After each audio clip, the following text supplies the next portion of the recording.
Very clear. Commercial out of Vegas. Reminder them that civilian traffic. Copy that. Everything done. Over to the main machine.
H, can you hear my mic?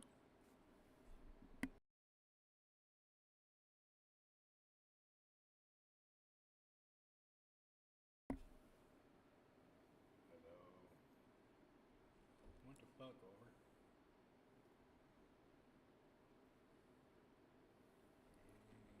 Oh, fuck me. I'm a moron. Hello. Can you hear me now? Jesus Christ. I swear one of these days I'll learn how to be a professional streamer. One of these days. No promises, though. God. Archangel. Archangel. This is Crew Gary. Come back, Crew Gary. Redirect to sector 7 Bravo Echo for immediate tasking.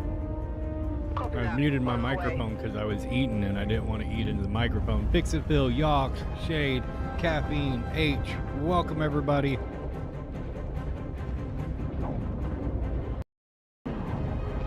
But H, yeah, the patches, as soon as we get this production run where I want it, they will be going out.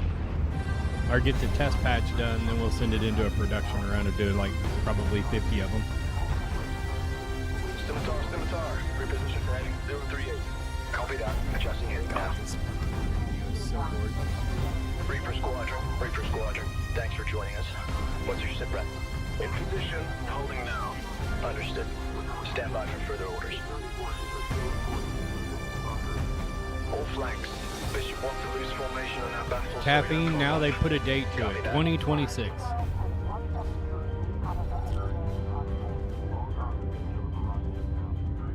Actually, he said Star Citizen. Squad 42. Star Citizen will be 1.0 by the time Squadron drops. That's their goal.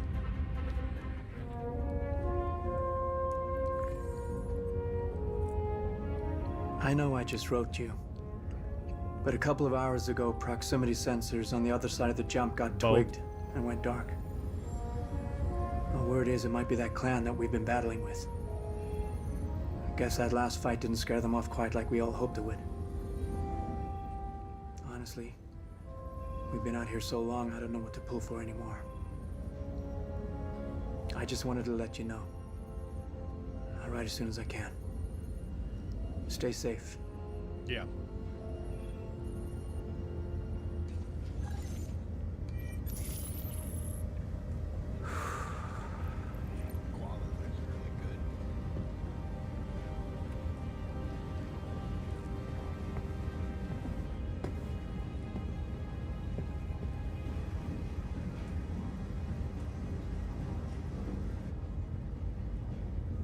Never gets old, does it? Sir. Eddies. I thing when I was first coming. Post up to the flight deck whenever I could to watch the launches. They've had 2 full resets, Caffeine. Have you seen the F-8s up close? No, sir. The thing's a beast. But believe it or not, it's nothing unusual for game development. 12 maneuvering thrusters and 3 mains. It sure sounds like it. You're just getting to see it up front. Captain McLaren to the bridge. Captain McLaren to the bridge. Yep, first with CryEngine to Lumberyard, and then Lumberyard. Then they had to dump the netcode because the I saw netcode you was apply garbage. to the flight academy again. Yes, sir. Keep your head up. Took me a couple times before I got in. Thank you, sir.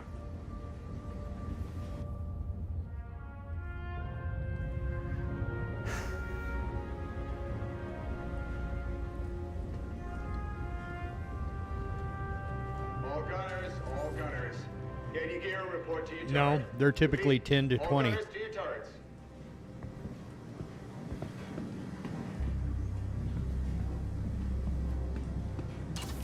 Believe it or not, it's much, much longer than people realize. Red Dead Redemption 2 took almost 15 years, and that was built off of a previous code. Yep. And then you have Oh snap, I forgot to tell. Starfield was almost 15 years. Starfield was almost 20. Red Dead 2 was Then why are like we sitting here?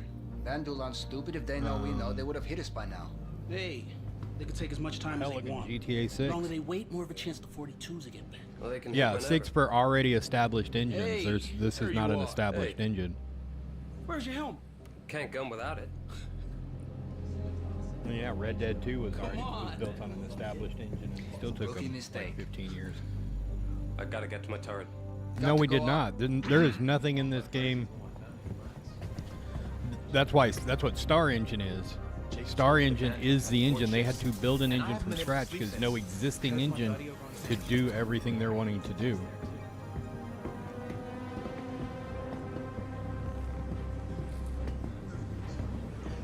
I heard we aren't getting any reinforcements. Right, but it wasn't strong enough to do what they were trying to do. Through, right? We've been getting tuned up for weeks. It's this Polo initiative. That's why they brought so many of the CryEngine folks over and hired them on because they were going to have to heavily modify the engine to get it to do what they needed it to do. It just wasn't powerful enough to do it out of the box.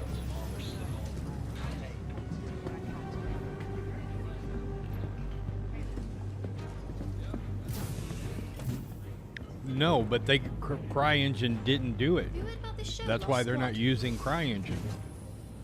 They ditched CryEngine for Lumberyard. Lumberyard wasn't strong enough, so then they left Lumberyard and built Star Engine. So there's been 2 full engine resets. Okay. Take him to Lake Perrin. He's old enough, and teach him what I taught him. Now, you watch, all right, now that this engine's built, Squadron gets released, we get Star Citizen in, 1.0 pushing out. When they do Chapter 2 of Squadron 42, it probably won't take nowhere near as long. No, Lumberyard is owned by Amazon. CryEngine was first. CryEngine wouldn't work. They ditched CryEngine, got sued by Crysis, switched to Lumberyard. Lumberyard wasn't enough, so then they wrote Star Engine.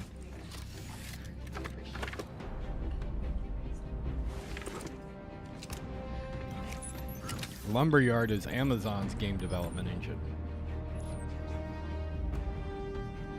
Hey.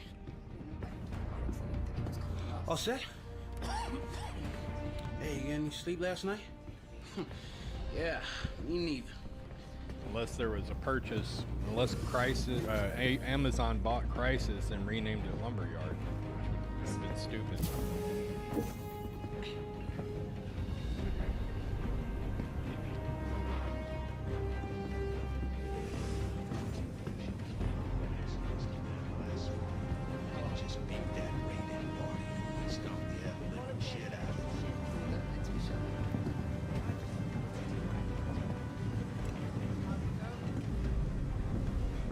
Oh, bad news. I heard Goofy was assigned to your rig for this last shift, so brace yourself. Your controls are gonna be screwed.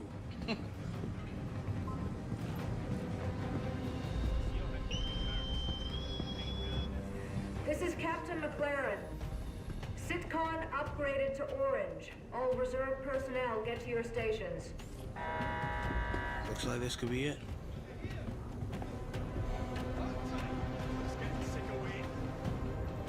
Hey, good luck. See you up there. You got it.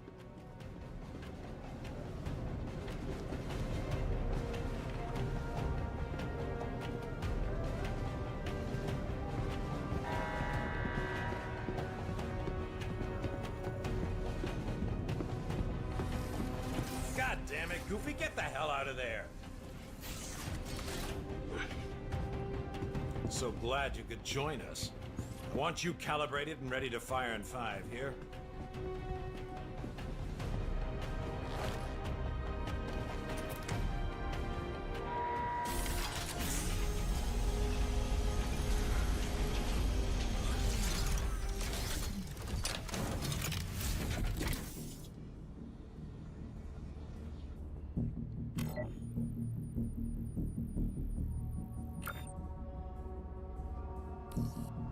I don't know how the hell Goofy uses this thing with those settings.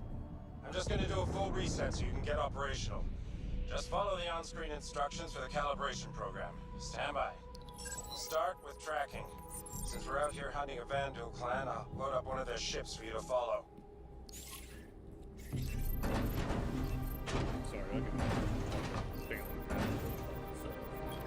So, probably.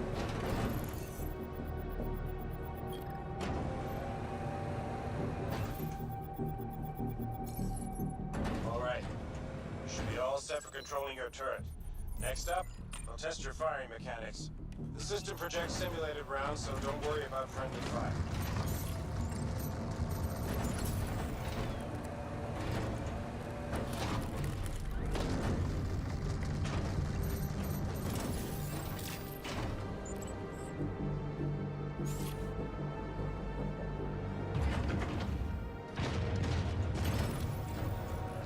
Lumberyard is based on CryEngine, but it's not Last thing you need to CryEngine. do is verify your targeting. It just I'll uses load up part a of larger Vandal CryEngine's ship core. for you to practice targeting specific parts That's of the why enemy. it's licensed. But the reason SIG, like I just looked it up to confirm what I was thinking to be the case, but they got CryEngine for Star Citizen. They realized CryEngine by itself was not going to be powerful enough. Even with the modifications they were wanting to do, they needed Check any other more. gunners, and they seem to be up as well. They switched to Lumberyard because they needed the net code, or part of the net code, for the Amazon, because Star Citizen runs on Amazon web servers. Moving out, sir. Seems fine to me. They switched. Good. All right, Crytek people. sued them over the switch Eyes open, mouth shut. because they started using Lumberyard. Let Covering me your pull it back sector up and here. staying off I actually comms. just pulled up At the least log. that's what should be happening. My money's still on the drill. What'd I just say? Sorry, sir.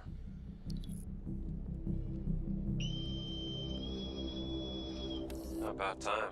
But it's been 2 engine swaps. Going back to what we were talking about, the main reason for the suit's not relevant.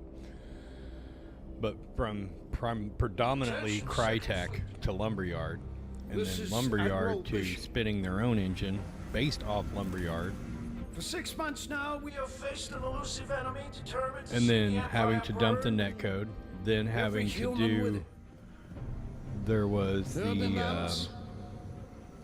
There have been losses. the precursor to Each object and container every streaming. one of I you can't has remember what proven it's called. yourself time and again, but today I must ask for more. Today, we fight one last battle. Advanced recon indicates the entire Vandal fleet has just entered the system. This means a king ship is headed our way.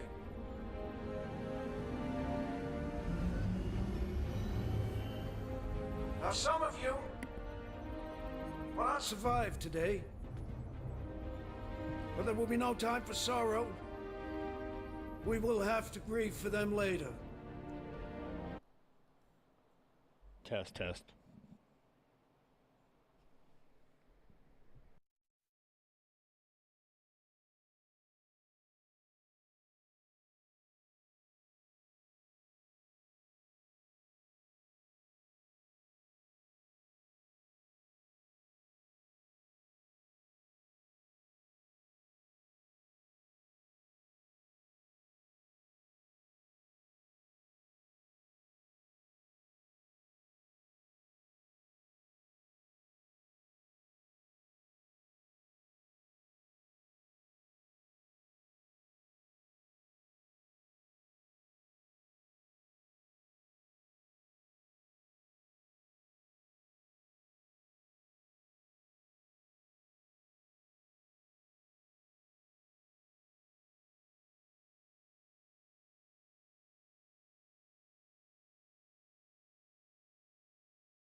Sorry, trying to get my cough button set up so I'm not coughing in you guys' ears. And if we need to mute to blow our nose or whatever, we're not in each other's. We're not blowing our nose or coughing into you guys' ears.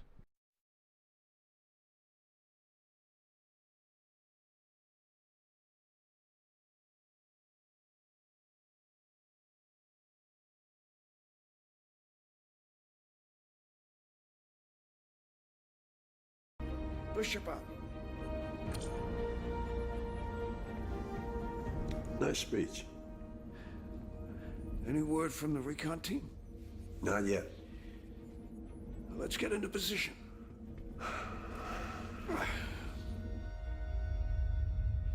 Yeah, too many mute buttons.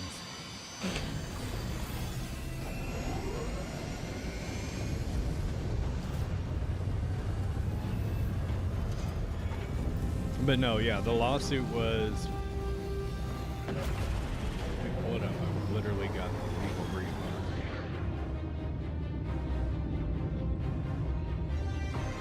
it. So the suit in and of itself, Crytek accused SIG of copyright infringement and breach of contract for switching from CryEngine to Amazon's Lumberyard engine in 2016.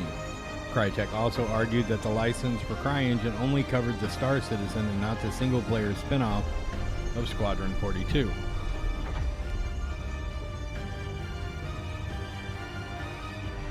SIG argued that the license with Amazon granted them the right to use CryEngine and develop Squadron 42 off Lumberyard. They also claimed that Crytek had received confirmation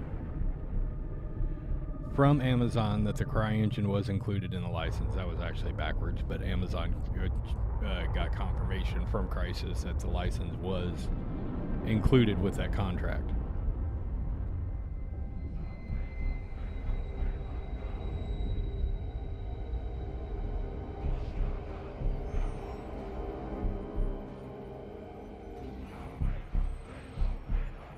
Fleet, hold fire until my mark.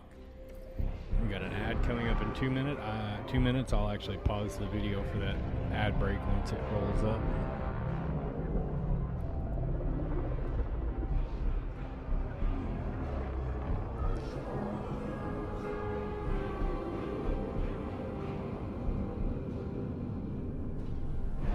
That's, I mean, that's... correct me if I'm wrong. Where is Crytek based out of?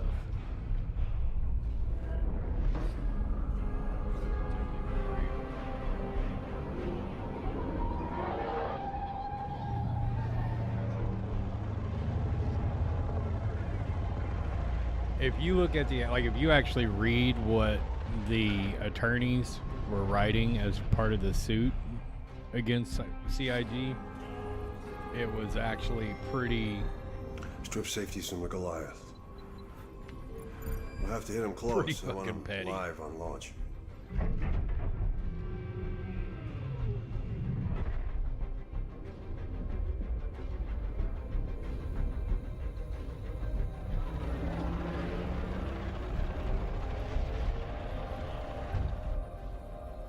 What are they waiting for? Let me see if I can pull it up again.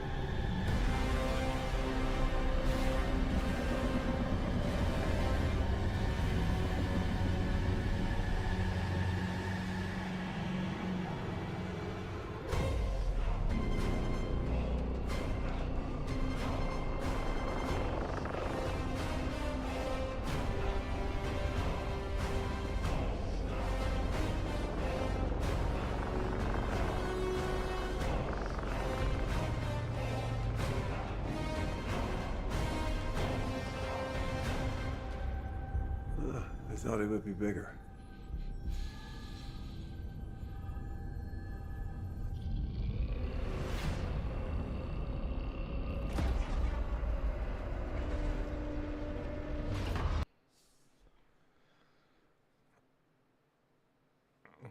Well, it was actually settled out of court, but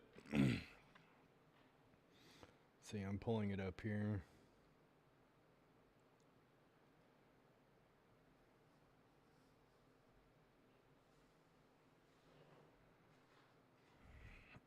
I'm gonna wait for the commercial break to end.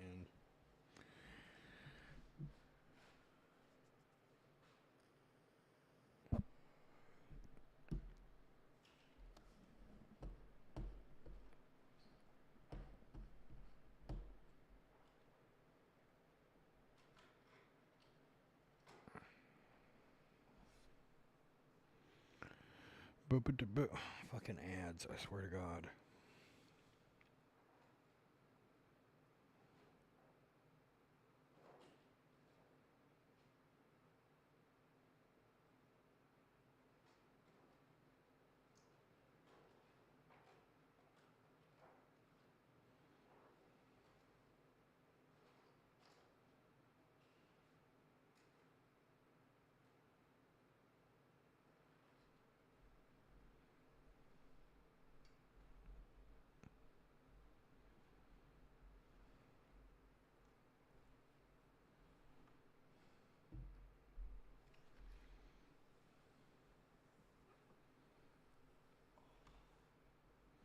Let me pull it up on Scribed.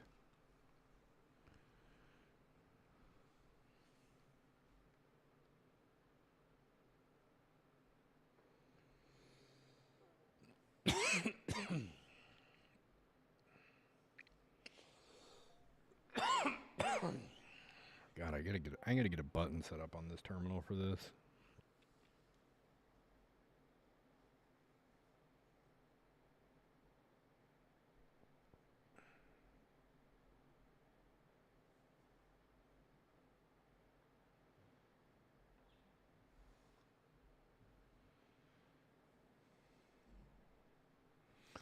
So Squadron was developed.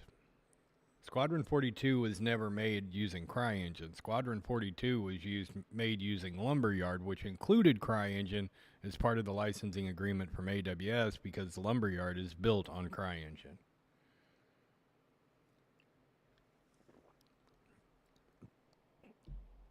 So I've actually got the complaint filed with the court here.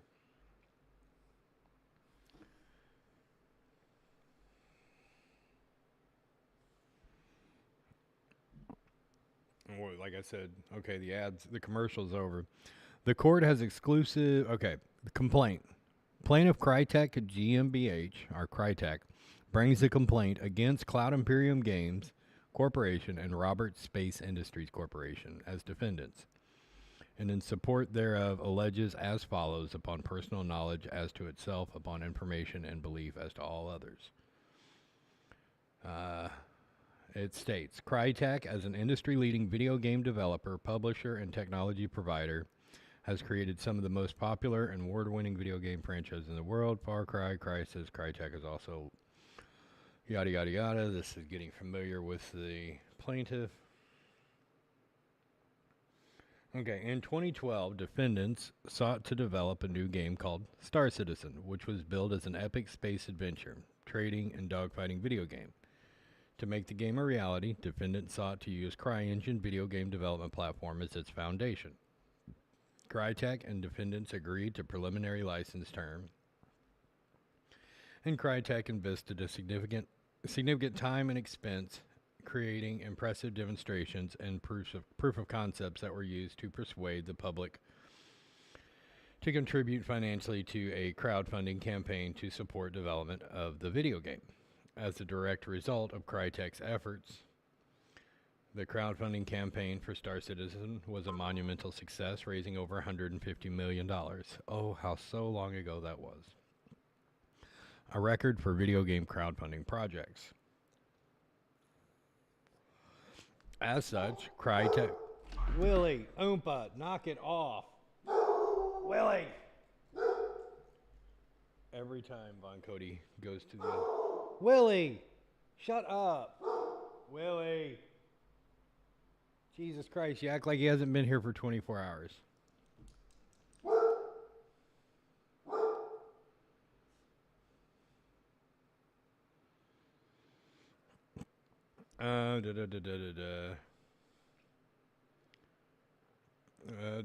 Crytek and defendants subsequently formalized their relationship by entering into a game license agreement. In that agreement, defendants promised, among other things, to use CryEngine game development platform exclusively and to promote that platform within the video game, to collaborate with Crytek on CryEngine development, and to take a number of steps to ensure that Crytek's intellectual property was protected.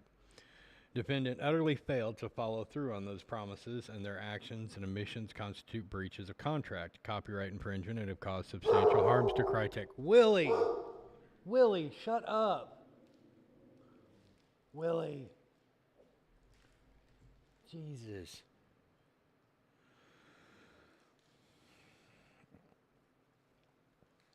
By this action, Crytek seeks damages that will fairly and fully compensate it for defendant's breach and infringement.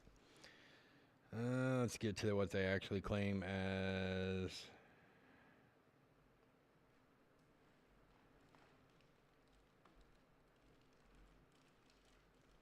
So the facts giving rise to this action, what they're actually claiming caused the damage. Chris Roberts, a video game designer, and Ordwin Freiermuth, an entertainment lawyer, founded defendants on October 10, 2012. Defendants initiated a crowdfunding campaign to raise money on Star Citizen, a game to be... That's redundant.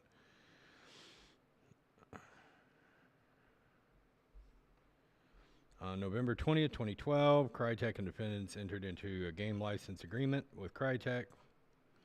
The GLA was extensively negotiated. Negotiations on behalf of the defendant were led by one of the defendant's co-founders, Freiermuth.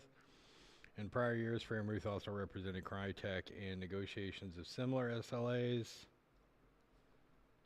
Notwithstanding they had confidential information about Crytek's licensing practices that would unfairly advantage defendants.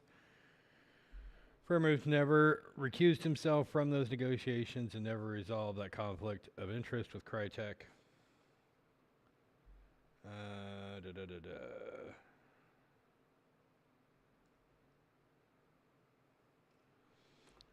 And then, so that's where the employee that used to work for Crytek was a legal representation for CIG. Before this even came about, he was working for CIG, or well, at the time, Chris, Robert Space Industries. He helped set down at the negotiations. He was under no contractual obligation to recuse himself because nobody had to sign the agreement. This wasn't a... They're trying to claim it as a conflict of interest, but in the United States Court of Law, that would hold no conflict of interest. It may be an unfair advantage, but you're not having a gun pointed to your head to sign said contract or agree to it.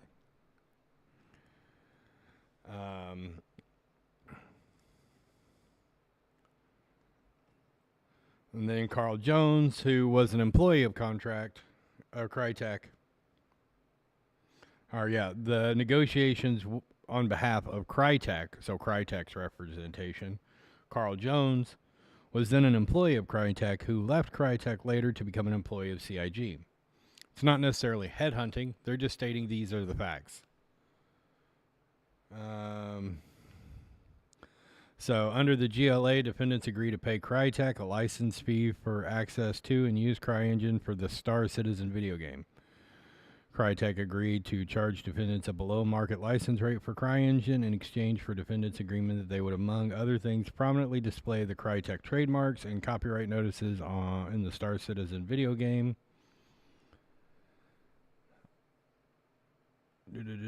And related marketing materials. Having met their initial funding target and hoping to raise further contributions from the public, defendants added additional stretch goals to their crowdfunding campaign and made further use of Crytek's materials in that process.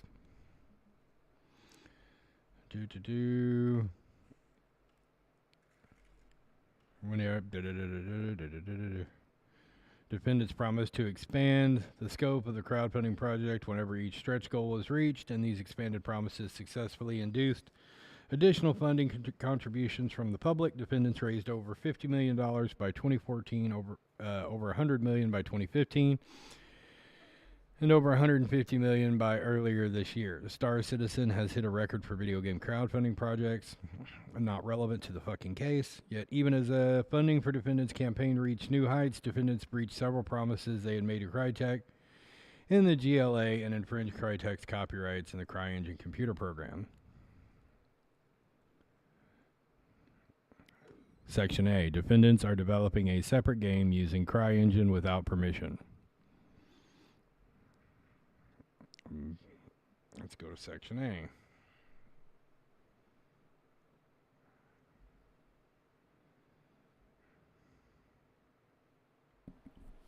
I mean, from the sound of it, it just largely boils down to CryEngine was already failing. They saw that Star Citizen had a huge crowdfunding and they wanted a piece of it. Yeah, they wanted their piece of the pie.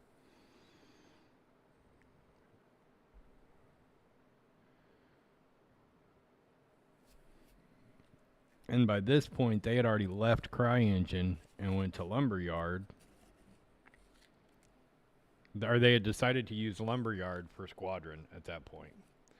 And because Lumberyard was built off CryEngine, but it was a separate engine in and of itself, it was using CryEngine code, but it wasn't CryEngine. But even it's not like Lumberyard was stolen from them. They sold it to them. Well, Lumberyard was Amazon. Lumberyard was contrived by Amazon. But what I mean, though, is that Amazon pretty much bought CryEngine to make Lumberyard, right? They bought rights to use. Yeah, so it's not as though. But back to the original thing is the reason. So yeah, it's been 2 hard resets. That's what we were getting at. The material of the suit is not really relevant, but there's been 2 engine swaps. Not to mention having to completely rewrite parts of CryEngine to do what they were wanting it to do to begin with, and kind of hodgepodging it together to make it work. Then the netcode reset. There was one other reset, and I can't remember what it was. Their AI code? Oh, the AI code's not that. That's not. That just keeps the NPCs from T-posing. But there was no assets. There was no nothing for them to pull any of this from. There's no pre-modded kits, no pre-modded dev area or dev materials. So they've had to build all the assets from square one. That's why I'm saying like 15 years for a time frame on this scope of a game is not really that unheard of. Did they fully develop what they went from Flash to what's? Oh yeah, there's actually no. I think they're finally got everything off Flash, which was the Moby Glass. But what I mean though is, but the thing they moved to is something they developed though. Yeah, so that's another thing that the card system is their own.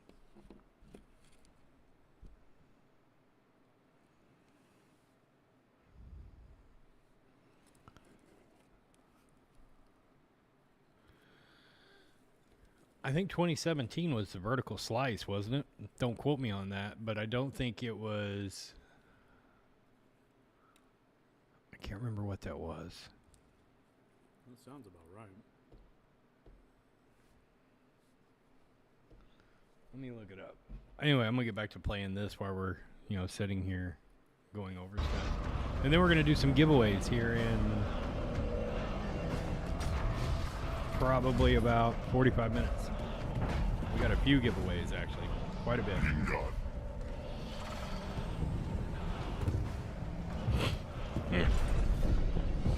See what Space posted. So glad. Ship's locked, sir. Fleet's ready. Stand by.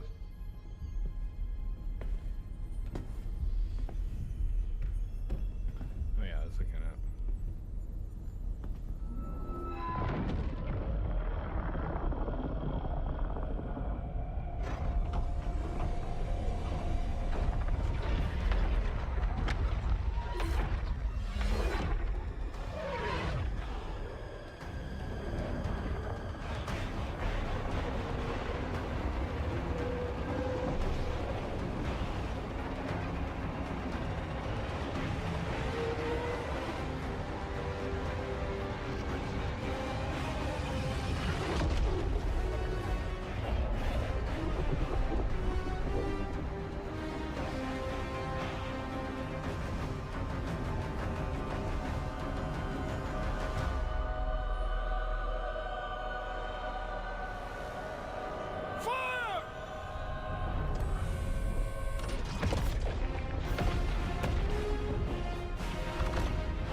got one!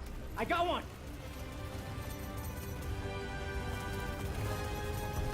I'll have to look those up, Caffeine. I'm kind of wanting to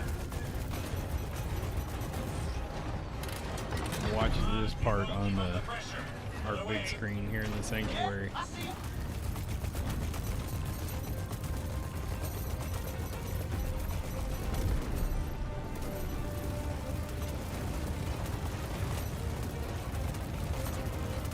Yeah, I am really impressed with the quality out of that projector. That for the price point.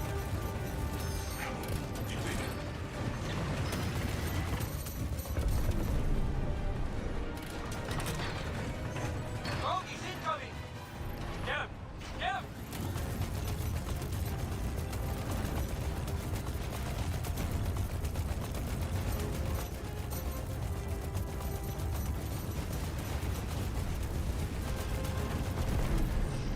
Now that's how you do it.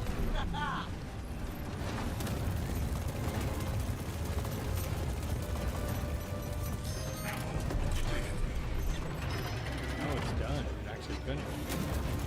Oh. I can grab it. It's no big deal. Yeah. Good job, all. Stay focused.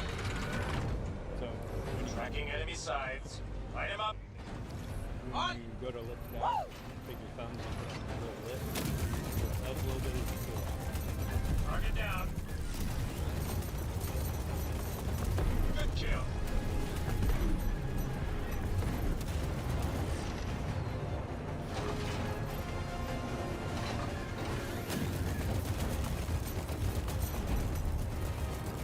Good job, Ethan. That actually looks really good. Gauntlet, I've got bogeys I can't shake. I need a brush off. I'm gonna have to send one of those to Xylo. All right, gunners, protect our fighters. Tracking target.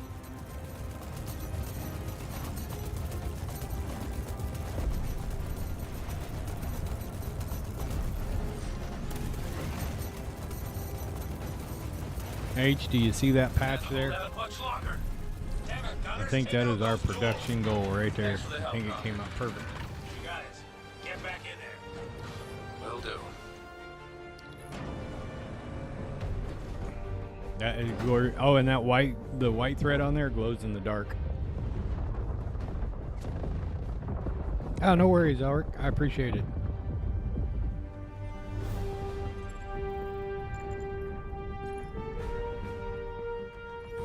And that is hat size. I'm gonna try. We're gonna swap out the. After this finishes, we'll swap out the hoops and we'll throw it on a hat and make sure it goes well on a hat. August, shift your position back and drift 8 degrees off x-axis. But H and That should those bring in them chat that more are here into for your this, field of fire. Corvers. definitely tune into Yacht Club Redirect on to Wednesday fill because the I've gap got an and take those announcement gunboats off to kind of go integrity. with the CITCON hype.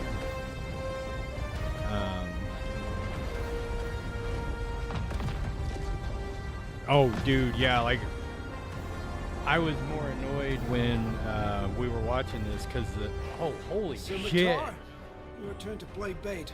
Hang on, hang the fuck on. That looks, oh my god.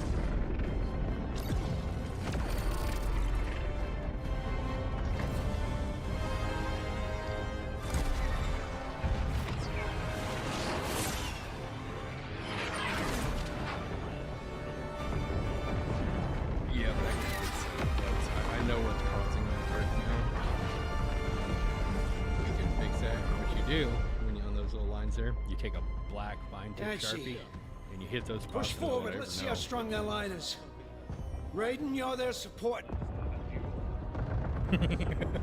I don't have OCD, I have CDO, which is OCD in alphabetical order.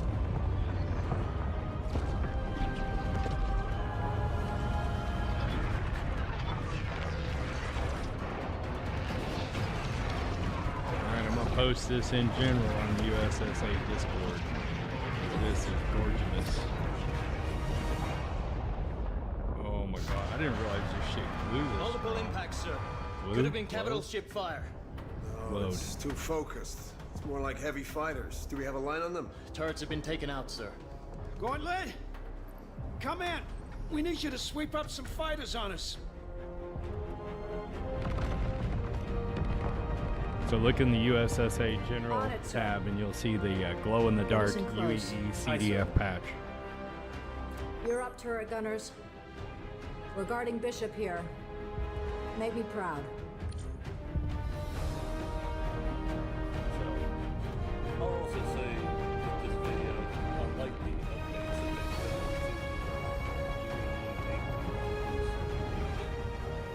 they've Hang on, you're really soft. That didn't sound right out of context. Are you sure it was that out of context? Don't make me really staple your hands to the fucking table.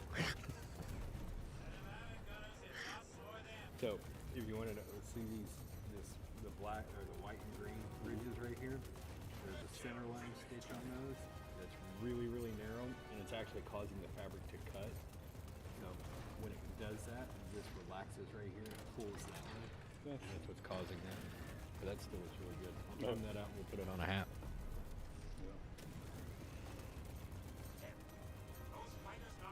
It's so schmexy. Before we switch it to a hat, though, I want to do one more without that shift occurring. Okay. And then we'll put it on one of those Richardson hats. Yeah, this looks really good.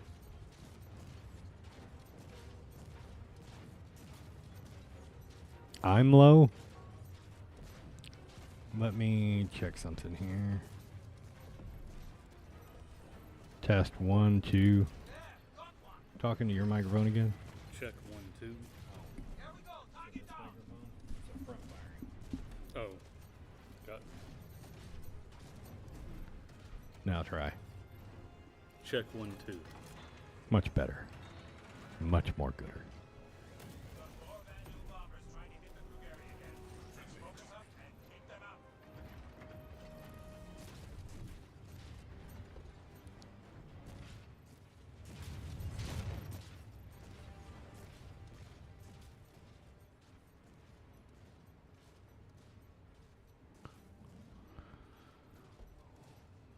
Well, I mean, I haven't changed anything on my mic setup. I just adjusted the gain volume. No, for mine it was because I was talking into the wrong end of the microphone, essentially. I was talking into the top directly, as if that was the direction, not from the front facing. Yeah, yours is a dynamic front fire mic. Mine's a talk into the top of it. Or yours is a condenser. This is a dynamic.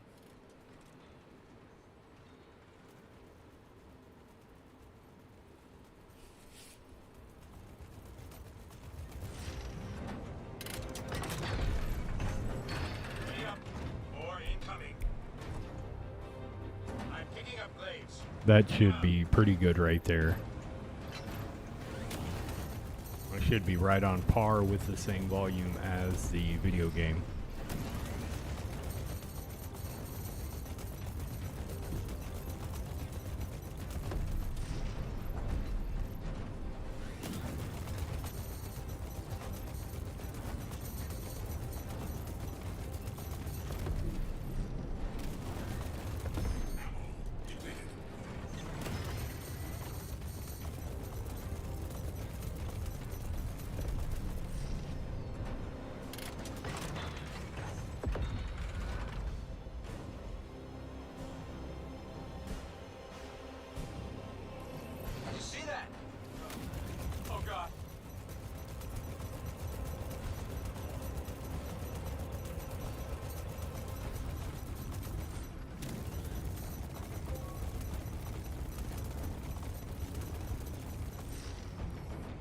Take out that hunter's small turrets.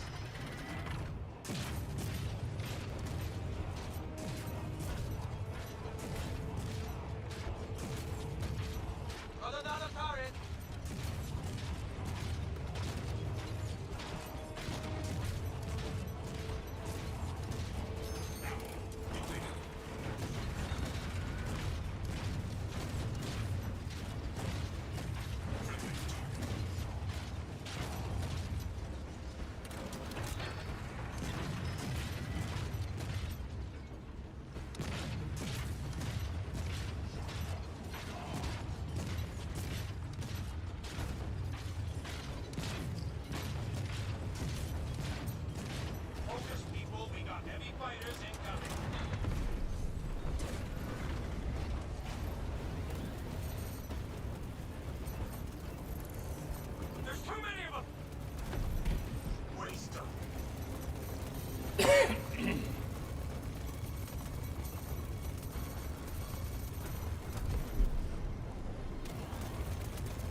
Last night.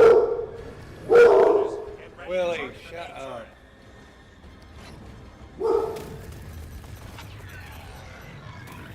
Last night I didn't notice the damage to the right-hand M9A on the turret. Did it get blown off, or did it just like pieces? Some of the casing of it got damaged. Maelstrom. Hey, Rand.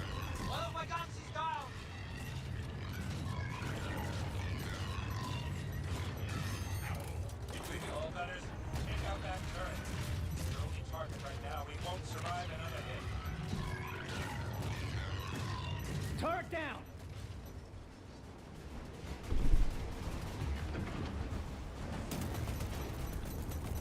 Tracking multiple inbound boarding spikes. Target and eliminate. We should get the hell out of here. When it zooms back out, now it's got damage on both of them. But Oh, yeah, I it didn't was see that. just the right hand at first. I need help! I need help!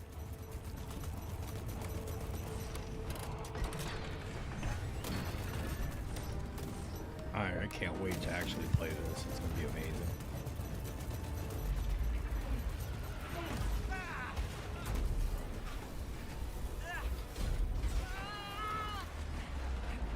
But now that you put that bug in my head that this looks eerily similar to the earlier, I'm gonna have to like go back and pull the replay, pull the VOD down, and overlay them frame by frame to see if everything matches.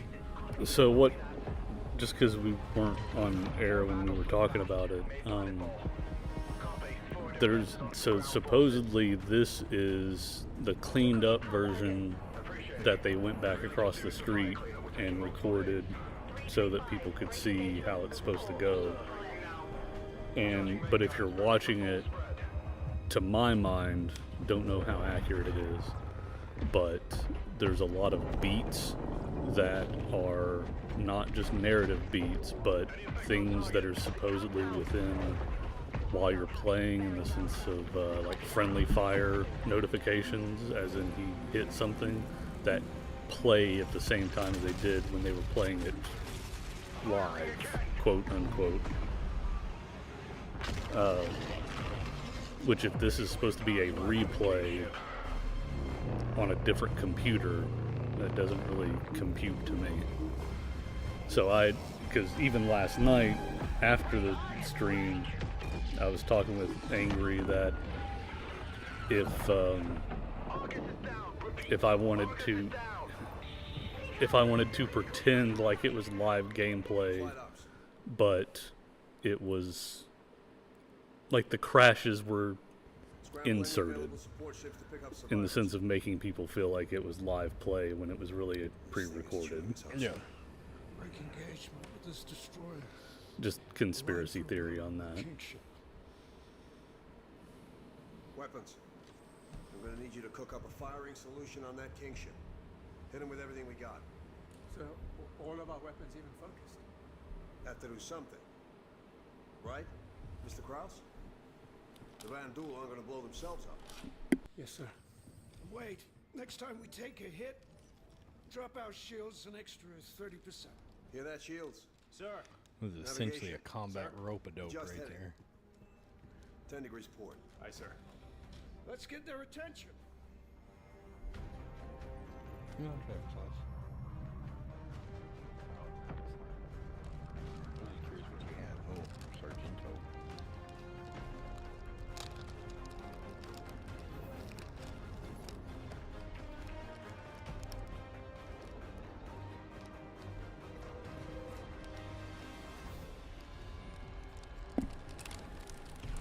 Well, that's because it's true. We never went to the moon.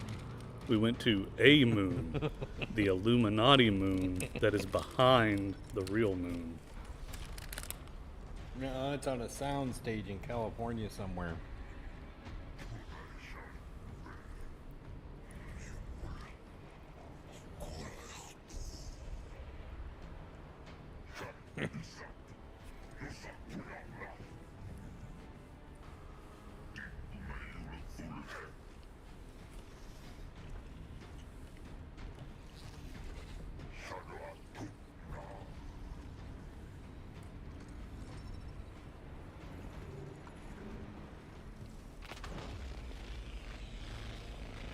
See, H, and that proves exactly that we didn't go to the moon, because if Armstrong had gone to the moon, the radiation would have made him so weak that he couldn't punch people anymore. Oh my God. So the fact that he could do that just proves it further.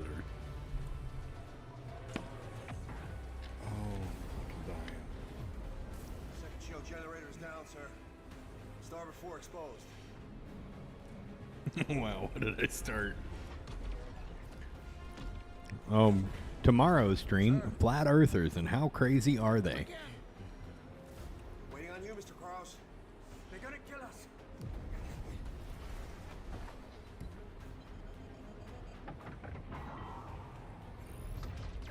You see how that one's all limp. Yep. That particular gun needs some Viagra. Needs a little blue pill. Some generic sildenafil. Sildenafil. This shit brought to you by Sildenafil. Now on the Angry Merch Store. Have years in a gaming chair gotten blood circulation in your lower body whacked?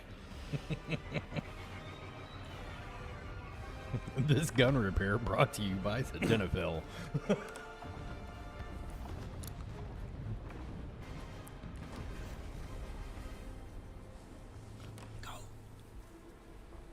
I still don't understand why he whispered that. Like, did nobody know they were hiding behind the asteroid but him? I guess you could say it was a top secret. They were camping. Mm-hmm.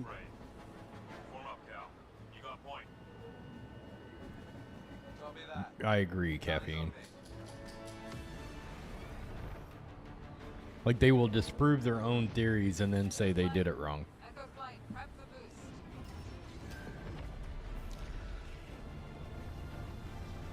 So I'm curious. No, they're not going to do that now. But you pointed out last night about the double thrusters on those F7A Mark IIs. That I wonder if those are supposed to be the stealth variants. I don't know. Make your gun ready to fire for just $39.95. 4 easy payments of $39.95, and your gun will be rock hard and ready to go.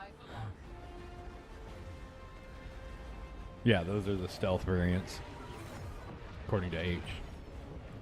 Ready up, people. Enemy vectors inbound. Copy, Doug.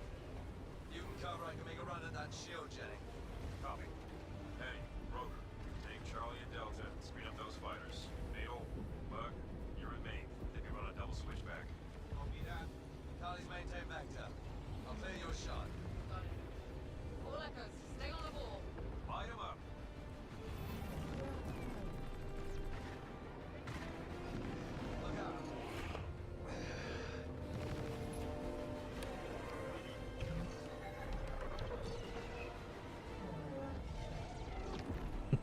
Blah blah NDA blah, dude. I don't. Yeah, you and I are right there. Like we're walking around today, and I'm like, oh, don't look at that. That's under NDA. Don't look at that. That's under NDA. Don't look over there.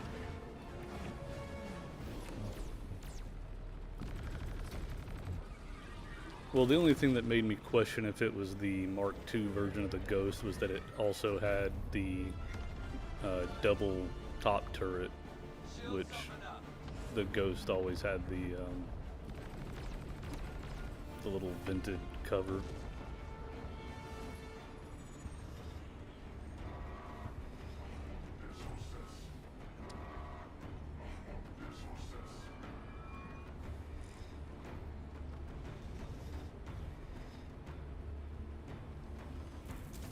Shields up!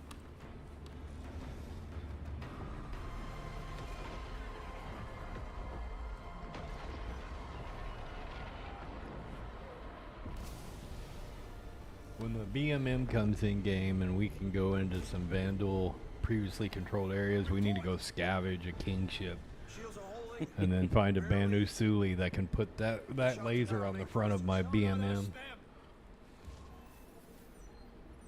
I think that laser is bigger than your BMM. I don't care. We don't celebrate until they're dead.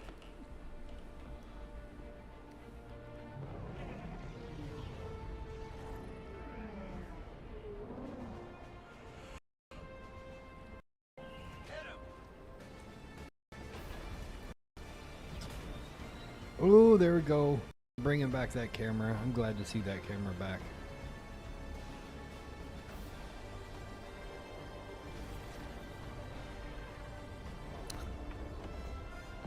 So I believe that in Star Citizen you can still do the missile camera. You just have to. It's like a button that you have to bind. Yeah. Is versus just holding down the missile release.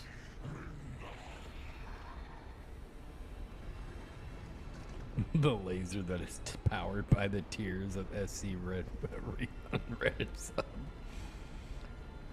The saltiest of the salties. You know what sounds good?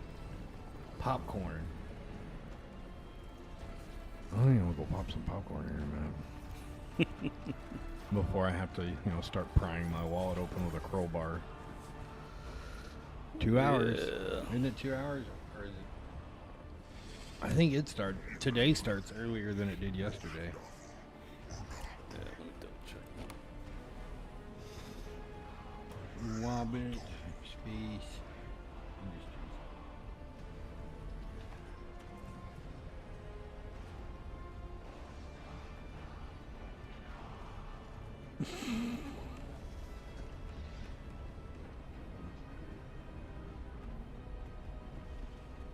The hell? Oh, sorry. I looked down and looked up, and the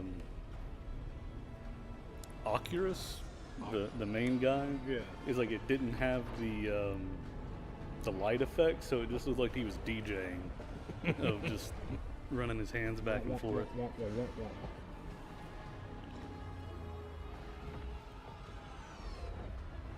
Oh yeah, Stick, I'm the same way.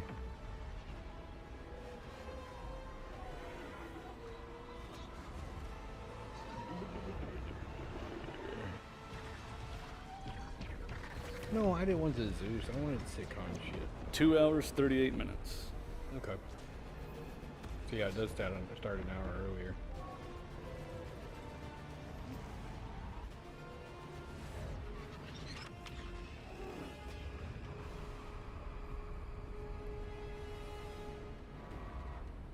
It's also nowhere near as long.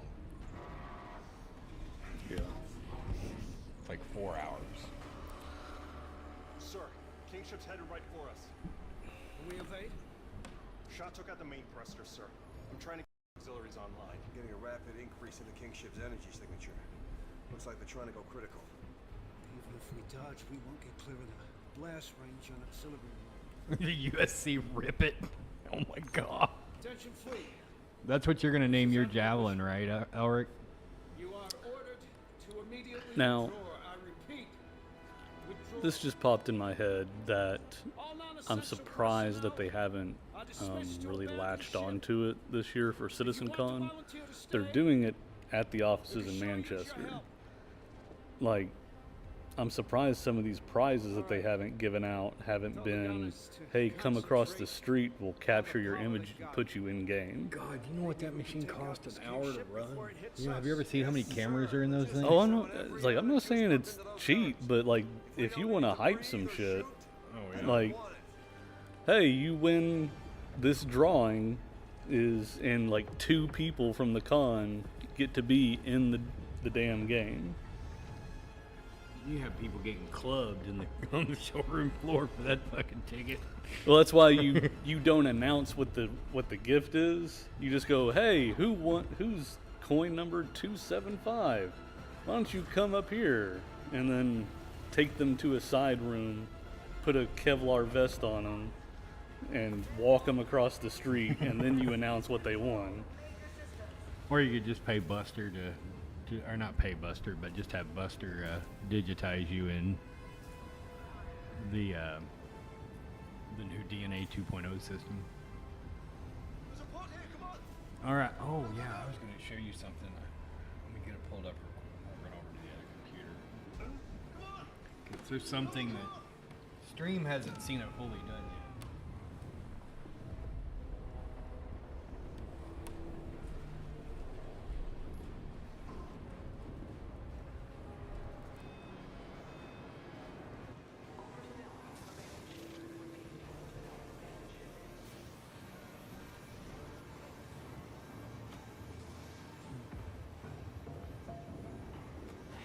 I believe, Caffeine, I believe they did state that the coin numbers were going to be relevant to the giveaways.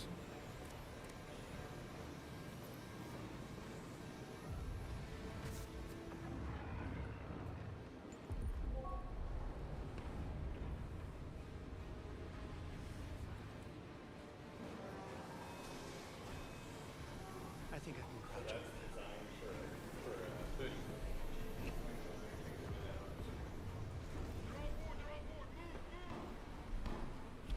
Would you put it in the Discord? No, it's on the screen over there. You have to go there and look at it. I'm not going to show that one publicly until I have it down pat. That way I don't set unrealistic expectations.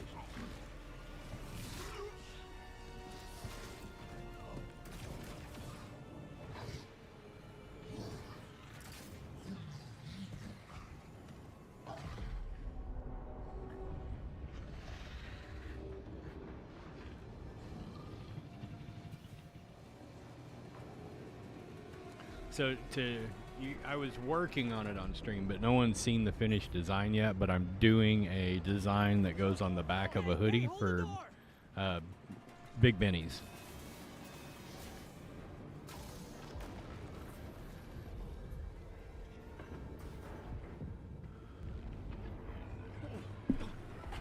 I did it once and I saved it, and it looks like me 20 years ago.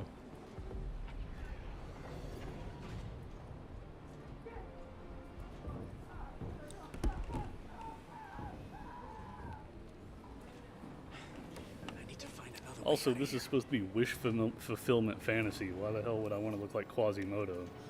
It's like I deal with that every day.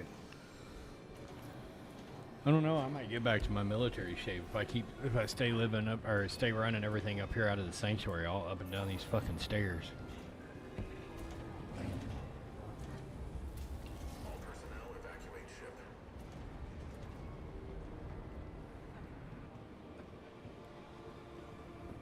Got like 20 revisions saved in your...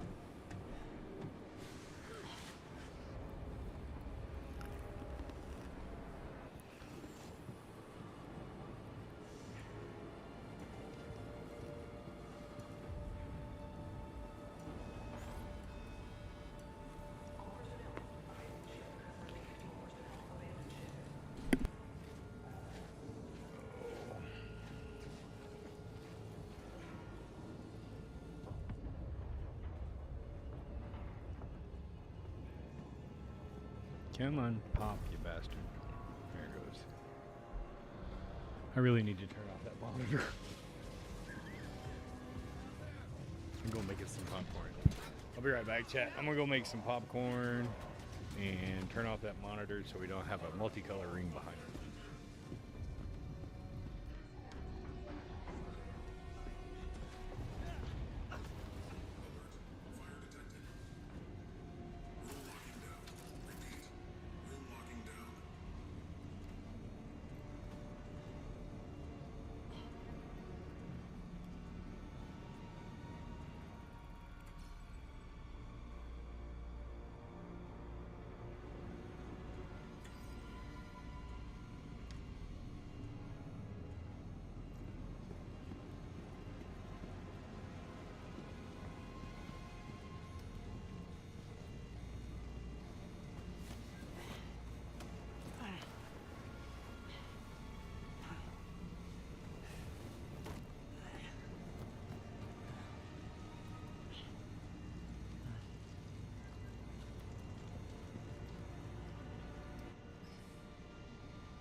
that was pretty.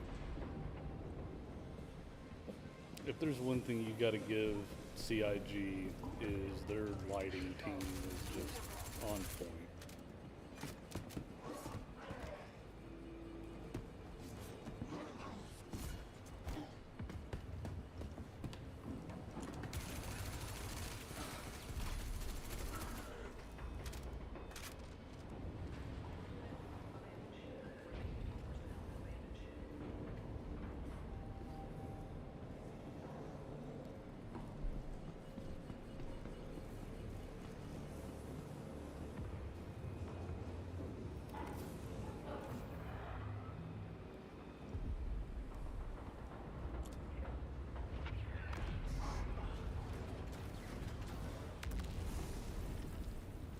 Alert. Fire detected. Room locking down. Repeat. Room locking down. Oompa.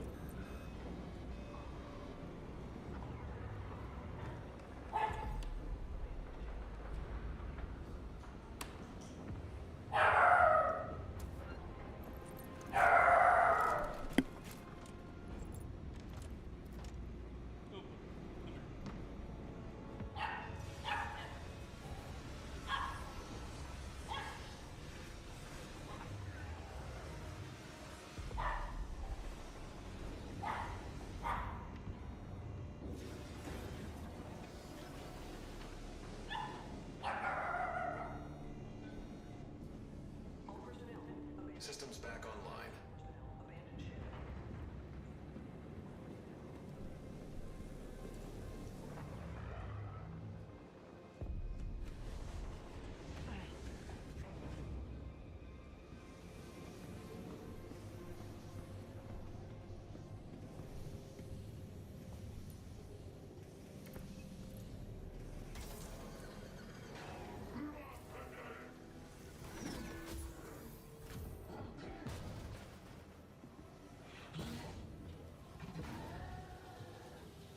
Breach detected. Depressurizing.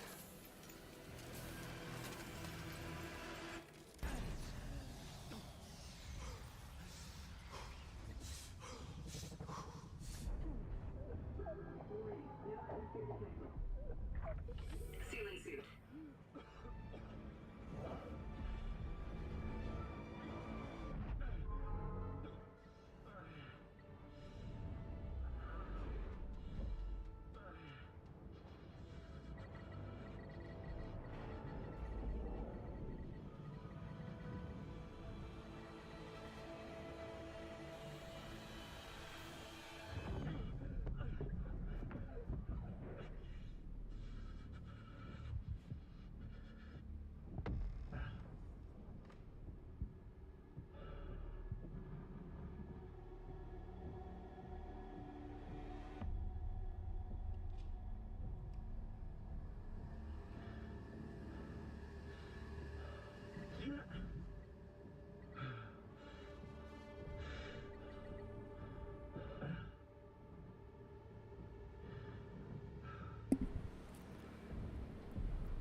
I honestly can't say much caffeine. I'm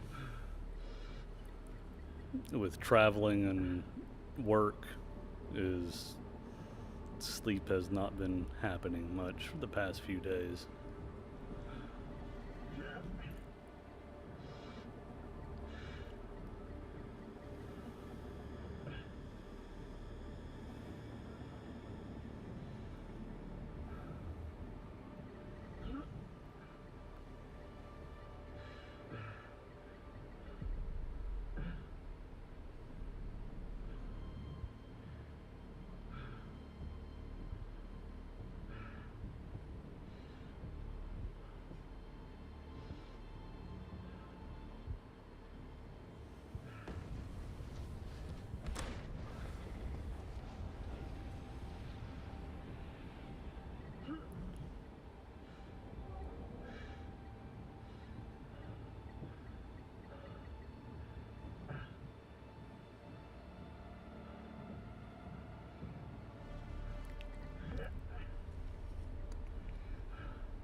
Well, that's directed at me, Caffeine. I'm still working the same job I've had for a while.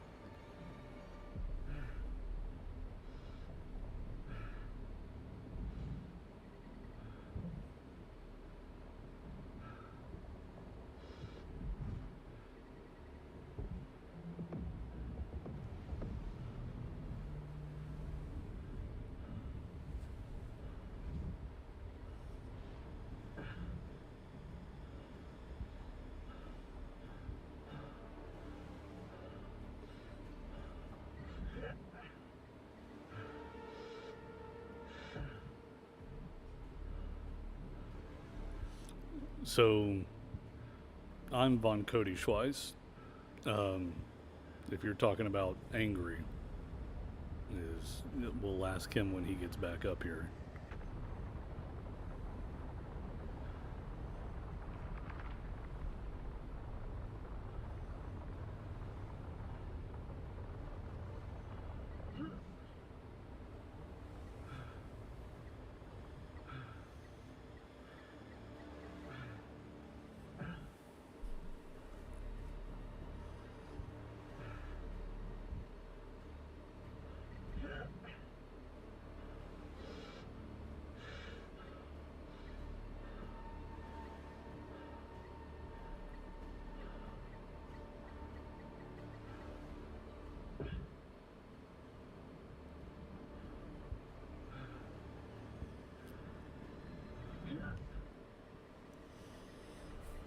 Some of this stuff we just really want to have access to now is simple things like this EVA system and having armor closets that actually work would be dreams come true just for the interim.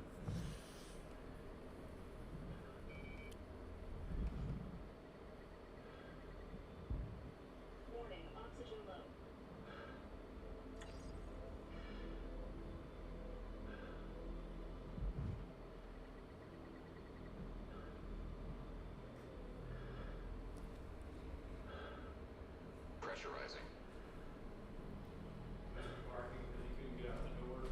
Yeah, he couldn't push it open himself.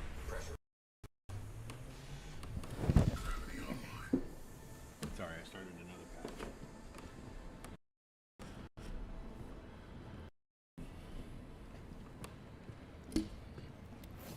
Well, we were actually talking about. Oh, but that's the thing, Caffeine. It can still suck, just as long as I can see it and make my armory pretty.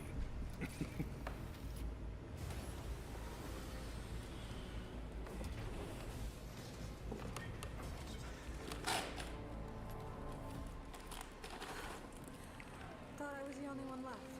So did I. Look, I need your help with something. Follow me.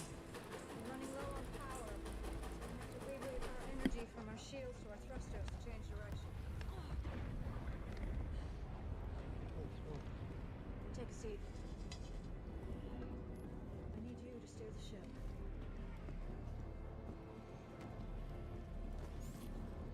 Time for your first piloting lesson.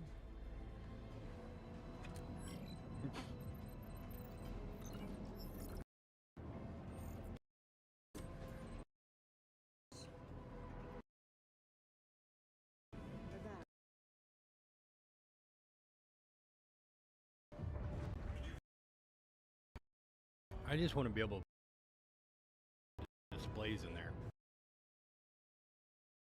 All right, there.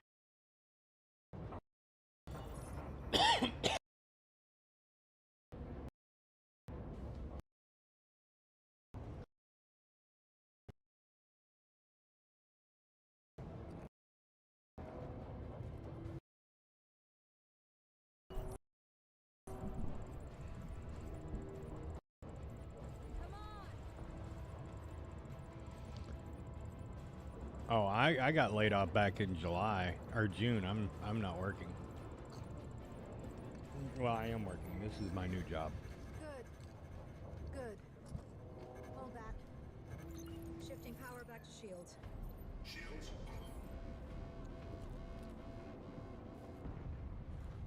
Engaging autopilot. Quarters! I ordered you to fall back! do that, you're dead in the water and we can help. The situation's under control. You order reverse. You can't kill it before it takes you out. This is the only way. Well, lock your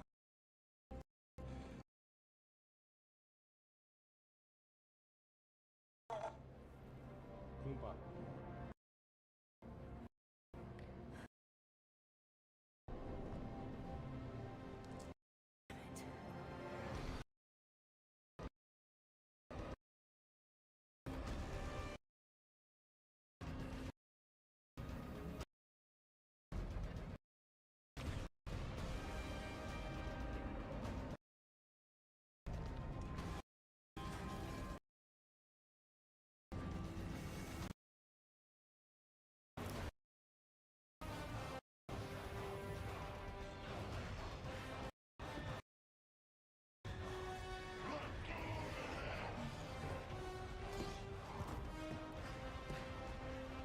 Those We're plasma about to have spheres are company. very halo, or spears I've are got very to try and divert as halo. much energy as I can to the engines. Willie.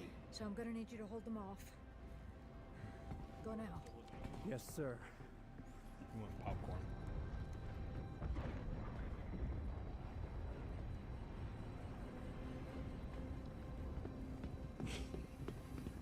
It's okay, Willie. It's okay. Oompa will take it. Disabling safeties on the reactor to give Yeah. some extra juice. Here they come!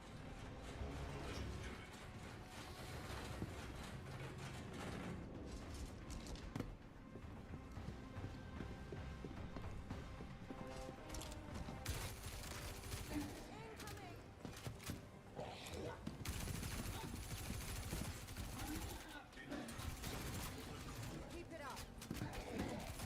Another breach!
Oh yeah, that's a new bug. Nice work.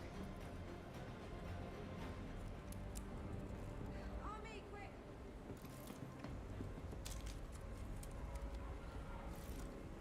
Warning. Collision imminent. Almost finished here. Ejection system offline. The escape pod door is jacked. I need you to manually override the door.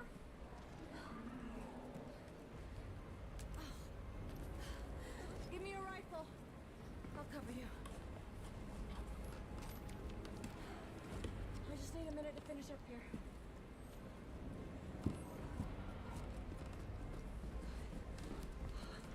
What's the status on the door? Come here, butthead. We're good. Down!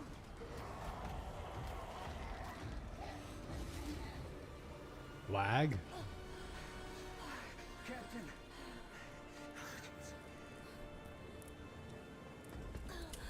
You talking about audio sync issues? Sir.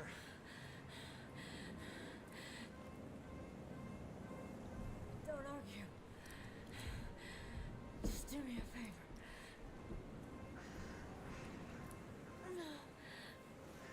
Give this to Bishop. Tell him it's all gonna be okay. Tell him it was a good trip. Warning. Collision imminent. Get the hell out of here.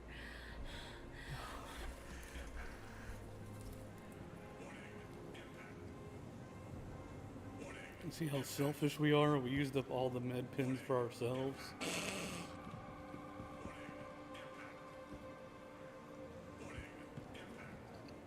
Isaac, get out of here! I'm not leaving you.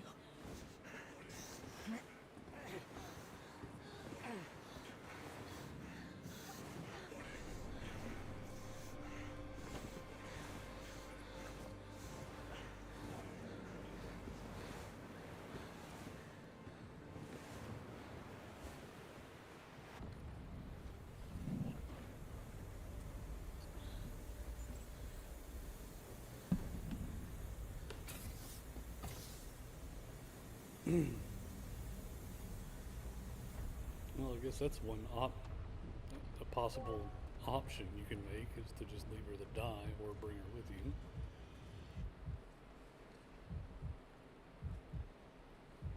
No, Scully can't die. That's right. I do solemnly pledge, mind and body, I will defend the Empire with my life. Your application to the Flight Academy has been reconsidered. Captain McLaren had submitted a letter of recommendation on your behalf before the battle. Hey, it's fine. It's fine. You're safe.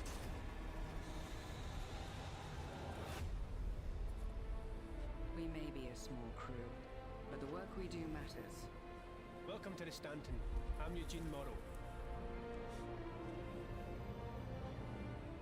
I'm Petty Officer Webster, Chief Mechanic. This will be your new home. We got you flying with Lieutenant Commander Colton. He's one of our best. Sir? Who the hell are you?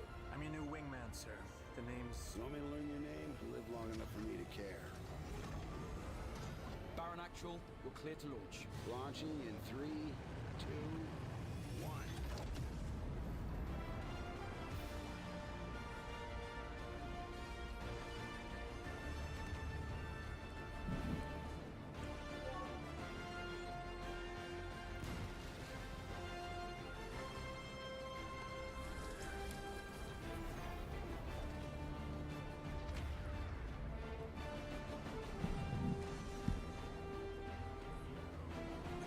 Right, H?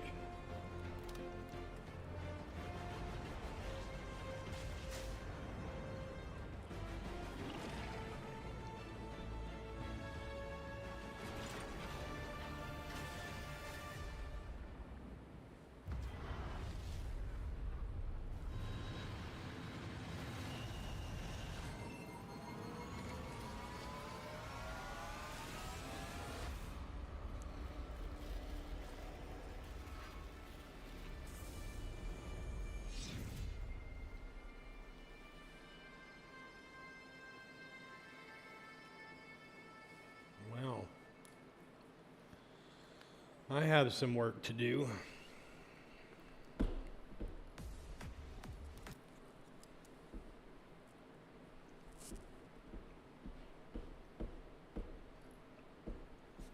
see here. Pause that for a second.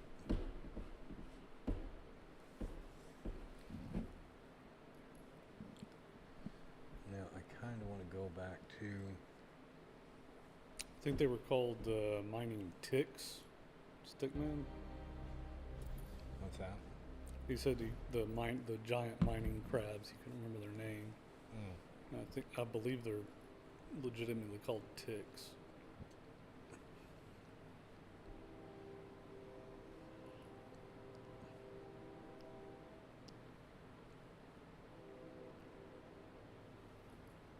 Where is this running right now? Oh, I was like live in 99 minutes. I was about to have a fucking stroke.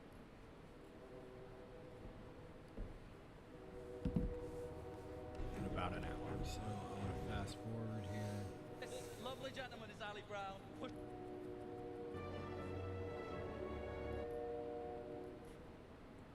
Yeah, let's talk for CitizenCon. 4,200 people. It's going to be. Before we dive in a bit deeper, let's just recap on some of the things we already have on our planets. So here you can see our lovely atmosphere and our cloud rendering, which can provide some spectacular views. We have our on-the-fly terrain generation, which is no loading screens in our game, which we're very proud of. And then we have our scattering system that can populate these planets. No, with I think that's an many item that we're diverse waiting for biomes. them in the long And list we've of been setting items that we're quality waiting on benchmarks for them each to of these develop. biomes as we come across them one by one. But what we have isn't perfect. This scene on Microtech, it looks great, but it's not getting the same density that you'd expect from a real pine forest. That's one of the things we want to solve. The other, if I take you to the other side of Microtech, you'd be excused if you thought we'd just turned around and looked at a different part of the forest. Why is that? Well, this is because currently our artists create slices of biomes in great they number, can't see the screen. and then they distribute them across the planet using humidity and temperature I guess properties. it would help if I turned it Each on. slice looks great in isolation, as you've seen, as you've explored. But this is not the solution to give us varied and natural biomes across an entire planet. Additionally, just using humidity and temperature limits us to only 2 degrees of You're welcome. variation. And that's not enough for the sorts of planets and worlds that we want to create and for you to explore. So how are we going to scale up our planet generation? Well, as I said before, we're going to start with physically based I wanted to rules that revisit drive this because I everything. was We too want nothing exhausted to feel really random on these grasp planets. what they were We saying. want no limitations on the number of biomes. We want infinite biomes that are continuously changing across the planets. And we want extreme density, and we want to maintain or exceed all of the quality levels we've set with our existing biomes. And most importantly, we want it to be scalable so that we can really scale up to the level of content that the designers are expecting. And from your perspective, we want you to be able to truly explore and find unique playing opportunities everywhere on our planets. So to start this, we're going to need more data. So if we see here some of our existing data sets on our planets, we have temperature, which we define locally and globally, and humidity, and that's it for now. With Genesis, we add many other data sets, such as the geology type, the soil type, and then we also go for things like the soil depth and the quality and the nutrients, and many other properties all drive this complex data set that we use to build rule sets on that each individual asset can describe how it should work with them. We're going to put something together and show you some demos today using some of the assets that you've already know and love in the PU. Although you might see some new stuff later, we'll save that. What you're going to see is a vertical slice of development. It's very early stages, very work in progress, you might see some bugs, but that means it's only going to get better, so be excited. The #1 challenge with planets in our game is scale. In no other context do you need a planet to look great from a first-person perspective when you're stood among the trees. You need it to look great when you're in a spaceship at a quantum marker miles away, and everywhere in between. There are no loading screens, you see everything. We cannot afford for it to look bad in any of those scenarios. So, let's start from a ground perspective. Demo #1, let's have a look.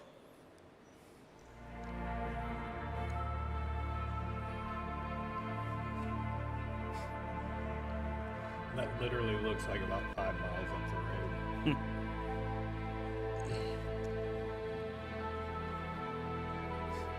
Minus all the ferns.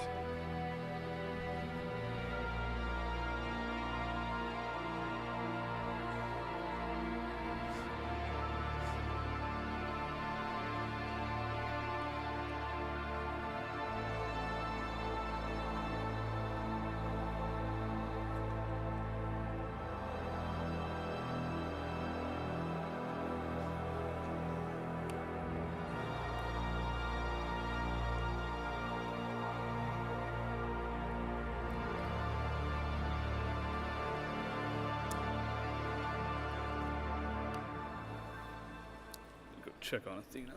So, how do we make that? Thank you, thank you. So, let's talk about first what's underneath it all. The ground! So, so, in our previous terrain shader, we just switched between different ground textures depending on climate and didn't really consider the unique properties of each type. Now, the terrain shader is based around 4 layers. We always first consider bedrock at the bottom of it all. No, Then where we need to appropriate, actually we do have that. layers Let me of pause soil that. of different types. We then add How do I want to do that? Let me see here.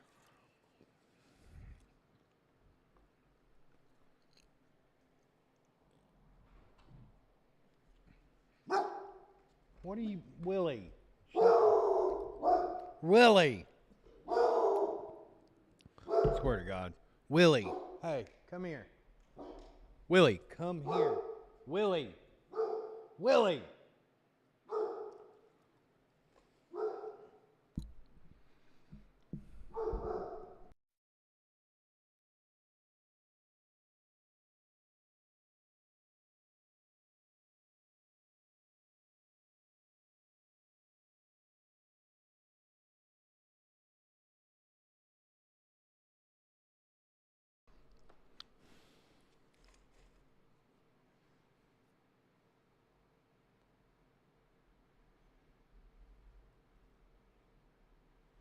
Willie.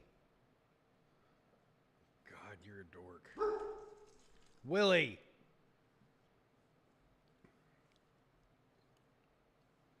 Stop being an asshole. Willie.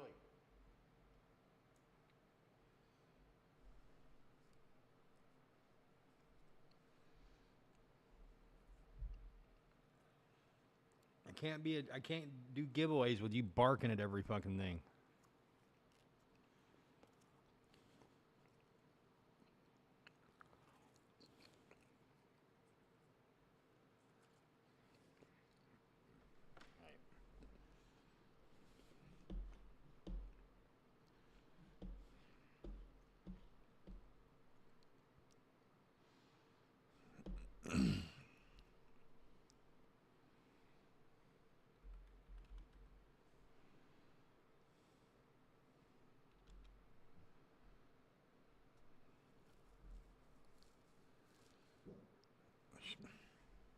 Stop it.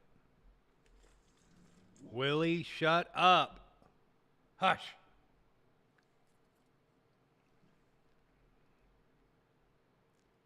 I swear to God. This dog is going to put me in a home. So we have H's Pulse to give away, and what was the other ship? I'll have to go look. It was the NERSA. So it's a NERSA and a Pulse. Because Shemp won last night and decided to pass it on.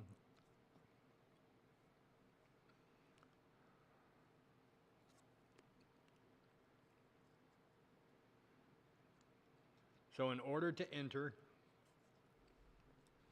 let me give you the command. You're guessing a number between 1 and 2,954.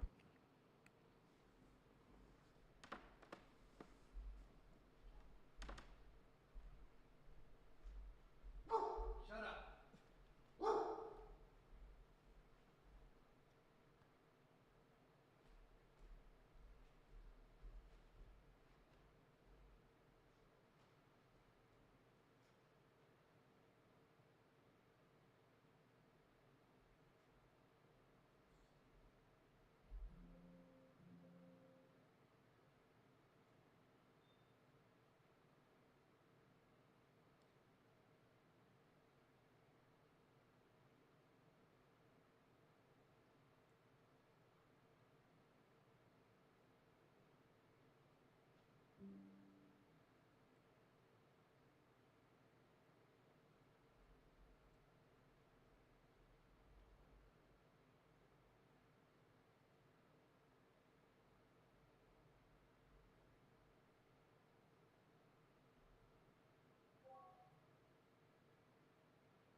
So yeah, all the entries are still there. Give me just a second. Let me go back over to my desk.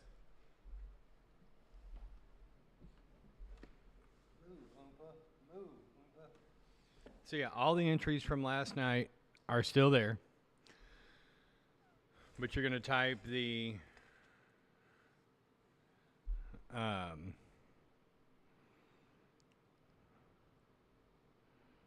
did it not show the thing?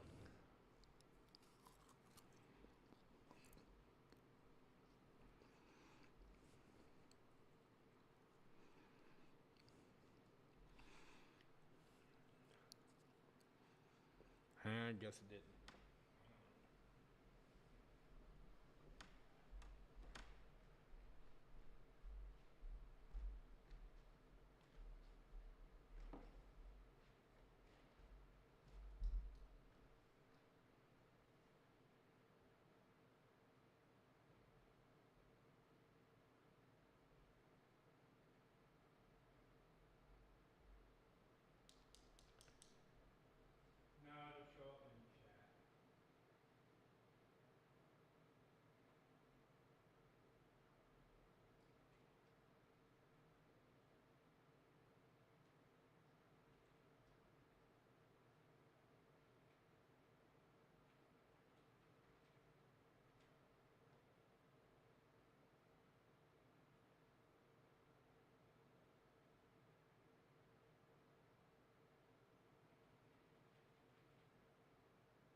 Here's how you enter to win.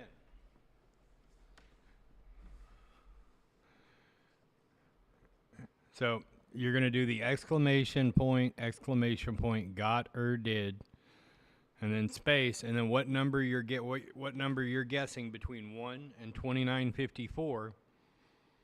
And you can only do it once, so make sure you think about your guess. And then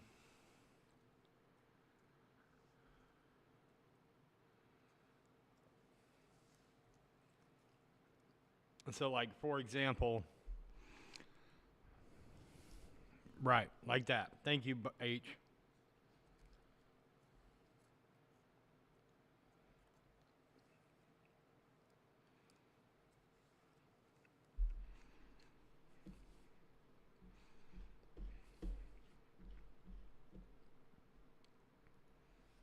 Debris where appropriate, whether it be pine needles, dead leaves, etc. And then when it gets cold, we add snow. Each of these layers has unique shading properties and unique transitions between them. Because we do this all in one shader, we're able to achieve that as well as being performant.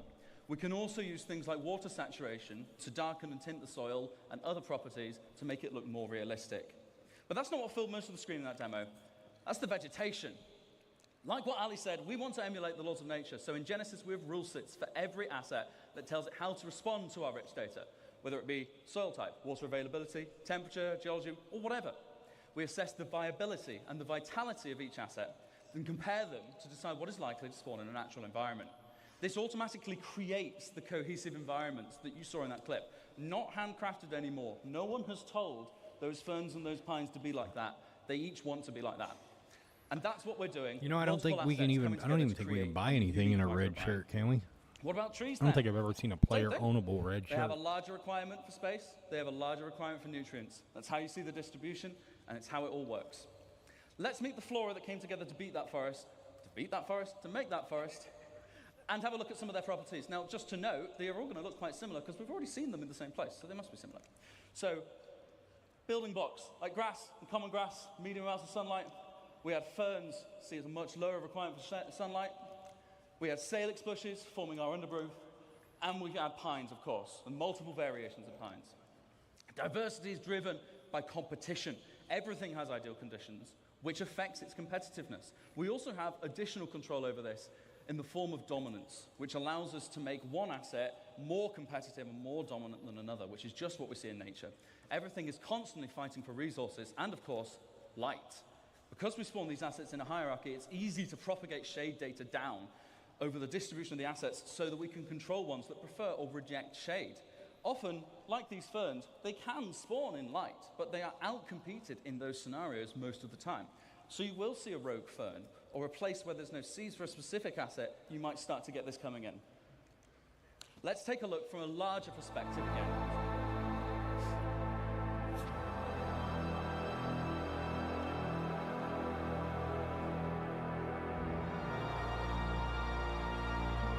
Holiday sweater.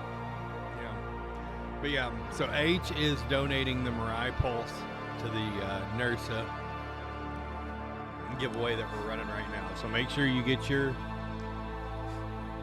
entry in by typing the exclamation point got or did. And the reason we'll probably stick with this for a format for giveaways is it kind of eliminates the possibility of anyone botting the shit out of it.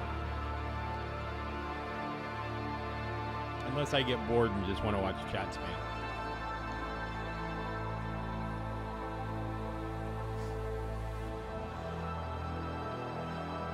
Which sometimes is fun. It's a great way to just we all have that urge to chat spam.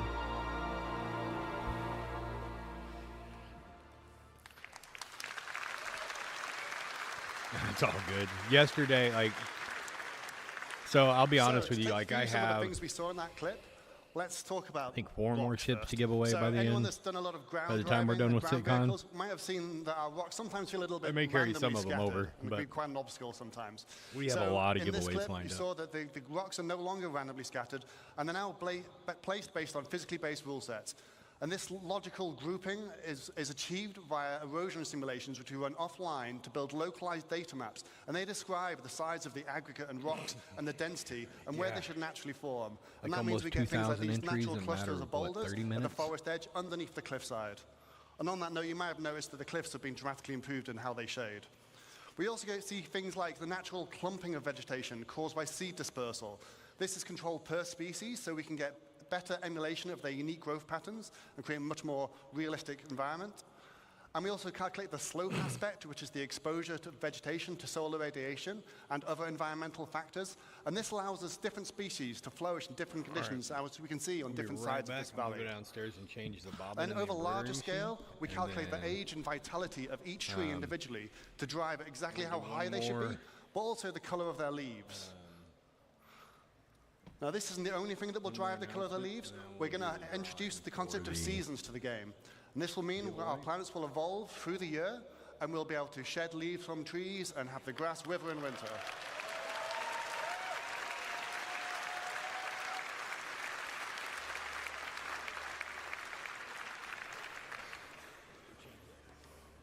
So as you're starting to see, all these rules, all this data, it's all coming together to create what we call truly emergent biomes.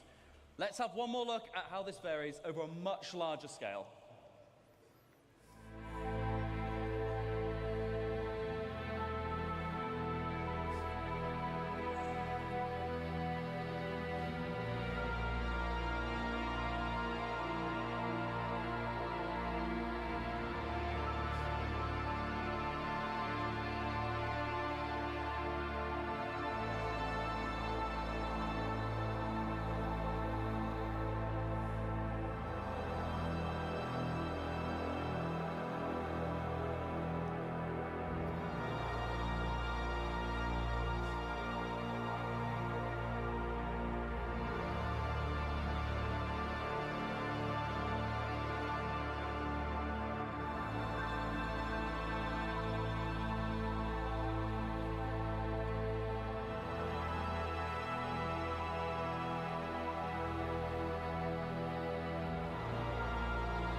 Just like in real life, oh, thank you. Just like in real life, our areas should vary, even by traveling a few kilometers. If you get in a helicopter and fly over the Alps, it all looks a bit snowy, but when you look closer, it's constantly changing. And we're now able to accurately represent that with our changing data. Another very important factor to mention is the distant look. In this screenshot, you don't see a single tree, and yet the terrain is still green. We previously did that with artist-made lookup tables that told the planet what color to be at what position. But that wasn't going to work with all our new data and our far more complex spawning. Now we have a systemic solution. The planet shader is able to intelligently evaluate what's going to spawn there using the same rule sets that cause the assets to spawn there when you get there. That means we can sample the sort of color that is going to project onto the orbital view and use it. We get a far better accuracy from the result. Together, by creating rules and authoring data that works, we create a continuously varying planet that sets the scene for the incredible exploration gameplay I know you guys are going to have. But how have we done this without compromising on performance? So yeah, with all this new data sets and these physically based spawning rules, you're probably wondering, how is this going to handle in your CPU? We don't want to melt anyone's CPU, so we've redesigned all of this tech to work much more efficiently than before, and now it can run on many cores. This allows it to be run perfectly well on both the CPU and the GPU. So we've redesigned our framework so that we can run it at both and swap between them freely. Now, the benefit of this is we can do things like, first off, move the terrain system to the GPU, and we've now done that to get some incredible performance improvements, but we then also cache the results in something we call a virtual terrain texture. I'll just give you a quick demo of this now. This is now vastly faster than the previous system, but it also allows us to generate the terrain in much higher resolution, which means all the Alright, popping so you can see on the mountains as we're approaching. Are we ready to all see of that who should our be completely closest eliminated. guesser was? Who guessed the closest this is?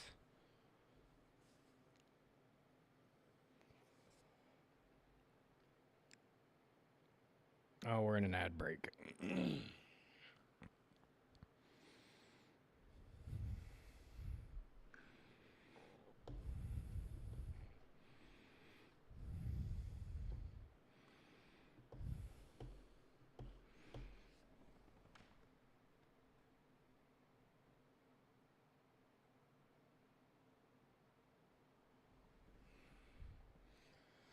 Okay, ad break's over. Are we ready to see who the winner is? Who's our wiener? Wait, did I miss a sub bomb? Did Elric do? When did Elric do gift? All right. Anyway, I'll look at that here in a minute to see when Elric did that, so I'll make sure I don't miss it. All right, let's go see who our winner is. I'll be right back. You should see an announcement on the screen.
So, Von Cody is here. I don't want to speak for him. Do you want the NERSA and the pulse? I.e., the one of considering you gave away a pulse earlier.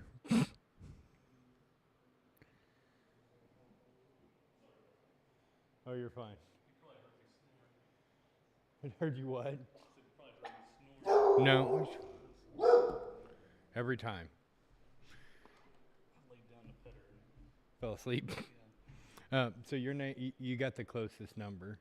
Okay. Do you wanna keep it, or do you wanna double it and roll for another winner? A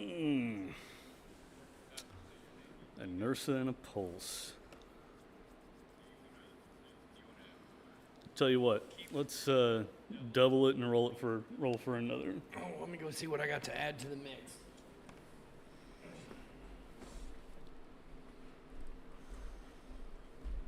Tell you what, let's double it and roll see what I got to add. Crack it. I don't think so, H.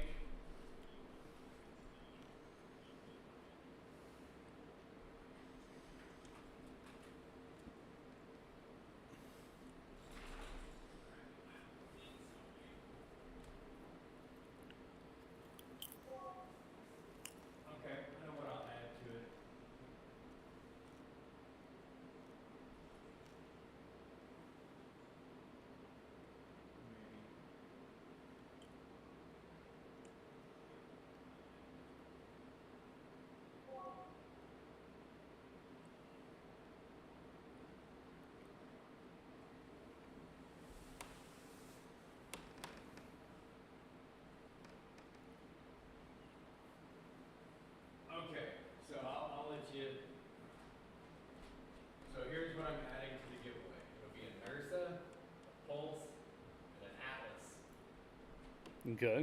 So if you want to go ahead and tell them, I'm going to draw, wait for you to make that announcement, and then I'll draw the next winner. Okay, so Angry. So at this point we have a NERSA and the Pulse, and Angry is going to add an Atlas to that.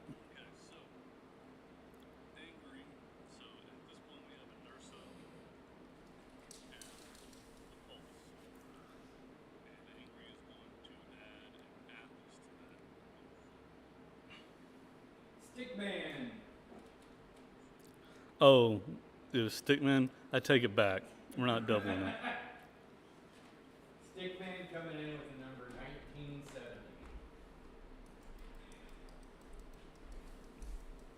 Was the next closest. I take it back. We're not doubling it. Yeah, Stickman. Congratulations.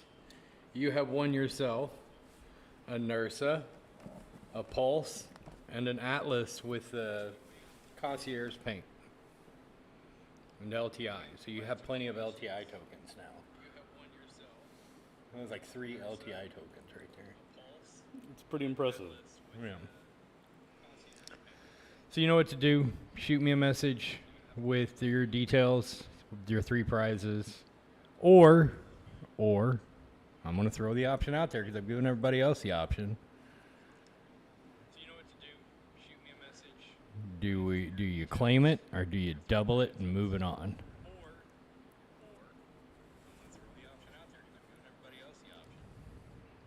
We're going to have like one giveaway where one person's going to win like 20 fucking ships if we keep doing this. And it keeps going down the line. Congratulations, you won a whole fleet.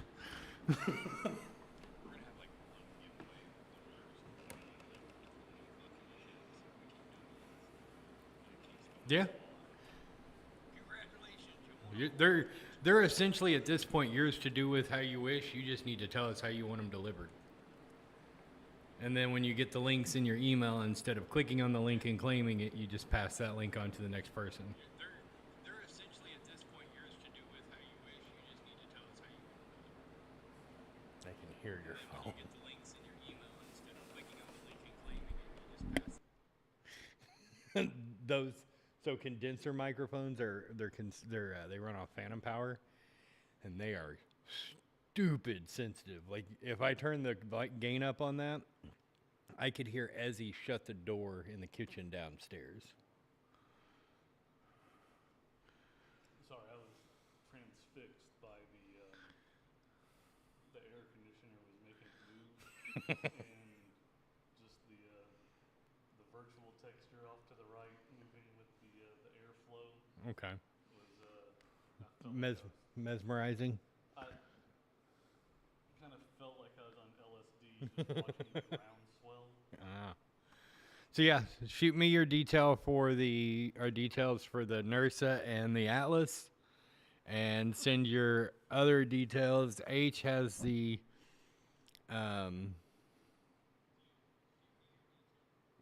is giving away the Pulse, so just shoot that information to him. And congratulations, we'll get set up for our next, because I have 2 more CITCON ships, a Cutter and a Nomad to give away, courtesy of CIG. And then Elric is throwing in a ship for a giveaway. So yeah, we have more giveaways to do. And then now I'm forgetting his name. Credo? No, last night or this morning. Cuddy? No, he won the he won a Pulse LX with LTI. Oh.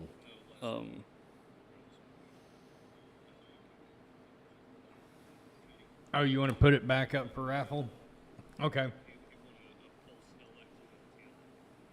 Yes, they are, Caffeine. So what we'll do is we will throw the Pulse into the next giveaway. Or we can keep it separate. I'll let H decide. It's H's pulse that he's giving away, so I'll let him set the conditions for that.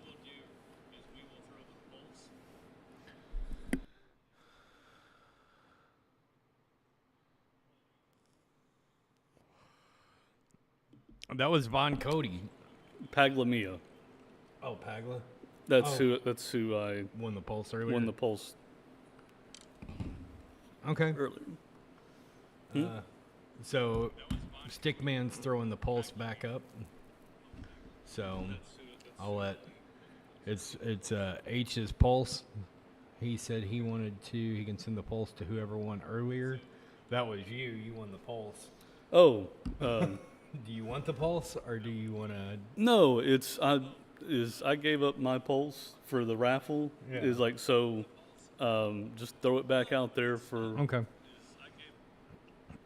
So, all right, H. When we do our next giveaway, we'll throw it up there as an add-on, our bonus LTI token. If you're cool with that, kind of like the Peregrine. Nobody wants the damn thing. Well, I mean. I'm not saying it like that. It's like the Peregrine. It's a good ship. It was like, what was it I was giving away a while back? It was one of those, like, it just kept cycling back through over and over. Everybody's like, pass it on, pass it on, pass it on, pass it on. For the love of God. Honestly, it's if it wasn't for the fact that I got here first and got that Terrapin, I'd be holding on to all that shit so tight. So yeah, his door prize, because he was the first here, is he won a Terrapin.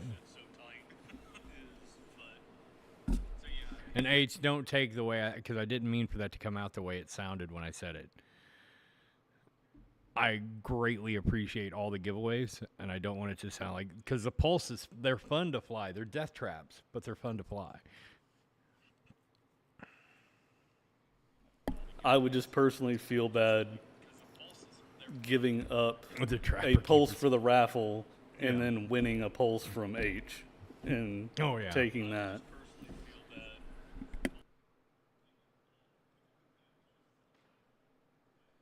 And then, Elric has a spooky cutter that will be given away as well.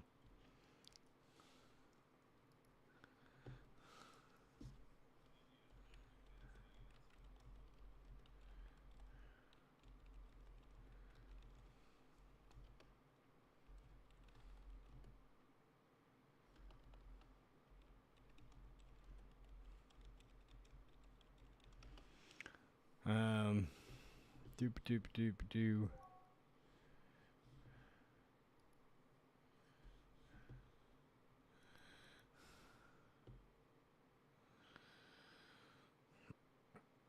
Oh, okay.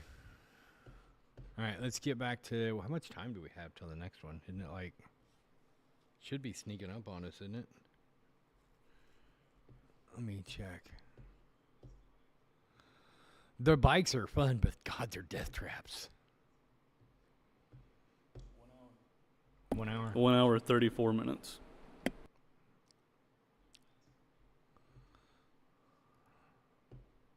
On the right-hand side of the screen.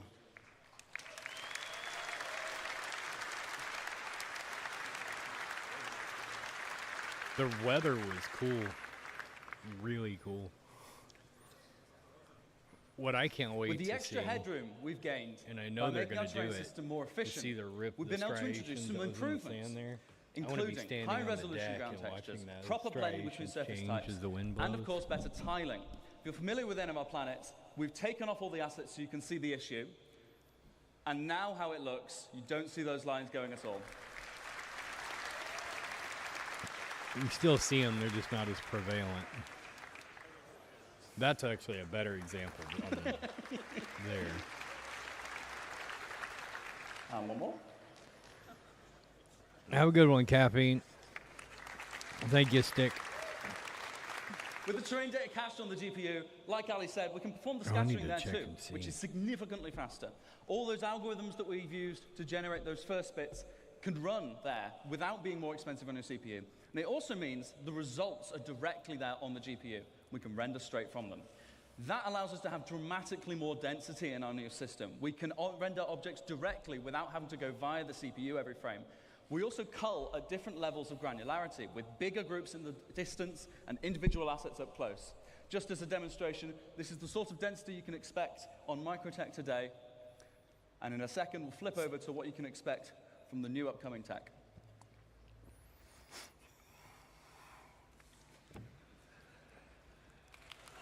See, I'm terrified what kind of workload that's going to put on my GPU. In a second, we're going to turn on the culling groups debug so you can see.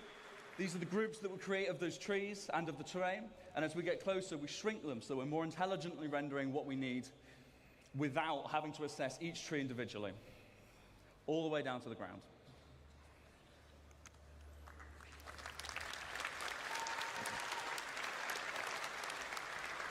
So to recap some of the things you've seen here in phase 1, we had data-driven rules based on physically based data, generating emergent biomes that continuously vary across our planets to get infinite possibilities. Oh, those thunderstorms looked With amazing. much greater density than before. You guys want and to fast much forward to the faster weather? rendering.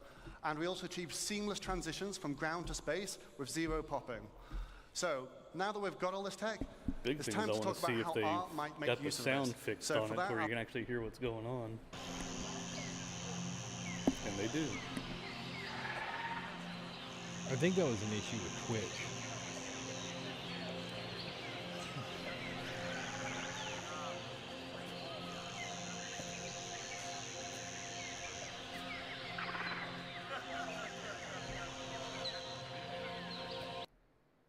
So, with our new benchmark, we are ensuring quality and improve on our previous work and make it even better. They do.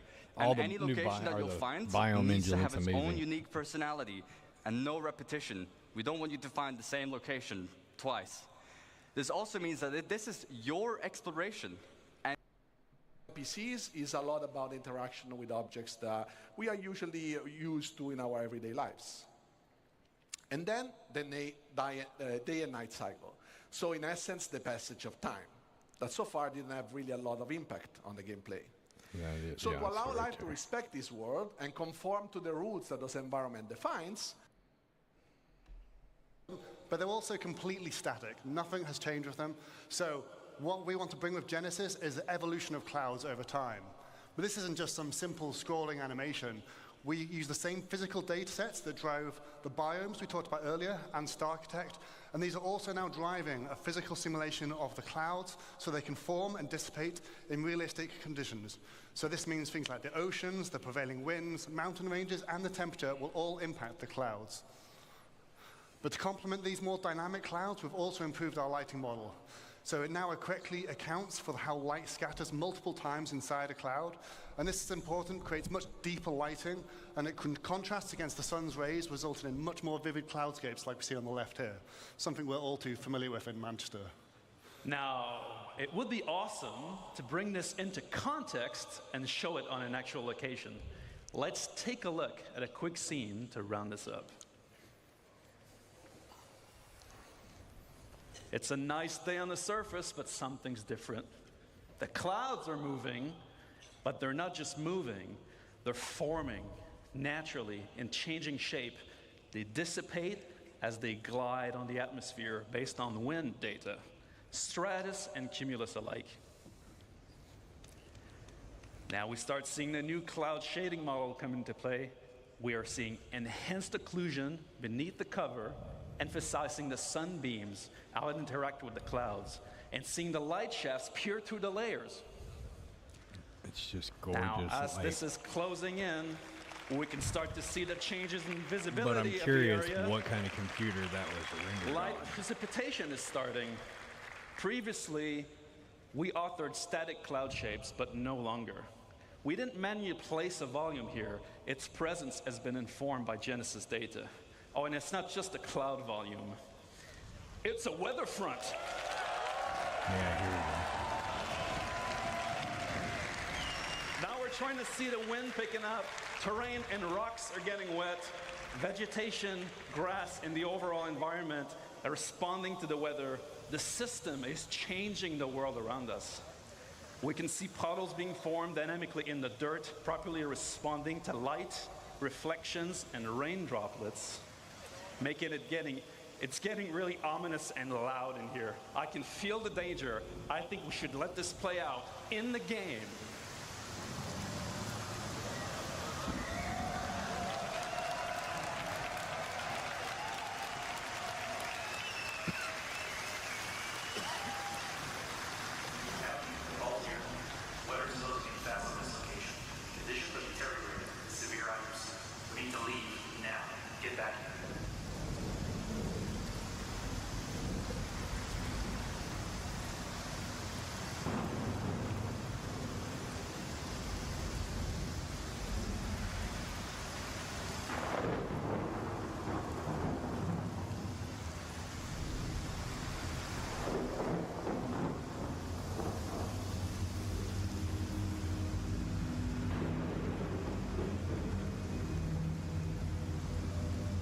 I'm getting out of this suit now.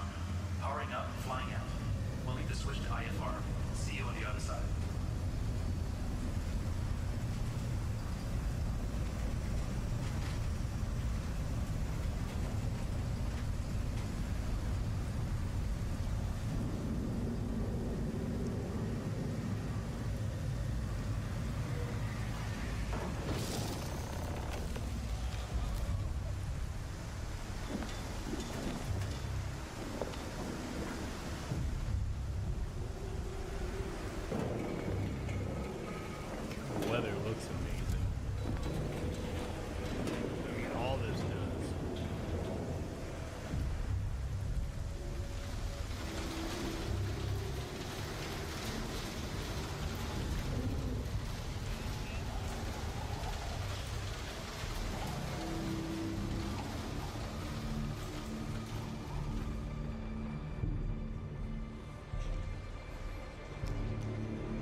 When that hatch closes, you should see the water puddle up in the face of the door there.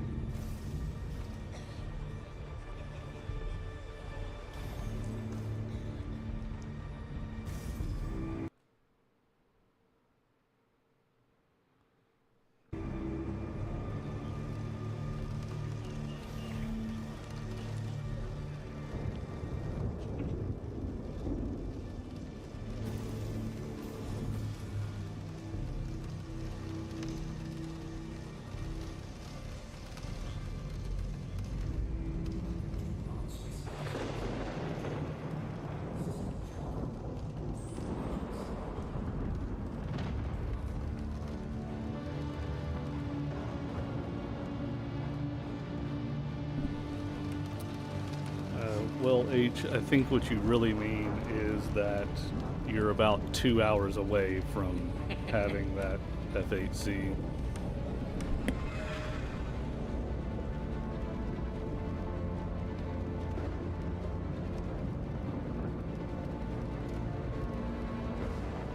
It's getting very sparky out here. Recommend deviation.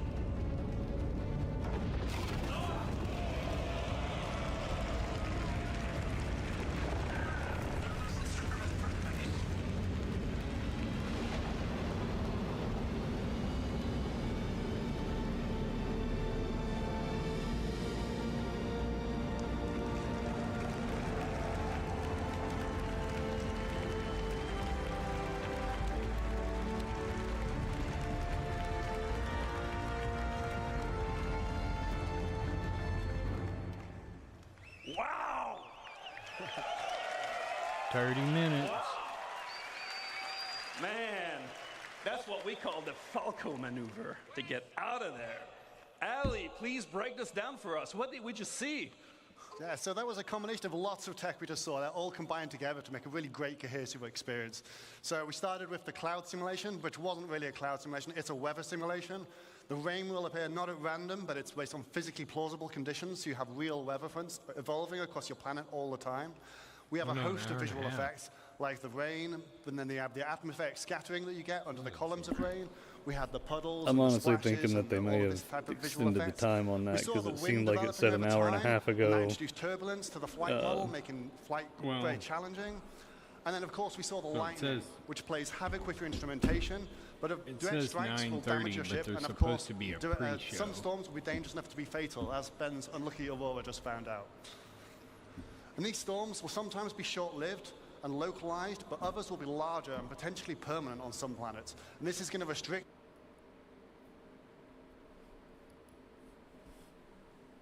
It says 1 a.m., so yeah, an hour.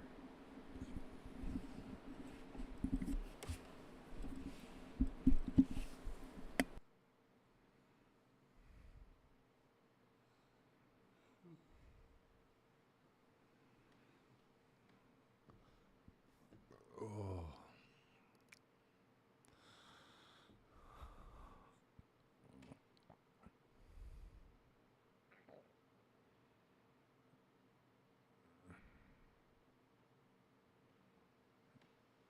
Let's see.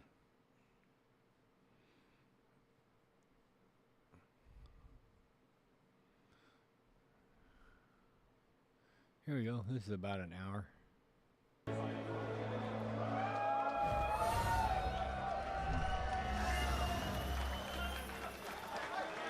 From 2947.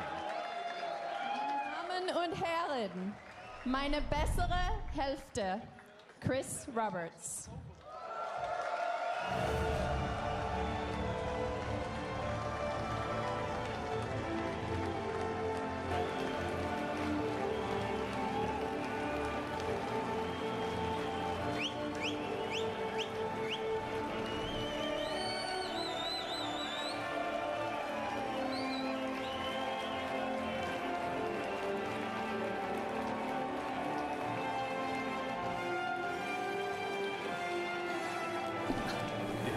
CitizenCon has come a long way from that. That's some pretty loud music there, so thank you very much for the nice entrance.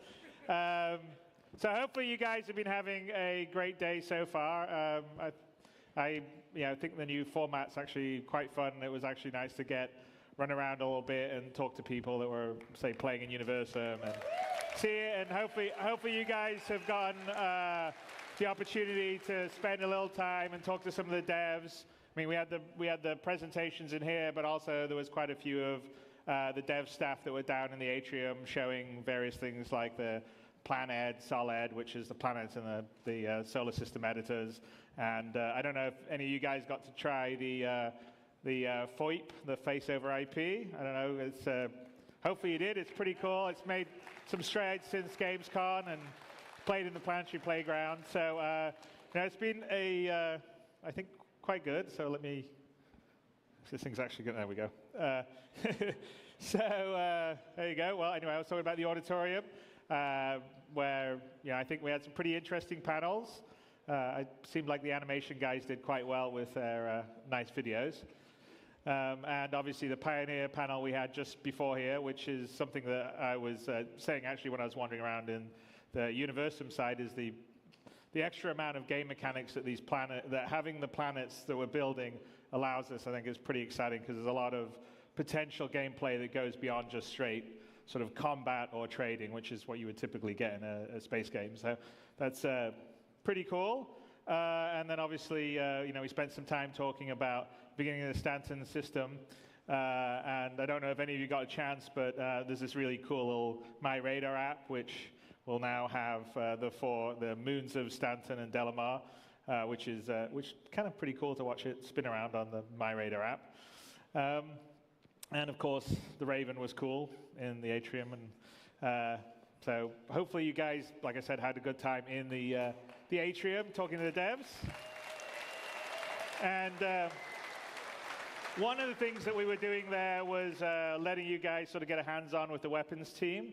And we have a weapon that's sort of a special skin for CitizenCon, which you can get on the web. But for everybody here, I think a fair number of you were sort of hands-on with the team, and they were sort of helping. You guys were interacting, deciding, or giving or feedback on like what a weapon design or color scheme could be. So I picked the two best ones. There was a few more than here, but these are the two ones that I felt could be okay in the game. There was a few that were maybe a little more colorful, or interesting, I should say. So what we're going to do, because everybody that is here in CitizenCon will get the weapon that we pick for free in their account, and they can run around with it in 3.0 when 3.0 goes live. So what I Those are need you what to you do got for is just being at the event. pick. So we have A, so I want to, and then we have B. So I'm going to say, who likes A, and then let's see how loud you are, and then who likes B, see how loud you are. So who would like to have A be the weapon they get?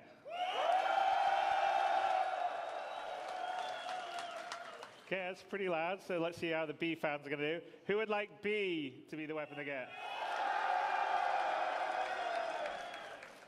Okay, that sounded exactly the same.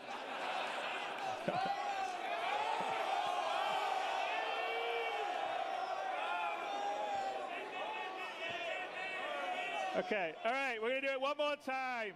Be really loud for the one you want. A.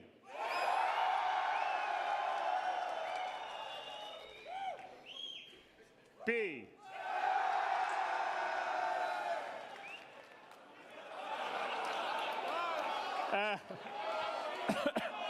Okay, I think.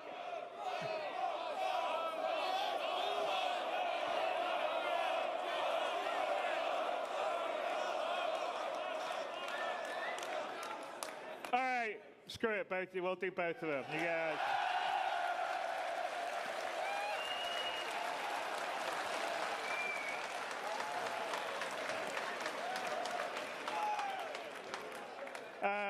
All right, and obviously, hopefully you guys went and played in the Universum. You could play a little bit of a taste of kind of what it's like flying around and interacting on one of the moons of 3.0. And those machines are all set up with the fast octane drives and the Intel stuff. So I think it was pretty fluid. It was pretty cool. So hopefully you guys had fun. Who got to play? Who played up in Universum here? Okay. This is all right. Old CITCON. 8 years ago. And then, yes, you got to mingle with the devs, which was, I think, pretty cool. Hopefully you guys got to talk to other devs besides maybe me. Yeah? Okay, good. And then we had our live stream, which I did hear that there was some lag apparently on, but this is when the Sabre first came out. Yeah, we spent a lot of money in this venue to upgrade their internet, so it certainly wasn't that. So we're going to blame it on Twitch at the moment. I was watching some of it back when we were working on the presentation back there, and I wasn't getting lag. I was getting a couple of like it would pause and then it'd be fine, but I didn't get lag and it wasn't stuttering. But who knows? Who knows? It's our curse. Anyway. Here we go. So what's next? So right now, as most of you know, we're working on getting 3.0 out. We've currently got it in Evocati testing. Are there any Evocati members here?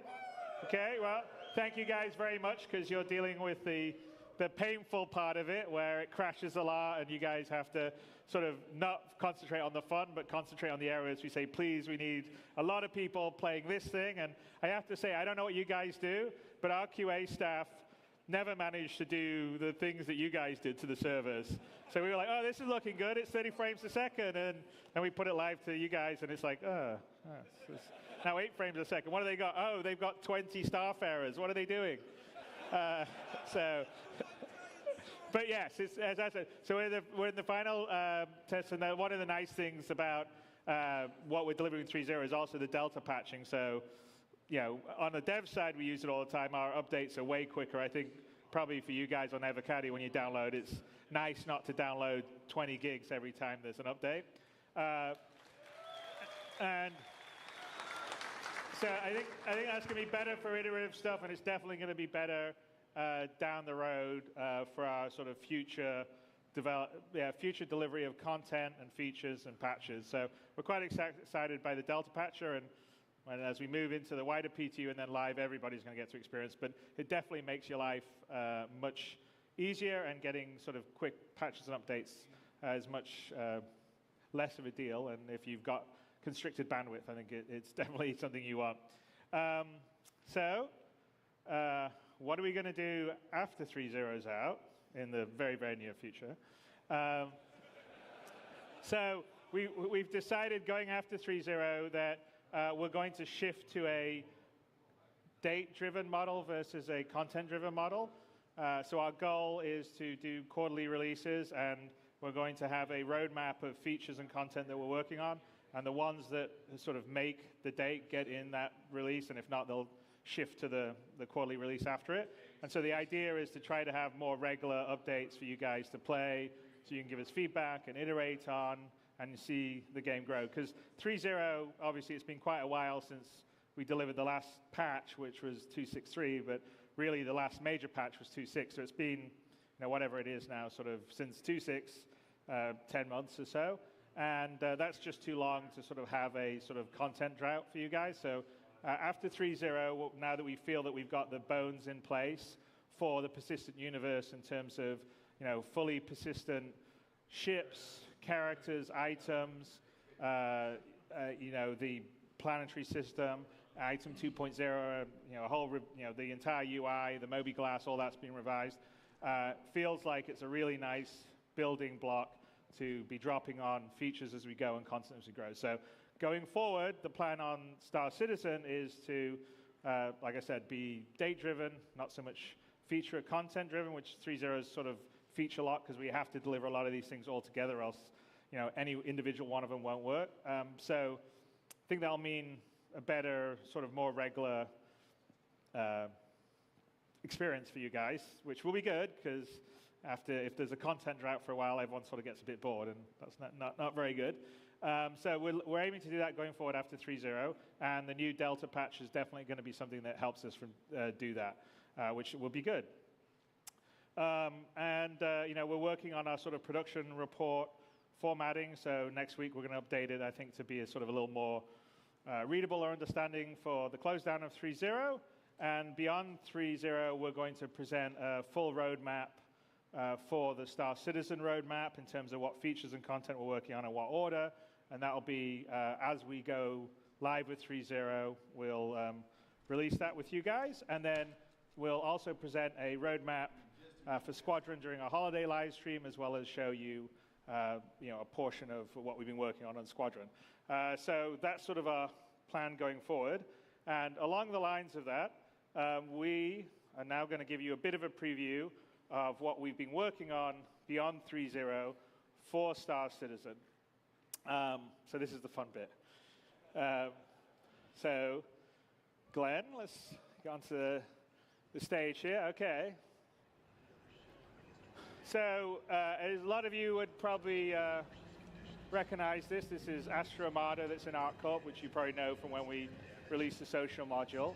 And one of our challenges is that the new paradigm of Star Citizen is you can go to all these planets, you can explore all the planets. We're not just going to have a cutscene to go down to the surface and have a very limited landing area. So the old ArcCorp, you basically were in a sort of well-detailed first-person small level, and everything outside of it was sort of a, kind of this, it was basically faked. And in the new way, the new planetary tech we can't. So here we are in Astra Armada. The Raven's there, which is the the spaceship that goes with the Octane. And beyond 3.0, we're going to add the ability to buy or lease ships. We're going to be doing another giveaway here in a little bit. The first place you're probably doing that would actually be on ArcCorp in the Astra Armada store. And of course, you're also seeing some level of our subsumption AI going on, which is also something we're continually working on improving. And next year, buzzword. Be even more self-aware. Right, let's head out.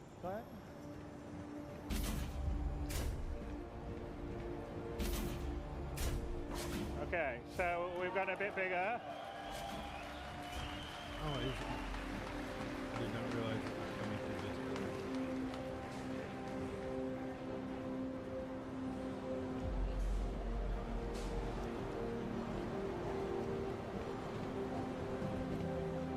And the big difference with ArcCorp that we have now is that there isn't really a skybox. Everything is real. So, well, not real, it's digital, but it's there. It's a digital thing. So let's just head through the main plaza of Area 18 here in ArcCorp, which, like I said, you guys will have known from the social module, although it's quite a bit different than it was in terms of scope, scale. Obviously, you can see a lot of the advertising and vibe stuff. But I got me let's head some out through the diabetes on a customs. plate.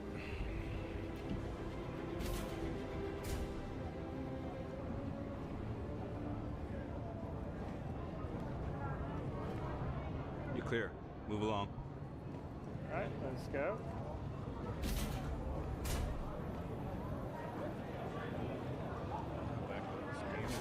So everyone's in a line, as always, if you're going anywhere to get through immigration.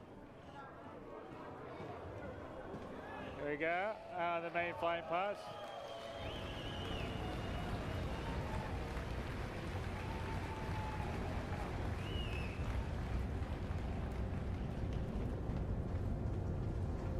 So, very Blade Runner-esque we got going. So this is a Terrapin, which again isn't in 3.0, but is going to be just after 3.0. Although I think we should probably, Glenn, shouldn't really. Let's start the small amount, right? The new Aurora, perhaps.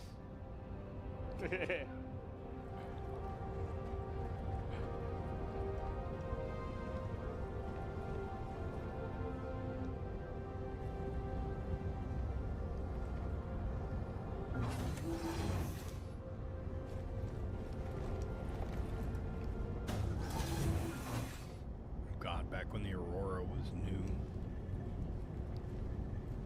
Or not new, but...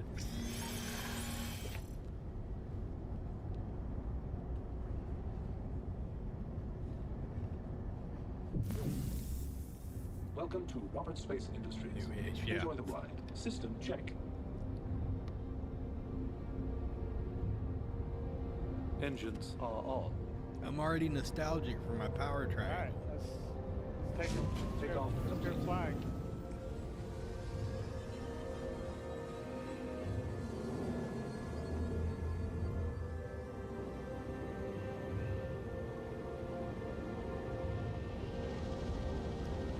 I thought the original was supposed to. But shit, they've said so much stuff between when that thing first came out and now. Not sure we're going to let you actually get this close to these populated areas, but we'll let you guys do it.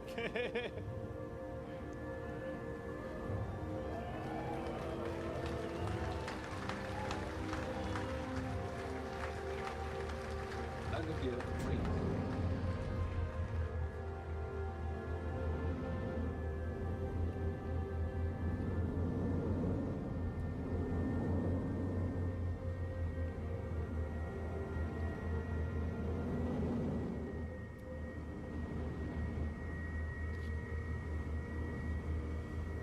I remember when Area 18 was all we had and we were happy.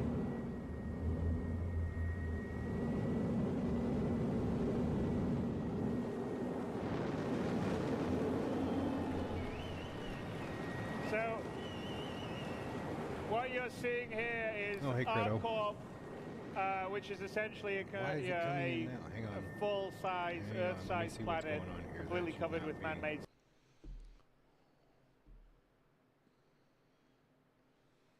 Are you there, Credo? Yeah, I had to turn you way down because I couldn't hear anything over that audio.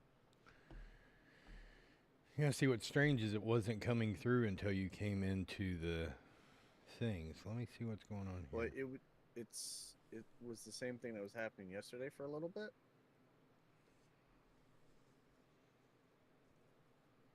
It just stopped at some point. I just assumed that you were running the audio over speakers or something. No, trying to figure out.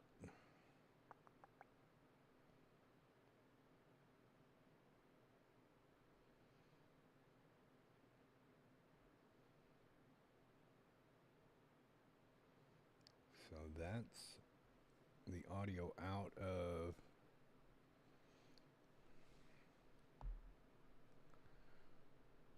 Yep. Hang on a second there, H. So the audio is coming out of there. Let me make sure I've got the right source selected as my primary source.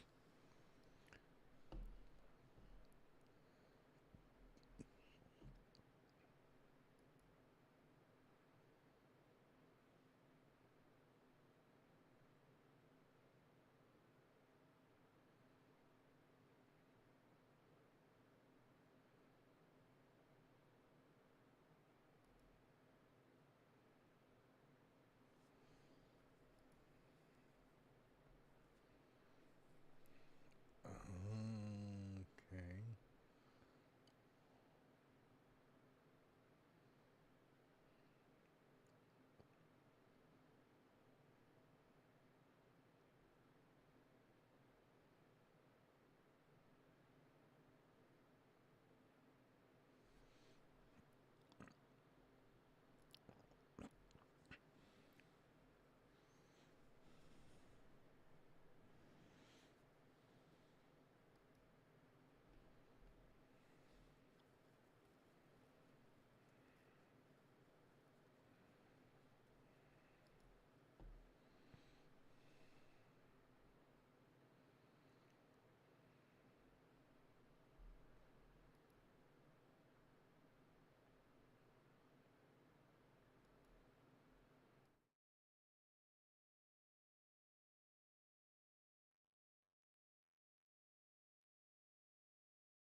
Okay.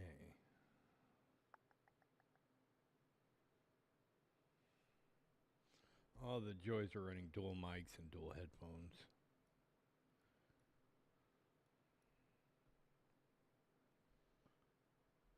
Yeah. Because I have to pipe the audio out of YouTube into a virtual mixer, and the virtual mixer parse it out to mine and Von Cody's headphones, and then the virtual mixer has to send it to OBS. Actually, wait a minute. No, I don't have to do that.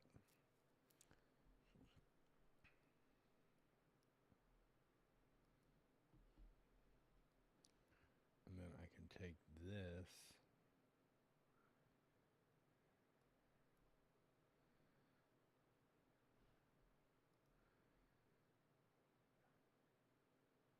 Alright, you shouldn't hear that anymore, correct? You don't hear any game or video audio in Discord at the moment? Is that correct?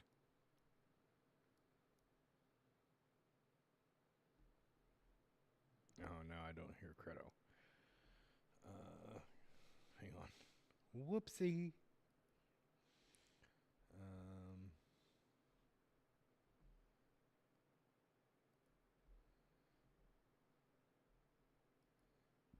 I figured out what my problem was. I'm a moron.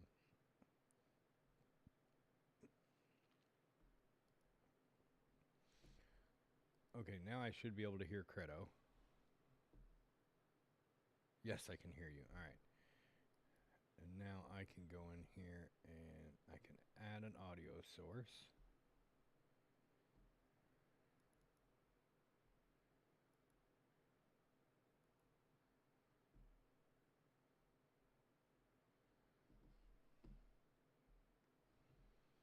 So I have to set that to open volume mixer. Output to Shure MV7s.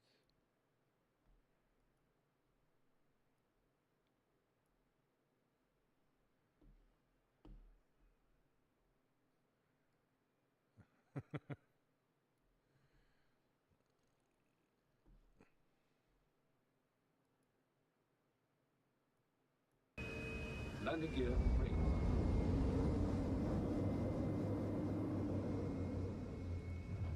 There's that.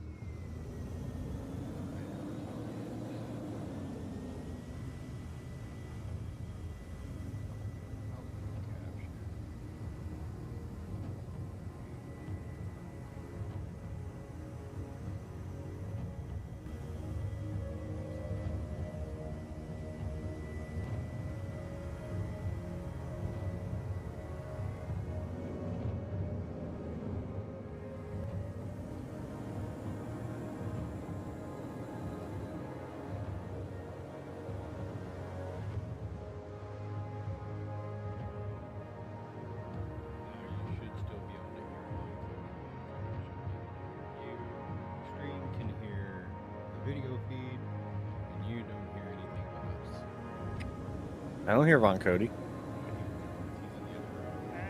Oh, okay. Longer term, that we're going to be building on our bigger, Gotcha. more populated planets, multiple landing zones. So Area 18 is one of them. Can you hear that? Would be potentially another one. And we have Yes. quite a few around That was our quite loud. such a What big was that? planet and the detail and scale that we're going for. That was a We very, sort of very feel like stupidly it has to be sensitive more than microphone. just one Oh, gotcha. landing zone or two landing zones and then nothing else on the rest of the planet. So it has to feel believable at the scale of our universe. And that's always quite a challenge, but some of the technology that we've been building is allowing us to do that, as you can sort of see That from microphone there, if I turn the visuals that the we're flying gain or around the here, where sensitivity all the way up, we literally have a Esmeralda shut a kitchen planet door on the other covered side by a of the city. house. In the basement. That's where our kitchen is.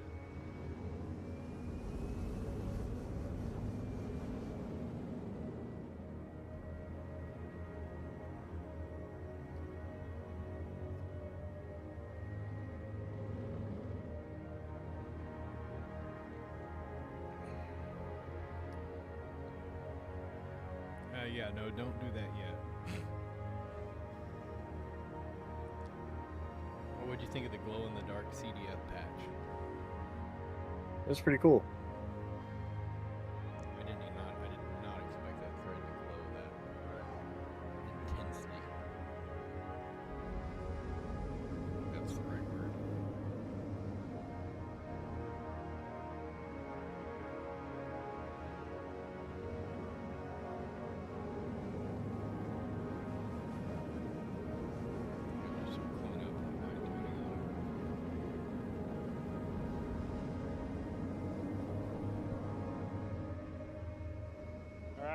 Am I still quiet?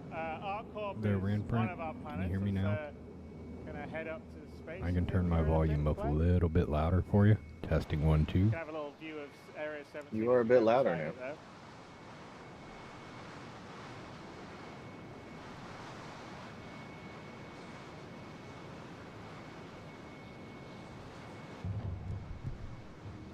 That's alright. Mic problems will go away soon. I have some new lav mics on the way, or over-the-ear boom mics. Like the TED Talk microphones.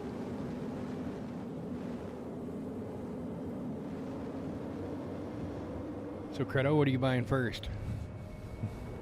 You gonna buy the first ship they throw out the door? If it's that, Depends what it is. Like, what would they come out? Let me phrase the question this way.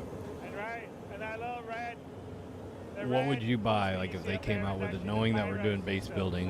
Like, as soon as you saw it, you'd be on the site buying it. Which one have you seen the sneaks for? That I guess is the way to phrase that. I mean, maybe the vehicle, but the vehicle would only be a placeholder. I would end up selling it and then getting it in game, or melting it rather. Because I don't buy vehicles. The only reason I would buy a vehicle would be as an LTI token. Yeah.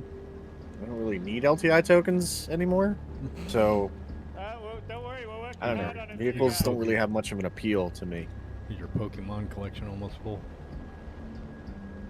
I mean, will it ever really be full? Like, that's the question, you know? Like, will they ever stop making ships? I think we all know the answer to that. So, more than likely, whatever the case is, if it's something industrial based, I'm gonna jump at it because I'm an industrial focused player.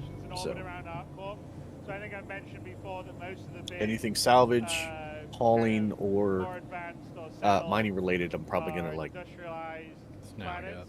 Have just will have buy quite a few space immediately. stations in geosynchronous orbit, so that when say I'm someone concerned with with, so a large ship like a yeah, Hull I'm kind of C or a concerned D with the new brings base in building cargo, stuff that's going you to go drop. the space station, and then the cargo can be offloaded. Because I'm and brought the down to base building planet. guy. Like that's my. So we're just going to head to one of them. It's built using a new Well, I mean, modular base space building. station, setup. Yeah, I mean, I consider that industrial, but you're going to see a lot of space stations and variety, and we'll talk I mean, a like, little we bit have about how we're gonna pioneers, put them so together what and else do we really build them need up besides in, that? around the Stanton But system yeah. and the other systems as we I will expand out. use that Pioneer to fill up all 8 square kilometers of my And the plot. key is, it's all, you know, we're not there's no loading screens or anything. We just flew up from the city. We were Oh down man, in the old Area orbital 18, relays. Then we were flying around these huge skyscrapers, and now we're just heading up to the orbital space station.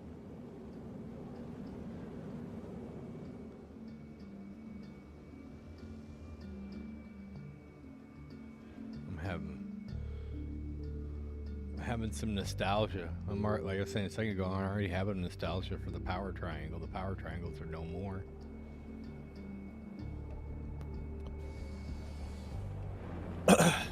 Yeah, it's, you know. I thought he was sure as shit about to drive that thing right into the station. But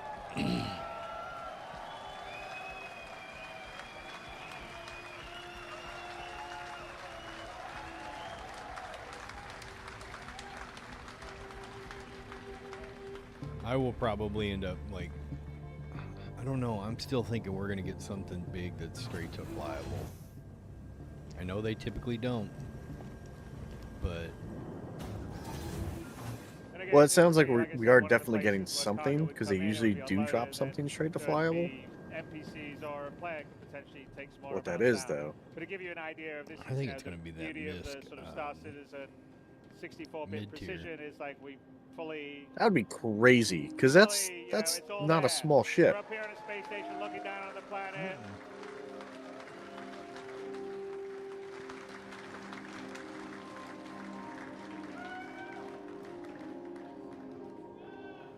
Jump? I don't know, Glenn. Should we jump? It's changed, but that landing pad art is still the same.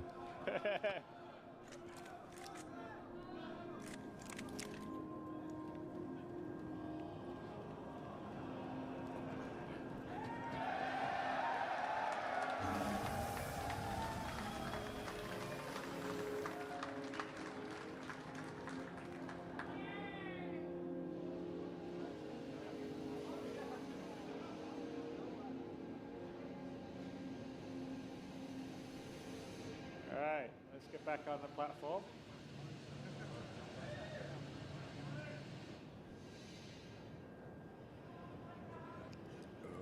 But no, his EVA. But yeah, if gravity, the- plus gravity's much weaker up here than it's down on the planet. But the gravity is I'd actually probably properly still buy the simulated all MISC way through, based on your distance salvage from the center of the vehicle. planet. Get up.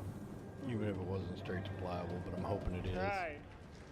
I have watched that fucking Squadron 42 trailer 3 times already.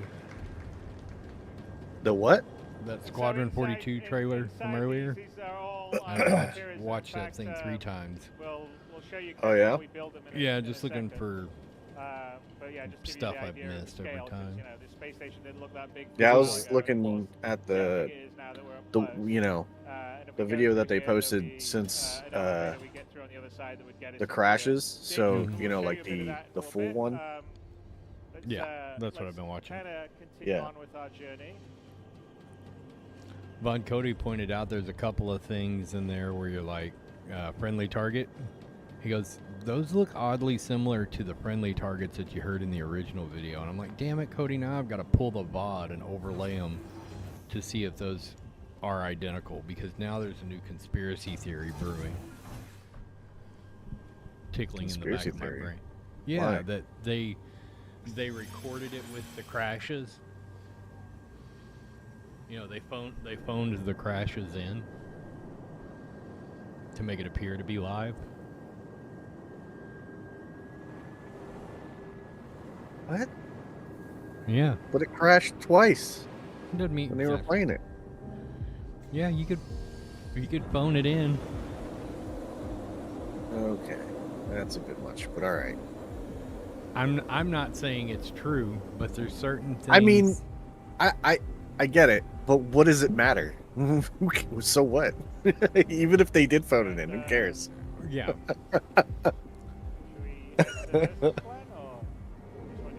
It was one of those, like, I didn't care until he said it, and now I was like, damn it. Now I've got to know. Inquiring minds wish to know. Oh, really? I Early? am not one of those inquiring minds. I wasn't. Now that earwig is sitting back there going, but what if? Must be live on Twitch.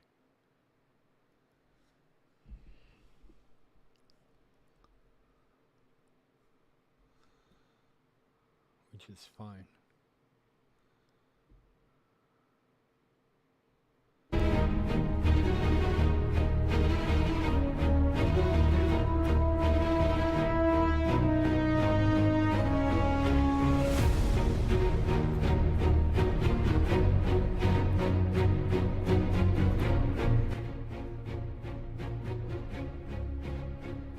Sorry, I turned it down.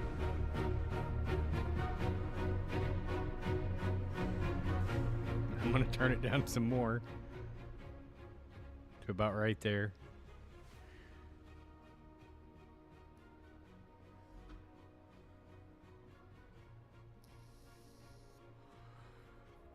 And then when it starts, it'll go a little bit louder.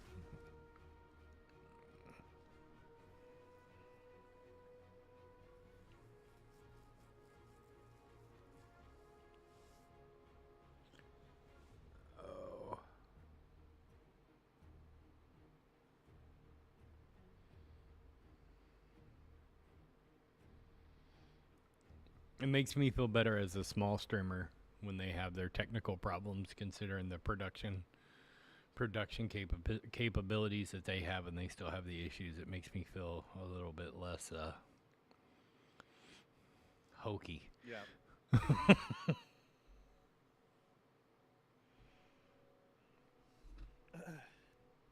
You haven't seen their Christmas special yet, have you? Oh, which one from? 2016. I have, but it's been so long ago. Now we're gonna have to rewatch it. You can't find it anymore. Like they removed it from all their, like you can only get it from certain sources. I don't know if it's still on YouTube or not, but they've definitely stricken it from all their records. One of those. This shall never be remembered. Yeah, no, they did not want to keep that. That was a shit show right there. Poor Jared's like, no, this shall be stricken from all records for all time, ne'er to be seen again. I know Astropub has the video.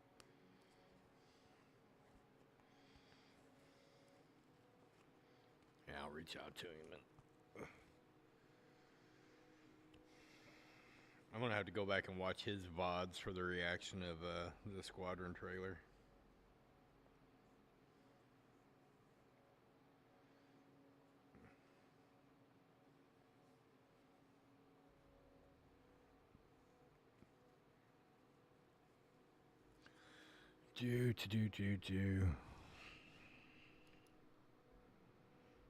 Oh, fucking thread break.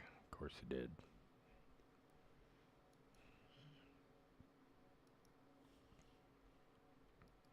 I think Von Cody fell back asleep.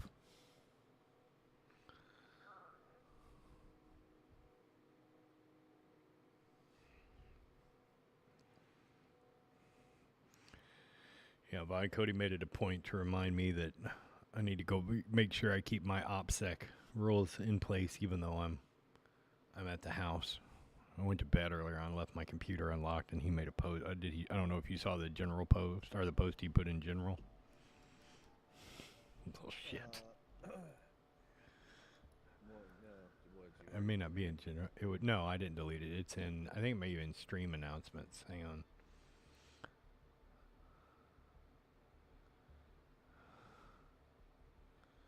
Where was it? Yeah, stream alerts.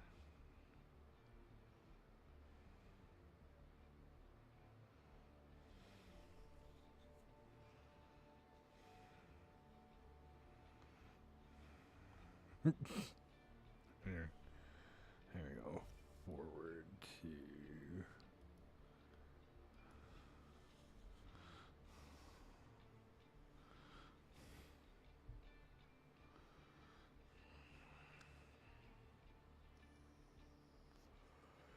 Oh, jeez.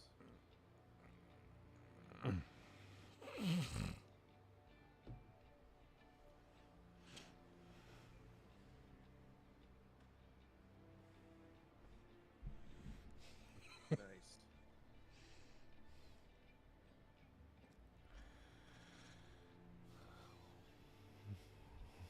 It was a humbling moment to remind me that OPSEC is everyone's responsibility.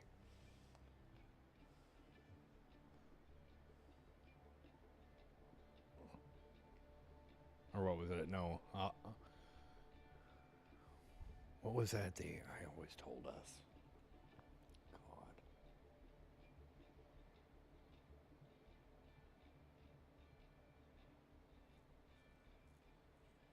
Yeah, that shit, it's been so long since I've sat through one of those fucking meetings.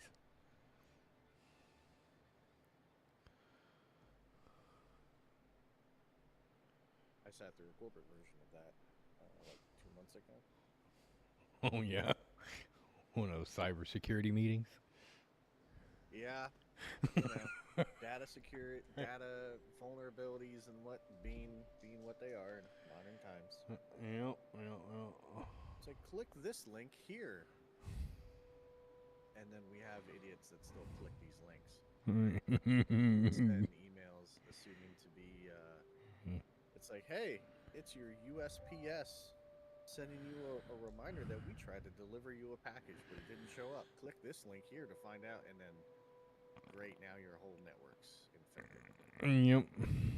I get those messages on my phone all the time, and I reply back to them. I go, do suckers still click on this shit? Oh, yes. Yes, they do. Plenty of people still do that. Yep.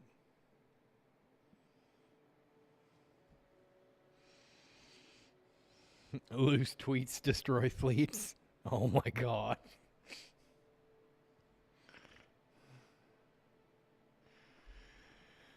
Oh, I'm gonna have to integrate that somewhere.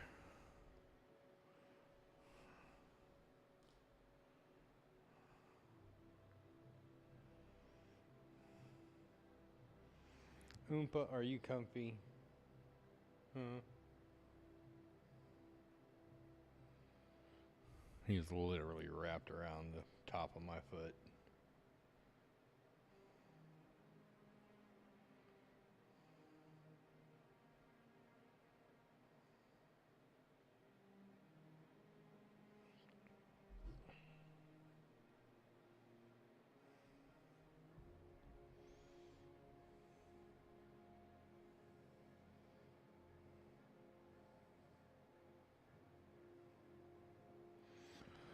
Oh, so close.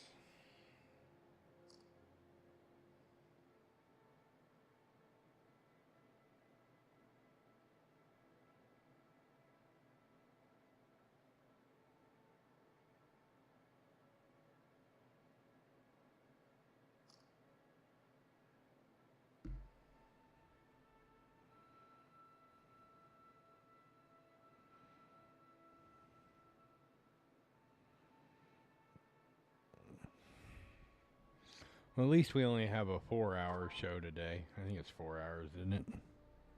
9 to like 1 their time. Yeah, I mean, they only have, what, a couple... They've got the ship stuff, and then... the ship stuff, the base building stuff, and then the Road to 1.0 stuff, right? Yeah. I don't know what else is on the docket.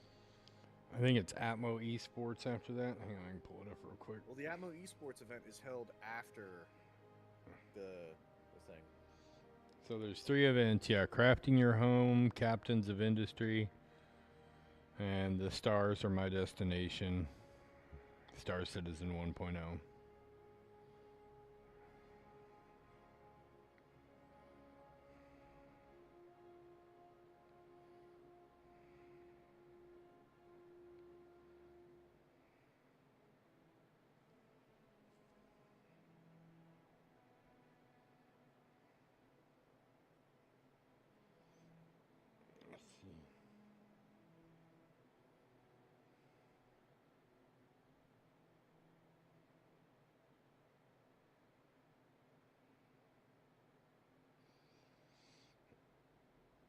Yeah, the folding wings definitely need to be a thing on the Aurora. They did it on the Scorpius. They should make a retrofit kit for the Aurora. I'd actually fly an Aurora if they did that.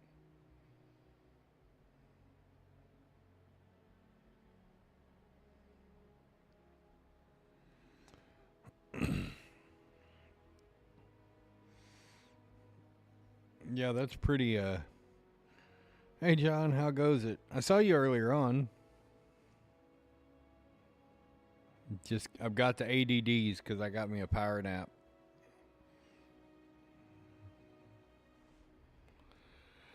What time did you get up? So, it's like 8:30. Well, what time did you actually go to... All right, so you slept, what, right 4. after the event? Well, no, right after the event, I had family show up that was dropping off hats and jackets that they need embroidered, because friends and family discount. And then they left. It's probably like 4:30, so I got like 3.5 hours sleep.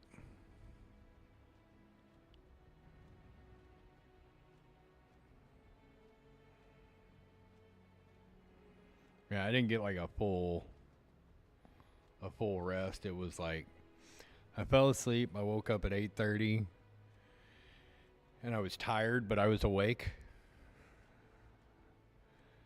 And then probably what's going to happen is this is going to end.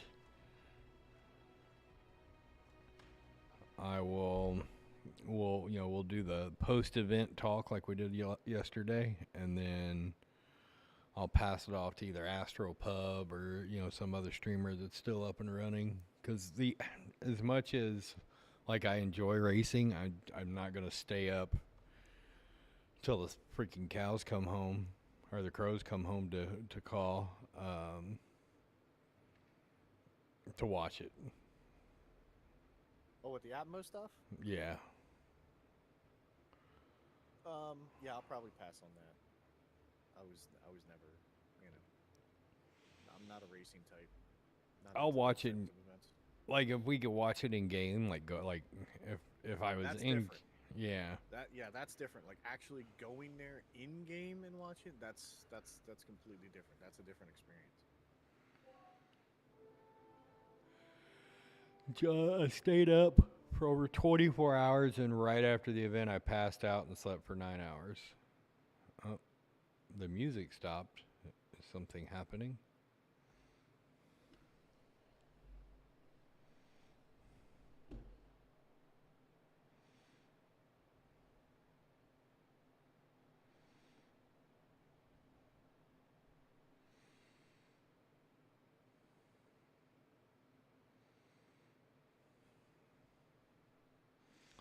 So it looks like they're kicking off 30 minutes early, or we got a 30-minute pre-show.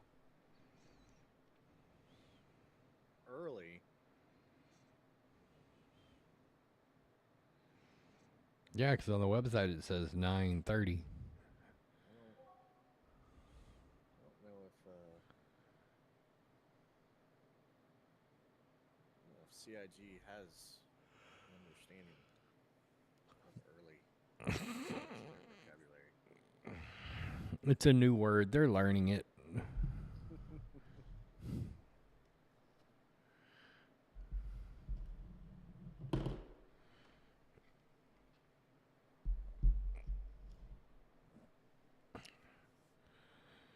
I don't know why, but I just got this sudden urge to watch October Sky. Oh yeah? Have you ever watched it? That's the one about, I have them. Oh, that's the Jake Gyllenhaal. Yeah, the one where he, mining one. yeah. Yeah, I saw that like a long time ago. Yeah, it broke. And I don't want to run down the stairs. I mean, I do, but I don't.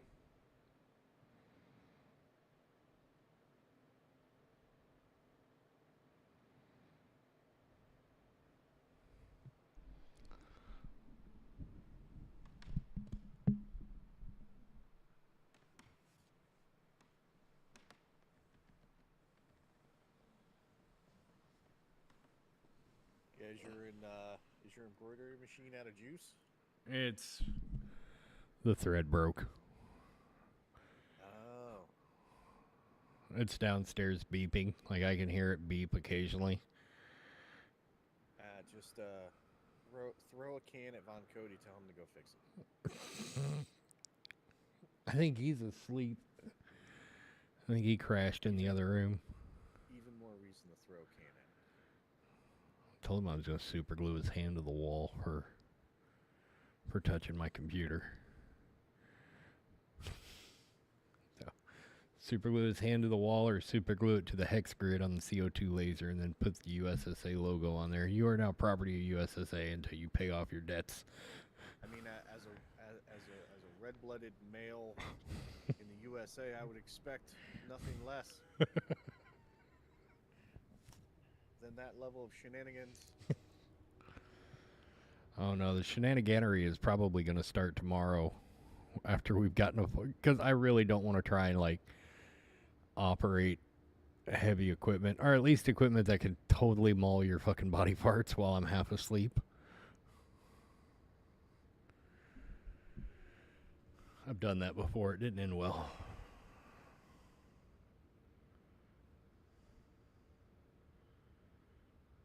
But tomorrow we're going to make...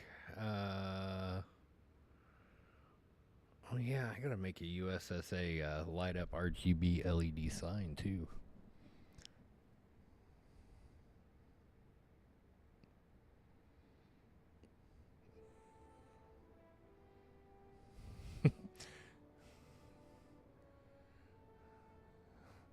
Well, John, you were 3 minutes and 30 seconds till we got the 30-minute timer.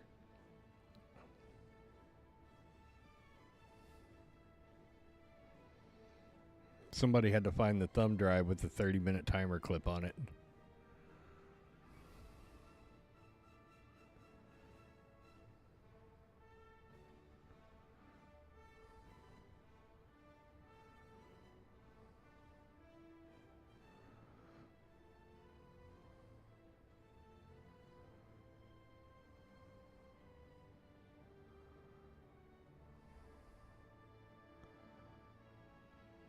Oh, I don't know if you noticed it, but on the Squadron 42 live playthrough,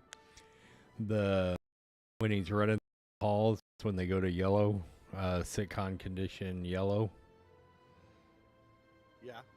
The yellow alert, that is a direct ripoff of the Star Trek yellow alert and red alert symbol. And it looks amazing in game. Oh, gotcha. It's I mean, that's not too uncommon though. No, it's not. It's because, I mean, that's pretty much become the common lexicon. But it's nice to see them, like, not only are they grabbing Star Wars, but they're also grabbing like, they're bringing all the sci-fi franchises. You got Star Wars, you got Alien, you got Star Trek. What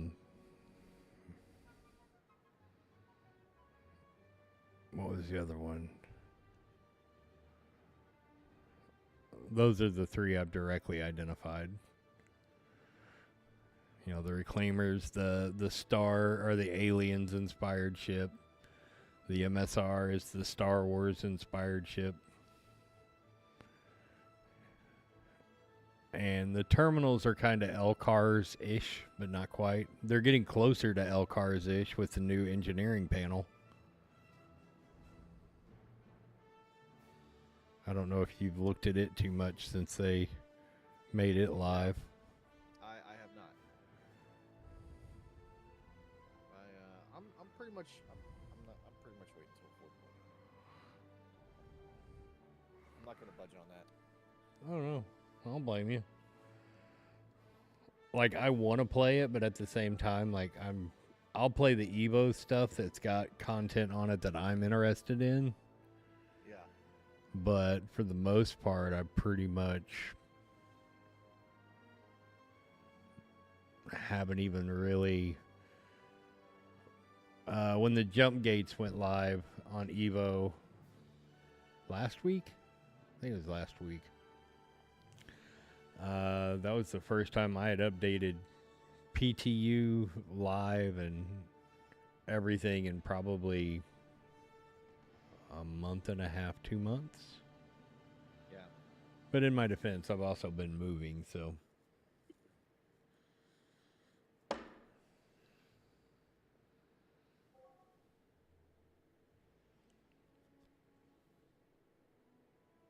When the hell did you get here?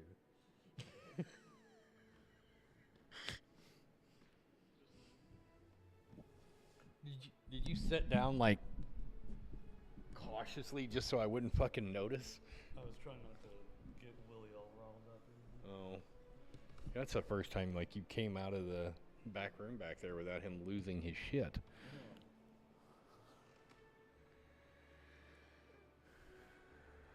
Yeah, the ADD is very strong here lately. Credo told me I should throw a can at you and make you go rethread the embroidery machine.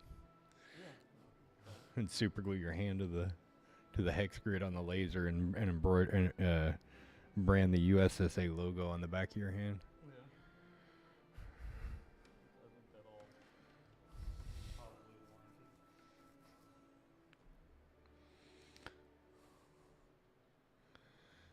But like I said, in my defense, thought you were at your computer. No, you're.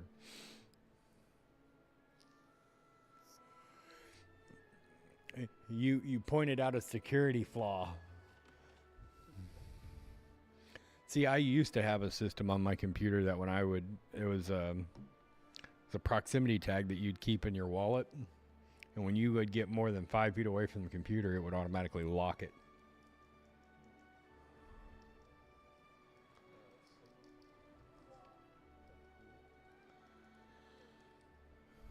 This music's making me sleepy.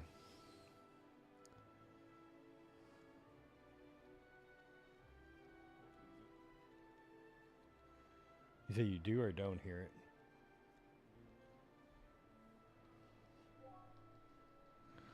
it? It's still going on. Bon Cody's sitting here next to me. We had a couple of guys weren't able to make it due to family issues, but we made the best of it.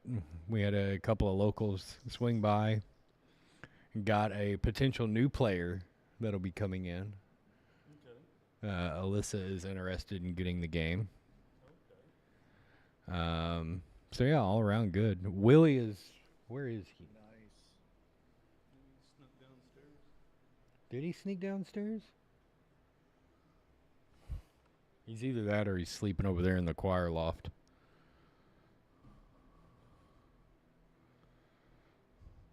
I still haven't gotten used to that. I play video games in the sanctuary. I sleep in a church. Yeah. No, see, you gotta set it up to where you can say that you play video games in your reliquary. My reliquary. Ooh, I like that. Everybody needs to have a reliquary. Nick, how are the jackets and everything and the new the knee boards going over? I saw you guys yesterday, but I had company that I was entertaining.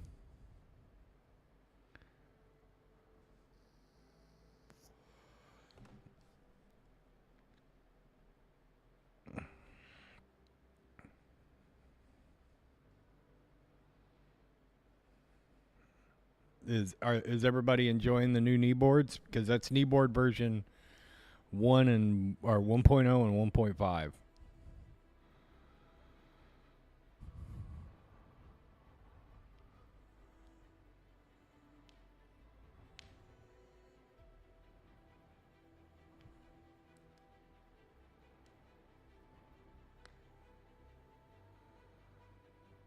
Cool.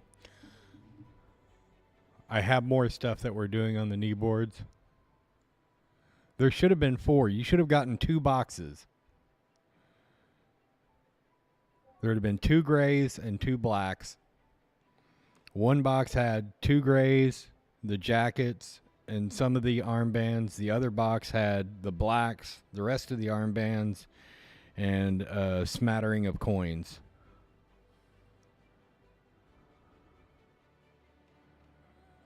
Interesting. Okay, I will have to go dig up that tracking number. I thought you had gotten both boxes. Yeah, there was a total of 3 boxes shipped on Monday. Two to you and one to Prax to take to Segalian. So you're only rocking. Great. Okay.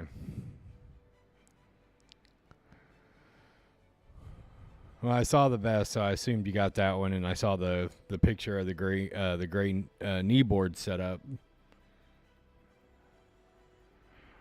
Crap. Okay. All the vests arrived okay. Again, I'm sending you guys new vests when you guys get back and we have a chance to talk about everything. Because typically I spend a lot more time getting those all squared away.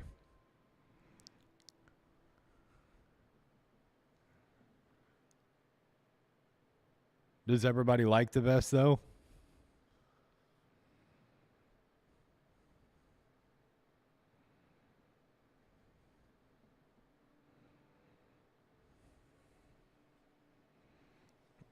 Other than that front pocket, I'm not happy with that front pocket.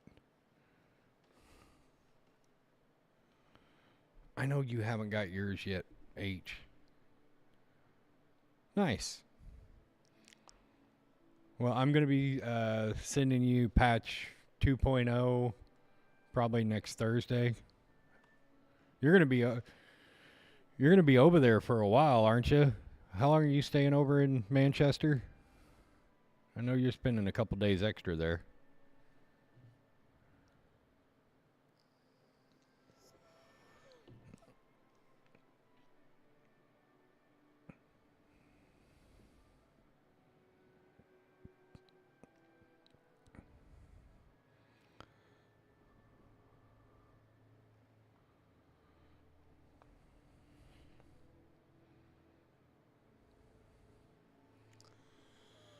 Oh, how's the event been treating you? Are you you're staying hydrated and taking care of yourself, right, Nick?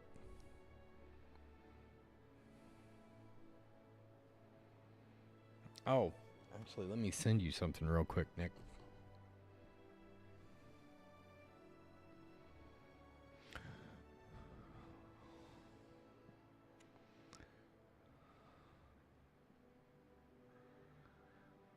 I want to do these on some BCI patches. I want to use that thread.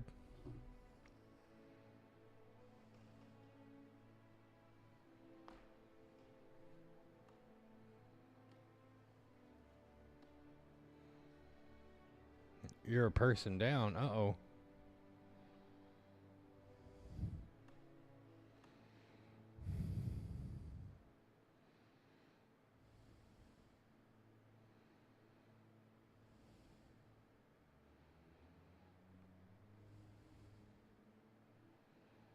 Who didn't make it?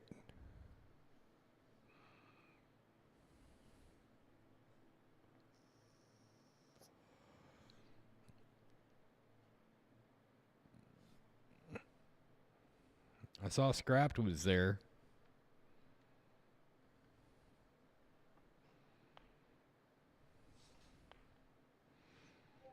I'm kind of pissed the second box didn't make it there, though.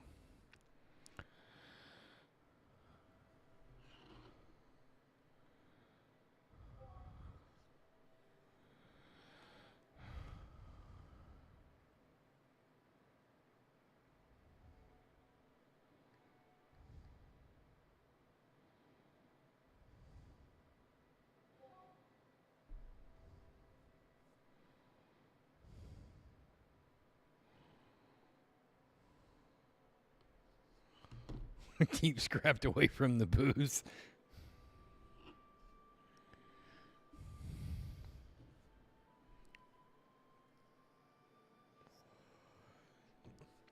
Scrapped was staring at that camera like it owed him money.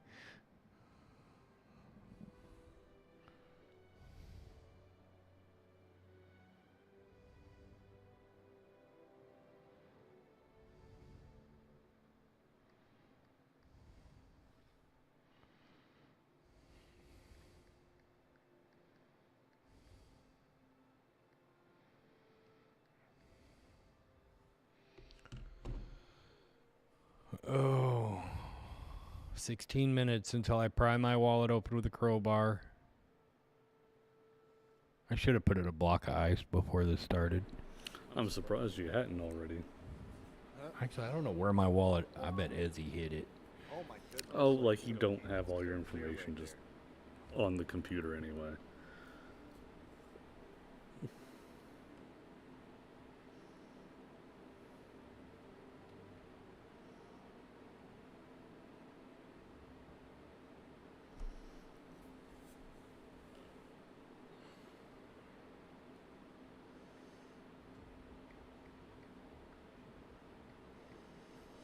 Well, as far as we know, nothing's gone up for sale yet, but what is it? Speech number 2 is about the building system, and this also includes the vehicles and the ships and everything else that's supposed to be going along with those.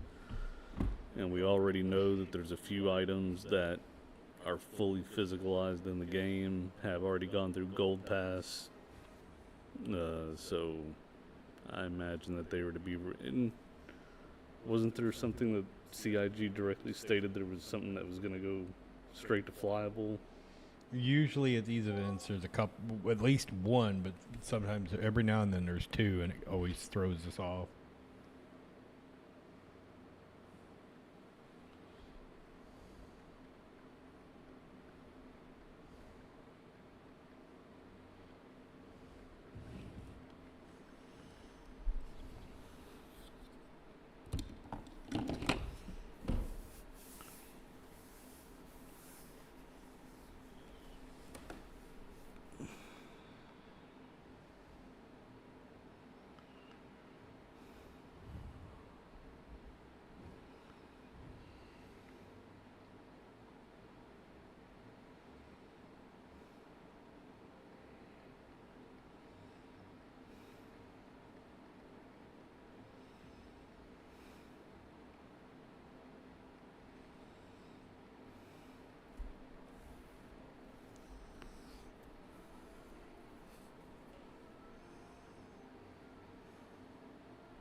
Do 13 minutes.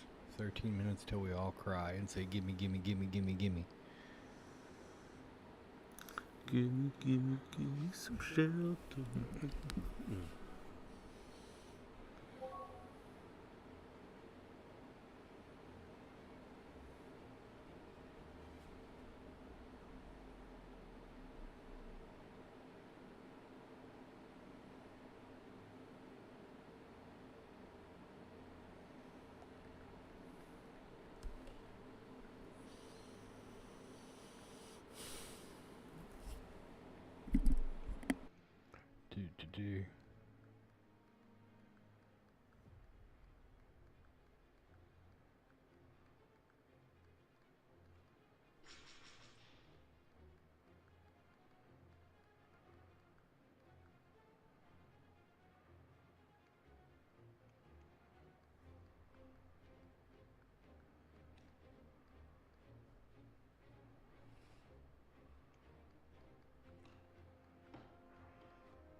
Do. Do.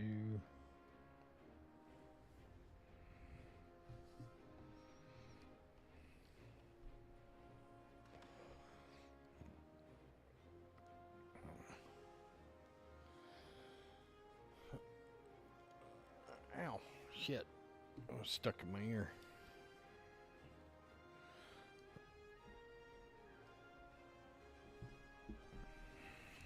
Just a second, I'll plug these in.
Oh, I got a question for you.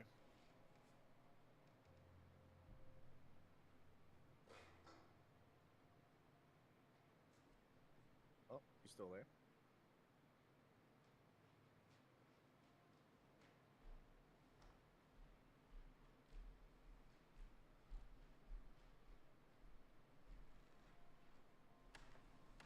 I'm gonna actually have to turn the heater on here in a minute.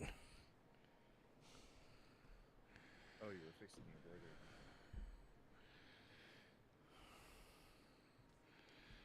We got about 8 minutes. So I got a question for you.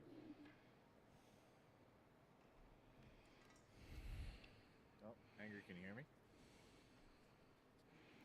Hello?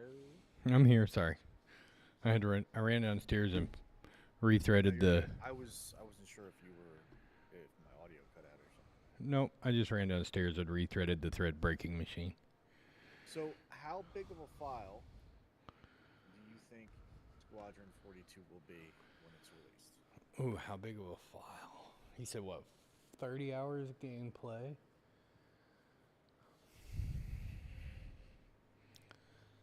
Probably about 60 to 70 gigs. Yeah. Okay.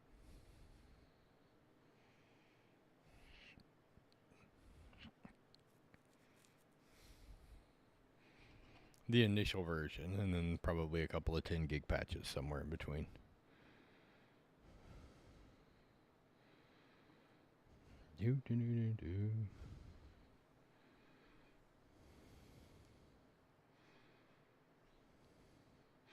There's some weird guy walking around my house, walking his dog. Some weird guy? Yeah, Von Cody. I have cameras all around this place. Like every time he walks his dog, I can pick off the cameras as he's walking because I'll get a ka-ting, ka-ting, ka-ting. And everyone, when it triggers, they'll all notify me individually. Oh, you're fine. That's what they're there for. That just lets me know they're working. I don't go outside and touch grass often enough to go independently verify that they're still functioning.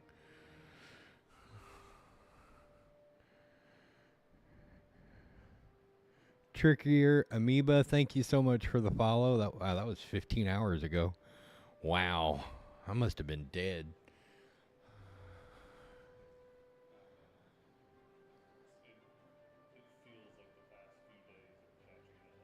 Yeah.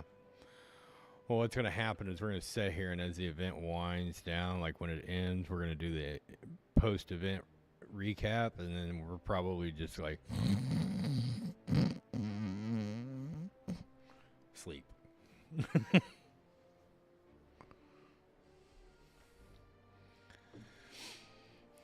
Just pass smooth out.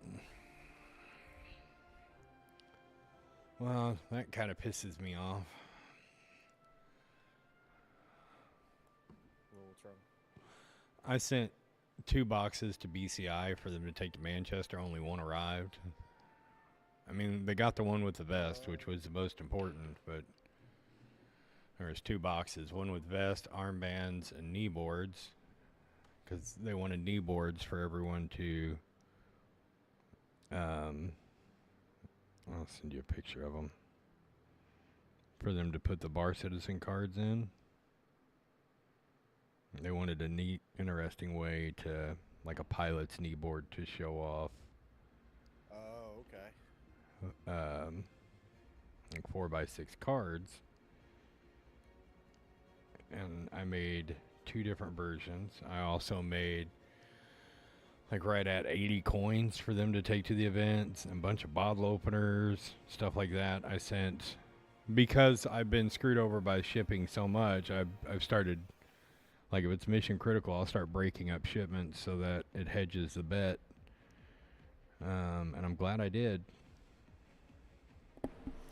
Yeah, and for when he says that he's upset by that, or he's disappointed, you have to have been sitting next to him when you said that, of just, he says, oh, that sucks, but the physical body language change of just seeing someone go into seething of just like I'm gonna stab a yeah, motherfucker. it's like you could without pulling a knife out and stabbing at the air.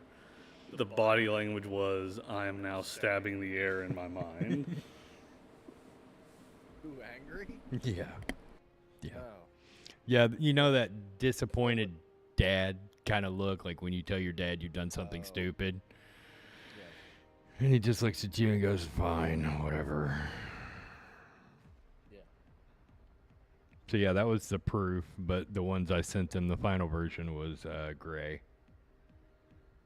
I'm trying to find a picture of it. I may have to send you a Twitter link.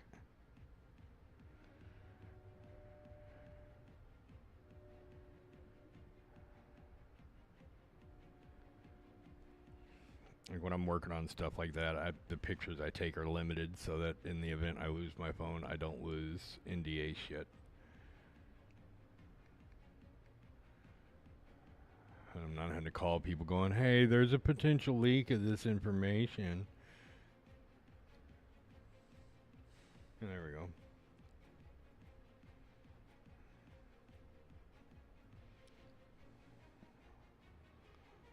Like as Von Cody's been walking around the house / studio, I'm looking at him go, you didn't see that.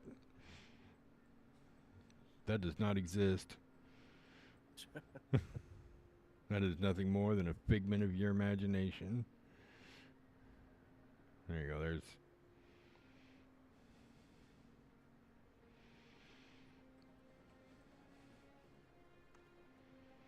So that lid that's on there, it opens up and locks in the open position.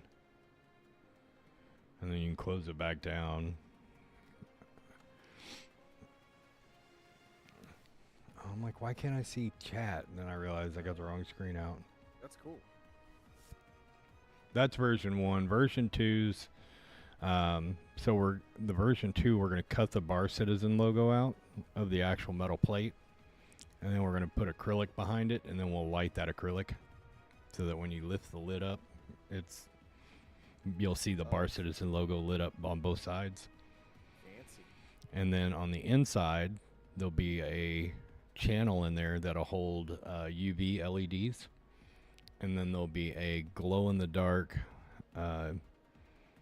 plastic that when you lift the lid up, a little magnet will hit a relay and turn the lights on.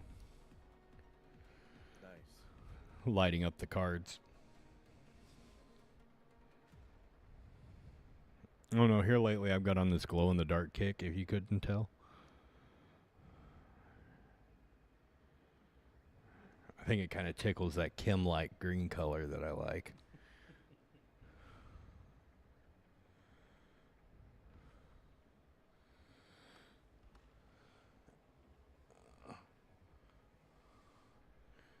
Yeah, I saw they just posted a bunch of stuff. Let me open it real. Jesus Christ, that was bright. Sorry, everybody. Yeah. Yeah, there you go.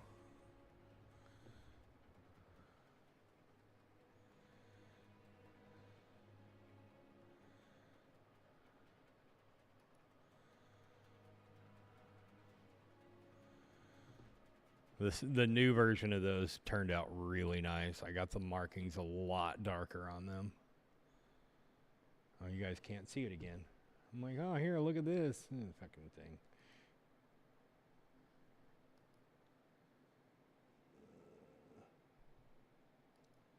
Hello, everybody. Welcome to the pre-show for day 2 of CitizenCon. I'm your host, Jared Huckabee, and we're back. We're back here in the UES Barbary, otherwise known as Hall B, otherwise known as Manchester Central, otherwise known, this is where you're all going to cheer, as CitizenCon. I'm switching back. Give me a second, chat. There it goes. Honestly, people ask what the better parts of my job is, and being able to just do some call and response with the crowd is probably it. Watch, I'm going to do it again. At CitizenCon.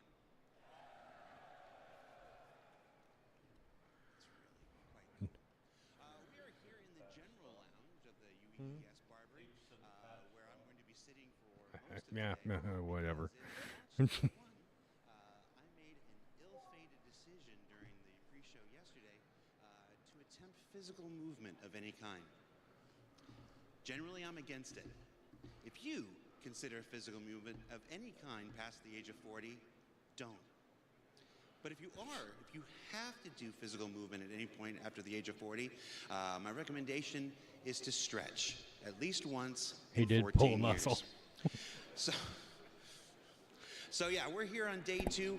Let's go over a little bit of day 1. Day 1, we saw the Brave New Worlds Genesis presentation. It was a fantastic look at all the new Planet Tech tools that will allow us to build planets like the newly revealed Castra Sherman. We checked in with the organization presentation. I know it's a social and universe, and it had all kinds of stuff, the party chat and all that stuff, but really for me, like, I was there in 2014 when and met Benoit for the first time when he did the very first organization and presentation. And for the last 10 years, every other time I see that man, I'm like, when, Benoit? When's our time? When are the orgs coming to the game? And to know that they're finally in active development on their way to the Precision Universe is one of the more exciting things about Star Citizen for me. It's just, you know, we're all in these orgs. Everybody's in an org. There's med runners over there. There's ADI over there and stuff like this. But that's outside the game. To finally get these orgs inside the game is a major, major milestone that I've waited for so long. And yeah, it's not happening today or tomorrow, but it is in active development. We'll have more updates on that when we do our other shows, the ISC and the SAL, over the remainder of this year and well into next year. Then we had that cosplay contest. Who actually won?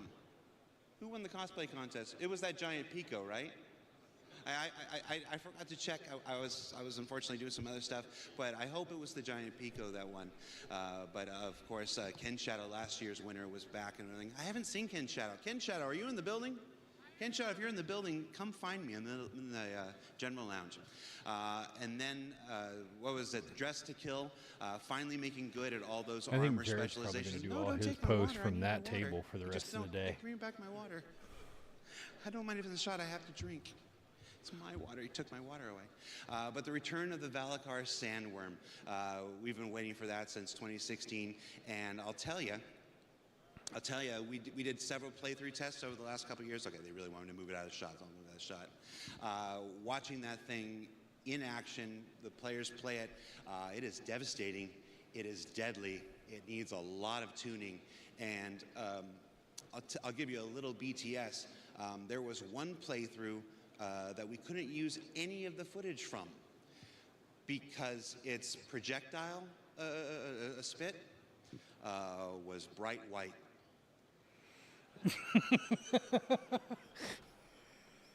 And I want to elaborate on that. You can use your own minds to wonder why we didn't use that. And then, of course, the Beyond Pyro presentation, where we finally got confirmation that Nyx is our next system, and the reveal of the Castra system pre-production. I'm going to talk, Ian, I know you watched the show. That's pre-production? Are you serious? Like, I've never seen pre-production look quite so good. So yeah, we're all really excited. And then, of course, the Squadron demo. Who saw the Squadron presentation? Oh. Yeah, okay, so I've been with the company for about a decade now. And for the first 9.5 years, I made myself a rule that Squadron I wasn't going to pay any attention to. I never went to the meetings. I didn't let people tell me about it. I wanted to preserve that for myself as a fan. And then several weeks ago, we started playthroughs of that.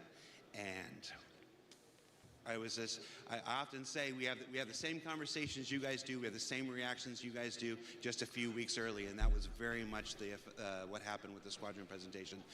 We'd get these big reviews in the studio, and we gather everybody, so everybody could watch the playthrough on our big screen in the studio, and everybody could take notes about everything that needed to be adjusted and stuff. And it's been a heck of an experience over the last 2 months, really dialing that in and get that down. And despite the crashes that happened yesterday, a full, brand new playthrough is available on YouTube now.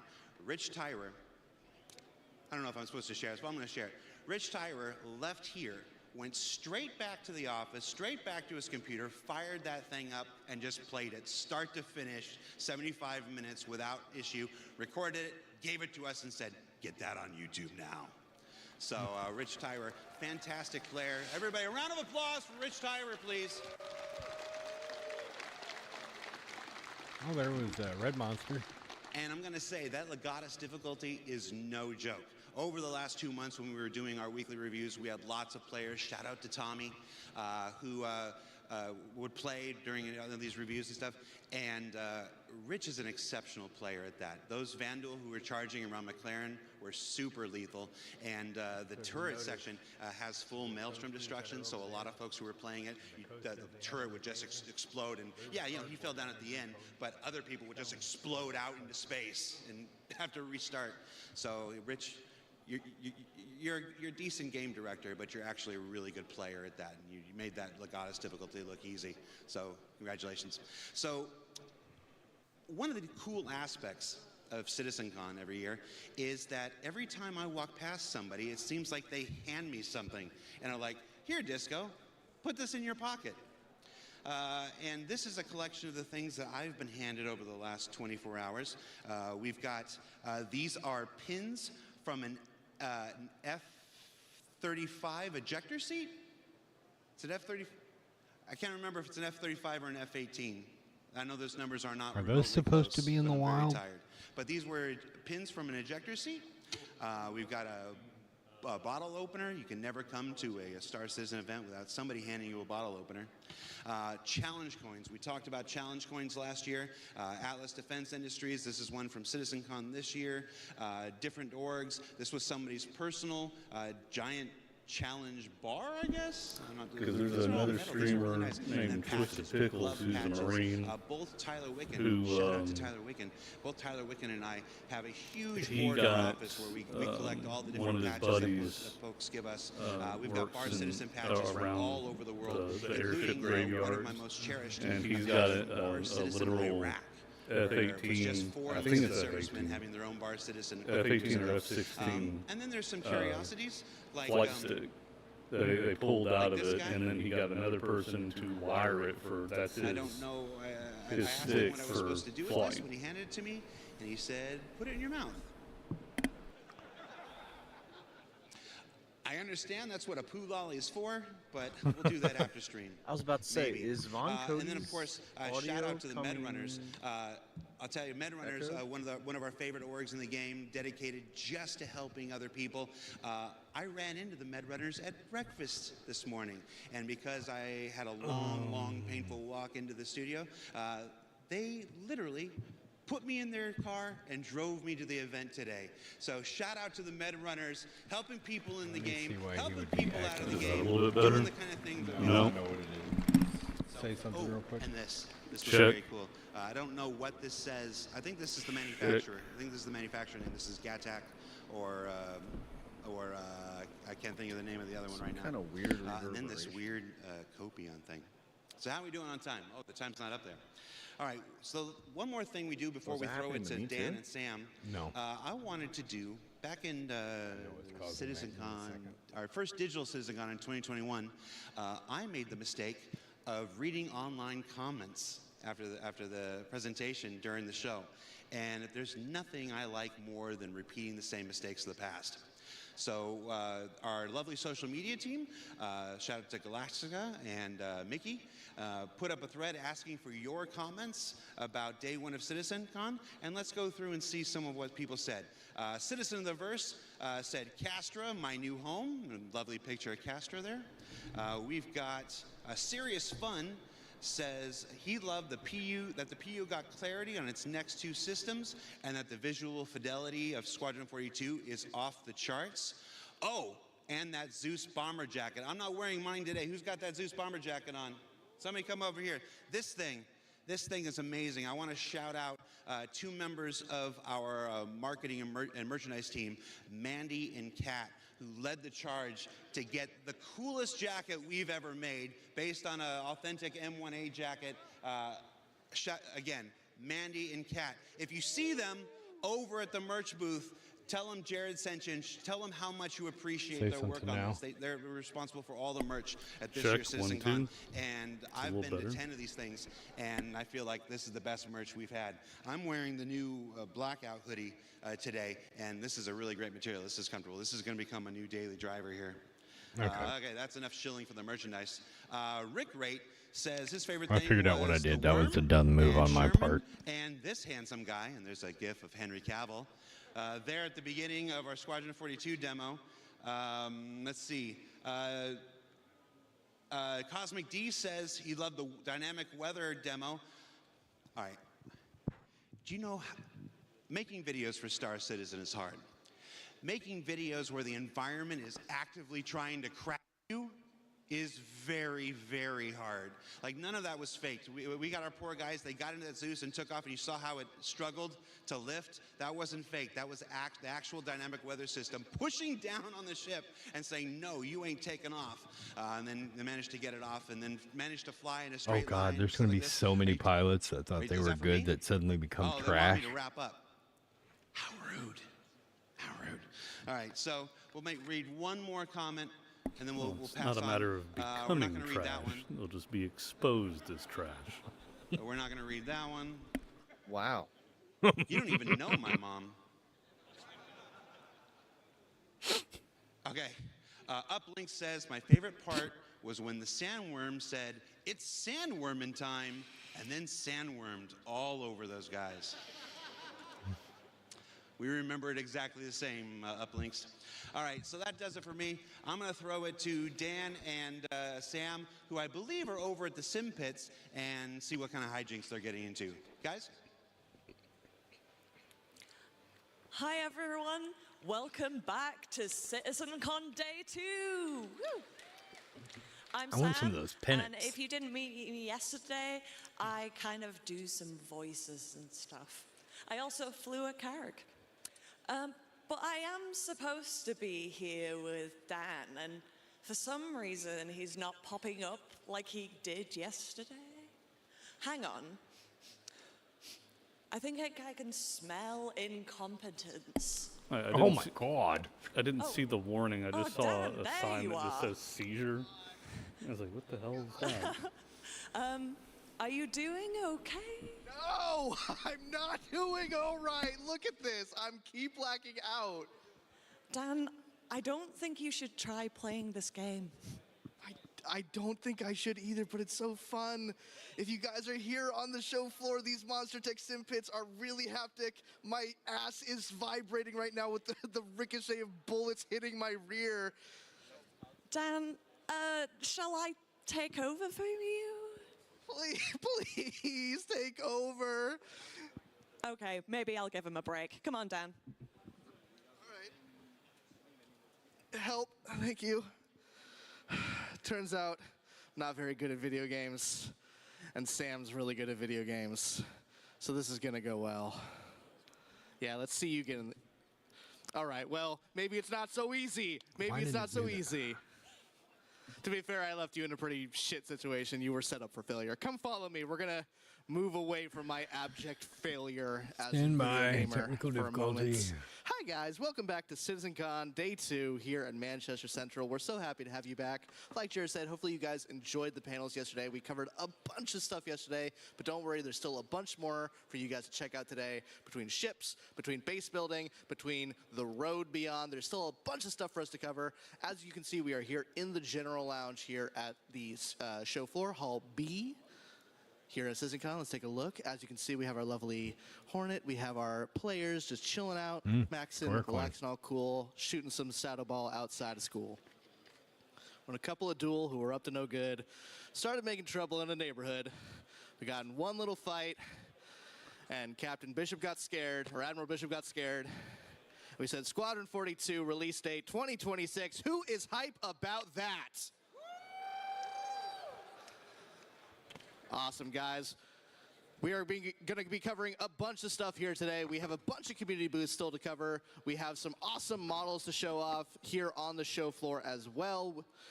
There's still so much more to cover, and I'm really excited. We only have a little bit more time together, though. I want to make sure you guys are taken care of, and hopefully you guys are having just as much fun watching the show as I am running it. Now, as you can see, we have our themed stuff. We didn't really get into the theming last year. I want to get down into the micro this time. So let's take a look at the outside of these booths. As you can see, I want some of those shipping containers. Waste. We have the Robber Space Industries. Come follow me a little bit. We're going to go a little bit into the community booth area, just a little bit. Put those around my house. As you can see, we have this problem in the verse as well. Get a look at that. People just stacking up their med boxes. Wasteful. Wasteful. For shame. Throw it away. Littering. Hi, guys. Come follow me. We're going to make our way out. Hi, everybody. We're making our way through. Guys, it has been such a pleasure to be back at CitizenCon. In case you don't know who I am, my name is Dan Halbrick. I'm the community producer here at Cloud Imperium Games. I produce our community managers. That's Jake Acapella, that's Freya, that's Christian, that's Ulf, that's Niku. All the people who you guys interact with on Spectrum, on Twitter, X, who cares what it's called these days. I help produce those guys and make sure they're giving you guys the updated information, chatting with y'all, and it's been such a pleasure getting to actually get to know you guys as well. You guys have been so amazing here at CitizenCon this year.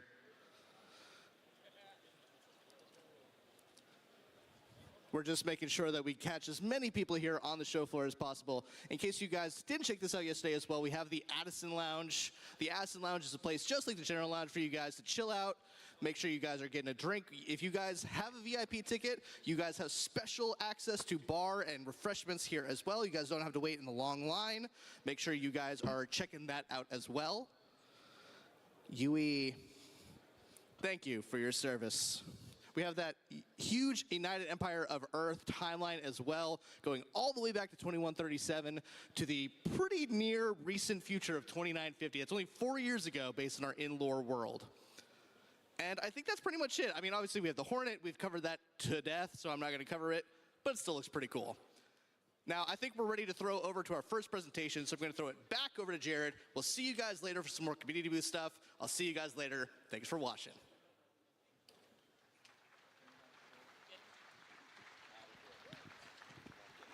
Now I'm just hydrating on camera. Just he's just doing his job. We are backstage now. This is an area that we don't usually get to see at CitizenCon. This is the backstage area where the nerve center of the entire live stage show here. These are the folks who are working tirelessly to make sure that all the right slides go on screen, all the right videos play, all the right sounds play. Hey everybody, how you doing? As you can see, they're very, very focused. You excited to be here? Consummate professionals dedicated to doing their job. Hey, how am I doing?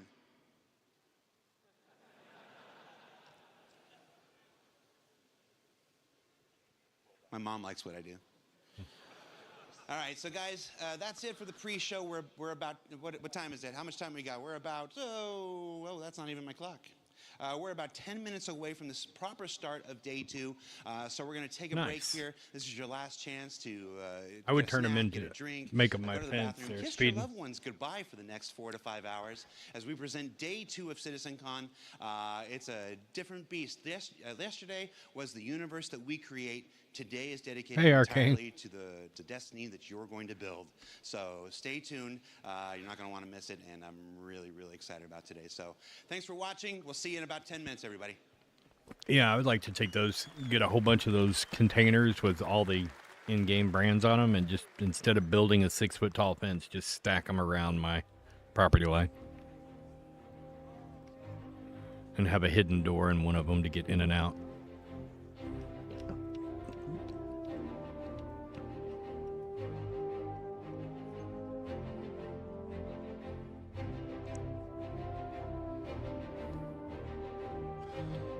I wonder if those guys are Anvil fans.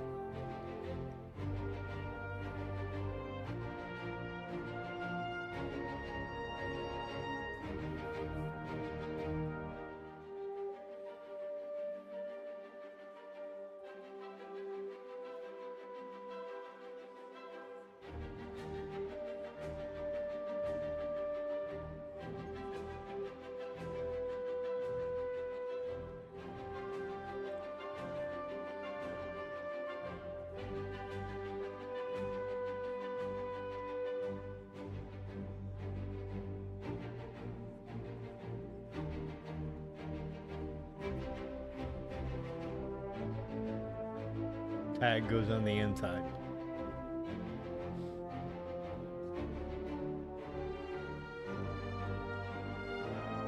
Do what?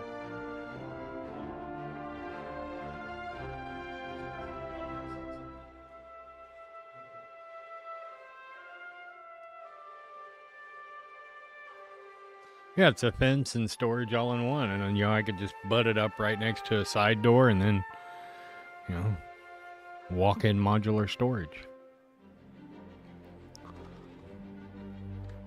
Credo, are you there? Or did audio jake out? No, I'm still there. Okay. Caffeine hasn't fully kicked in yet. Oh no, it is. Oh, okay. Yeah. No, I've finished my cup and a half.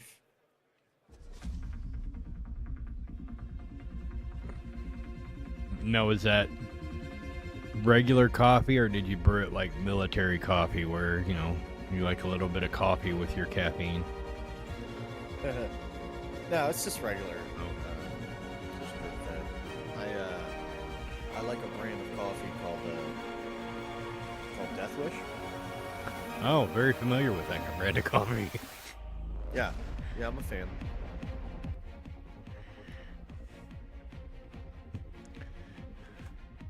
Military coffee has some GSR inside it. Yes, it does. Yeah. Yeah.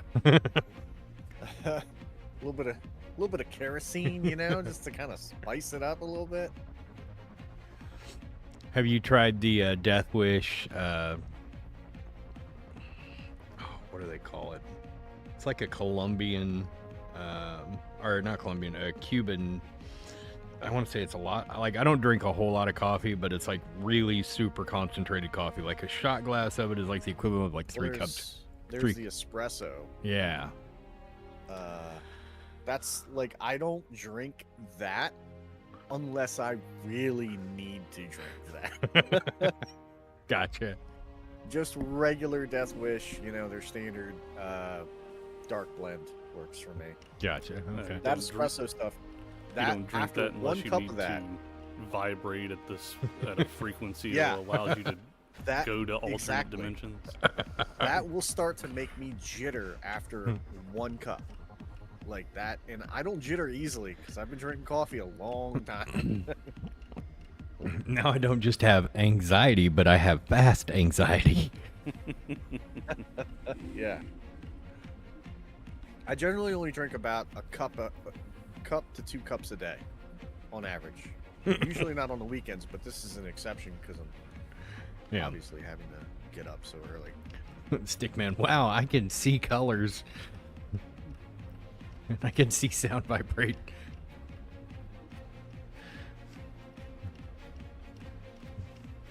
Yeah, you can. I can hear colors and see sounds. There you go. Good morning, Myark. Are you sitting in the crowd? Are you reporting live from the CITCON showroom, CITCON floor?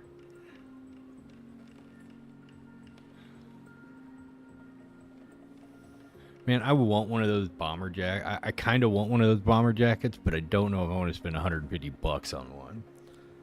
No, my art got kicked out of the event for licking the F7. Whoops. I'm part of the rabbi. Rabble. Okay. It's like rabbi? Okay. But yeah, then there's not a dot there. Look, it is 3 o'clock in the morning. 4 o'clock in the morning.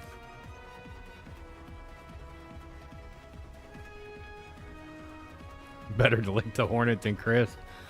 No comment. I was going to go somewhere with that, but I was like, nope, not touching that. Not touching that. That's how you get the Legatus package.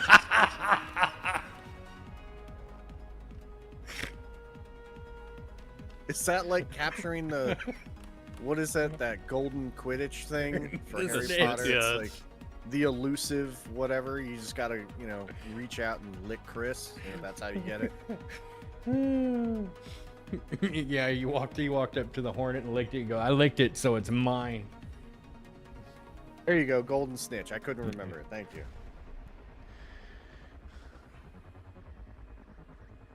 They thought I asked to sleep in the F7, not with it. They were a little surprised.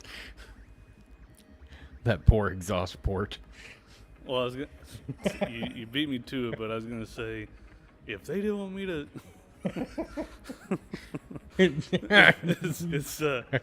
it's like the Death Star. If they didn't want me to blow it up, they shouldn't have put that exhaust port on it. Get your bleep out of that tailpipe.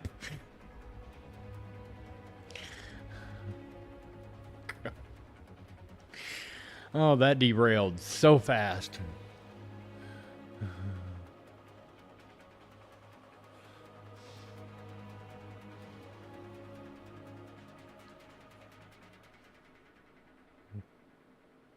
In some cultures, that means we're married now.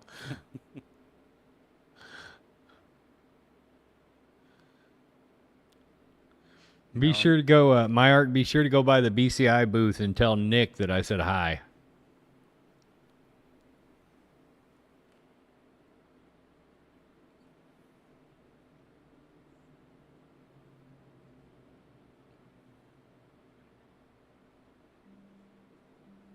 I made the most of an opportunity. This is the way.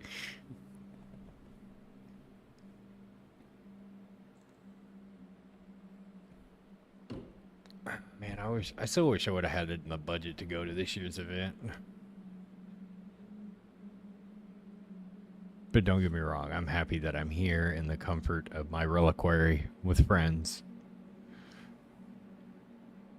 Next year, I'm dragging you all to Austin, though. Everyone. Credo, Warped, Yawks, Cuddy. It's been a long time since I've been to Texas, so that'd be interesting. We'll never be allowed in that state again.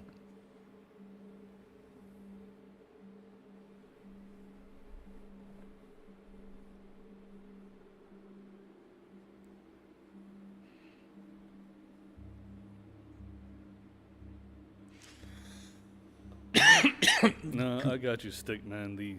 The utter bane of my existence are long lines, and still tempted to go though. The reliquary there, Speed.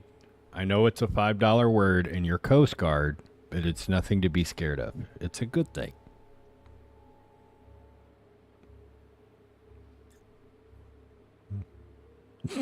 When were you allowed in a landlocked area, Speed? He lives in the middle of the country. Oh, well, I guess that makes sense, you know. Forever banned from the ocean. My wife did it.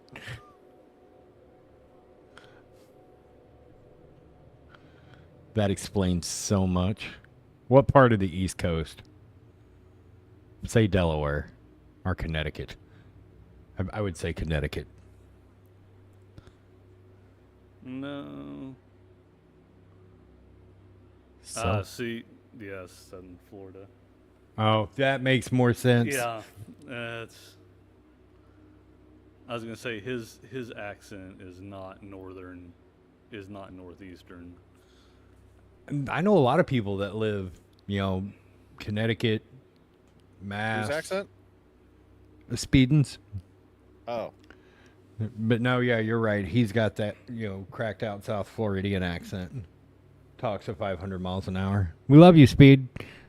When I first went to basic, a lot of my bunkmates at the time thought I was from New York. They were like, I'm like, no. And they're like, yeah, you got a New York accent. I'm like, no, I don't. What are you talking about?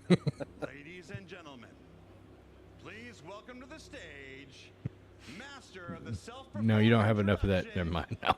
I don't want to get canceled. I was going to say, I don't think you do, because I don't have the urge to punch you in the throat every time you talk. Yeah, exactly. I don't have the urge to strangle myself, so,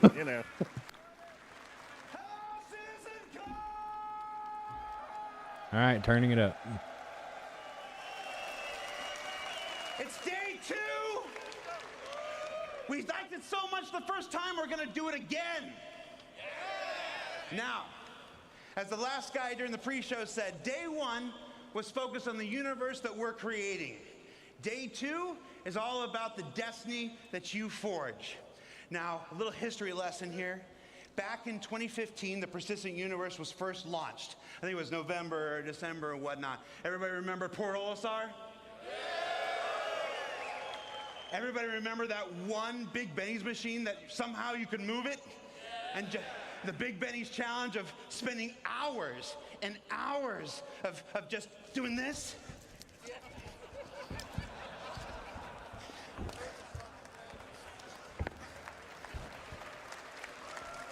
Trying to get that thing upstairs, downstairs, back into the hab.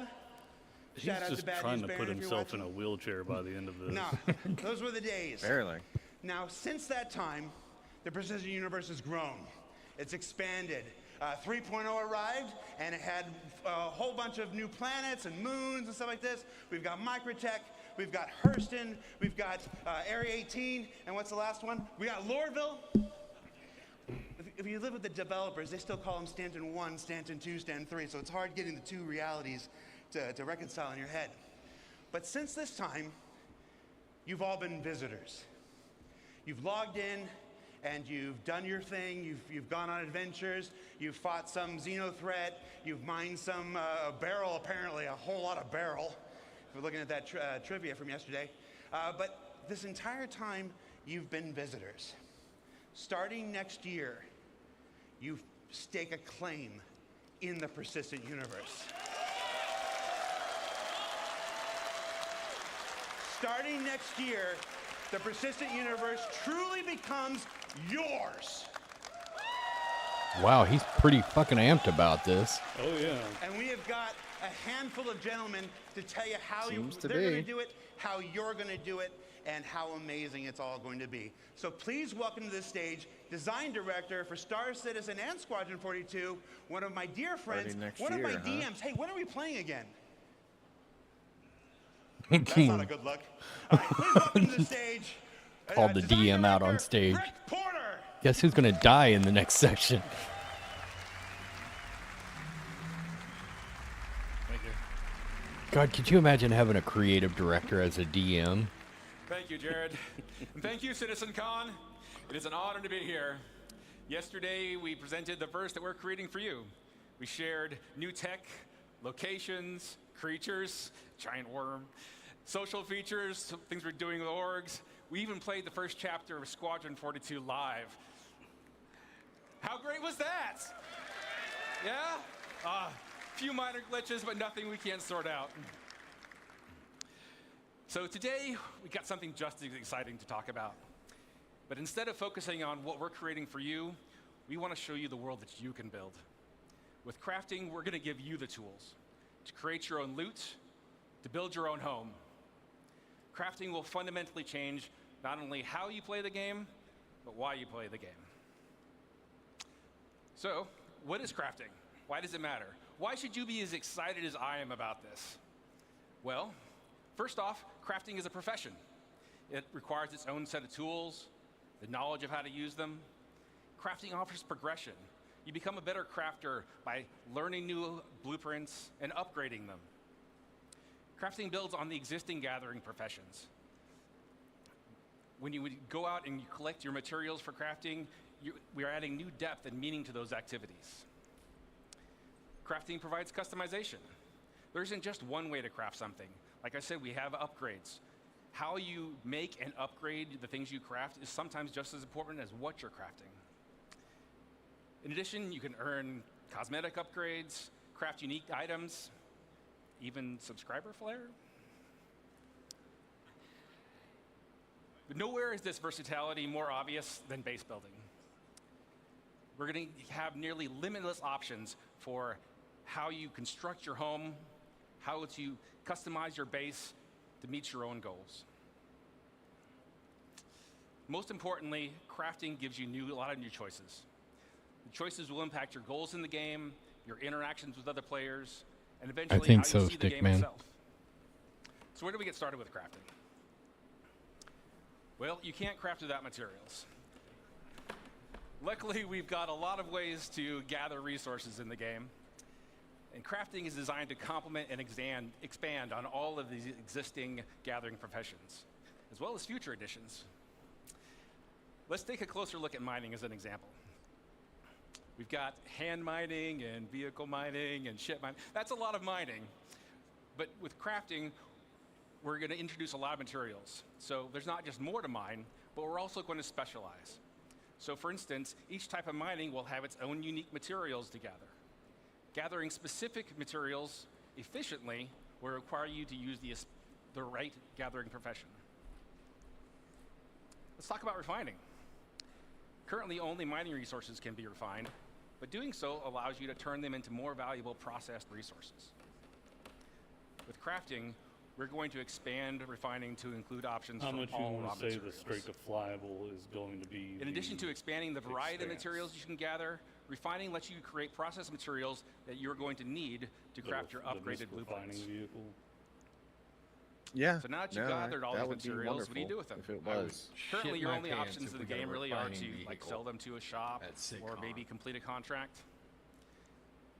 Adding crafting into the game radically Well, changes just- your that's options. just a You word can they still keep mine, throwing out, refine, and refine, sell your refine. resources, but now you have the option to make valuable and unique items, weapons, armor, even vehicles and ships. Wait, I wouldn't have to spend anything Right? because I already have an experience. We can build ships. And by valuable, Talked about I that mean before. that the crafted gear that Yeah. you create has the potential to be better than I just didn't anything believe it the first you can buy time. in a shop.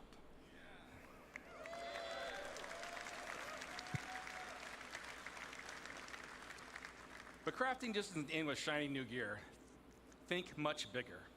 Crafting enables you to build your own home among the stars.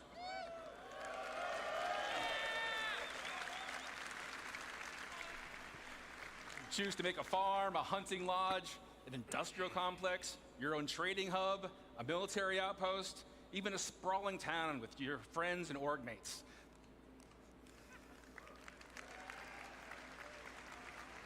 Give me the We've got a goddamn lot here, armor closet. but it's all optional. You can choose to focus on gathering resources Stop and showing sell them to pictures crafters that and need them. give it. You can skip gathering and refining and just focus on being the best crafter you can be. Or you can leave all that gathering and crafting nonsense to other people and just focus on trade and make some money. But that brings me to my last point. Player choice matters. When a player makes a choice, they assign value. Players' choices about crafting and base building will drive player trade. The community's choices will determine the value of the materials and the crafted goods you can all make.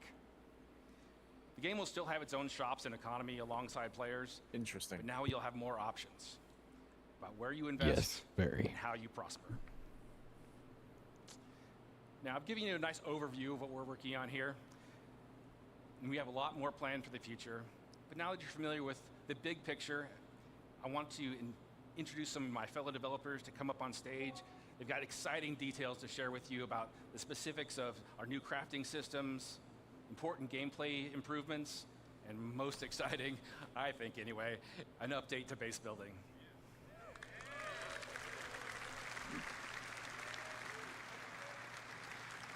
To start things off, please welcome Jacob Taylor to the stage. Happen with the dynamic economy?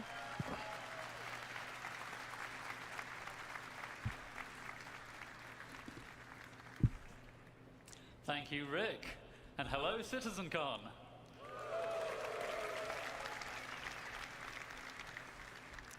Hi, I'm Jacob, Senior Gameplay Programmer on crafting. Rick has showed us how crafting will link into a lot of existing and That new man gameplay. has probably But one I of the think it's most time we British get into some of the details. sounding British accents. I'm going to tell you about the new game mechanics we're introducing, starting with blueprints.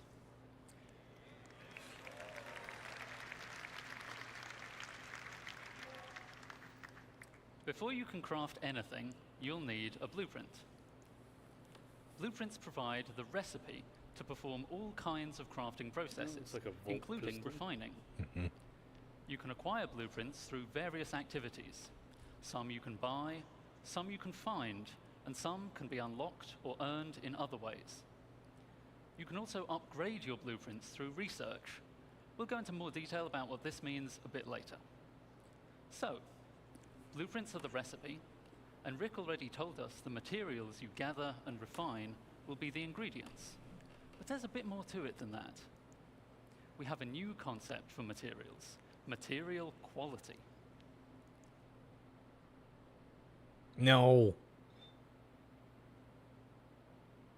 What did you do, Angry? I didn't do shit. I was sitting here with my hand in my pocket. I swear to God. Quality is Okay, a property we're adding to all resources you can gather. That's an abstract measurement of how I probably good shouldn't it say is that at being here. whatever it is. You can think of this as the As I walk purity of around a in your metal choir or the robes. ripeness of a fruit, or something along those lines. This quality will be carried forward from raw resources through the refining process to influence what that batch of materials is best used for in crafting. High quality is more desirable overall, but is more rare, and there are still important uses for low quality materials. More on that later. All raw materials you find in the verse will have a quality rating that's generated based on some rules. The same kind of rules you heard about from the Planet Tech team yesterday. You'll find the same material in many places, but with varying qualities, so you might want to explore to find the best. Some materials that are already rare will be even more valuable if you can find them with high quality. But what's quality for? Welcome to Daymar, Harvest Moon It's Edition. for item stats.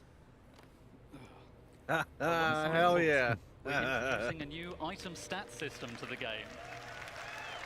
Oh, nice. Wait, you don't want your Animal Crossing to mix with your space gameplay? This will allow relevant properties of craftable items to be affected by the quality of materials used to craft them. Well, just like real life, For it seems resources, that just a single quality rating everybody is that talks about sufficient getting to an provide endeavor or variation. anything else really But just want to craftable build a items meth have such lab. diverse So. purposes that we need a more detailed system to provide both progression That seems to and be the common theme. customization It's like, options. drugs when? We aim to have meaningful item stats for all Oh, I craftable want to items. get. But some I want examples to get the would be aggro the damage and mods for the fire rate of a endeavor. gun, Why? So the I can wear grow resistance of a space ship weed. component, or It's even like, okay. satiation provided by eating a hot dog. GTA Grand Theft Auto Space Edition. So, as I said, the quality of materials will directly affect the item stats, such that higher quality results in better stats. Most items require multiple Yeah, I different guess we could materials use to make, Florida Man which to may each influence different stats. Florida Man And speed in many to, cases, you'll to have a make more choice speed. of materials to use, which lets you decide which stats to focus on to tailor your items to your playstyle. Here we see I'm making a gun with high quality aluminium, giving me a nice bonus to integrity and weight. But someone sold me low quality copper, so I don't get as much fire rate bonus as I could have. To go even further, researching your fabrication blueprints allows you to build higher tiers of an item with improved base stats. So a higher tier item will be better than a lower tier item that was made with materials of the same quality. Making high tier items requires more advanced materials, but is also how you access greater choice as to which stats to improve. This means that your high tier items can not only be better overall, but also more specialized in the areas that are important to you. Most items will have tiers 1 to 3, with tier 1 being the most basic version of the item, and tier 3 being a highly advanced version made with appropriately impressive materials. But you can also craft vehicles. What's the craft time on that? Well, the thing is, though, what does that mean for the people that have spent hundreds of dollars to buy And them? vehicles though, are so too? important that they will go up to tier 5, providing a way for you to really invest in making your favorite vehicles excel. Of course, many of you have already bought your favorite vehicles, so you don't really need to make them from scratch, right? Or maybe you've pirated, salvaged, or otherwise commandeered a vehicle. Not to worry, you can still benefit from crafting by using an upgrade blueprint to increase the tier of an existing vehicle, including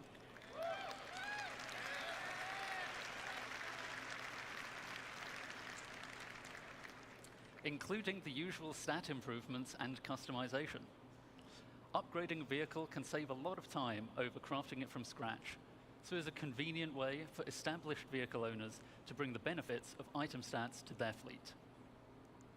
Let's take a look in-game at the difference it makes to have high-tier equipment made from high-quality materials. See how the recoil is reduced on our high-tier gun. The spooling is faster on a high-tier quantum drive. Oh, holy shit. That's only tier 3. That's also a different quantum jump animation. And a high-tier scraper beam is much more effective. Oh, guys, this is big. It's huge. This Yeah. is huge. So, that's an overview of crafting's key game mechanics. I'll now hand over to Torsten to walk you through the full crafting process. Thank you, and have a good day. They already have the process worked out. Oh boy. Oh my god. Gameplay's about to get so fun. Thank you, Jacob. Hi, I'm Torsten, lead system designer of the CGP system design team. My fleet may be changing. I think a lot of people's fleets are going to be changing. All elements of crafting looked at individually. Let's bring them in order how you, as the player, will experience the crafting profession. You will start with acquiring the correct blueprints as the first step in the crafting process. As Jacob already mentioned, blueprints can be acquired in multiple ways. Let me give you some examples here. You can purchase commonly available blueprints, earn them from reputation and mission rewards, or even find them in loot crates. All content in our game could reward you with a blueprint. Some blueprints will be challenging to find, so players working together may find them easier to acquire. While you may find a blueprint on a datapad or other portable device, the blueprint itself is not a physical item. You don't collect them in a box or stack them on a bookshelf. Blueprints are digital. Once you claim one, it is permanently added to your personal library. This library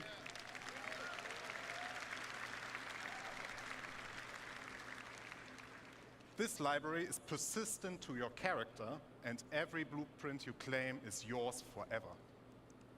Oh. Blueprints persist They cannot through be lives? stolen or traded once claimed. But it Okay. does not just end with acquiring blueprints. Those tiers of quality that Jacob mentioned are unlocked through blueprint research. Research requires a research data bank which can upgrade your blueprints. Upgrading here means that you unlock a blueprint that allows you to create a better, Makes Death of the higher-tier Spaceman a little version bit more of the interesting, same too. item Mhm. using more advanced materials. Note, you will still have access to the lower tier versions if you want to craft the cheaper version. In order to upgrade a blueprint, you may need to perform certain actions. In this example, we need to craft 100-volt pistols and have one with a higher fire rate. Other examples would be collect resources, complete missions, or acquire research data from the Science Guild. Research is time-intensive, in addition to the action requirements. It will take time for the research data bank to process your research data and unlock the upgrade. You are also limited in how many research projects you can pursue at once. Now that you have your blueprint and you decided what to Research time, craft, 4 you days. also know what resources to look for. Every blueprint you find will have unique requirements in their resource needs. It will not just be you need iron. We want to make use of the professions we have to meaningfully involve them in the crafting process. Especially for the more advanced blueprints, you can expect that it will require materials from multiple sources. And, as already mentioned by Jacob, pay attention to the quality. If you want to have the perfect item, you also need the best quality. Here, the best way to find the best resources is to get out and explore the verse. If you want to find the best hidden materials, then you get yourself a top quality radar. Once you collected the raw materials, the next step is refining them. Refining, like crafting, requires blueprints.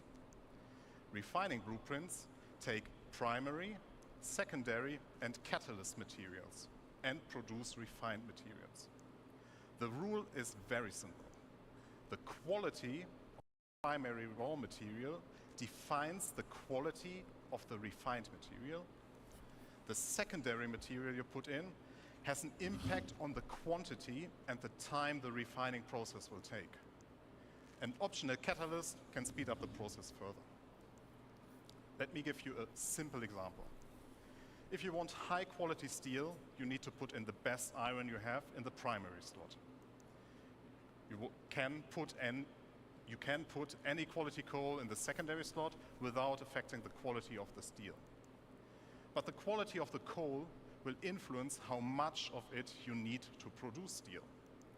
As an example, if you put in low quality coal, you might require 4 SCU of coal versus high quality coal that only requires 2 SCU.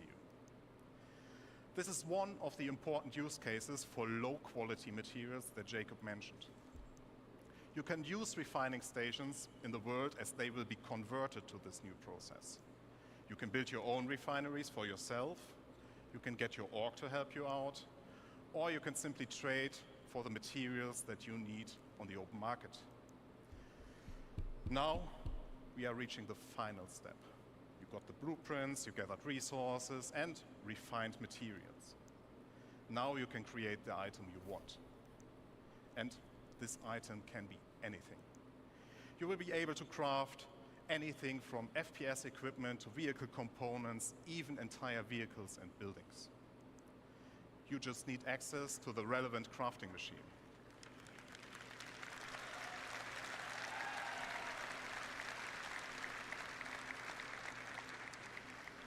Talking about crafting machines. We will have a variety for you that differ in what process they can support, like a refinery or a dedicated vehicle crafting machine. In various places, player can be in your personal hangar, vehicle, or your base. As we have talked about just now, these crafting machines also have tiers. Here, the tiers will affect how well those machines do their job. You will not only progress in the products you produce, but also in the infrastructure to produce your wares. Just to give you an idea what you will encounter, here are some examples of the crafting machines. There is the nutrition fabricator, the chemical fabricator, an item fabricator, and even fabricators of a much larger scale we will talk about later.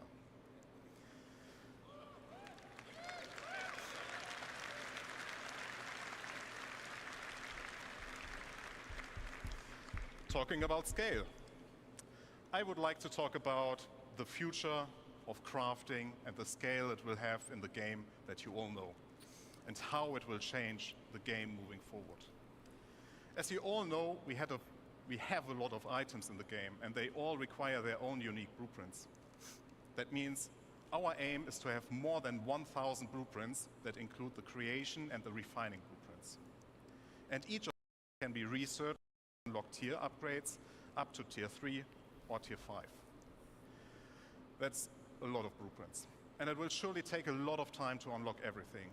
So I, personally, recommend that you, as the crafter you are, focus on a specific field first and extend your knowledge from there. Collaborate and coordinate with your friends and fellow players. If you are part of a group, we invite you to share responsibilities with your org mates.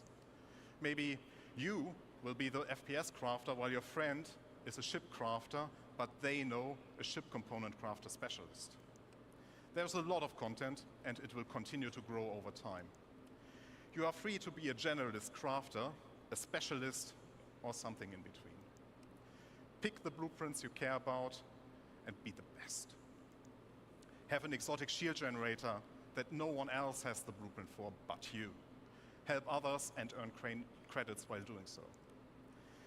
It is a real profession in the game, that will benefit from your dedication and attention. As you can tell, crafting will have a huge impact on everything in the game. Even if you do not want to get actively involved, at some point you will stumble over a weapon that got crafted by someone else and you will be using it.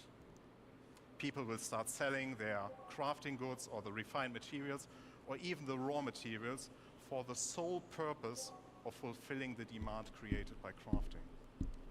Players like you can become well-known specialists that are sought out to get certain things crafted from. With the ever-expanding game we all love, we will continuously expand our crafting to offer you long-term progression that involves the entirety of our game. And you might have guessed it already, but there's one more thing that crafting is the foundation of, and that is base building.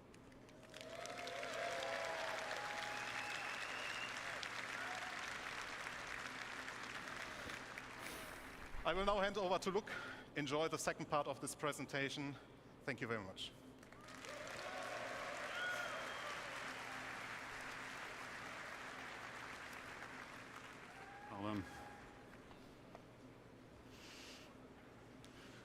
Good morning, citizens.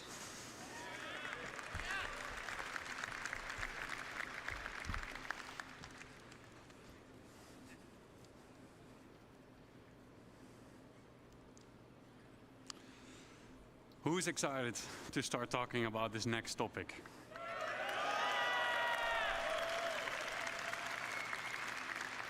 Let's get into it. My name is Luc Gijsbertse. I'm the lead environment artist on base building structures. Now that we have an understanding of the fundamentals of crafting, thanks to Jacob and Thorsten, we can explore how crafting is the foundation of base building. Up until now, everything in the game we made for you. From here on, we will give you the tools to build your own stories, your own homes, and truly make the universe yours. Join me on a journey on building our own habitable home on Pyro. Keep in mind that the following footage is work in progress, including its UI, design, and visuals. And we're super excited to share this with you.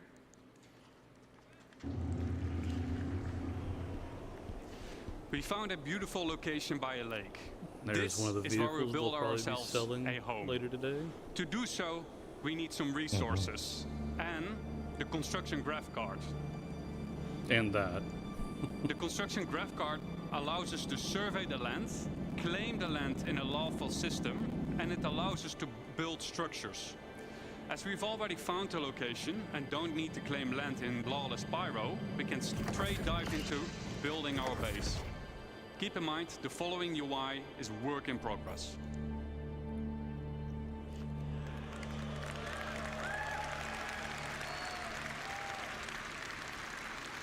A survey drone that deploys from the top of the card gives us a controllable augmented view of the land. In the new structure mode, we'll pick a small basic structure and hit construct.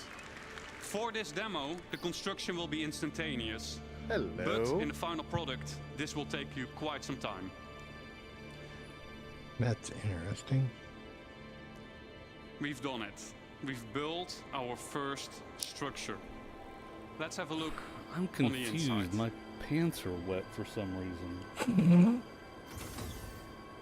It's like, I don't know. Why is my desk rising on its own? As we walk into the small basic structure, we see an empty Don't drop interior anything on that your is desk, dimly it might lit. hurt. It's up to us to define what we will use this space for.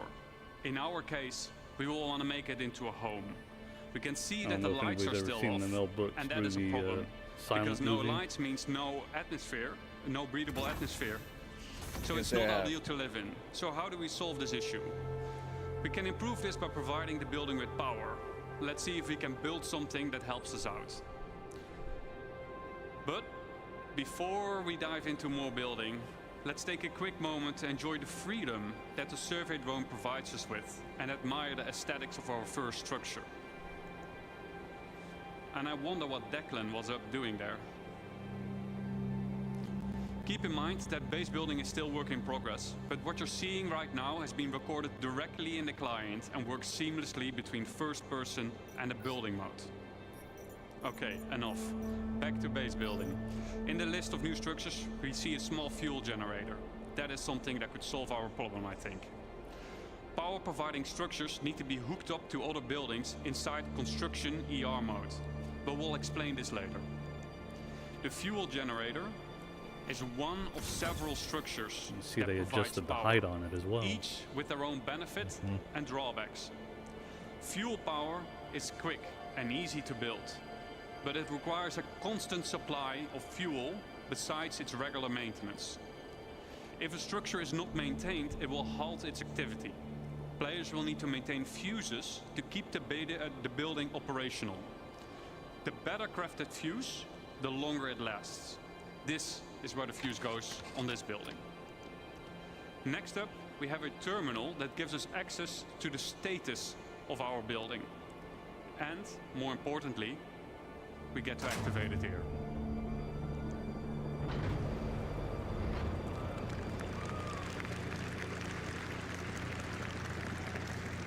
That should do it. Let's see if we got power in the building now.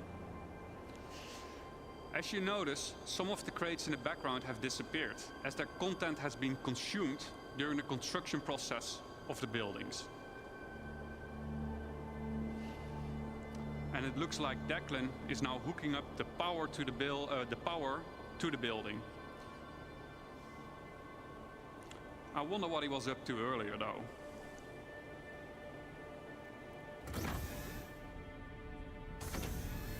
Wow, Declan has been busy decorating the place. As we can see, the lights are now properly working. We got atmosphere, and we can start to use the item fabricator now that there is power. Always handy in case we need a fuse. Let's have a quick look at what we've done so far. We've decorated the place. We made it our own little home. We hooked it up with power. I would say we have a place that we can live in. It might not be much, but I think it's just enough to call it a home. Thank you.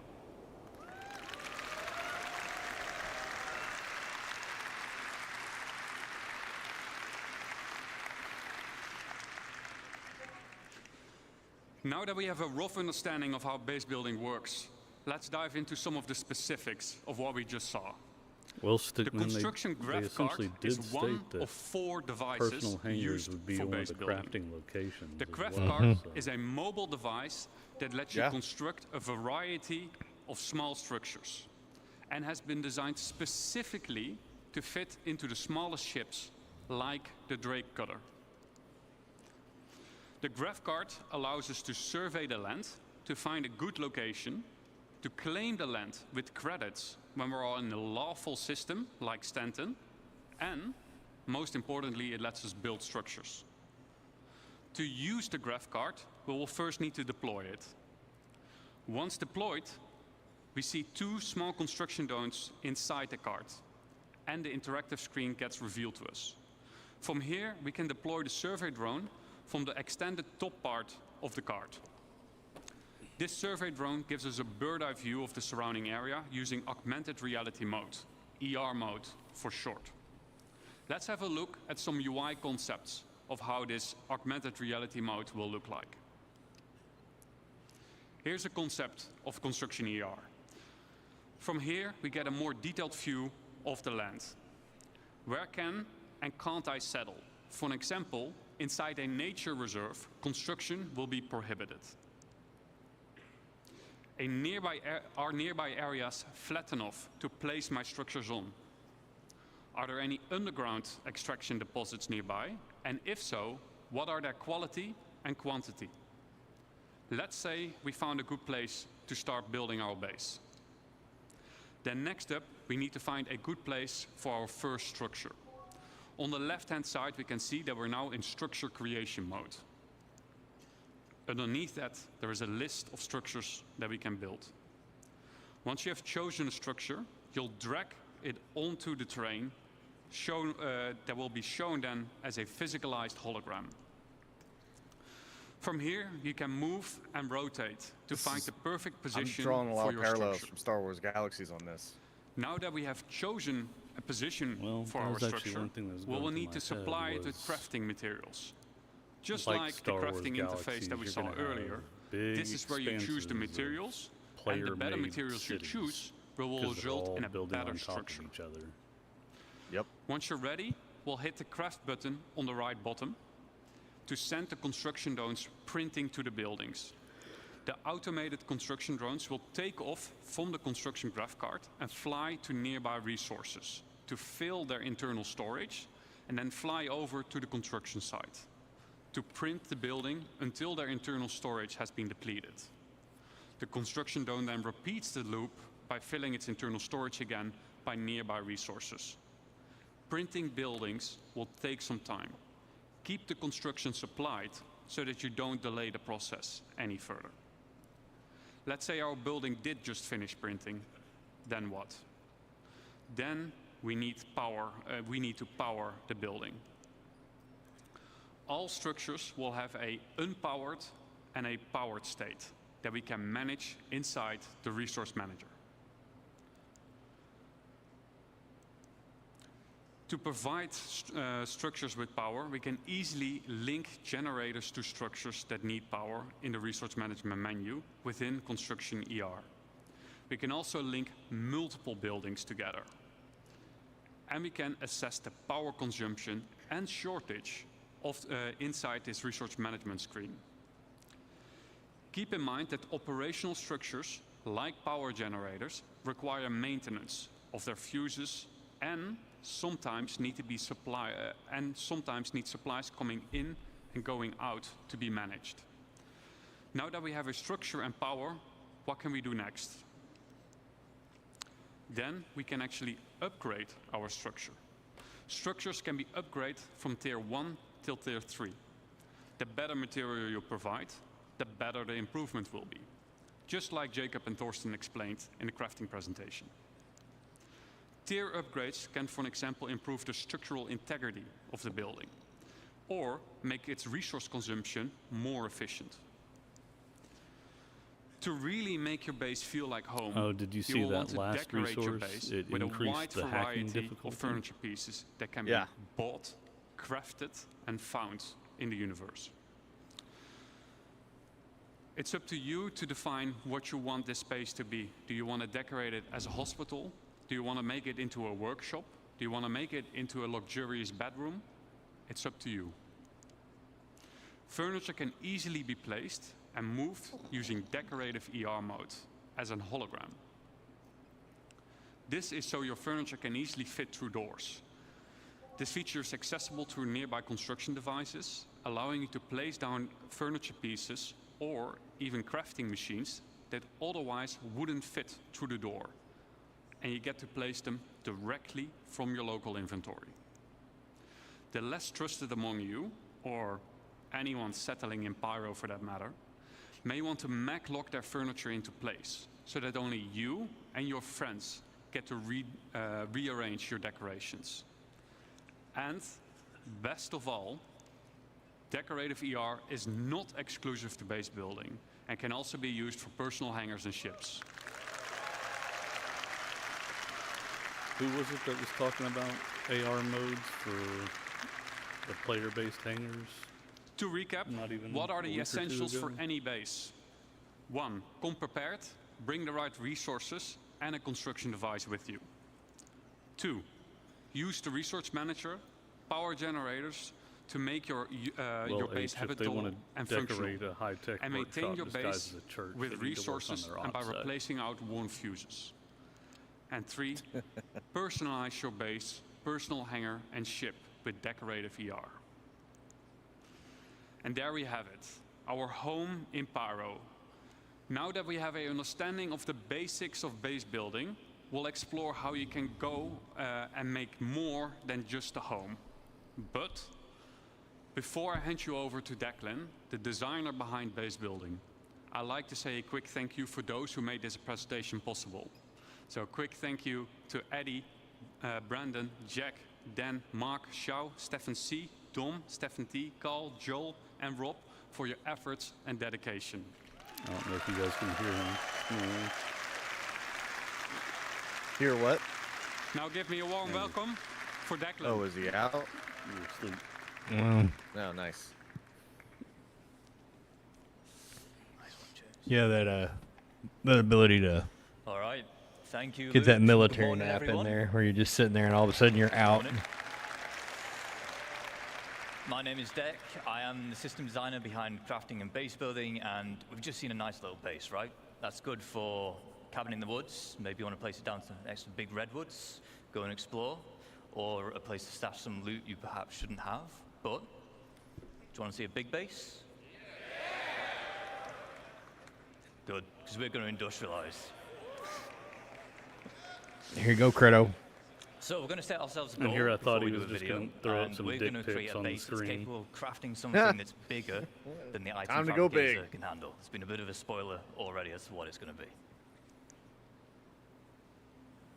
So to kick us off, called in the help of a friend who has a specialized, not yet revealed base building vehicle, and he's built us this. It is the construction hub. This has 4 automated drones compared to the GravCarts 2. They can build small, medium, and large buildings. So far, we've only seen small. Automated drones are capable of building 1 structure each simultaneously, so 4 is quite a big advantage.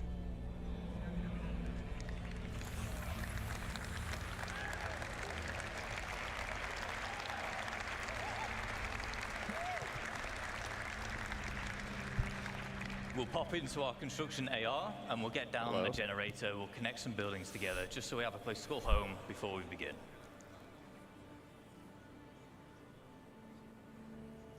So it's an AR interface.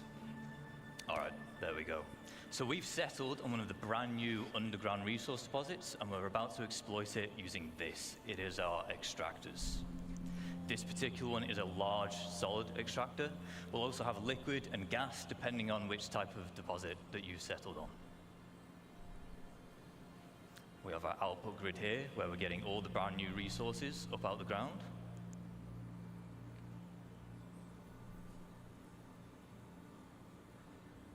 And it is important to note that once these things are set up, it's not a case of just free resources forever. On key structures like this, there are fuses which will occasionally need replaced, as well as environmental wear which can be fixed using crafting materials.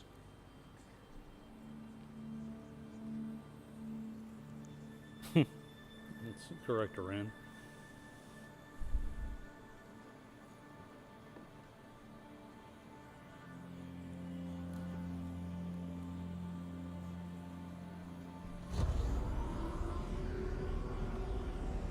Oh, hello.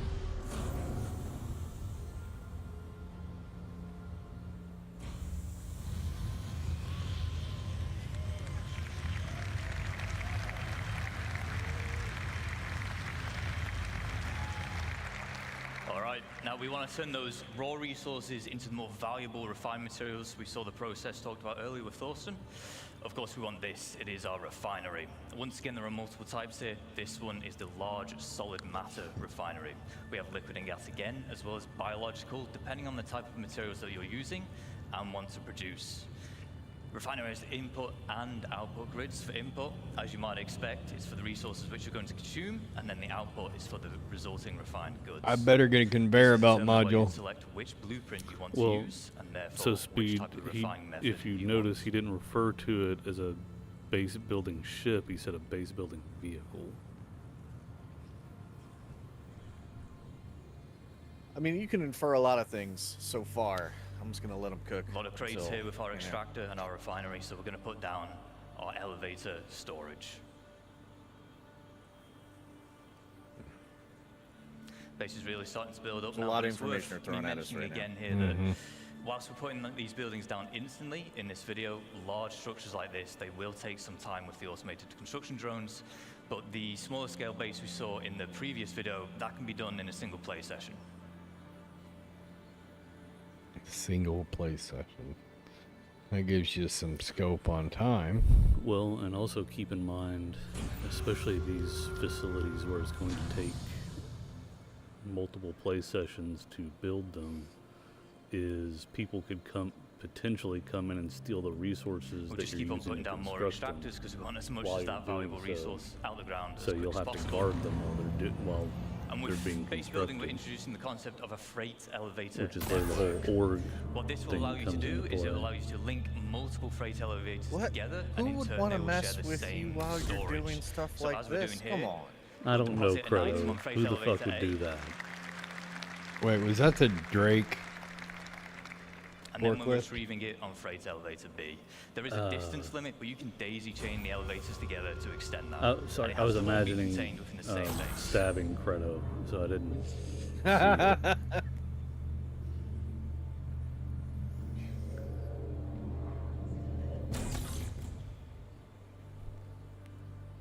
Now, as we expand, we might want to invite more people to join us. This is easy to do. There will be permissions that we can set up, granting people access to our base, and they can even build their own structures if they wish. We can also give them access to existing structures, which is how you can form your org storage using those freight elevators. Very nice. Notice it says gray box. Yep. Now, we always want a safe place to store our ships, so No. the trusty hangar will do. There it is.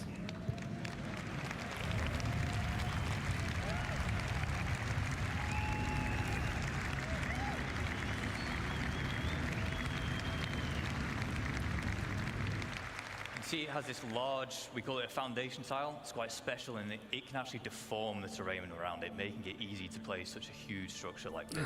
You can Oh also place shit! other I guess buildings I on gotta it, go to the so doctor. it's easy for making large, sprawling Not bases. supposed to have an erection for more However, than 4 there is hours. one final piece of the puzzle that we need to achieve our goal, and it is this, our very own fabrication hangar.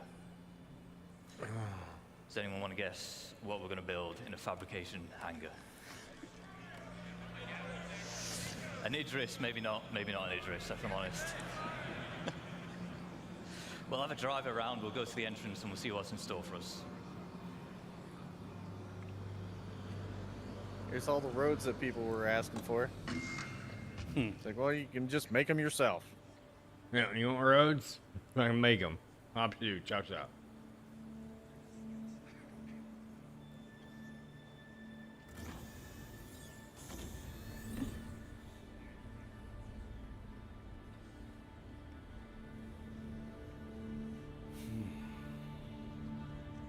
Looks like whatever it is, it's just about finished crafting.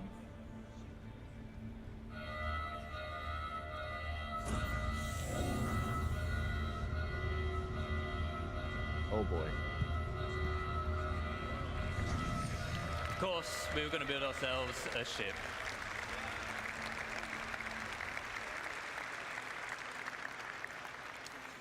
So, quick recaps of the gains from industrializing. We've tapped into the brand new resources and we've made use of them by turning into the more valuable refined materials. We've introduced freight elevator networks, which are great for logistics and hauling. And then we've created our fabrication hangar, which allows us to craft big valuable items such as ships. Now, ships are valuable because you can, of course, you can fly them, you can play content with them, but because they are a crafted item, they can also be sold to other players.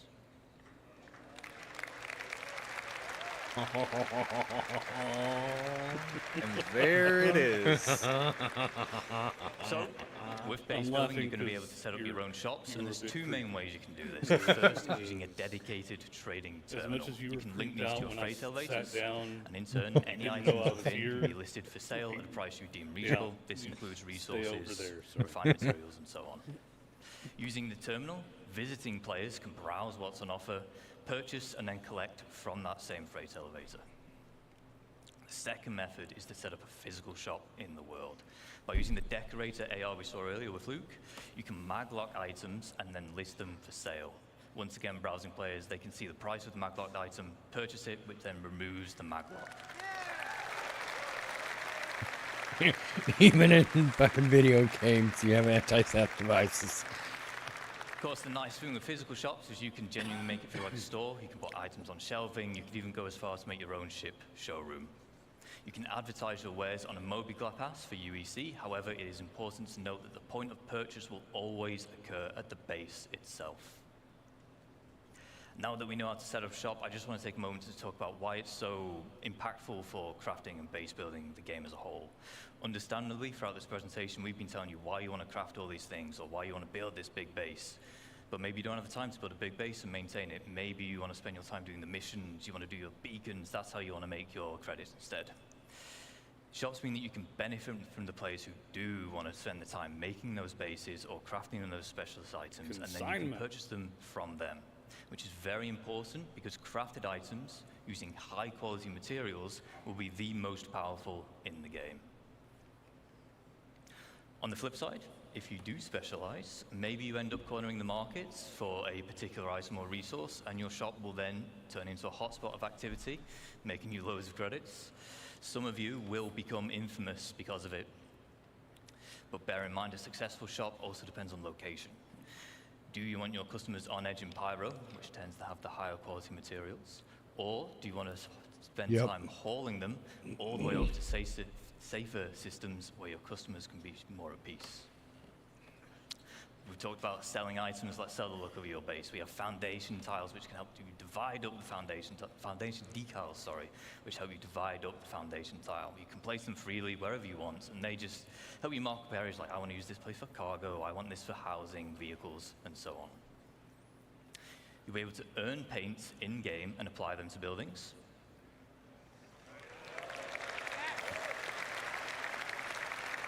Don't tease me like this.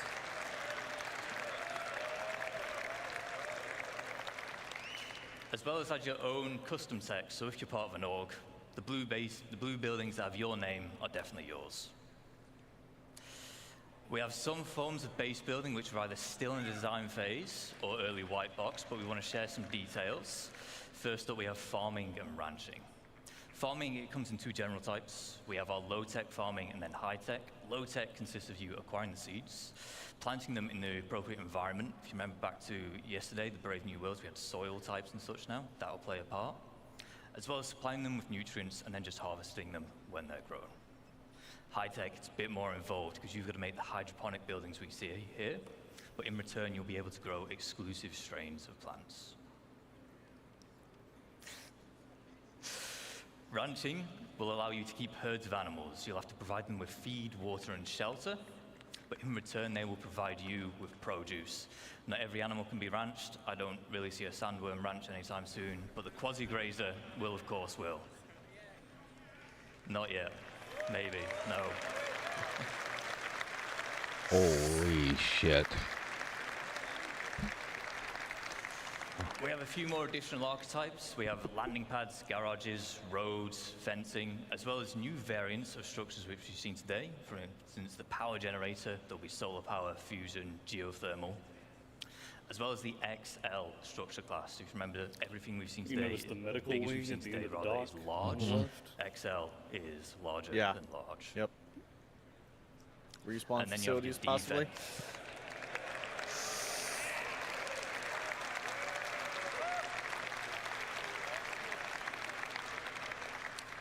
So, in lawful areas, you have varying levels of security provided for you. With max security, you are protected by planetary shield tech. However, in lawless, pyro and the likes, you'll have to provide your own defenses. These come in the form of perimeter walls, shielding, which prevents aerial bombardments, and then a range of automated turrets, such as PDT to shoot down missiles, anti-air, anti-vehicle, and anti-personnel. To round up, whilst we spent this entire time talking about how you can expand a single base, you can of course have multiple. These can be across a single planet, moons, across multiple systems. There are advantages and disadvantages of locations and base types. For example, in lawful areas, you'll need to buy your land for UEC, pay a tax to be able to build, and then you'll gain protection in return. In lawless, no cost, higher chance of better quality materials, but no security to fall back on. A small cabin in the woods can be great to set up in a single play session with short build times. However, the large base we just saw will take days, weeks, or even months, depending on how big you want to go. You might want to embark on this endeavor as a team or an org. you can set up a base as an org and own it as the org. For this, there'll be permissions available, and you can assign roles and tasks. Ultimately, base building can be your main gameplay loop or a supplementary one, depending on what it is that you value. On that final note, I would like to say thank you on behalf of the crafting and base building teams. We've been very excited to share with you some of the work so far and the vision we have for these systems. But before we go, we have one final video.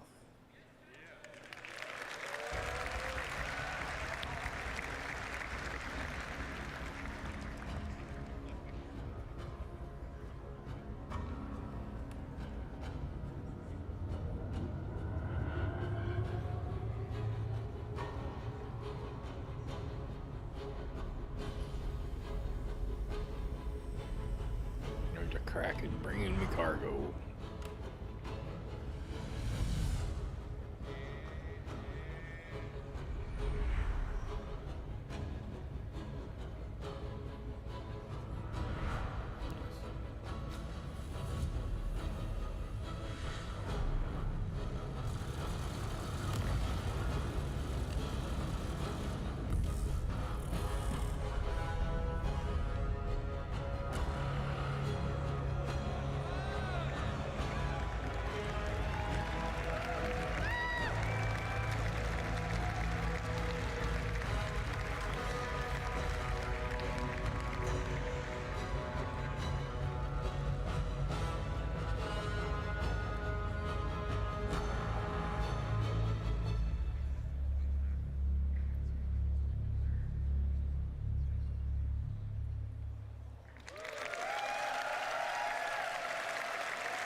Thank you. I'd just like to say thank you especially to Kian and Zheng Shui. They worked very hard on this, and you might see that base again later today. So stick around. Thank you. I have a feeling this is much, much closer than any of us anticipated. Oh, just look at how smug they all are. CitizenCon. Uh-huh. I'm Kirsten, your core correct, tech producer, I would and I'm say. here off the back of that amazing presentation with Thorsten. How are you feeling, Thorsten? Much better now. That was an incredible view to what players can expect next from crafting and base building. Do you want to tell us a bit more about the crafting system and what players can expect to come next? So I think we talked a lot about that already in the presentation, but it's a really dramatic change, or an exciting change, I would say, to the game, because we give the resources a meaning apart from just a monetary value. Now, even with the quality system that we now implement, there will be also a meaning to scout for like the perfect material. And of course, you need a bigger variety of the materials to be able to craft the items you need. And especially now with the tiered system that we will introduce, we will also give a meaning for you as the crafter or the player you are to invest the time to be the best or the specialist. Because something that is very important to us is that we treat it as a real profession, and we have it as in parallel to all the other professions that we already have. You know, one thing that I So forgot to it's not just check about making the universe more dense, it's also about making it more interactive and making everything in it more valuable. And more meaningful, yeah. So something that is also important for us is that everything that we do for this new feature is that we meaningfully integrate it into the game, so it all makes sense, right? So also with like the recent changes we did to the itemization in 324.2, we also like this is the starting point of all the changes we will be doing for all items, and that the reason why we did those changes were just because of crafting. So what impact will the crafting system have on orgs? Well, as also mentioned in the presentation, like we want to see orgs building an empire of crafting or of manufacturing items and being like the get-to point for players to like go to their base and buy in their particular shops the items that they inherit, that they have the best, for example, FPS weapon for. Can't hold it anymore. I'm guessing I that'll gotta tie do in that. quite well to the Hold biomes in we that saw whole yesterday as presentation. part I of gotta the Dude, you and me core started. engine presentation, right? the biomes will also heavily affect what we do for crafting, because it also will And give hangers, us yeah, it's a good opportunity to spread around resources in more interesting places, like the giant forests ahead and you let s- this commercial forests play. you I'll be saw, right right? For example, if you have a prospector as a miner, it might not be efficient, or you might not even be able at all to go down into the trees to mine anything that is below it. So you need to grab your ROC or your FPS mining gear to actually grab the resources that you can only find in those particular areas. So yeah, we will benefit a lot from this. Super excited. Well, on that note, how has this CitizenCon compared to previous years? You were at LA last year. How is it to be back here in Manchester? It looks a bit smaller, but I got told it's actually bigger. So yeah, so I really like the location, like the theme it has. I like the community area with the cargo crates. So I think it's really nice. Yeah. Is there any specific highlights so far for your CitizenCon today and yesterday? So it's a very subjective take on it, but I really liked our presentation about the orgs and the social stuff, because I'm part of an org myself. So I really looking forward to better tools to organize our trainings, our works, our events. Do you want to give a little shout out to your org whilst you're here on camera? Yeah, so shout outs to Aras. Nice one. All right. Well, on that note, we're going to throw to Dan. Okay, he's live. Back to the community booth section here at CitizenCon 2954. We are here back, and we are with some old friends. We are here with Test Squadron. And I want to give a quick apology to my good friend O Lefty. Sorry for calling you D Lefty last year. I promise it's not because D is the first letter of my name and I'm a narcissist. But that's probably why. So apologies for that. But awesome. Chrome Ninja, tell us about Test Squadron and why you guys are back here at CitizenCon. What's Test Squadron all about? Yeah, so Test Squadron, we're the largest gaming org in Star Citizen. We've only got like 3,000 people. I think we just checked it the other day. We're just hitting over 23,100. But we're a casual gaming org, and we're here giving away free stuff. We've got all this stuff on the table. Awesome. There's some cool swag here. We got coasters, we got pins, we got pens. Tons of awesome stuff here at Test Squadron. If you guys are looking to join a sort of friendly way to join Star Citizen, Test Squadron is the place to do it. We're going to move on. Thank you so much, Chrome Ninja. We're going to move right along to my good friend Tom Beckhauser. Tom, how's it going? Hi, Dan. So I'm Tom Beckhauser. I'm a real-life racing driver and Star Citizen Twitch streamer. And for this year, Locus69, Pretty Vanilla, and I decided to make a 1:200 scale Banu Merchantman made out of resin. Total of 26 individual pieces that we assembled, primed, sanded, and painted. Tom, this thing looks amazing. I mean, in addition to being a badass race car driver, you're also a badass model maker. This guy, there's nothing he can't do. I see you're giving away some Banu Merchantman little minis. We also have the little, the BMM pins, and we have the Defender mini. Sorry, I got those mixed up. Handing out the Defender miniatures and pixel art. Yes, you gave me one the other day. This is awesome. Tom, people can find you at twitch.tv/Tom Beckhauser. If you guys are interested in checking out more of Tom's awesome stuff, go check him out. Tom, thank you so much for being here.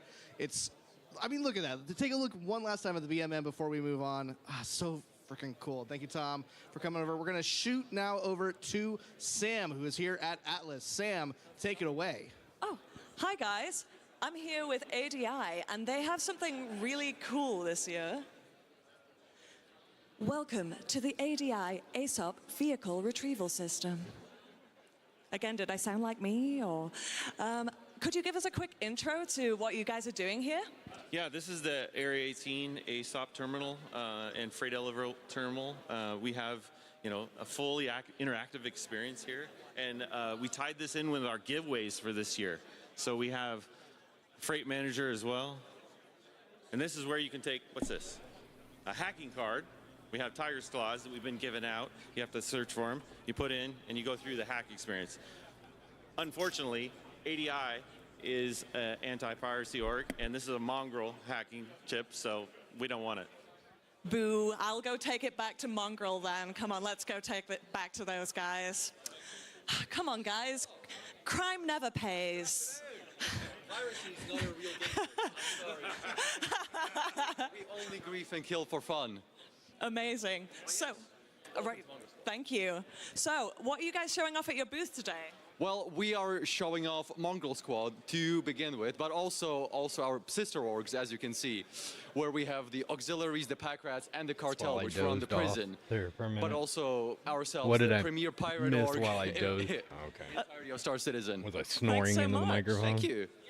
Well, we're going to have to move right Oh, on to okay. the next guys. Thank you for showing off your booth, and hopefully we'll get to some folks to visit you throughout the day today. So,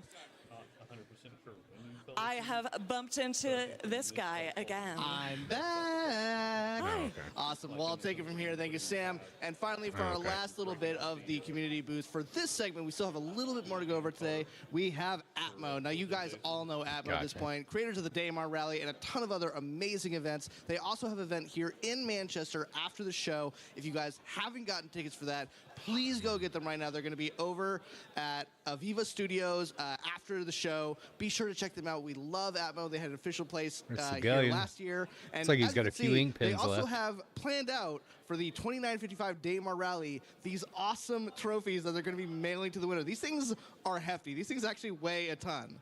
I will absolutely be trying maybe to go into the Daymar Rally just so I can try them out, although we all saw my playing earlier today. So maybe not. But you guys do some awesome work. Thank you guys for all you guys do at Atmo. We're excited to see your guys' event later tonight. Be sure to check out Enter Atmosphere at Aviva Studios later tonight if you're here in Manchester, or check it out on the stream. Well, I think that's it for us for right now. We'll be checking out the rest of the community booths later. Sam, anything else to add? Nope, just straight over back to you guys. Awesome. Thanks, guys. All right. Guys. Crafting and base building. Fundamentally change all life in the persistent universe. Just a little bit, right? There's more of that coming later today, by the way. Before I get to my deep honor to introduce two of my favorite people, I do want to call out these lovely little note cards here. You've seen many of our presenters and our hosts carrying them here. I have not been carrying mine, and I probably should have. This one just says, "Don't run." This one says, "Thank Kat and Mandy, but also Tyler and Leah." Guys, can we get a round of applause for Tyler and Leah, please? Now, Tyler, you probably know, is our Director of Community. Tyler is what we call internally as a product owner. He is the product owner for CitizenCon. So everything that you see here at this event this year is touched in one way, shape, or form by Tyler Wicken. So please give a round of applause for Tyler Wicken.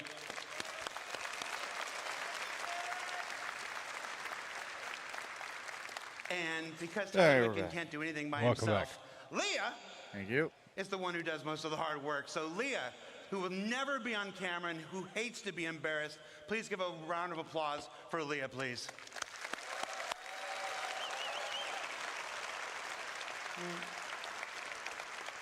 This one just says, "Learn to stretch." This one says, "Don't let the intrusive thoughts out." I almost lost it with that rabbit weasel thing yesterday. This one says, "Hi, Dad." Hi, Dad. And this one says, "Don't run," crossed out, "Don't roll on the stage, dummy." All right. So that's enough for me. Guys, our next presentation is our annual ships presentation, this year titled Captains of Industry, being presented to you by two people who almost certainly need no introduction, but I'm going to do it anyway. Merchantman. Ben Curtis was born in Manchester. No, I'm just. What's that? What happened? Vehicle art director Ben Curtis. Captains of Industry, and- this is where they roll out the ships and vehicles. Gosh. Oh. Prepare the wallets. Oh, I was going to do something really embarrassing. All right. John Crew, you're saved. Come on out, John Crew. Come on, crew, come out here and shit all over Drake. You're lucky they didn't wait. Credo has his bucket of tomatoes ready to throw at John Crew. Hi, everybody. It's good to see you all again. Love you too. Excited to be here. In case you don't know me and you weren't listening to Jared there, which I do quite a lot, my name's John Crew. I'm the vehicle director. My name's Ben Curtis. I'm the vehicle art director.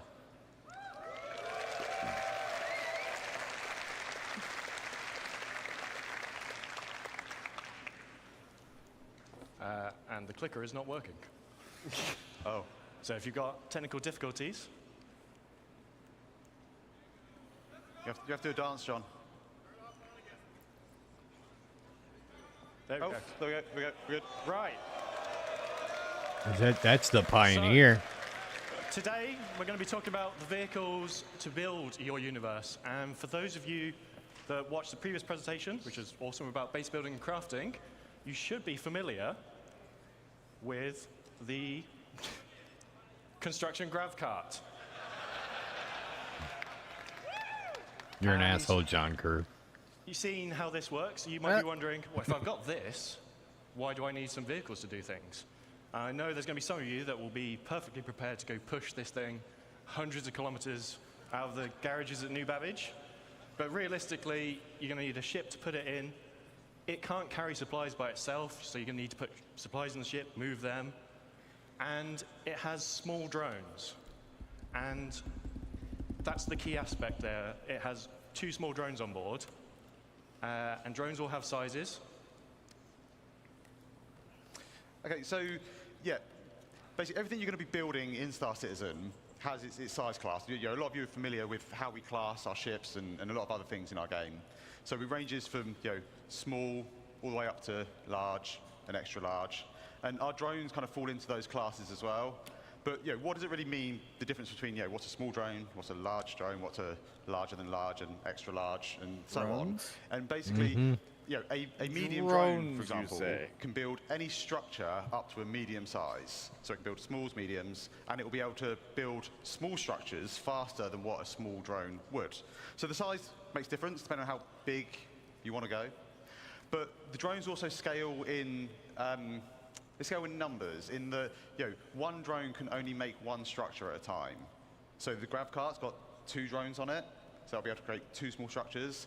But a medium, or if you've got I like big drones, and I cannot lie. Drones, you can craft a lot more structures, a lot bigger sizes, and that's kind of really the key to kind of like the upgrade path through the kind of drone sizes.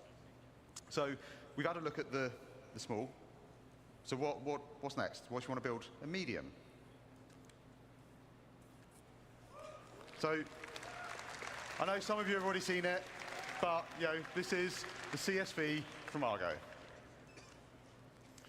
So launching today is the very first ground vehicle from Argo, the Construction Support Vehicle, CSV.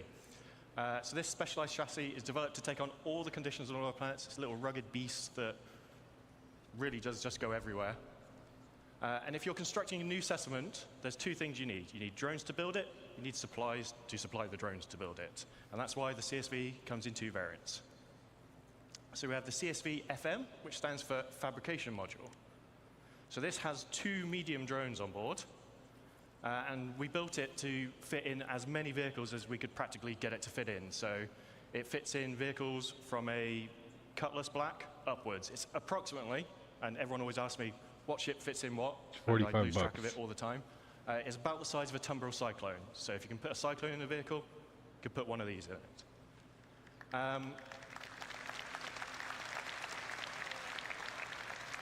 Obviously, 2 medium drones on board, and then it has an internal storage tank for resources. So it has a very small version of a freight elevator built into the back of it. So you feed it 1 SCU crates, it absorbs them into the holding tank on board, and then the drones will come back to the vehicle to refill. And it also has a size 0 serial generator on board for a bit of added protection.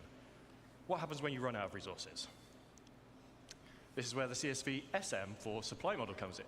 So the second CSV-based vehicle in the game, and this has a traditional 4 SCU cargo grid on the back. So 4 1 SCU boxes, 2 2 SCU boxes, 1 4 SCU box. Depending on what you buy, you can use this to bring it and move it around.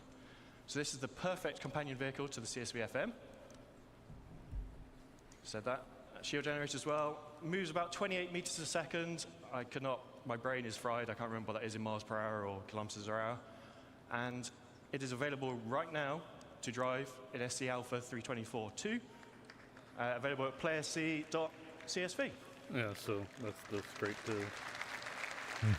Probably usable. But So now, I guessed it was. let's take a little closer look at the vehicle, and Ben's going to go through it.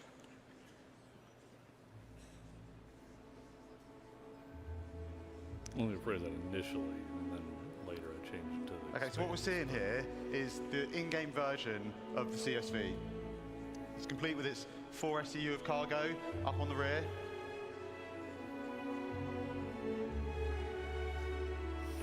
And I think the CSV kind of really builds on what Argo is known for as a manufacturer. It's got those kind of like really kind of 45 hard bucks. industrial Yep. looks, and I think it helps it kind of feel at home on any build site. All of its components are easily accessible. And I think the exterior is like real dominating factor is those kind of large all-terrain wheels, and then that's kind of backed up by just simple, smooth, sleek lines.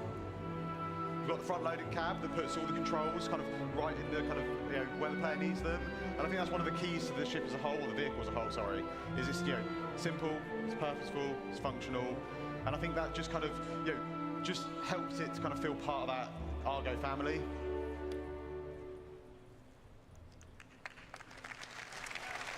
But what if you want to go bigger? Bigger? Bigger. Okay. What the fuck is this? So, introducing the Starlancer family. So, yeah, the Starlancer is basically a whole new family of vehicles, from MISC, and these are covering a range of different roles. Today, we're going to be talking about the first 3, which are the build, which kind of makes sense, and that basically is for all your large structural construction needs. We have the TAC, which is going to be for people that want a little bit more defensive or offensive excursions in our universe. And then we have the Max, which is a dedicated hauler, but it can still pack a bit of a punch. So it's a Freelancer plus so plus. We're going to take a bit of a closer look at all of them today. Yep. We're going to start off with the build. So this is Ooh, the Starlancer build I from like. the outside. The key thing to take away here This is the time when in your audio prompt is you'll see it add has that. the He's drone thick bays on each boy. side. And Yeah. it has the drone resupply arms Fucking for huge. allowing the drones to come back and resupply. Inside that room, you have the drone control center. So you have a single station inside, and this is where you control all your drones from, much like Luke showed you in the previous presentation. So there are 2 large drones held on each side of the room, so 4 large drones in total. And then there are 2 filler stations right at the front here, and these each hold 16 SCU of capacity, which can then go and load the internal resource tank to feed the drones. Drones that will then be deployed out of their little secret garages, and they go off and do what you've asked them to do. When they need to resupply, they'll come back, sit on these arms, suck up their resources that they need, carry on their day. That's the really important thing here, is that all these base building vehicles have enough storage on board to supply your drones. Obviously, if you're going to build a million things on your base, you're going to run out. But we want you to be able to have these vehicles and have knowledge that you're not going to be doing endless cargo runs initially to build your foundation, your base. You'll be able to build your base and have storage on that eventually, but these all get you going in the short term. Nope. Sorry, I didn't mean to. So, let's have a quick go over the stats. Let's introduce Costco. It holds 4 large construction drones. It's 83 meters long, 52 meters wide, 15 tall.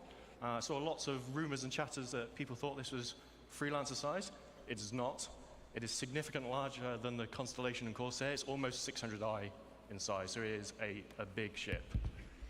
2 S4 guns for the pilots, 16 missiles, remote turrets, and then 128 SU of cargo capacity in the build specifically. Discord's going stupid. But what if you don't want to build stuff? What if, like me, you just want to burn stuff and destroy stuff? So introducing the Starlancer attack. So, like I say, this is designed to be a bit more aggression into the verse. So I think the first thing you're going to notice She's the big one. is the kind of the dual man size 5 turrets. Now these give much better kind of broadside coverage from any of the other variants. And then on top, we also have like a dedicated hangar that has been specifically designed to fit a Mirai Fury inside. And I'm sure we will see plenty of other ships tried to be fitted inside. Miss Corsair. Yeah, we'll see. And I think John's going to run you through the interior now. So yeah, let's have a look over the tack from outside to in. So this is the tack in its default paint, so sort of military drab grey. That's dual Then man internally, size 5 turrets. obviously Ben talks about size 5 turrets. Then we have some drop seats behind, and these are on a deployable ramp, so you can do some ground assault. They will drop out down. If you're doing a bit of ground assault, chances are someone's probably going to get injured. So there is an onboard medical facility directly behind there with 2 Tier 3 medical beds.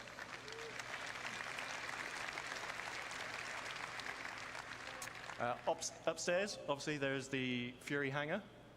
Behind that is engineering.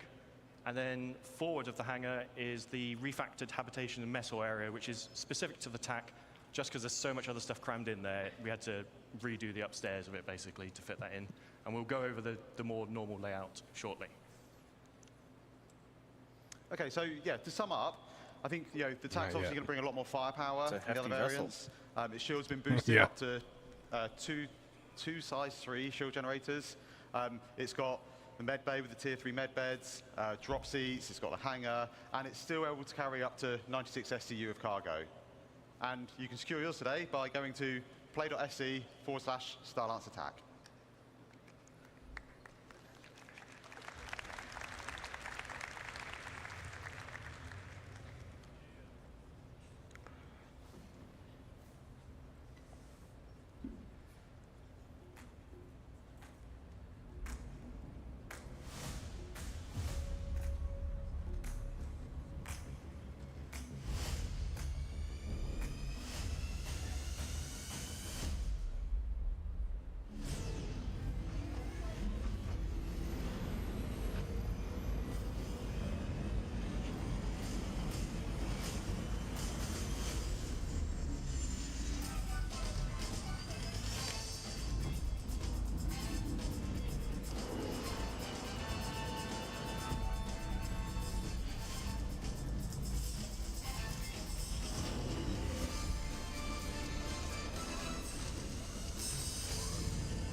I like them curves. Mm-hmm.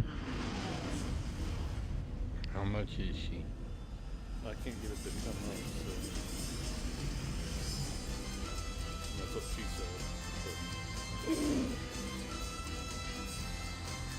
said. She got them thick thighs. Thick thighs save lives.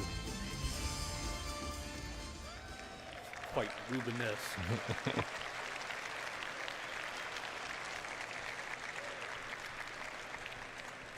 Okay, so I think you kind of hopefully agree that was a pretty great kind of trailer for the Starlancer Max. And as you can kind of see, we're just putting the finishing touches on that now.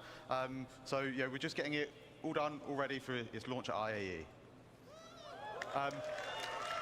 We will take a little bit of a closer look at it now. So it's going to be ready by IAE.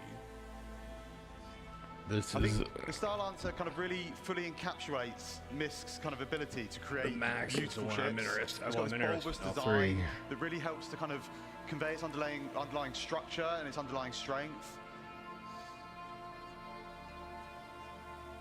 That's really I think when the engineers were trying to kind of put this together, they were thinking about what's useful, what's great, and one of the things that we thought about was this deployable cargo grid that just brings the cargo down to the ground, makes it much easier for loading and unloading.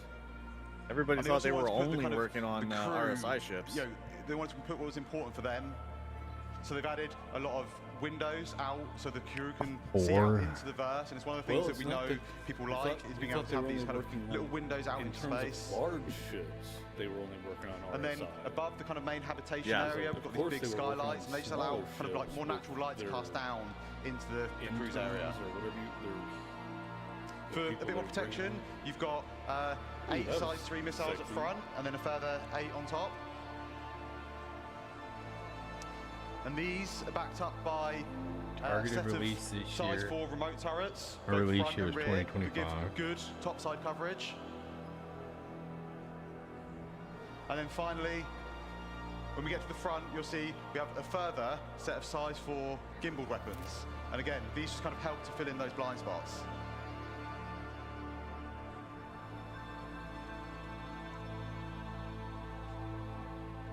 I think as a whole, I think the engineers or MISC have done an exceptional job in creating a vehicle that kind of fully encapsulates the functionality needed, while still ensuring that the crew's kind of well-being and livelihood is protected. It's all in a package that kind of really dominates the sky, and I think it really shows off MISC's ability to deliver kind of quite beautiful ships.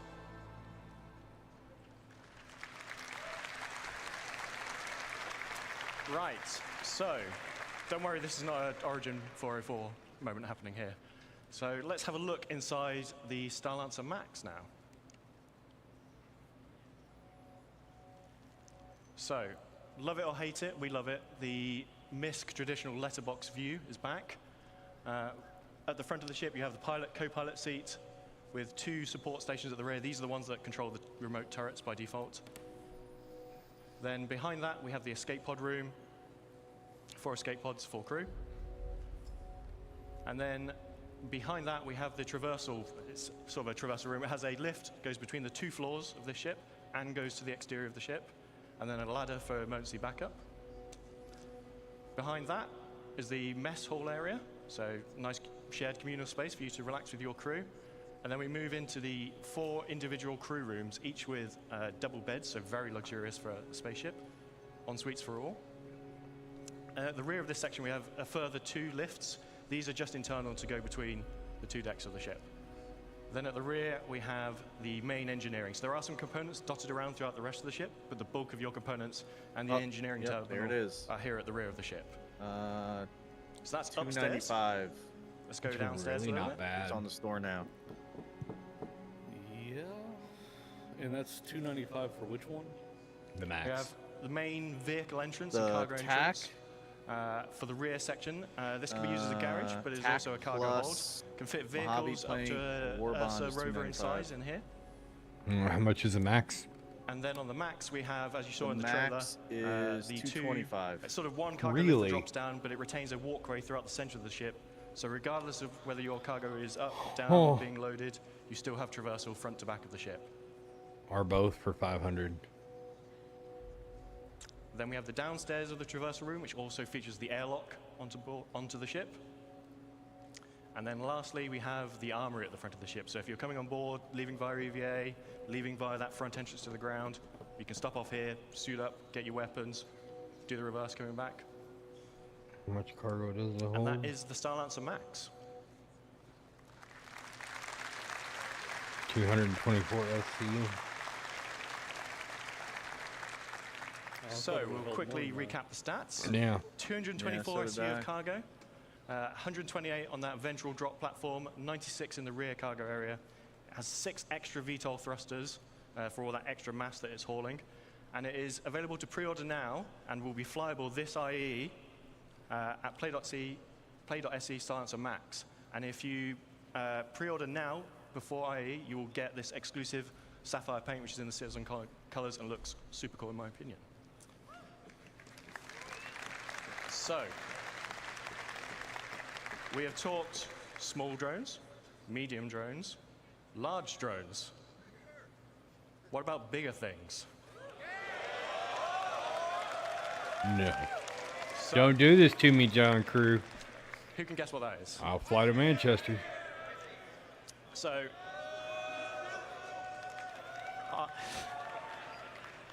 I talked to you all quite some time ago about this in Germany, and this is obviously the original concept for the Pioneer. Now, some time has passed, and whilst the core concepts of base building have remained the same at a high level, how you physically build your bases has changed Your slightly. Discord going crazy over Back there. then, you were building everything on board the ship here. What happened? You would fly your Pioneer. Discord This is is the going when the area I want to Pioneer build in. I'm popped gonna up, build his my base Discord on was board the just ship. beeping like and I'm going to crazy. drop it down.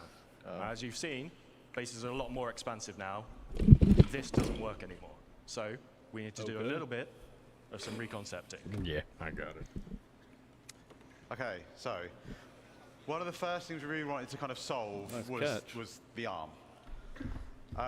You know, we know a lot more about how we're going to be constructing these structures now, and kind of the arm didn't really make a lot of sense anymore. All it really did was it made the space you need to land the ship almost twice as big as what it's kind of needed. And you know, we're not real spaceship engineers. We don't make real spaceships. But what we do try and do a lot of the time is we try and take as much reference from kind of real life manufacturing as we possibly can. And I think that's really it's going to shit them out. It's really key to what I think Star Citizen is as a whole across like all the different departments. In that, you know, we're trying to make a believable universe.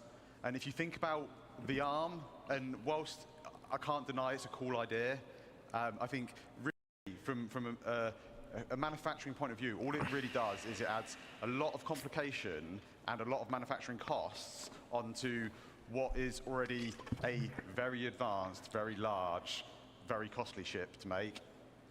So that was kind of like one of the kind of real first things we wanted to do. The second thing we wanted to look at was kind of have a little bit of a shift around of kind of like the egress points on the ship. The cargo position has moved, to kind of update that. We wanted to make sure that the landing pad made sense and had space to kind of. I don't like it. And then we also needed a way of getting things out of the ship that we will be crafting. On top of that, we had a few other guys. Like I say, it needs to support all the updated kind of building mechanics. It still basically looks it needs to support all our current metrics, and I don't mean just character metrics. I mean all metrics, because we're going to be creating a lot of things inside this ship. We wanted it to kind of become a true self-sustained mobile base. We wanted it to kind of, you know, be kind of like the cornerstone of your crafting and construction ventures. And to do that, we needed to add a few extra kind of onboard facilities. So, you know, a med bay, like I say, the crafting area, the ability to refine or extract and refine materials. So let's have a quick look over the updated interior of the Pioneer. So at the back of the ship, we have the classic bridge, looks out over the expanse of the ship. And then top and bottom of that in this image, we have the escape pod rooms. And then leading off literally those does everything. is the access to the manned turrets that remain. Then going downstairs, we have the cargo area at the top. Doesn't look like a lot. That's 1,000 SEU of cargo now in that space. Christ.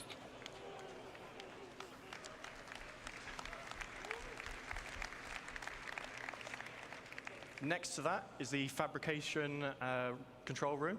This is where you'll be fabricating larger vehicles and ships, as well as smaller fabrication machines. Use this to build a small FPS weapon. It's a bit so we have that on board. Fabrication hangar with roof and ramp egress. So if you're building a small ship on board, things like a Nomad, you can build on board here. You'll be able to fly it out the roof of the fabrication hangar. And then we have the existing small landing pad that transitions from outside the ship to inside the ship.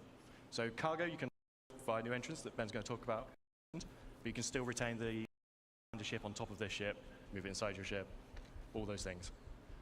Engineering at the rear, this is now capital components all the way around. It was a weird mix of size 3s before. It's now just all capital everything.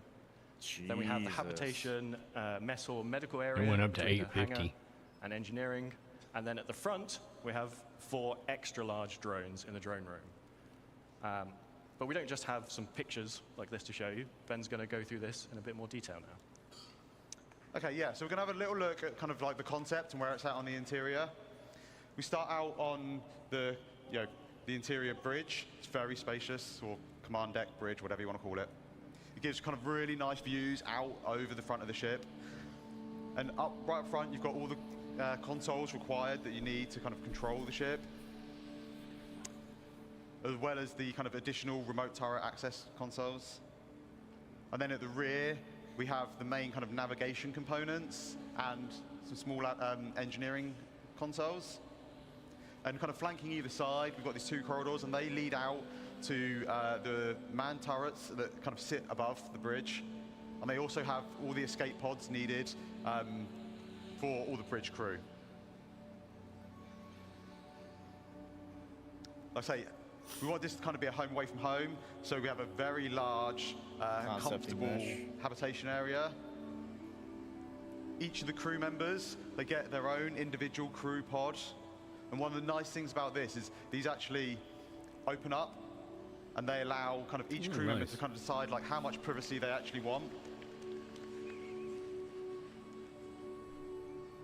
This is the crafting area. We've got the 4 kind of crafting machines. And these are right next to the cargo bay, the internal cargo bay. And as John says, this holds up to 1,000 SEU of cargo, so it's pretty sizable. To make it a little bit easier, it's got its own dedicated cargo lift at the back that, again, just simplifies that kind of getting cargo in and out of the vehicle.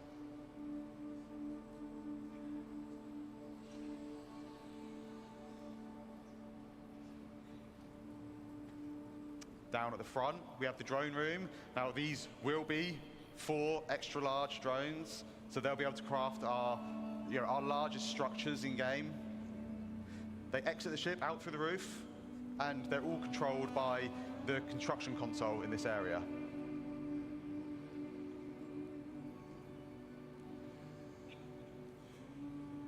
And finally, we're just going to take a quick look at the crafting area on the ship. So you can see here we've got these blast shields down that kind of protect the crew in this area from what's going on inside.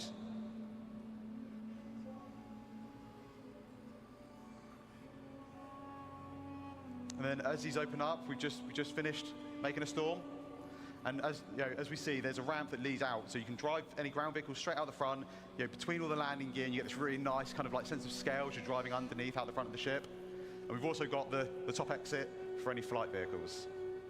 And then finally, we have the landing pad, and this just allows us for any ships that land up on deck, we can just bring them down into the belly of the ship.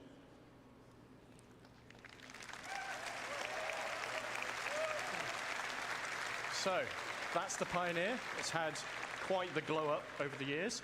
Holds 4 extra large drones. And if you're interested in finding out what extra large drones can build, I highly recommend sticking around for the next presentation. It's about 20% bigger. I know the jokes, we always make ships bigger, but to fit all that in, it needed it. It can craft small ships and vehicles. And one thing we didn't show in that video is the landing gear actually have integrated ground resource extractors in. So when you find your plot, Holy you land shit. your ship and you can start Well, see, extracting that's what I was about to resources say, from it. is that they didn't show anything past the drones.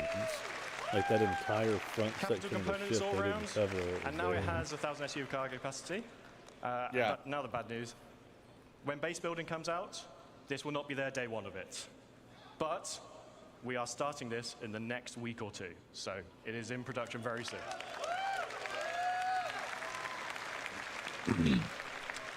So. Wow. To finish up, we'll do the classic one last thing. CitizenCon is usually about looking forwards, but we'll do some housekeeping and look at the now and a bit before. So, oh, sorry, this is Ben. Yeah, so you remember last year we teased these 10 vehicle silhouettes. Now, these are vehicles that we were so planning on like working on this a year, year and to we've not quite 18 delivered all of months, them you yet know? this year. But we did come quite close. So far we've delivered 6. We've delivered the Pulse, the X1, the Medvac, the Argo and PUV 1T, the RSI Zeus, and the rework on the Retaliator. Oh, but what about the rest? Sorry. So, all but one of these will be released before the end of the year. So the Legionnaire is the one that's going to miss out. And that's because we want to align it with hacking gameplay. But the rest will be here before the end of the year. So, Crusader Intrepid, Mariah Guardian, and the Polaris. So,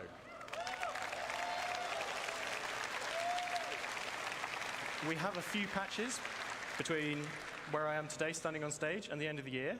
But let's start with some things that you're going to see at IEE.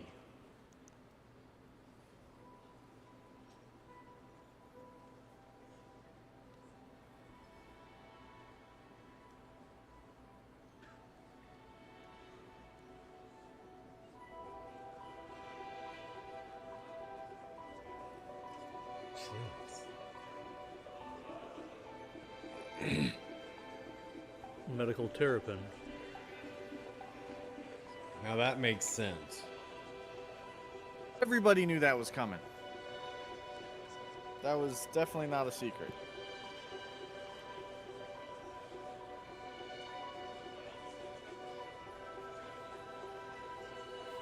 Or is that the Intrepid?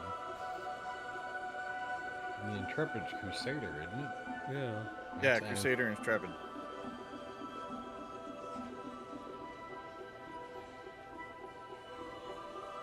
Jesus. Yeah, those were Crusader engines. It kind of has like a little bit of a Terrapin feel, though.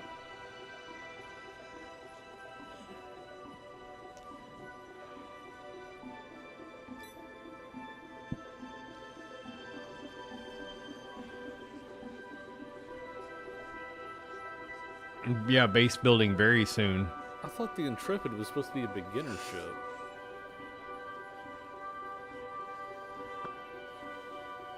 Well.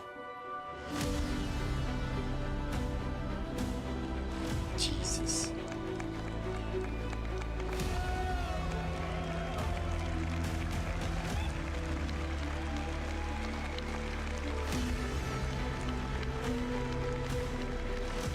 God, I can't wait to fly my Polaris.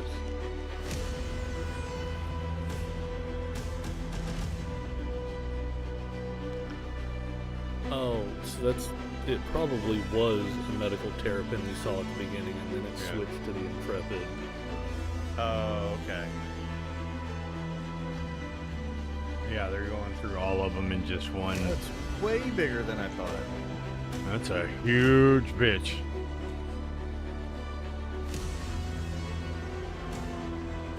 Oh my God.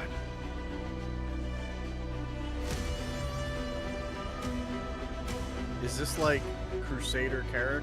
Is that what this is? No, this is the Polaris. Oh, it's the Polaris.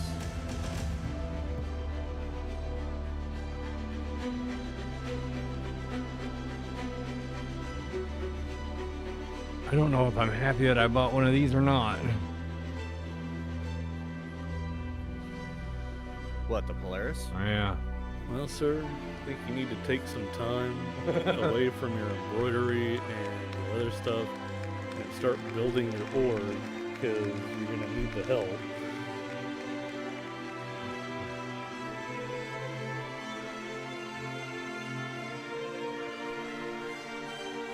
You thought getting lost inside the refueler was Jesus.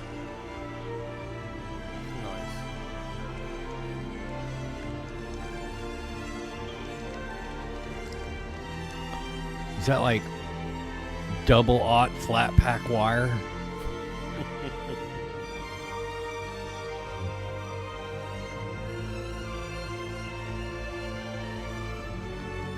Look at the size of that engine.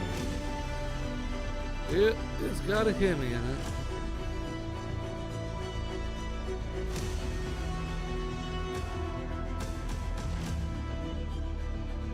I like the just the pool of coolant just at the bottom of the ship. It's interesting.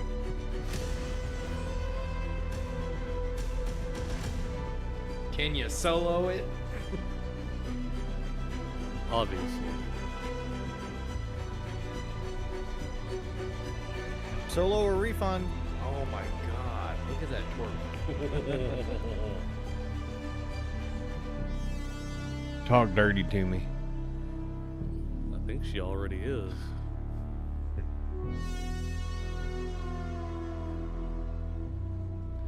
That ship is fucking huge.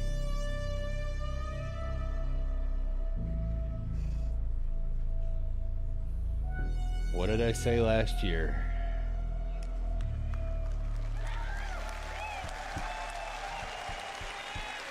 Yeah, it's a huge bitch. I'll be in my bunk. Okay. So on top of those ships we've talked about, we also worked on a number of other ships this year. So we're just going to quickly go through them before we get on to what we're doing next. So we delivered the Sulen, the Storm, the Cutter Rambler, the F7A and F7C Mark IIs. So I always get tongue twisted with these. And the F7A Mark Is. They also did the Santok EI, the Sabre Firebird, the Peregrine, and then most recently, the Argo Atlas. So, like last year, where we did a little tease, can't just leave without teasing a little bit more. So, let's have a quick look at just some, emphasis on some, of the vehicles that we're working on in the next 12 months.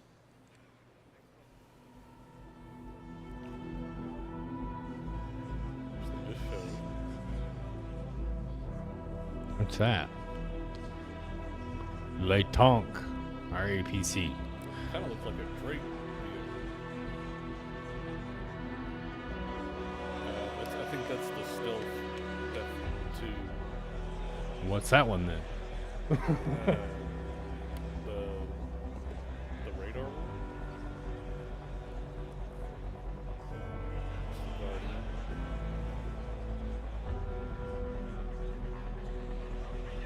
That's another mining ship.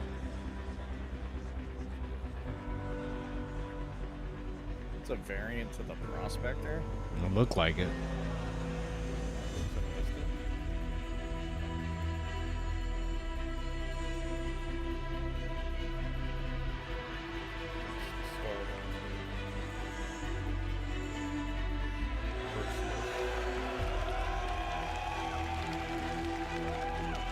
Pioneer. What the fuck is that?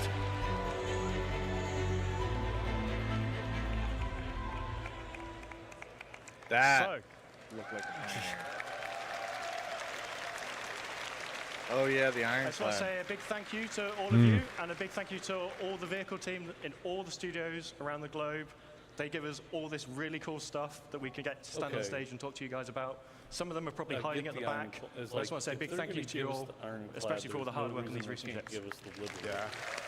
Massive, Like, massive the thank you Liberator to everyone has involved less in things putting these going on vehicles with it together. than the Ironclad does. Right, thank you. Thank you.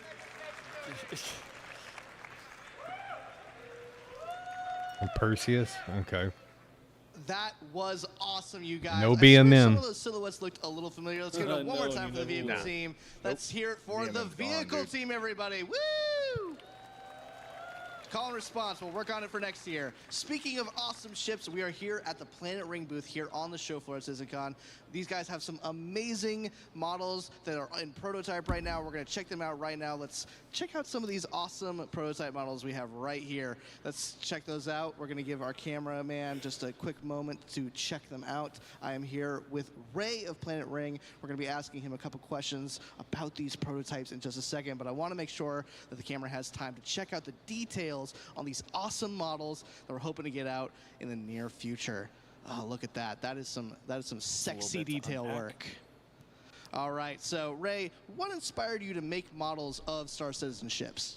Well, actually, we have been Star Citizen bankers for many years. Myself, I joined the wars in 2015, and my colleagues joined it in 2014, which is 10 years ago. It's a long way for us. And we've been specialized in sci-fi models. We have been collaborating with other famous IPs like the films, especially the sci-fi films and animations and games. So we are excited to be here as a partner of CIG to bring the citizens in the world with a beautiful ship in affordable price. Yeah. Amazing. So how long does each model take for you guys to make?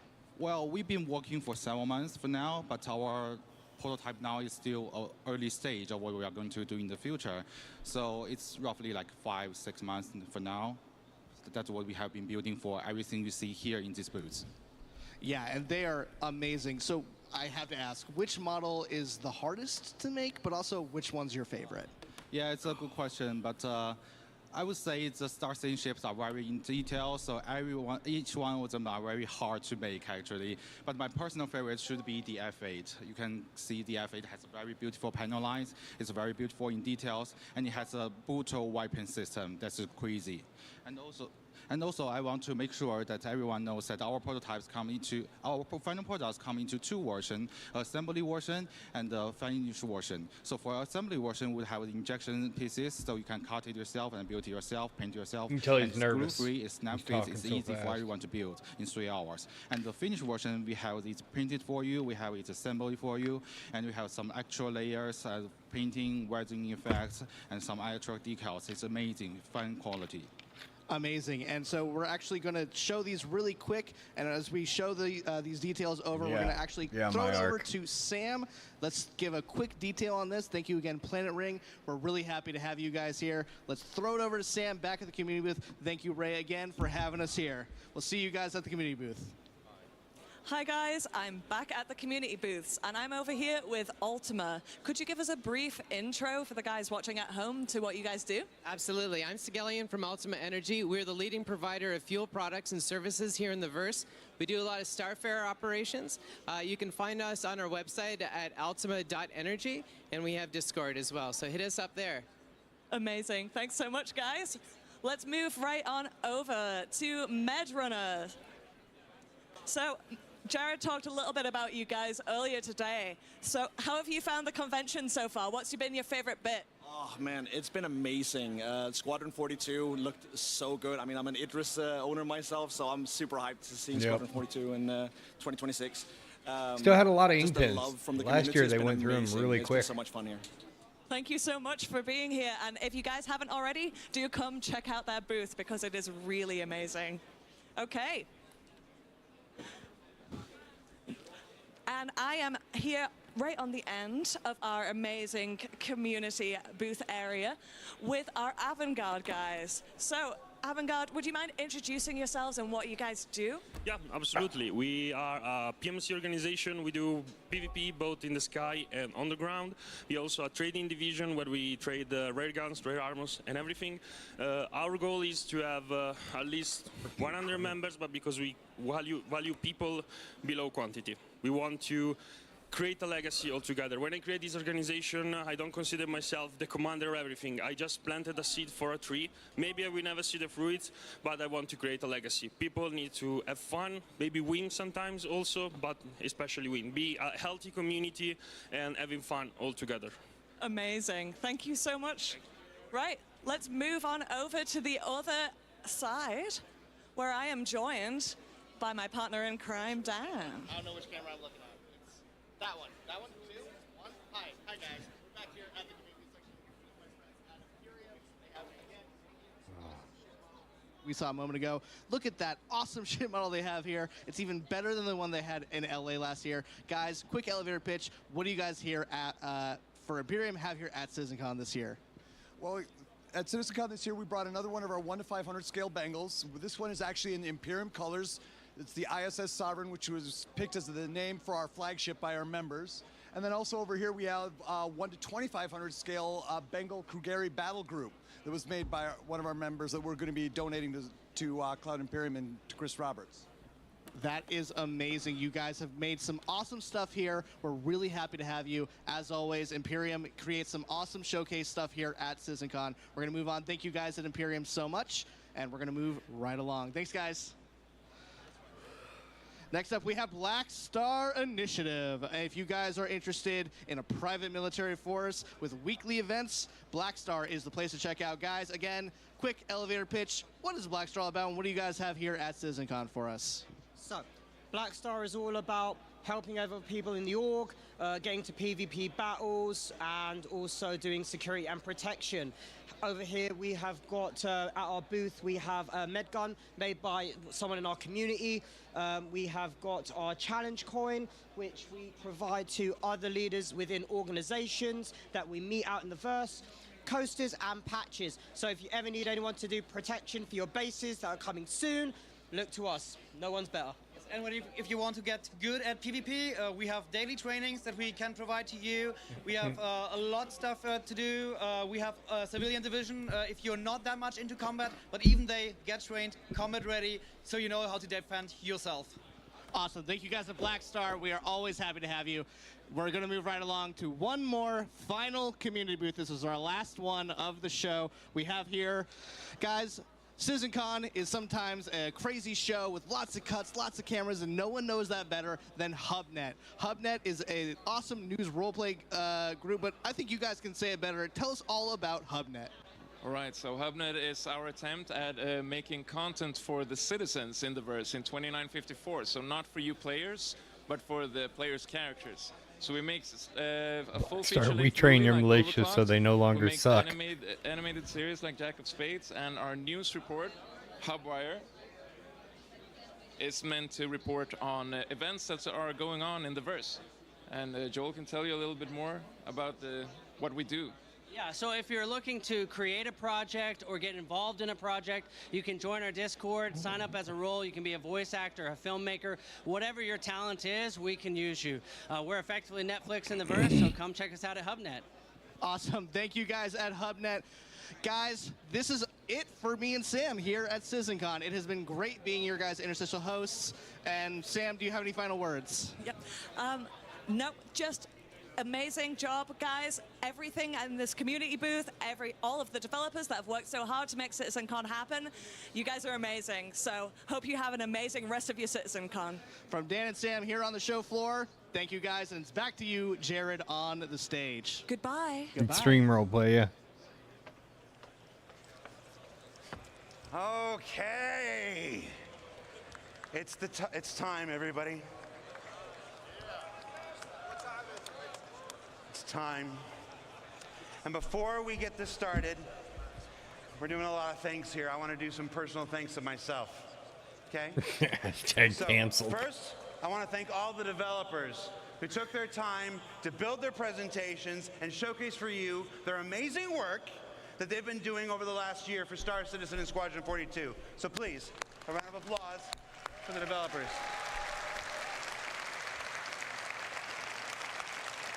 It is not easy to stand on this stage in front of 4,000 people, in front of tens of thousands of people at home, and the hundreds of thousands who will clip this and replay it and cut it into other content videos for years and years to come. So thank you so much. I want to do a couple individual call-outs, though, because it's important to me, and I'm on stage right now, and you're a captive audience. I want to call out Nick Pierce. Nick Pierce from the Characters and Creatures presentation. 10 days ago, we lost our main presenter. He didn't die or anything, he just couldn't make the trip.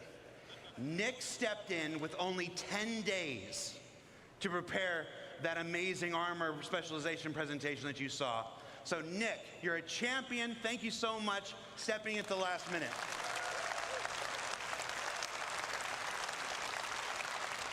Benoit and Ian. Benoit and Ian took the reins and delivered multiple presentations this year. You may only see them talking in this presentation or this presentation. You're going to see Ian in this one here, like this. But their work behind the scenes, getting all of these presentations up to the standard that they're required, was amazing this year. So Benoit and Ian, you don't have to clap for this one. This is just for me. Thank you so much, Benoit and Ian. All right, you can clap. That's fine. You might have noticed we went on ISC hiatus a couple weeks ago. We went on hiatus a little earlier than normal because we took the ISC gameplay capture team and we dedicated them to the work of CitizenCon for the last almost 6 weeks. Every year at CitizenCon, the devs spend their time creating their footage for you, their showcases for you, and many of them still did. But the amount of work it takes them away from the work of actually creating the game. So our ISC gameplay capture team really stepped up this year for the first time in CitizenCon history and helped folks create the videos. Those amazing looks at Nyx, those amazing looks at Castra, the amazing looks at the sandworm and stuff. So I want to call out Will, Dave, Toby, Alex, and our newest member, Thomas. Hi, Thomas. Thank you so much, guys. They had never participated in a CitizenCon before, and I think they were a little surprised at first at the sheer amount of work that goes into doing this, but they stepped up and delivered some amazing stuff, the last of which you're going to see some in this next presentation.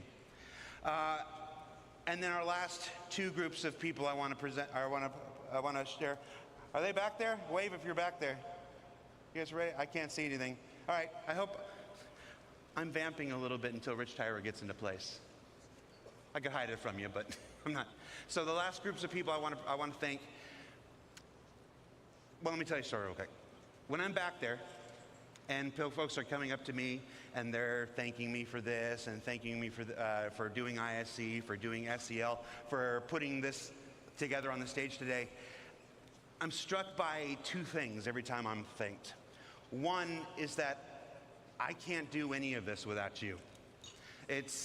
There is no game project in the world that does a weekly behind-the-scenes docu-series each and every week, and then turns around and does a live talk show the next day after it. And that's only made possible because you guys keep tuning in, you guys keep watching, you guys keep supporting, you guys keep making relatively positive comments about me. I don't think I'm ever going to shave my face again. But it's all right. I just wanted to see what I looked like. You know, I'm like, oh, that's what you look like. All right, I agree with the people. Let's bring it back.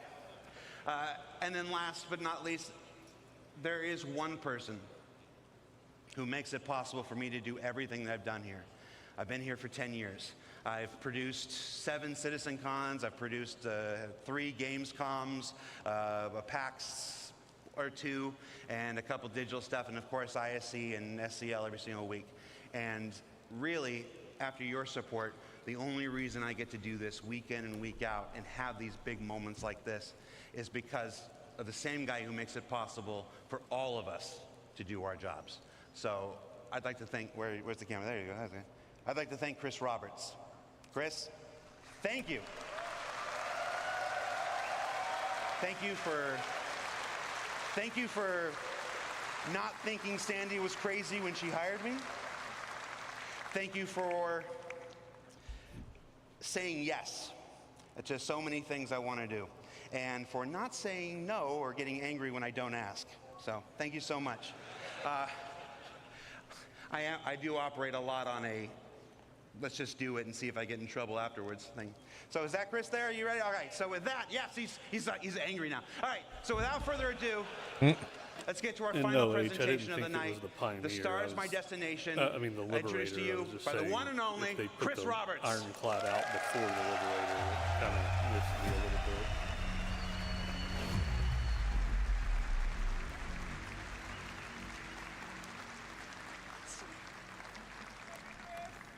Hey, well, I hope you had a great day yesterday. And by the way, there's a perfect run through that Rich did immediately after the show. He went back to the office, ran it through, no crashes, no nothing. It's up on YouTube.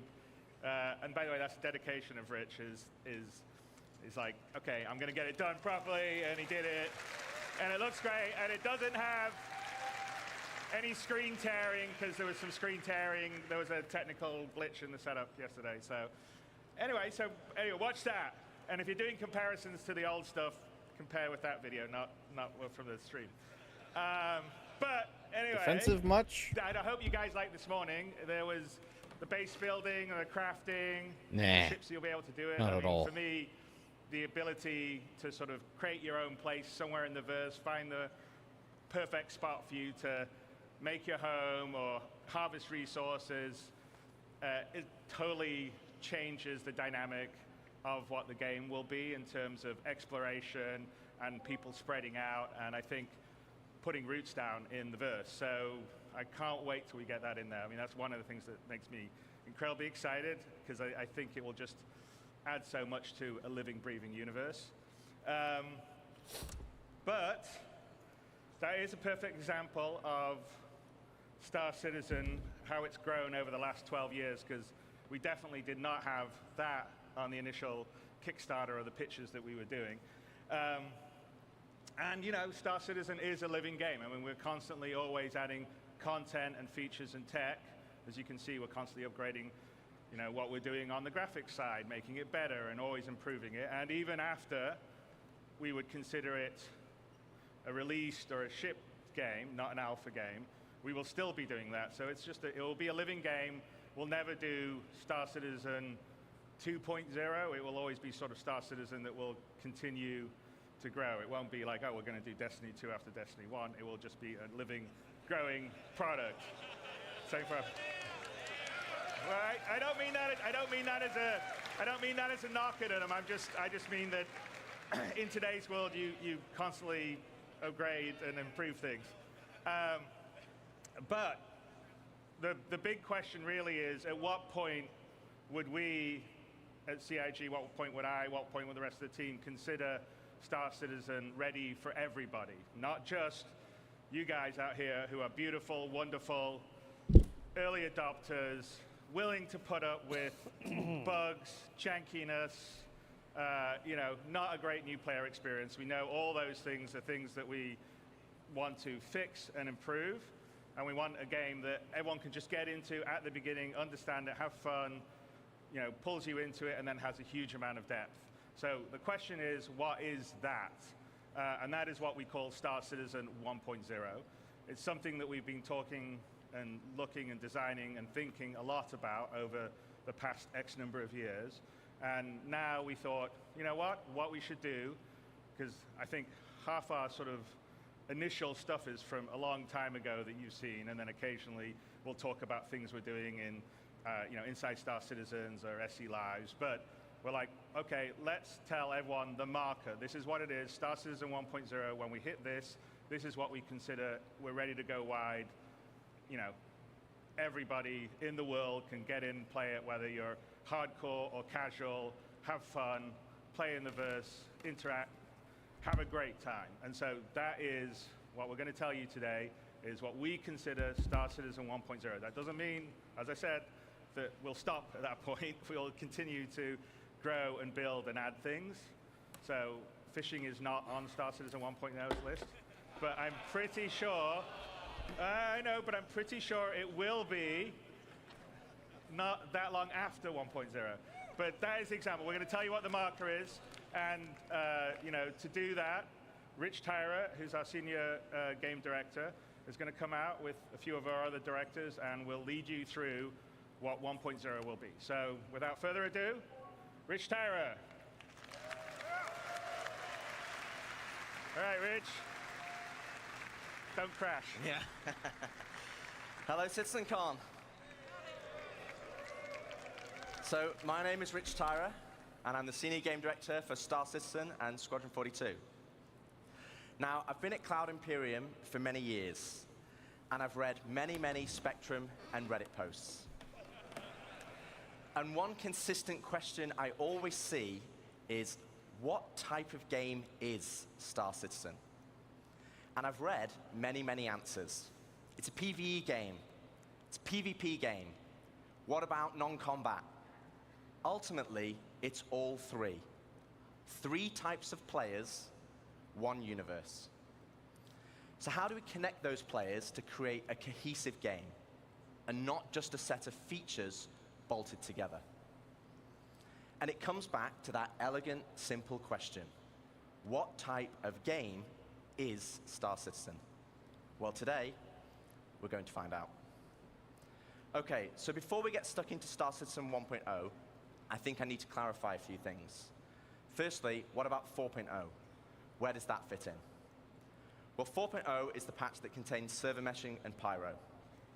And fundamentally, it's an alpha development patch, which means it's adding further tech, features, and content to our alpha version of the game.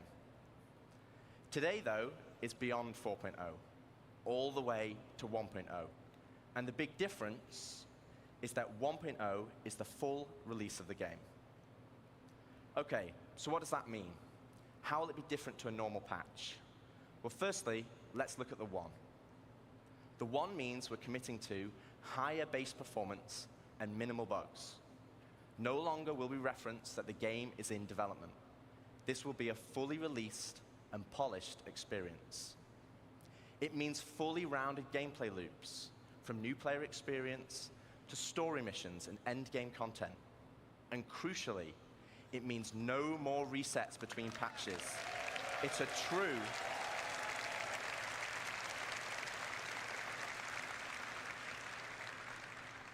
true persistent universe. So if that's the 1, what about the .0? Well, it's just as important. It means we're still committed to continued development. with new content and features being planned post 1.0. But those features will no longer be tier 0. We'll be committing to a higher benchmark of quality for each patch, and most importantly, it's a moment in time. If there is a content, feature, or star system that we've mentioned in the past that is not in 1.0, it just means it will come later. 1.0 is more than just a number change. It's the beginning of a new phase of development of the game. Okay, so we know what the 1 is and the .0, but before we move on, I want to address one important point. And for this, we need to go all the way back to the beginning.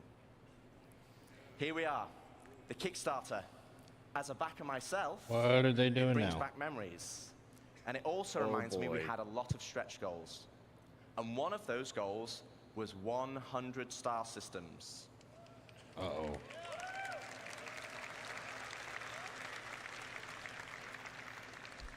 But, and there is a but, the star systems of old are not the star systems of today. They were based on the privateer and freelancer model. They were unexplorable planets with an isolated and small landing zone and had automated landings. And we all know how that went. To give you an idea, Stanton had 4 points of interest, and the entire 100 systems only had 90 POIs. Compare that to Stanton today, and we have 1,626 points of interest, and that is going to be dwarfed once we start using the Starchitect tool you saw yesterday.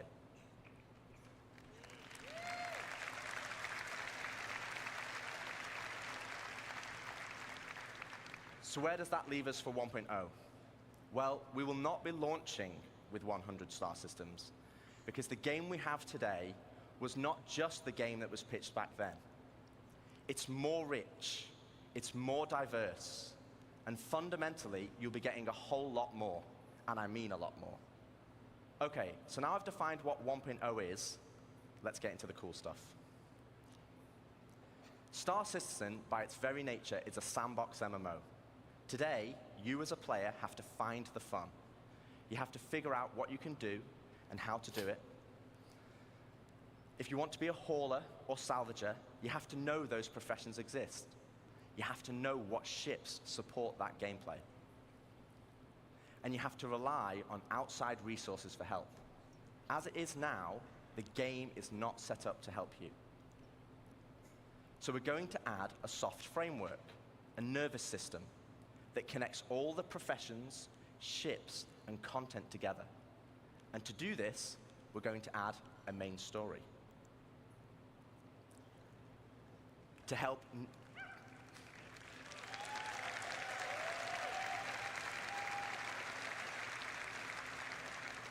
Okay. To help new and existing players, to help discover all the exciting features and content we have, to take them on a journey of discovery of what the game has to offer. This story will become the spine of the universe and help onboard players with understanding how to play the game and understand what's available to them. This story will also introduce each of our guilds and what professions we have to offer. Like the United Resource Workers, our core industrial guild, which supports 2 of our main professions, mining and salvaging. They also support many other features and professions, like repair technician, crafter, and builder. Guilds are hugely important in Star Citizen, and as you know by now, guilds are comprised of many factions. As you work for each of these factions, you will gain guild reputation. You can then use this reputation as a currency to purchase guild-affiliated rewards, like ships, blueprints, and items. And each guild will have a unique inventory of what they offer. You can build space Alongside stations. economic growth, guild reputation will become a core progression of the game. And to talk more about guilds and our main story, I'd like to introduce David Haddock onto the stage, our very own narrative director.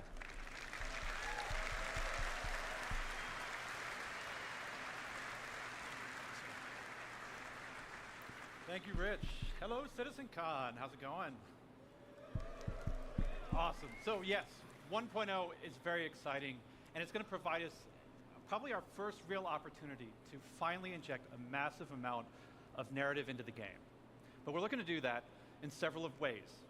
Now, Rich introduced the main story, so let's get into it. What exactly is that? First, it's a narrative experience. This will be a crafted story through the star systems and professions of the Star Citizen universe, taking players on an exciting adventure that will finally kick off the growing tension between Earth and Terra. Yeah. It will be NPC driven. So while Squadron 42 will always be the place to go for AAA cinematic adventure, we're bringing a lot of the techniques that we learned from that to capture and build a cast of dynamic characters, some of which may be familiar, for both this story and the PU. And the main story is also designed to be sort of like a tour bus structure where you can hop on and hop off at any time you want to. So we're not also requiring you to do it. So if you want to log in day one and just go off and do your thing, you can do that. Or maybe you want to put the story on hold so you can go explore a new facet of gameplay that you just discovered. Go for it. The point is that you can complete it at your own pace. So that's the what. So why do you want to do this? What's the motivation to want to go on this ride? Like Rich said, for new players, it's a great way to ease into sort of the vast lore that we've been developing over 12 years, the gameplay, the locations that the game has to offer, and also give you a sense of upcoming stories that are about to come. But you've been playing Star Citizen for years. You probably know the lore better than me. So what's in it for you? Now, of course, we'll have rewards along the way as you complete missions and whatnot, but we're finally going to offer a big prize for completing the story. Citizenship.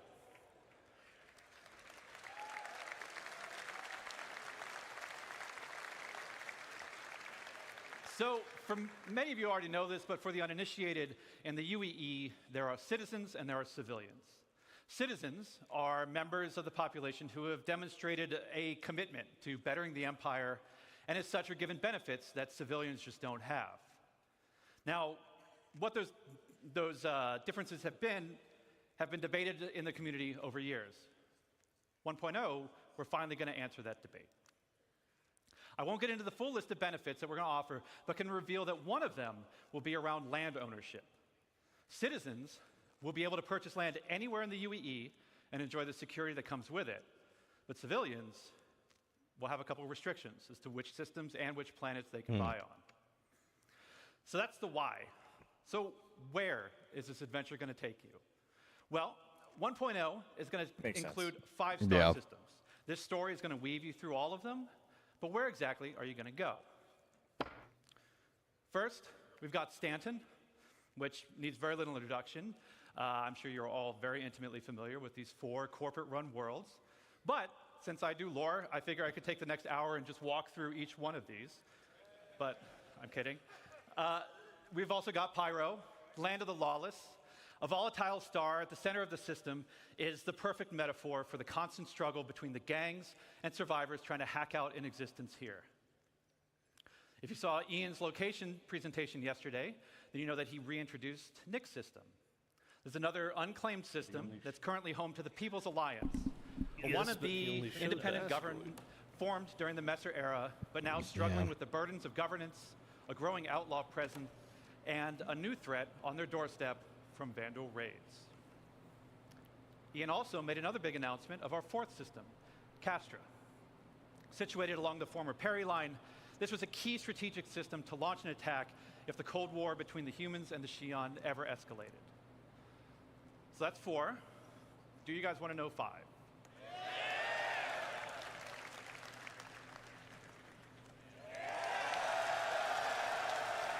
Terra. Yeah. Yep. Yeah.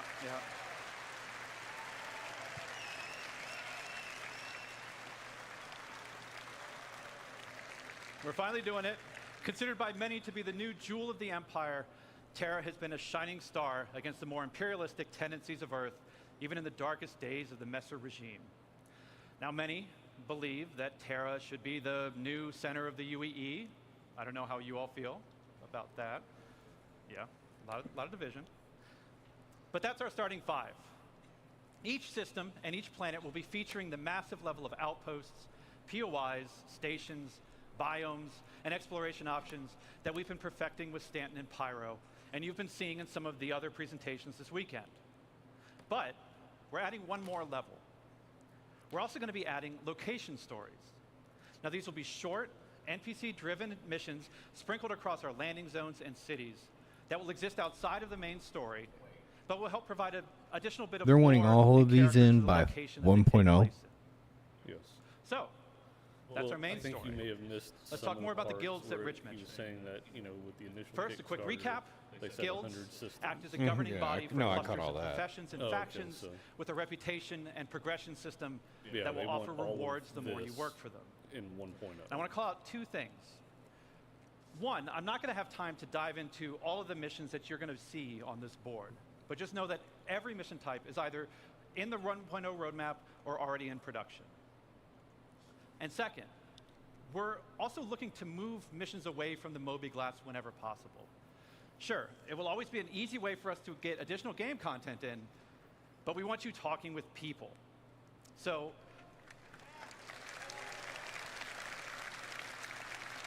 to aid that, we're going to be adding characters to represent the factions that you'll be working for that will help sell their personality.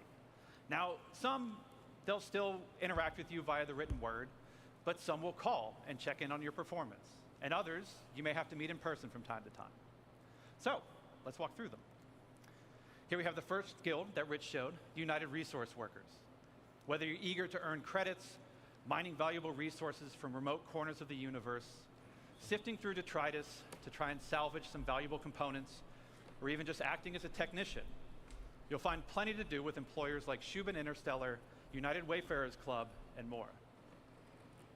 Next, you have one of the oldest unions in the UEE, the Interstellar Transport Guild. This will be the go-to place for everybody looking to make their fortune hauling and trading. Some of the factions that many of you already work for now, such as Ling Family Hauling, Redwind, and FTL. And we're going to be adding something special for the daredevils out there, the Imperial Sports Federation. Huh. So aside from the usual racetracks that are both legitimate guild. and illegitimate, And I was we're actually going to be laughing at leveraging the, some of our existing mechanics the to build new industrial, sports and provide an outlet for all ships you being Murray used Cup for racing. It's enthusiasts, called the Cargo Cargo Olympics. Olympians, and competitors to see just who's the best out there. For those who dream of exploring, I'm sure we have a couple here.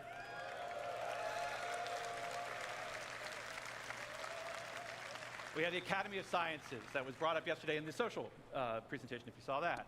This is a science guild that will include factions like the Imperial Cartography Center, who will task you with a variety of missions to better understand our universe, such as sending you into a nebula to do deep scans, or finally seeing what's at the bottom of that planetary canyon. We're going to have a new faction called High Point Wilderness Specialists, who will offer missions associated with the various fauna that we're starting to get into the game, from population control missions to harvesting specific resources. Oh no, for the research. Carfters. Now, I don't know if we have some people who'd like to do combat, but our combat guilds were doing something a little different. Now, previous to this, these are all of our profession guilds. But for our combat guilds, they operate a little differently. See, No these speed, two not are crafters, diametrically opposed carfters. to each other. So once you pledge allegiance to one, the other marks you as an enemy. On the lawful side, we have the Mercenary Guild. They represent factions like Eckhart Security, the Bounty Hunters Guild, and even some military contractors. So whether you're pulling together a team of specialists to go assault a ground base, hunting down an elusive criminal, or putting together a recon run to drum up some intel, Mercenary Guild's got you covered. On the flip side, we have the Council. Now, this is a shadowy group comprised of representatives from various gangs, syndicates, and outlaws who mandate criminal activity throughout the verse. You'll be able to throw in with rough and tumble gangs like the Headhunters and the Dead Saints, or work your way up to join highline criminal syndicates like the Atonis or the Drop Kings. But remember, The underworld is a dangerous place run by greed and power. So mercenary guild reps might not be the only people you have to worry about, as the syndicates are always looking for loyal soldiers who will hurt their competition and tip the scales of power in their favor. So as you can see, there's going to be a universe of exciting storytelling opportunities for you to undertake in 1.0. But one more thing, we're also going to revitalize our social behaviors to make the populations not only feel more alive and reactive and off chairs, but better reflect the tone and flavor of the areas that they're inhabiting. We want to see the people of Loreville slowly trudging through the streets, overburdened by the ruthless contracts, just as much as we want to see the tourists of Orison gleefully moving from attraction to attraction. And all of this is what's going to make Star Citizen be the experience we set out to make. A diverse universe with a rich tapestry of stories, characters, and experiences for you to live in. To talk more about how all this feeds back into player progression, I'm going to turn it back over to Rich Tyler.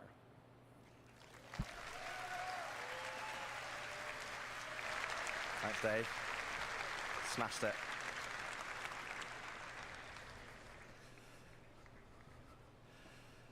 Thanks, Dave.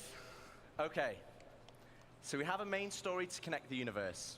We have all the guilds and their associated professions, and we have location stories to give the world depth and life. Crucially, though, we have a new core progression in the game, guild reputation. But what about our other core progression in the game? The economy. So, as we discussed before, we'll be implementing a Star Sim-powered dynamic economy that will automatically adjust the in-game prices based on player activity.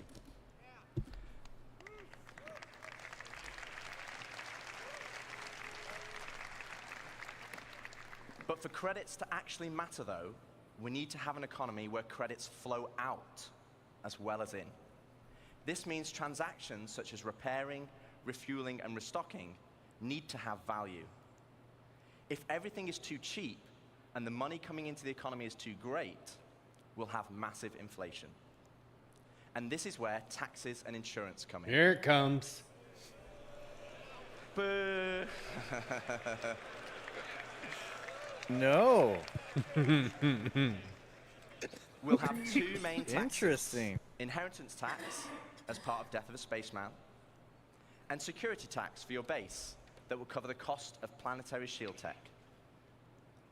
Insurance, on the other hand, will be split between medical insurance, which covers your hospital imprints, and probably the most important one of all, ship insurance. Go.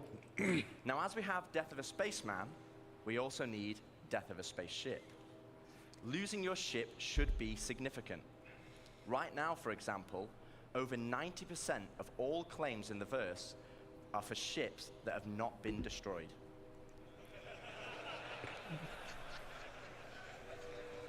And this is where ship insurance and our new warranty mechanic comes in.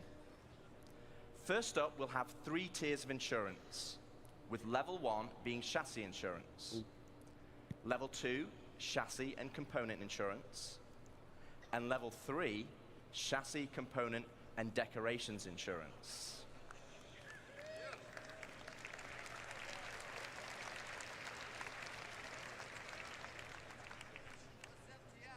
Now, insurance by itself will only pay out credits based on the wear and age of your ship. Insurance, I think you want to listen to this bit because it's important. Insurance with a warranty, though, will give you back a new ship, plus any other equipment or decorations based on the tier of insurance you had. Okay, so this is the bit you need to listen to. All ships bought on the pledge store will come with a permanent warranty and their appropriate insurance.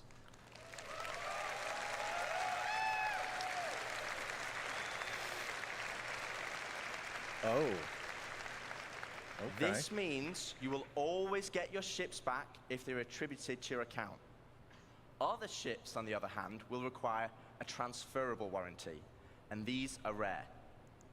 You'll be able to earn transferable warranties in-game, such as by completing the main story, as an example, and apply them to any of the ships you own.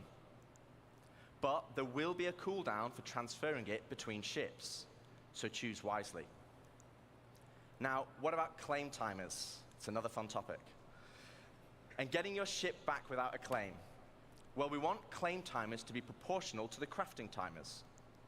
This means it's more beneficial for you to go back and get your original ship. For this, we're going to be introducing a shuttle ship, just like a courtesy car. Well, Randprint, it's not in the game yet. They're just letting people, because this has been a question that's been up for a while. This has been a question since they were like, hey, what's LTI? Once back in your ship, the shuttle will automatically so they're return finally going into it.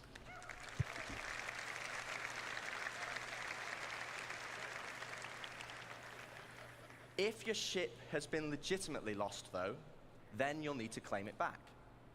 And as we'll be increasing claim timers, this will mean some ships will take longer than others, with starter or small ships always being readily available, and larger capital-sized ships taking a long time.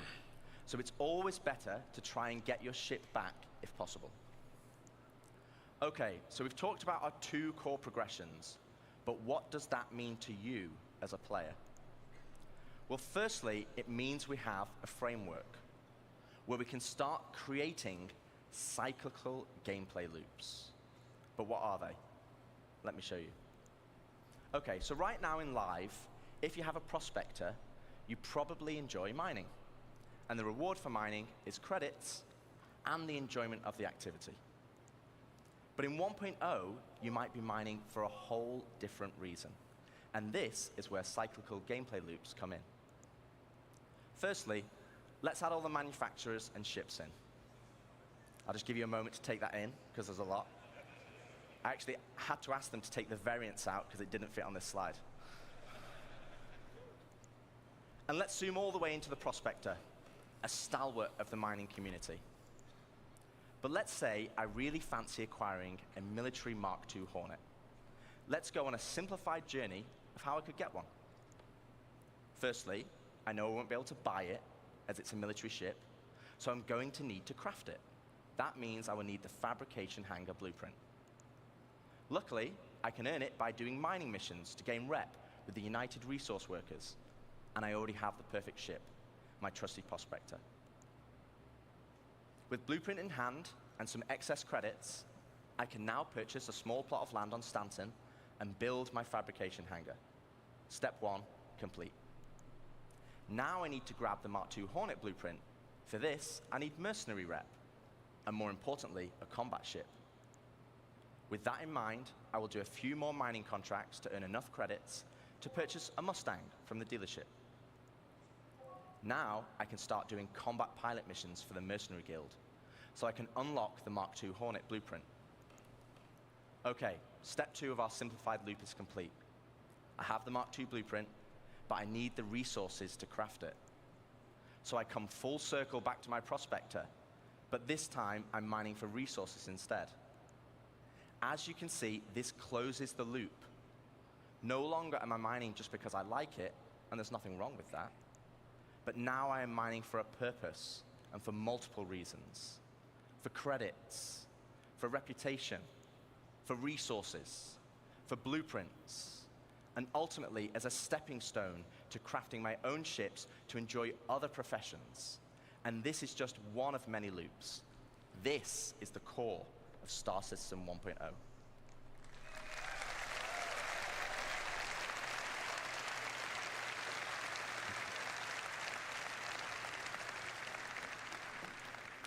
Player set goals that weave between sandbox gameplay and the soft framework we are adding, that give meaning and progression to our professions and features.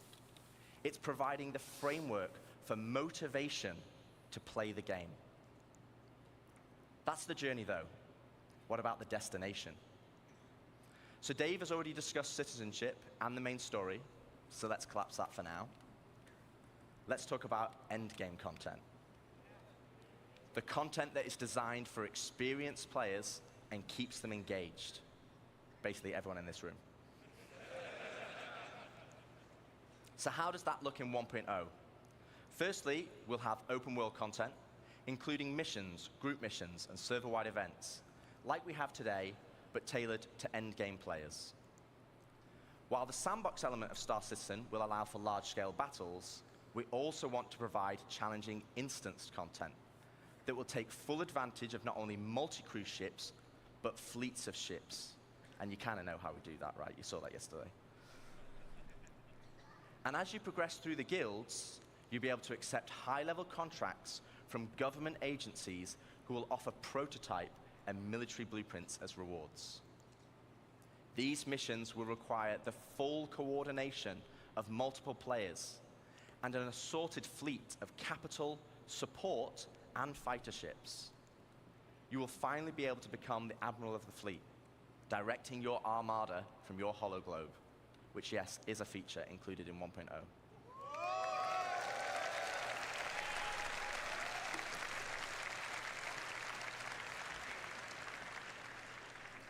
We will also be offering more specialized on-foot missions that see you enter the depths of distribution centers and municipal works in small, tight-knit squads that provide an outlet for our more FPS-focused players. On top of all this will sit a dynamic layer powered by StarSim. While StarSim will be the driving force in our dynamic economy, it will also track player and AI activity and dynamically spawn events based on their actions. For example, if it tracks large amounts of resources being moved from one home location to another, it will have a chance to spawn pirates to intercept. All this combined will provide just a portion of the endgame experience, and I'd love to delve deeper, but that's for another day, as we still have a lot to show. So we've discussed non-combat professions and guilds, cyclical gameplay loops, and endgame PvE content. But what about PvP? What about player versus player content? As you know, 1.0 will contain 5 star systems, 3 of these being lawful in Stanton, Castra, and Terra, and 2 of them being unlawful in Pyro and Nyx. So what's the difference? Let's take a look at Stanton. Lawful systems will be a mixture of high, medium, and low security areas. Each of these areas will be monitored by law enforcement agencies, and depending on the location, would dictate the emergency response time, with high-sec areas being the fastest. Initially, this response will be measured, but over time will escalate to overwhelming force.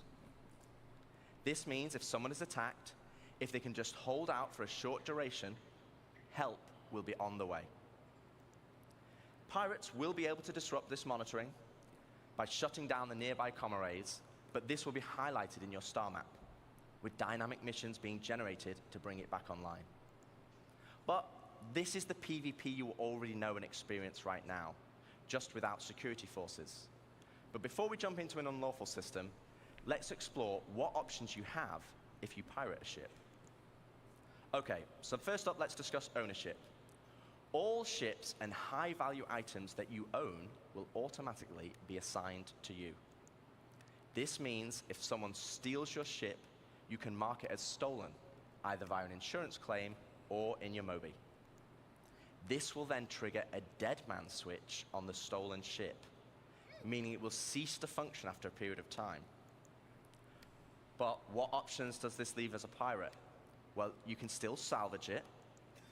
You can tow it back to your fabrication hangar to dismantle it for resources.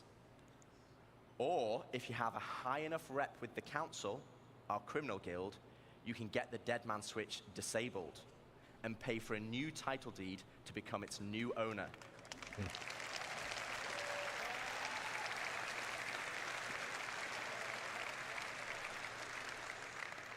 Also, if you're in a lawful system, 4.0 is coming by the end of this year, Speed. as all major locations and POIs will have custom security that will scan you on arrival. Okay, so with that out the way, let's look at the unlawful system in Pyro. Unlawful systems have no laws at all, and with that comes opportunity. Pyro, as an example, has an abundance of high-quality resources and is a hotbed of criminal activity, the literal definition of high risk, high reward. With crafting now requiring resources, you're going to want to create bases to mine and extract them. This is where base raiding will become a new form of PvP, and it's founded on a combined arms ethos.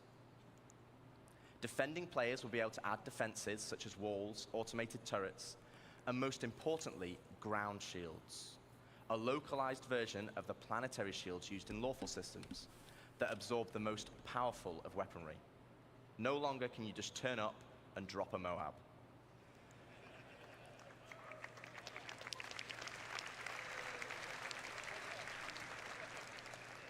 One huge difference, though, compared to planetary shields, is that these shields can be disabled. You will have to strategically assess each base and punch your way through its defenses on foot to eventually bring down the shield generator. Once the shield is down, then you have options.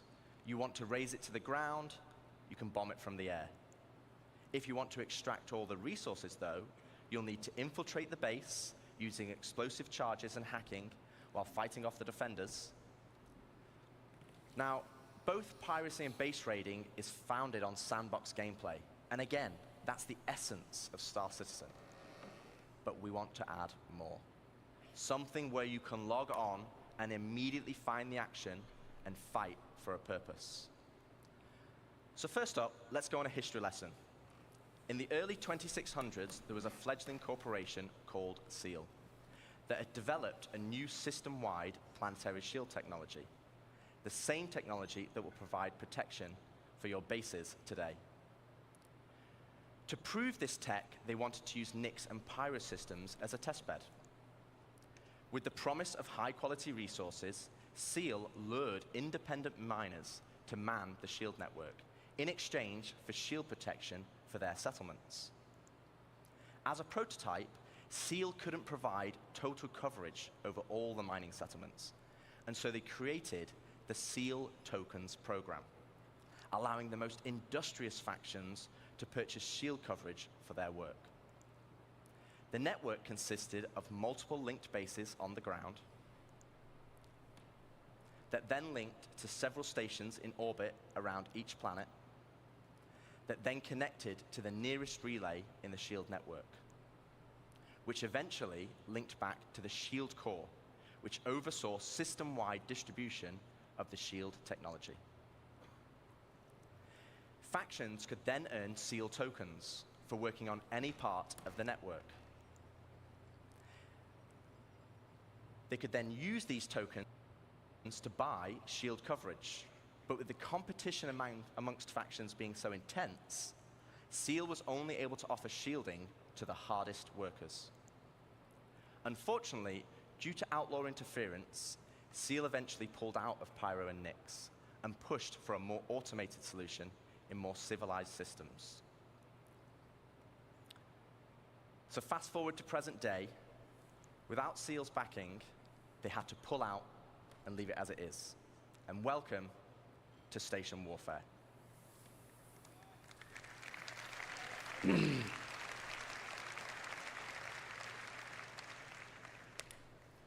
With the SEAL network still in place, but lacking resources, orgs can take ownership of these structures to gain access to planetary shield tech, which, as you know, would make their bases invulnerable. Unfortunately, there's a catch. There isn't enough to go around. And as in the good old SEAL days, the system still works via the SEAL token program. To earn tokens, you'll have to assault a location and then deposit resources to power the network. This begins with ground bases and ends at the shield core. Each structure occupied will then accrue SEAL tokens over time, with larger structures earning more, and at the end of each week, you must then use these tokens to purchase shield protection. With shield coverage being limited, though, the system automatically selects the orgs with the highest bid from across all shards. meaning for that week only, a certain number of orgs will gain access to shield protection. So this is a chance for your org to become the de facto leader of a system. It means you'll be able to log on and immediately find the action and fight for your org. And finally, it's not just sandbox PvP or ganking. You are fighting for a purpose. So once you've won your bid, what then? Well, to talk more about that, I'd like to welcome Ian Leyland, Star Citizen's creative director, to the stage.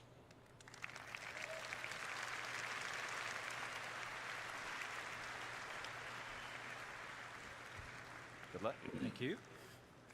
All right, hello, CitizenCon. Thank you, Rich. Thank you, Dave. So, to continue the conversation of large-scale endgame org activities, let's go back to Pyro 3, where the ground bases were being built earlier today. This morning, we saw the small habitat being built by Luke, and then we saw Deck start to expand the base into a commercial enterprise. But eventually, we saw a massive example of an org base.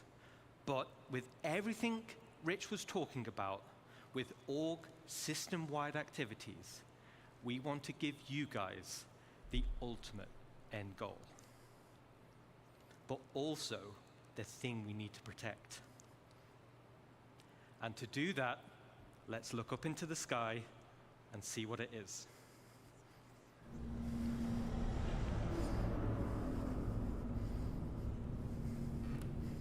Player-owned space stations.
No. Cool. Maybe? Yeah.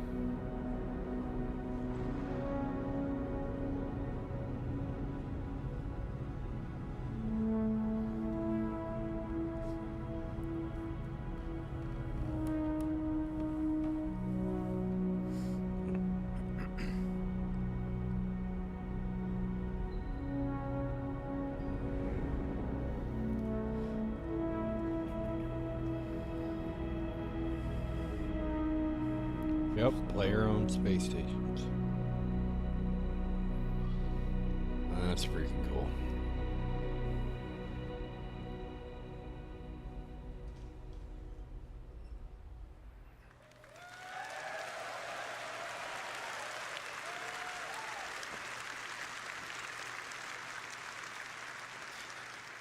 Let me introduce you to player space stations.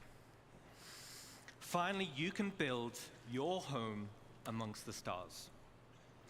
This will be the starting point for your base of operations for system-wide org activities. But why is this an end goal? Well, first of all, to construct your own space station, it's going to require vast quantities of resources and materials. And also will be a large time investment. But how do we start? Well, it all starts with the supply bay. And the supply bay can only be constructed by the Pioneer.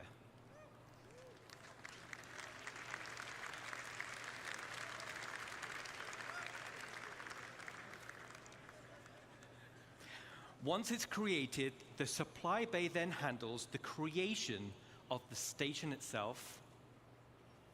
Now, we're in gray box development phase, so the artwork's Really? not final. Gray box but let's already? go on a journey and start building our space base.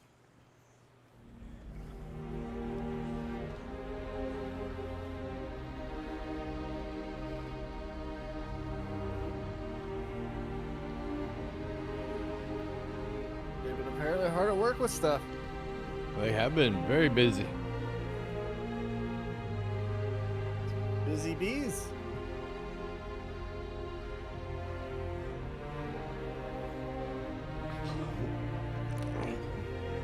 I can honestly say this CITCON has been better than last year's.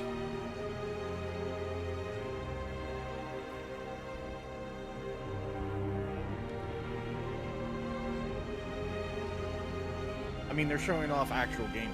Like, gameplay that's going to take everybody to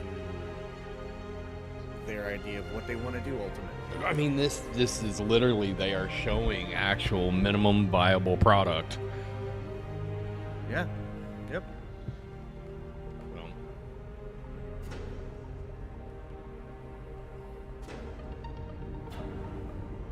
Okay, so now the question is, what is the next generation episode 9 from season 2?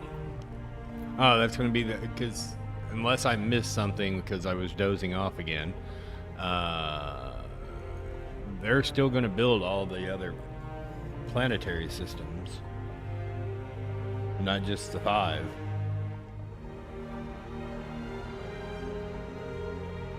Well, those 5 sound like they're for 1.0. Like, that's their Yeah. minimum viable product required to launch 1.0.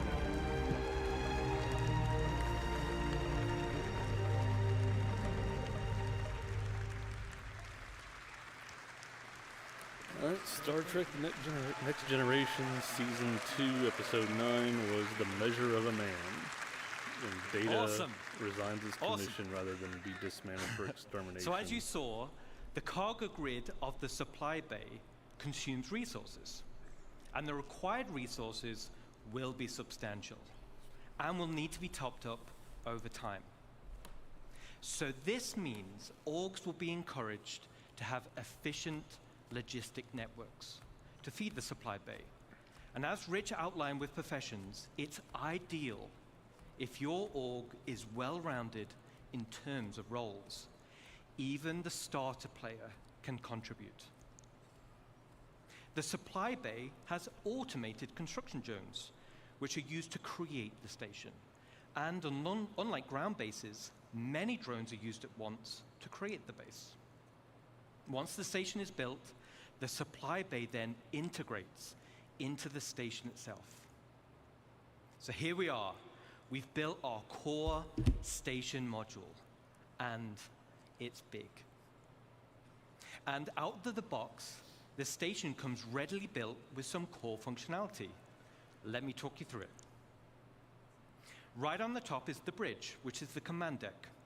This is where all further construction is going to be managed. From here, we can then monitor the status of the entire station. We have access to power and water management. Power and cooling is something you'll need to consider carefully. It also is an area to set permissions for who can enter particular areas, either divided by the ranks of the org itself or open to the public. And there'll be a radar station to track the activity outside the base. And the terminals to access logs of who has visited the station and see what they did. So let's jump back in game and take a stroll through our bridge.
super awesome.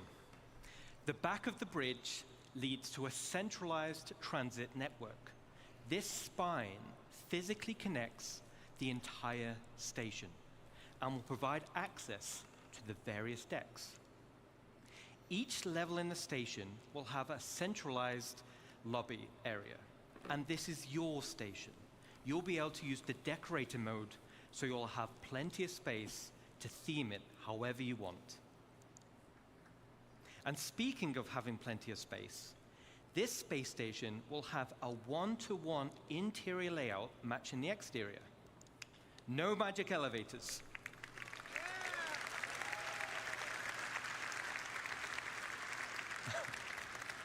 Oh. So you can circumnavigate around the entire perimeter, and it's wonderful. Okay, let's jump back in.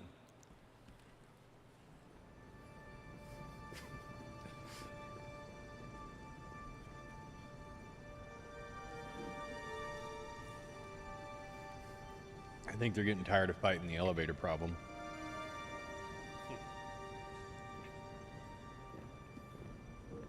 Well, also, what you have with that is that, so at points of interest, they can create the linkages and do all that. These will be able to be built wherever the hell they get built. And so they can't go in and individualize the magic elevator for each space station. So they just need to fucking work.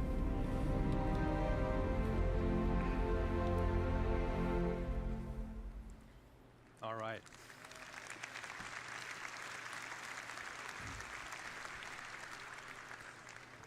As you can see, right at the bottom of the central transit system leads to the lower areas. This is where you'll gain access to the engineering deck. So like bigger ships, this is where all the hands-on engineering and maintenance gameplay happens. This will serve as the beating heart of your station. Then we have the hangar deck. And as the name implies, this is where you'll gain access to your hangar network.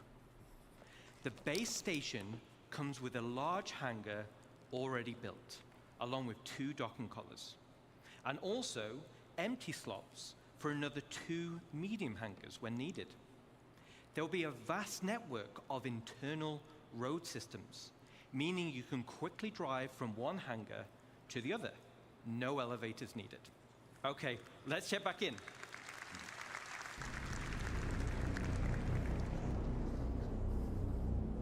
They have been very busy because this is almost done. No. No, no, no, no, no, no. Gray. This is Gray box. concepted gray box. No, no, no. Don't mistake this for actually in game. No, I don't mean in game. I mean the concepting of it is close to complete. I'm sure it looks like a concept mesh, like what they've done before. So.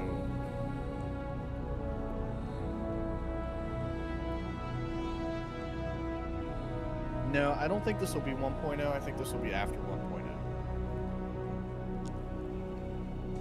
Well, at least after the Pioneer.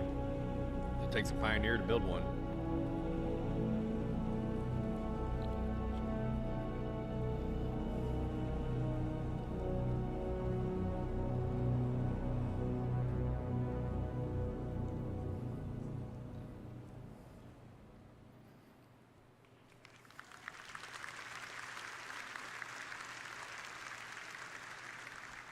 All right, so your station hangar will offer some enhanced logistics. For example, there'll be spaces for several freight elevators. And there'll be empty modules for open ship parking for vehicles and vehicles and ground vehicles. And there'll be also exit points where you can simply drive out into your station. Then there'll be also an upper level for the observation deck. From the observation deck, you'll have a control room, and from here, you'll have master control over the freight elevators and the vehicle elevators. This means that even before someone has landed, their new cargo can be up into the hangar and ready to be loaded up. Now, everything we've spoken about so far is what comes with your station. Let's talk about what you can do to expand it. As I mentioned before, the station comes with a predetermined interior network of corridors and roads. And in this network, you'll find an array of bulkhead connectors. Bulkhead connectors will come in tiers 1 to 3, which drives the size of room you're able to build. In the interior build mode, this is where you start to expand the interior of your station. The rooms will require resource and time to construct, and once built, you can rename each room, which will be reflected in the station's minimap. The interior of your station will have ample areas for you to expand. You can build generic empty rooms, and you can fill with items to your heart's content. You can also build specialist rooms, where the theme and functionality is already set for you, such as mess halls or infirmaries or generator rooms. And of course, there are shops. So similar to the small shops we built around the ground base, this is on a much bigger scale. But that's just the interior. Oh no. Let's talk about the exterior. Okay, hard points. On the exterior, we have minor hard points. These are attachment points located on the upper and lower surfaces of the station. Using build mode, you can customize your station with a variety of modules, which tailor it to specific functionality. Some modules cater towards resource collection, such as gas harvesters, while others are geared towards defense, like shields or turrets. This goes back to bridge operations of power management. A situation may arise where power priority is needed. Then we have major hardpoints. The core station module comes with 2 hardpoint connectors. Major hardpoints are used to connect substantial wing additions to your station.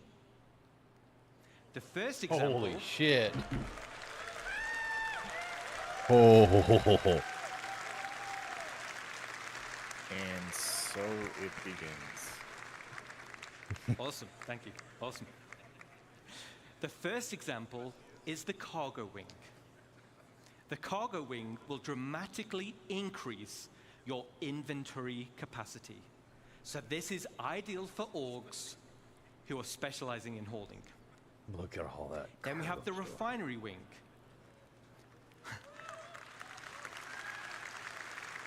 Look at the prospectors moving around. So you'll be able to refine resources huge. on a vast scale. As it's in space, it's much more convenient than traveling to a ground base. Now, a player could buy resources from your cargo wing and then refine it directly in the refinery wing. And finally, we have the hangar wing. This is way down the road. All right.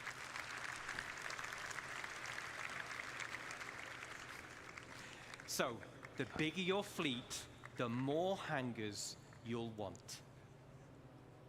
There'll be a variety of hangar sizes as well as docking collars to help organize your fleet's deployment. All major hardpoint wings are connected via struts, and like the rest of the station, the struts are also internally traversable. Okay, so let's recap on the exterior expansion wings. Minor hardpoints give us options on how to collect resources or provide automated defenses for your base. Major hardpoints gives us options on how you can specialize your base. Let's jump back in game and see how our base is getting on.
right, Astro Dino?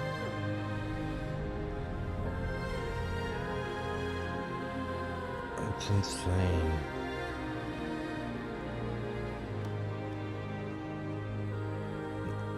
No, you can't buy this with real money, Space. All right.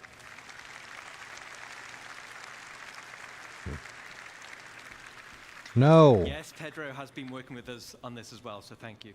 You cannot buy this. Customization is just as important as expansion. Similar to ground bases, you'll be able to earn tints for your station, and you'll be able to apply decals for your org logos.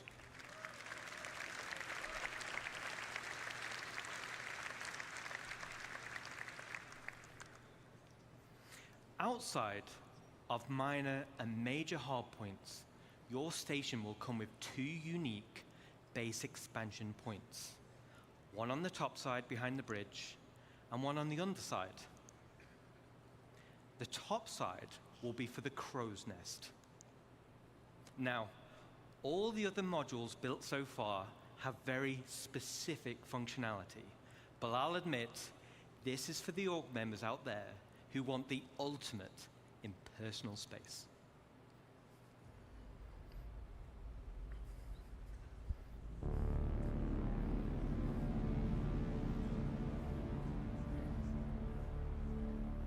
Oh, so you're telling me it's where I'm gonna live? Gotcha. Kratos' crow's nest.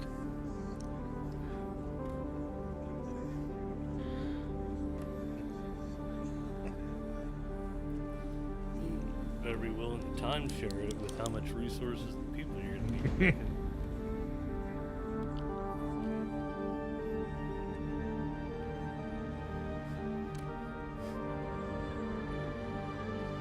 I figured they were going to give you the ability to turn it into a Dyson sphere around the planet.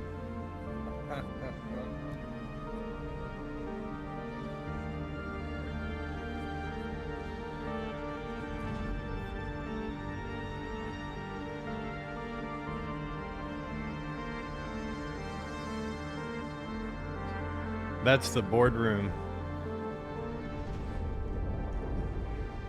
Kratos Timeout Hub. It's where the logistical empire will take shape. That's our boardroom. Right.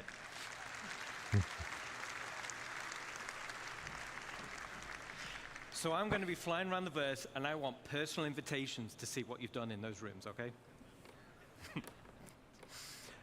Super cool. I can't wait to see what you do with it. Now let's talk about the underside.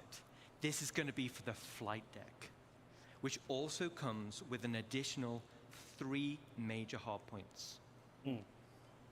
The flight deck is perfect for your rapid reaction forces. It's ideal for fighters, but big enough to fit most ships. It's the perfect home for your station's defensive air wing. And just like the hangars, there'll be an observation deck which can override freight elevators, making rearming quicker and easier during operations. So an org with a tight flight deck crew can be substantially more efficient than others. Now, this one's my favorite. Let's take a look.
All right.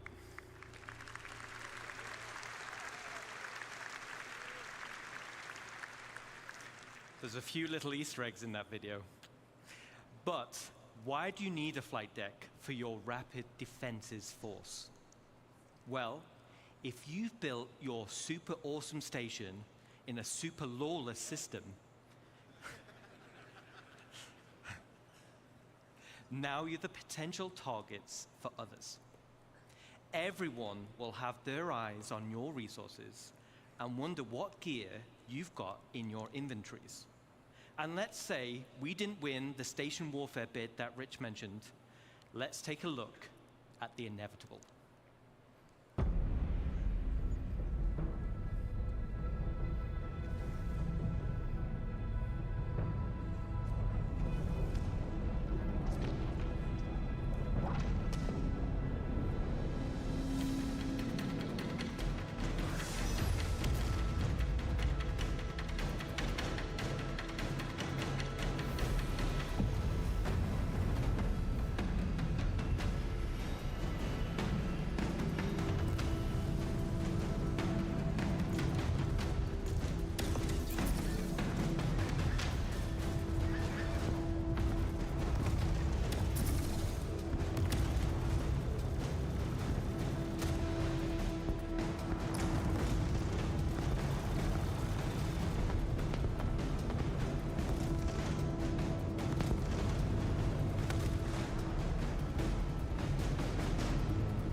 Molded Pico.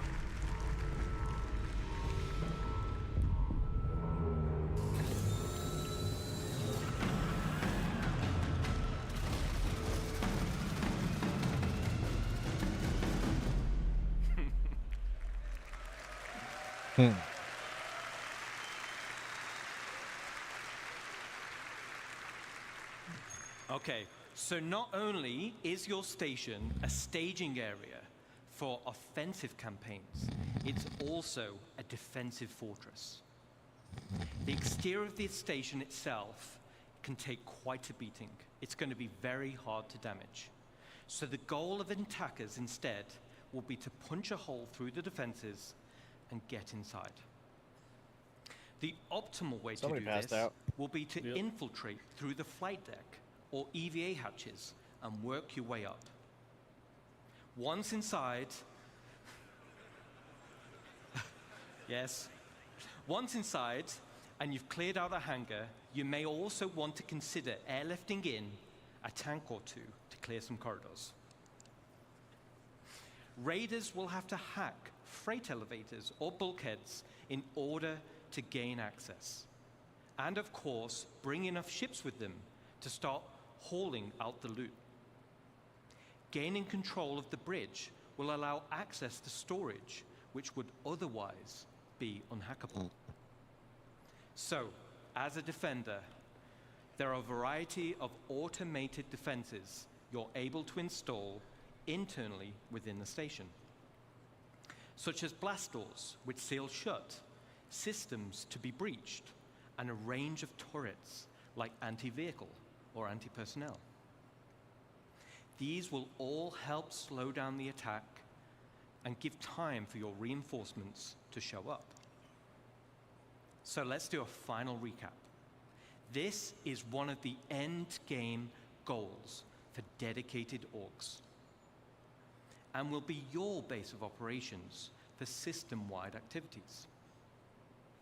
The station can be customized both in the interior and the exterior, meaning you can tailor it to your own requirements. And it's your very own home amongst the stars. But wait. Well, wait. there's one more unique module we can build, and that is the dry dock.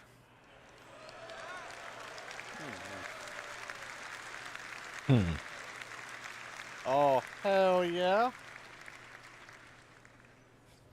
This unique slot will be at the back of the station.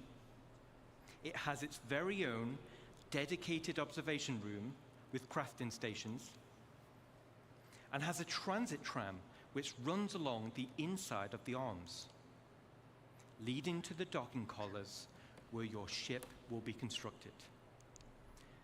So, the only question still remains: what sizes of ship can we build? Let's take a look.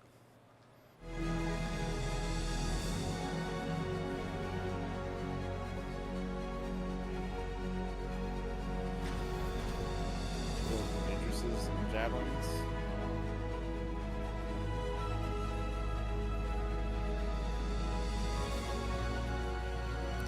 Well, they didn't talk about dwarves being I'll just watch the end of the show. Crash.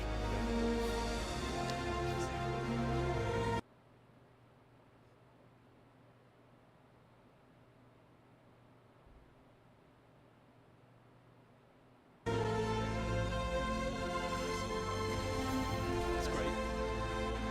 I want to see the reaction.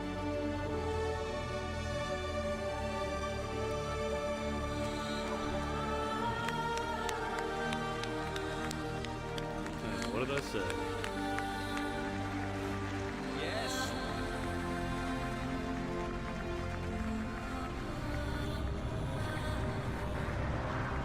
It's insane.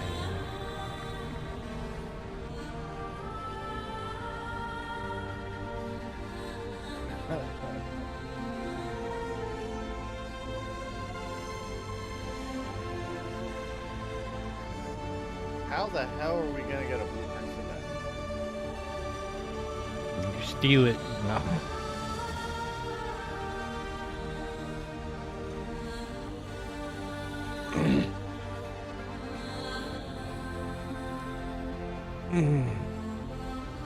I don't think you're crafting the bingle in any of those hangars. Oh, look, you can continuously expand it out into a Dyson sphere. That's what they're No, it's multiple inferring. space stations. Multi what? Multiple space stations. Yeah, that's what I'm saying. Yeah. You just keep expanding out and out and out and out around.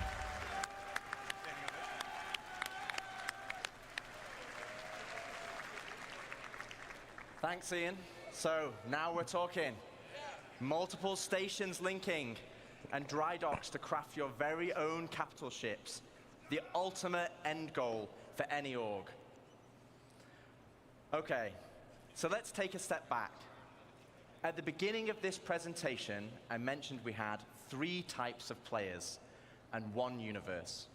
And hopefully you can see we have purposeful gameplay catering to each type of player. But that wasn't the only goal. It was to build a game that connected all 3 together cohesively. And this is where you come in. The community, the lifeblood of Star Citizen. Whether you're a PvE player delving for unique crafting blueprints, a non-combat player mining for high-quality resources or building a base with your friends, or a PvP player fighting for your org in station warfare to protect your base, each one of you supports each other.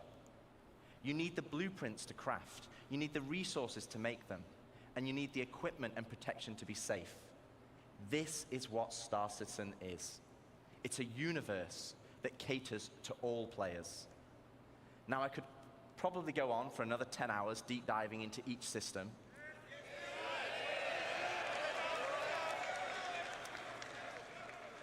But I do Jared out of a job, and he needs future ISCs and SE Lives and CitizenCons.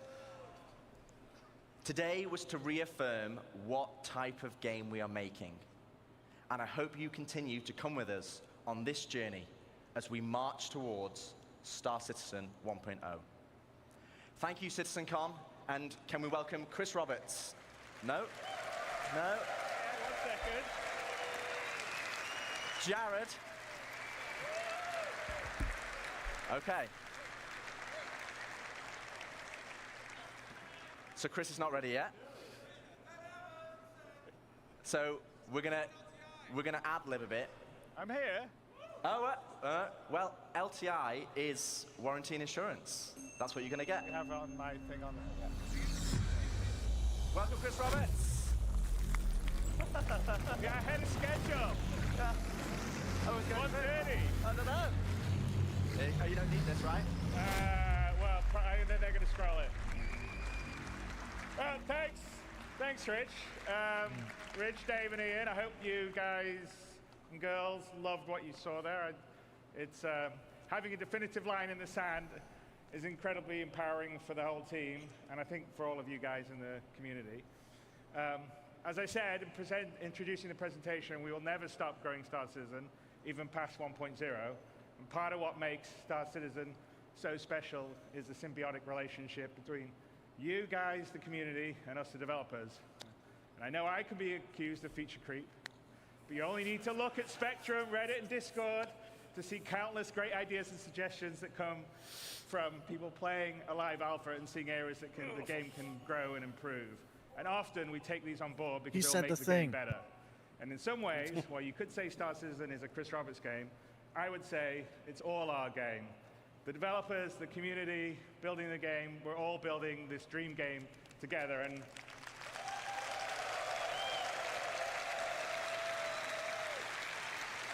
I think that's what makes it special.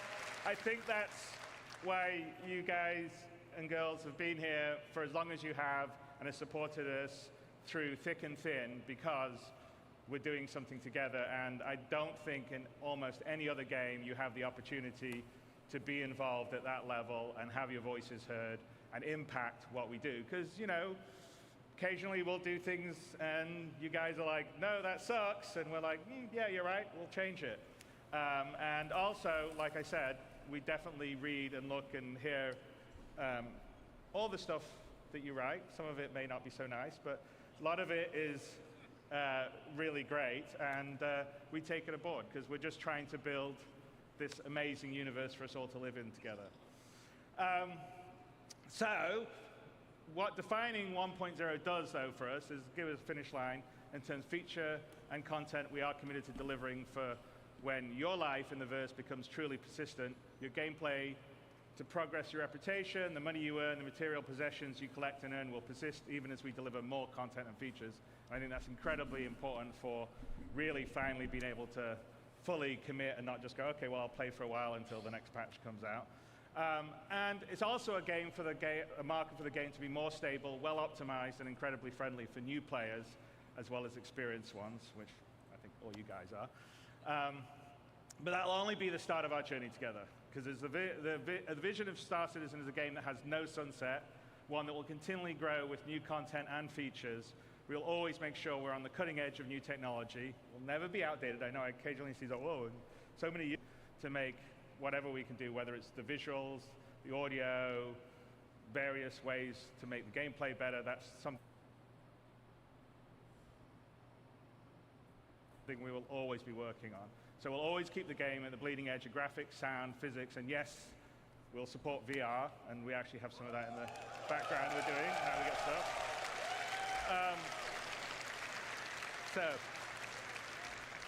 So I hope you've enjoyed this year's CitizenCon. We demoed a small prologue that opens Squadron 42 live, with a few crashes to prove it. As I said, there's a really great full playthrough, no crashes, that Rich did immediately afterward that's up on YouTube. And we've given a date to finally deliver the spiritual successor to Wing Commander that the team and I feel comfortable in hitting. We've defined what Star Citizen 1.0 will be and shown features such as base building and monster hunting that will be delivering the next 12 to 18 months. 4.0 and server meshing and Pyro is coming at the end of this year. We're already in Evocati on 4.0. I think some people have been streaming some stuff. That? And in coming weeks, 12 to 18 months. Continually stabilize and improve the experience as it moves into PTU and then goes to live. With this, we will have delivered the majority of what we showed last year at Star. So I said 12 to 18 months. With the remaining features coming early next year. And there are over 1,000 people committed, 1,000 people at CAG committed to bringing you all this and more. We love what we do, and we're inspired by your passion and support. We know that we are truly lucky to have such a strong community that shares the passion and dreams we do. You allow us a privilege almost no other developer has, the ability to dream and reach for the stars. And I truly mean that, because as a developer, it's very unusual to be able to build a game of the ambition that Star Citizen is and Squadron 42 is, and that's all down to you guys and girls. So thank you very, very much. But wait, there's more.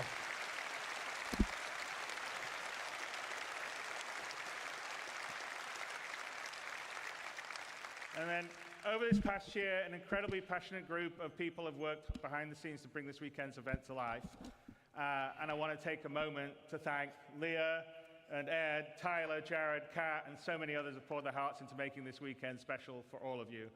And a huge thanks goes out to our presenters and teams supporting them, whether they're here with us today or watching from one of our other studios around the world. In the words of Admiral Bishop, I'm proud to stand with our teams and everyone that put this show together. And all of the CAG staff working on the show floor, your hard work ensures everything runs smooth and keeps the energy alive throughout the event. And finally, a heartfelt thanks to the community members who volunteered their time to run this year's show. None of this would be possible without their dedication and support. I thank all of you very, very much.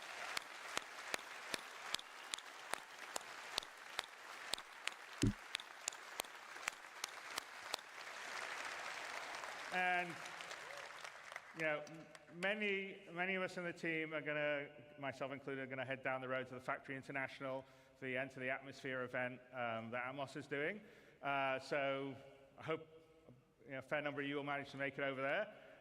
There'll be a whole night of racing and esports, a bonus developer panel with Yogi Klatt and Richard Towler, which I think are, as always, they're good panels. And with that, Citizen 2954 comes to a close. I hope you enjoyed what you saw, made new friends, reunited with old ones, and marveled at the creativity on display at the community booth, which was pretty awesome to see. And you know, CitizenCon always underlines what makes Star Citizen special. So that's you. You guys here coming together, supporting, watching, giving us, the team, the energy to make this game. So thank you, and we'll see you in the verse.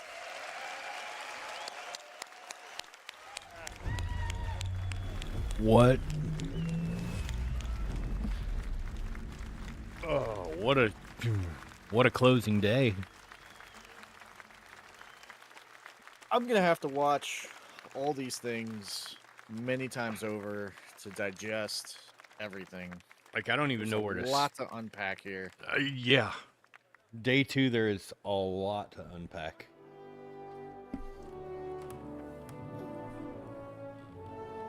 Like, I don't even know. One, apparently, my ass couldn't stay the fuck awake. Yeah, we could hear. Everyone on stream could also hear. Shh. It's hard not to snore at an awkward angle. Yeah.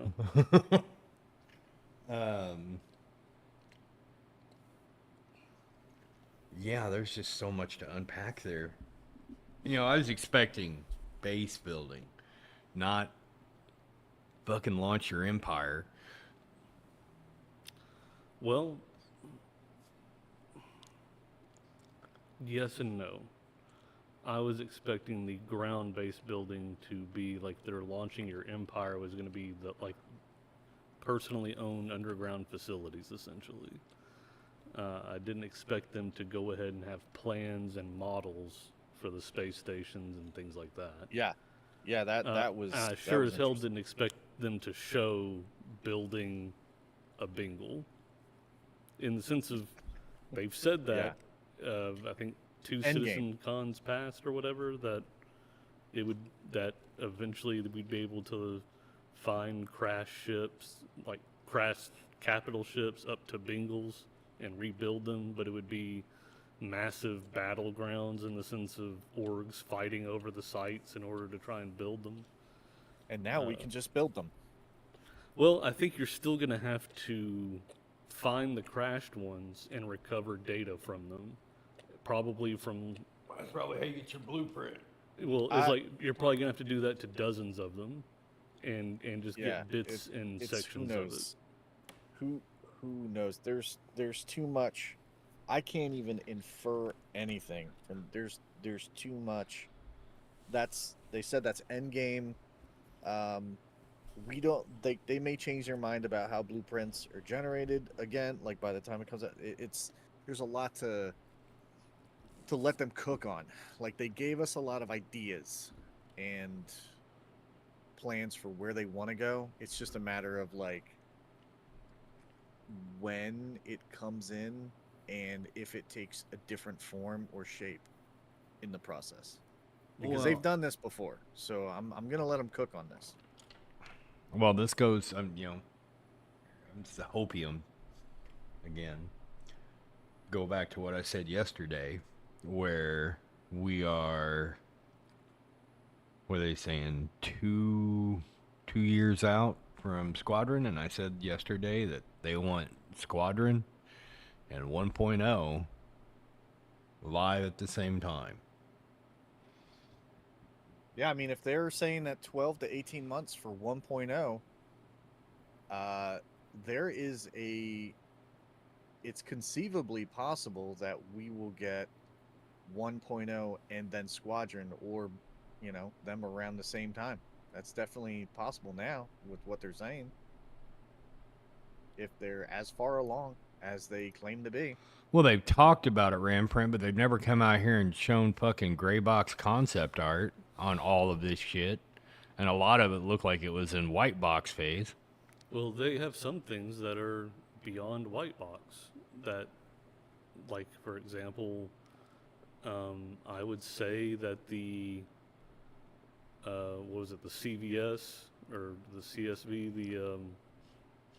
the little builder coffin that you can wheelbarrow off of ships, that looked like it was complete.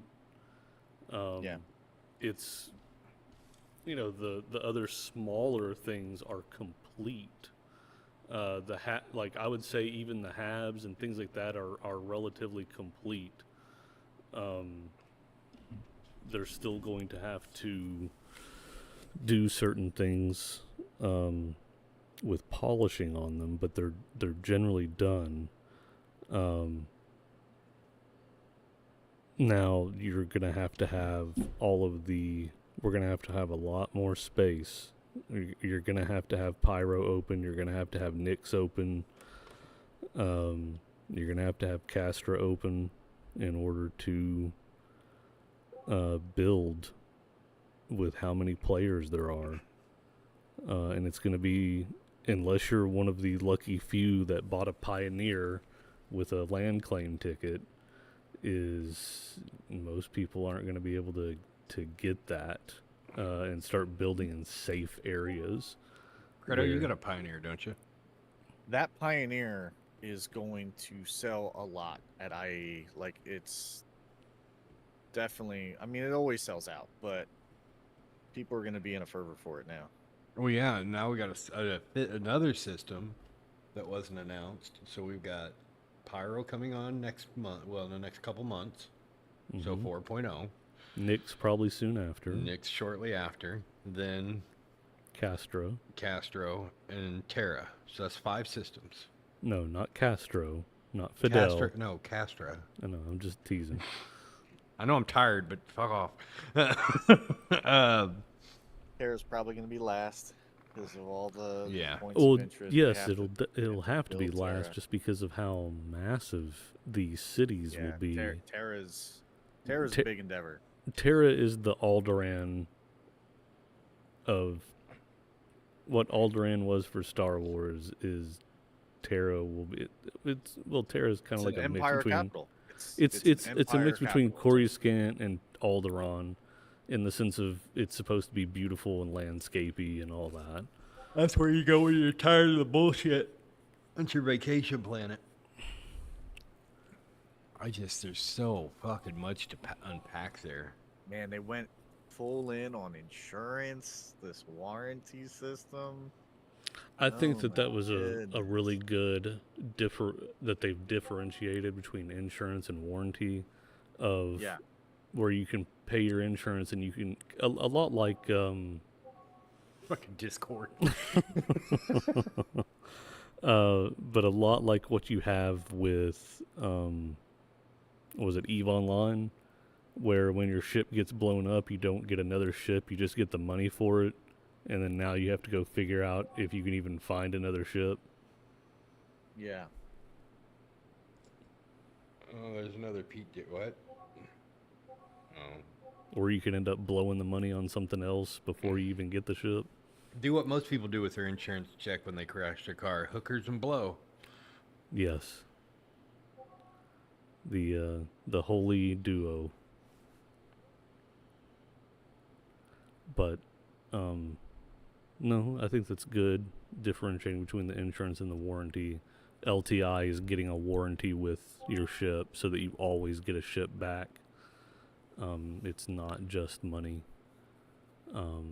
So you always have that permanent vehicle or ship.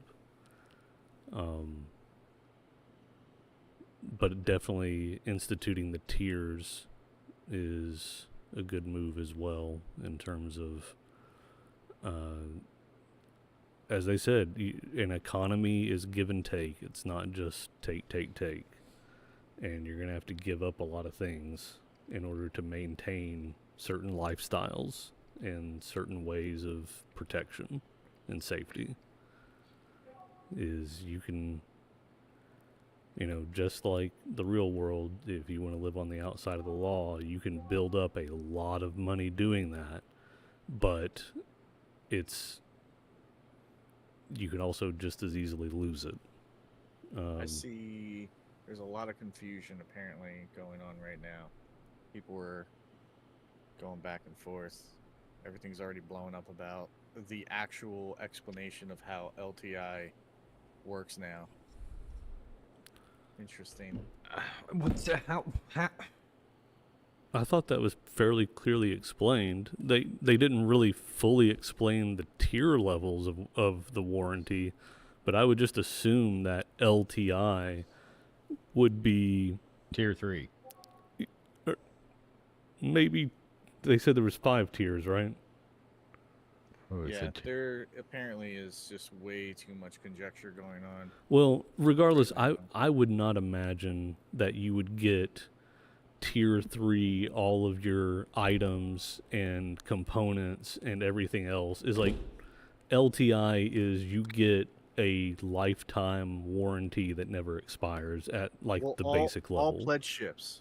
You get your chassis back. Get warranty get permanent warranty. Yeah, they get a permanent chassis warranty. But what does LTI do for the ship then? Well, it means that you always have a ship. But it doesn't mean every ship pledged in the store now has permanent warranty. Yeah, they all have basic so they all have the basic warranty where you blow your ship up, they cut you a check for the credits to replace said ship. Yes. Now, LTI is going to be above that. That's what that's what he explained. I would have to wait for I don't know if he did. Honestly, I'm trying to remember. But he did say that LTI was higher than that, because there would be like, basically, if that was the case, he was saying that LTI is pretty much pointless now. But he did say that all pledged ships. Now, did he say that all pledged ships have lifetime warranty, or was that not the case? All pledged ships have warranty, not or have insurance, not warranty. Permanent warranty. Or yeah, permanent warranty. Right. The one where basically they go, "Here's your credits. Have a good day." So yeah, I guess now that you're saying that, maybe LTI is a higher tier of warranty. Right. So no. This is what people are getting confused on right now. So the specification comes from the breakdown between insurance tiers and warranty. He said the pledge store ships that you buy have all come with a warranty. Is that a permanent warranty, is that what warranty was that? I'd have to go back and to check the vid again because I don't remember. Yeah, I mean, now does lifetime now LTI, if you have lifetime insurance on that, does that mean LTI busts that up to a different tier of insurance, or does it change the warranty? Because he's now separated these two ideas of insurance and warranty. It's insurance tiers and warranty. I know one is a check, the other is more. is the actual item. Yeah. No, it's not overthinking. It's everybody throwing different ideas out. Like, what did he say? Right? I don't remember, so like I would have to take a look at the video again. No one's overthinking anything. They are two separate concepts now. I would propose this, that I think everybody just needs to take a nap, and then and then take a nap, and then come back to it to discuss. Yeah, no, I'm curious how that breaks out now. But yeah. Why is my heater It's not keeping up? It's a lot to unpack. Did you leave the AC on? No, I turned it off. I'm pretty sure I did. I'm gonna be pissed. Hang on.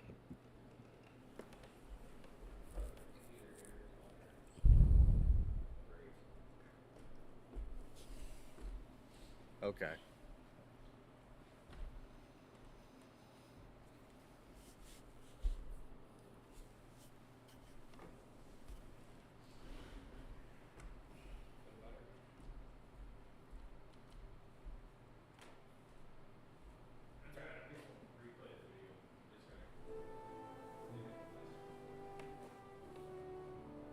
All ships bought on the pledge store have permanent warranty.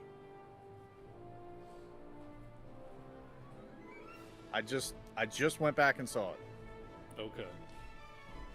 We're gonna go back to the bot. No, I just saw it. He Right, can't I hear you just right now. listened to him. Right, I just listened to him right now. All pledge ships have a permanent warranty. He said he just listened to that section. He said all pledge ships have a permanent warranty. It was written on the screen, and he said it. Written and stated. No, because insurance is credits. So the level of insurance you have with warranty. So LTI is insurance plus warranty. So you're getting back that ship. That's established. But all pledge ships have permanent warranty. So now I'm confused on what LTI specifically does. Yes, correct. Stickman. What is exactly covered? I don't think it went into that. Yeah, they're going to clarify that, I'm sure. Well, let me throw this out as a hypothesis then. Is that LTI would be, you have the permanent warranty, but then it would also apply insurance for the lifetime of the vehicle for components, so that if you get blown up, it will give you an equitable amount of money to go out and try and find components that you've upgraded from the base before, or it would allow you the insurance to that raises another question. So that raises the question of, because he enunciated very clearly when he stated that the warranty that you get from the pledge store would cover the chassis.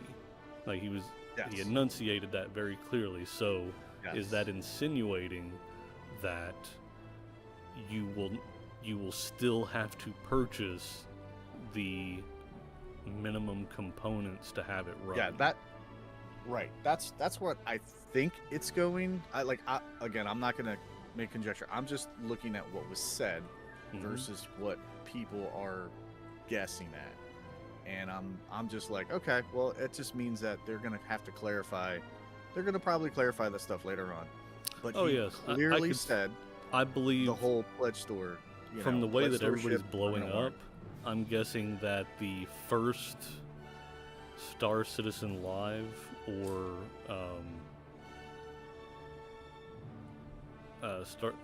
one of the brain no work,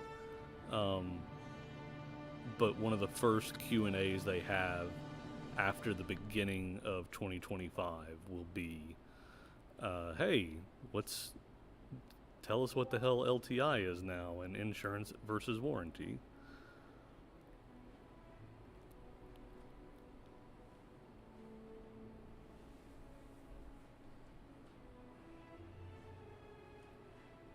Yeah, because I get the point of some people saying that, like, oh, well, my LTI is blah, blah, blah, or non-LTI, whatever.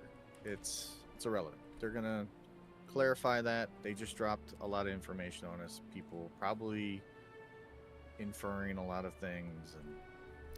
Well, and everybody's all hopped up on caffeine and liquor right now. Yeah, exactly. Okay.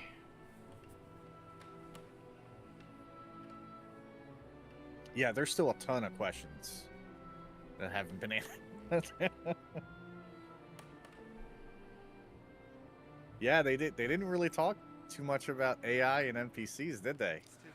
You know, when they did the armor talk yesterday, I thought that was a little bit of what they were going to do, was like not straight up talk about it, but kind of give some nods towards NPC partying. I mean, they even went in with drones. Yeah, the drones caught me off guard. I was like, oh, wow, drones. And they're now everywhere. Related to base building, they're like just everywhere. Well, that's the thing, is the drones are only related to construction, not to anything with carrying. We don't have our medical drones. We don't have our mining drones, like all that other stuff. None of that stuff. Today, we're going to be talking about vehicles to build your universe. And for those of you Interesting. There's a lot. Jesus, there's a lot to unpack. But it can still pack a bit of a punch. It's after the Star Lancer, wasn't it? Take a bit of a closer look at all of them. Yeah.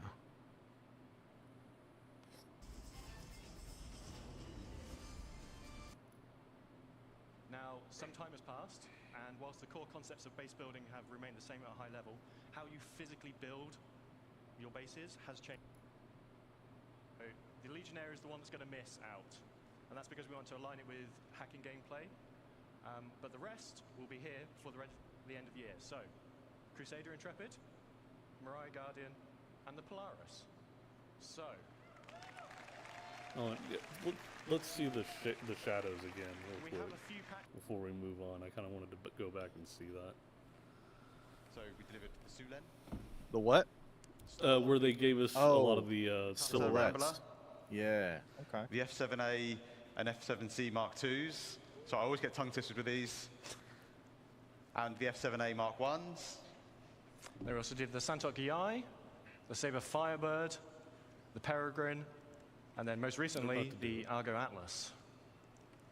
So, like last year where we did a little tease, can't just leave without teasing a little bit more. So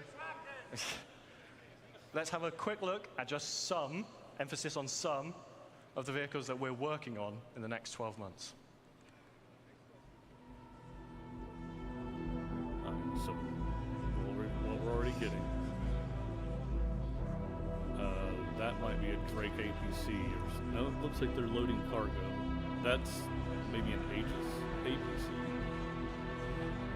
I'm trying to remember where the insurance was. So that looks like an Atlas platform. F7. Something. That could be the base building Atlas platform that they showed before.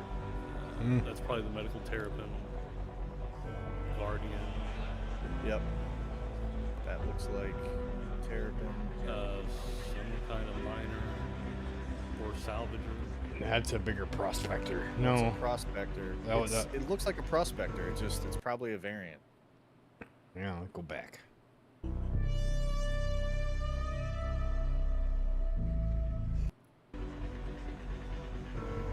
Gone too far. That keyboard doesn't do shit.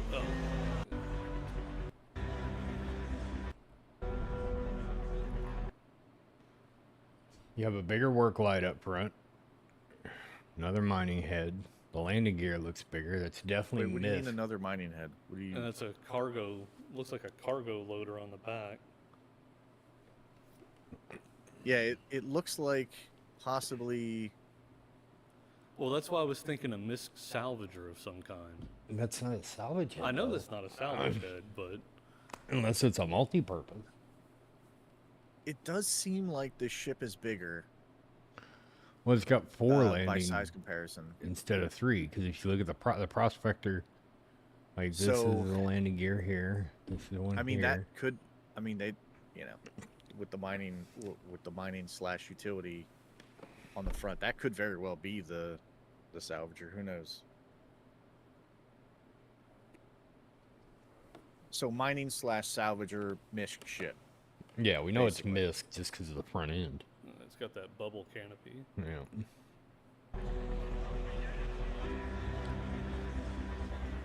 Oh, hey. Maybe it's mining and salvaging. That's- ship. yeah, That'd that's be a interesting. multi-purpose.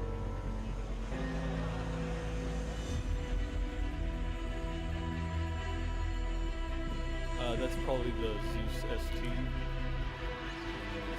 Star Lancer. Yeah. Perseus. That's the Ironclad. Yep. What is that? That's the Pioneer. Oh, yeah. So,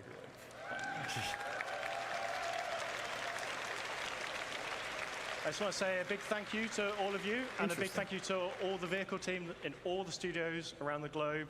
They give us all this really cool stuff that we can get to stand on stage and talk to you guys about. Some of them are probably hiding at the back, but I just want to say a big thank you to you all, I am especially for all the hard work on these seriously recent miffed, though, ships. that they're going to do the Ironclad before they do the Liberator.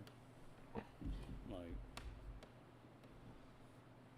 it just, I can't remember, where was the insurance at? Was it in...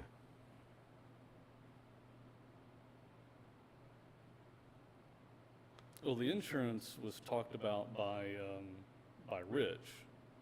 So Yeah. So that would be like when he starts talking about 1.0.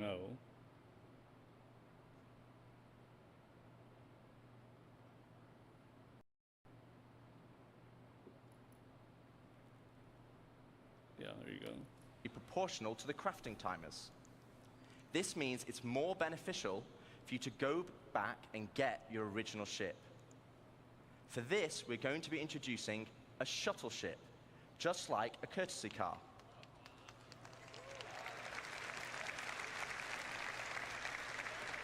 And the reason the Ironclad's coming before the You'll be able to claim the shuttle at Liberator, no extra cost Rand to Prince most hinting locations, on, and I'll... and then fly it back to your original ship. Once back in your ship, the shuttle will automatically return home. I think I may have went too far forward. If your ship has been legitimately lost, though, then you'll need to claim it back. And as we'll be increasing claim timers, this will mean some ships will take longer than others, with starter or small ships always being readily available, and larger capital-sized ships taking a long time. So it's always better to try and get your ship back if possible. Okay, so we've talked about our 2 core progressions, but what does that mean to you as a player? Well, firstly, it means we have a framework. Yeah, we're too far back. Okay. And large. Once back in Oslo, part of Death of a Spaceman, and taxes, inheritance tax as part of Death of a Spaceman, and security tax for your base that will cover the cost of planetary shield tech. Insurance, on the other hand, will be split between medical insurance, which covers your hospital imprints, and probably the most important one of all, ship insurance.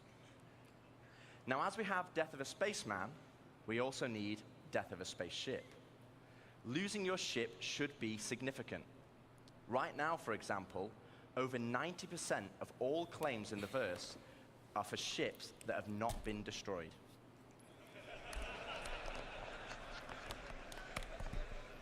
And this is where ship insurance and our new warranty mechanic comes in.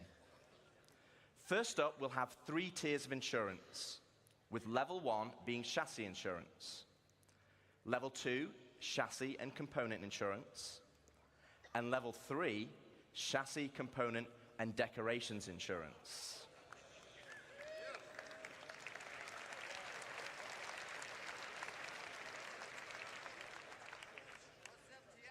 Now, insurance by itself will only pay out credits based on the wear and age of your ship.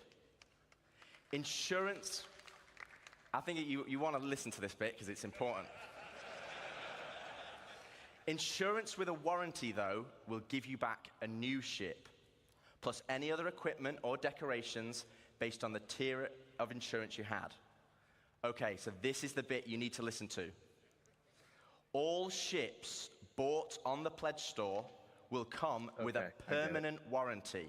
That means they come with a warranty, permanent warranty, meaning you can get the cost of a new ship should yours get destroyed. Right? The appropriate insurance means you get a brand new ship, just, craft time, whatever that might be, the insurance timer for it to be delivered, quote unquote, or for you to be flown to pick it up.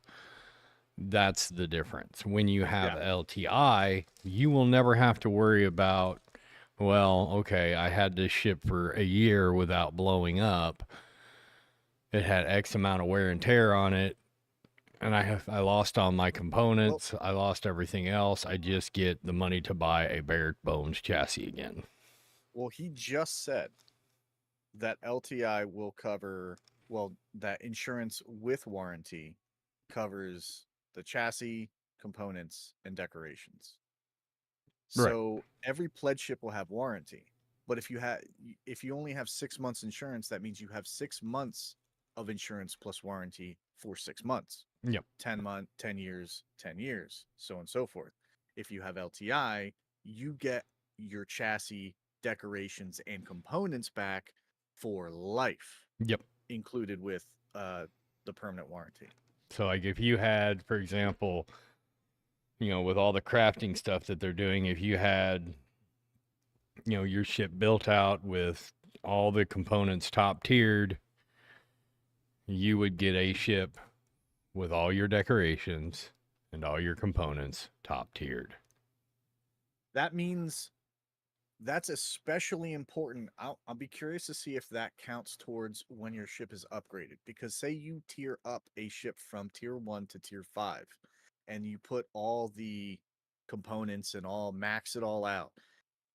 That would mean that becomes especially important to do that to a ship that has LTI, because that means that'll be tier 5 plus all those components forever. Correct. Yes, Rhinoxus, you missed lots. There's a lot to digest here. God damn it, dude, there was a lot. No, he didn't miss lots. He missed everything. So guess what, Rhinoxus? Now you can have your own space station that you can fly into shit. Or float into shit. You can't really fly it. It doesn't really move. It kind of sits there. And you can build a bingle on it. Yeah. He is not flying a bingle. You can build a Bengal. I don't care.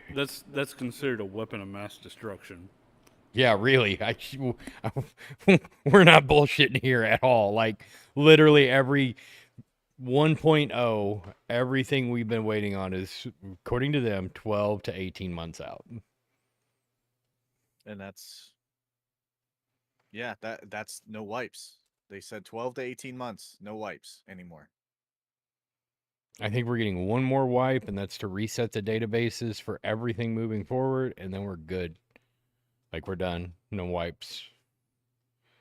Except for maybe when Death of the Spaceman comes online. But Death of the Spaceman's probably going to come online within the next 12 to 18 months.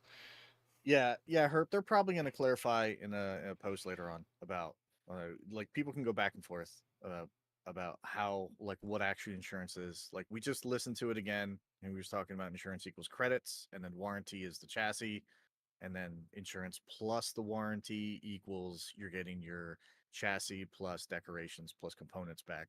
People are going to still argue about that fact, so I'm just going to let them I think no space. release a thing on it. Yeah, we'll wait for them to clarify space. I'm going to be honest with you. I'm sure Credo will probably agree with me here because I said yesterday that when they said Squadron 42 2026 that their goal was to have Star Citizen at MVP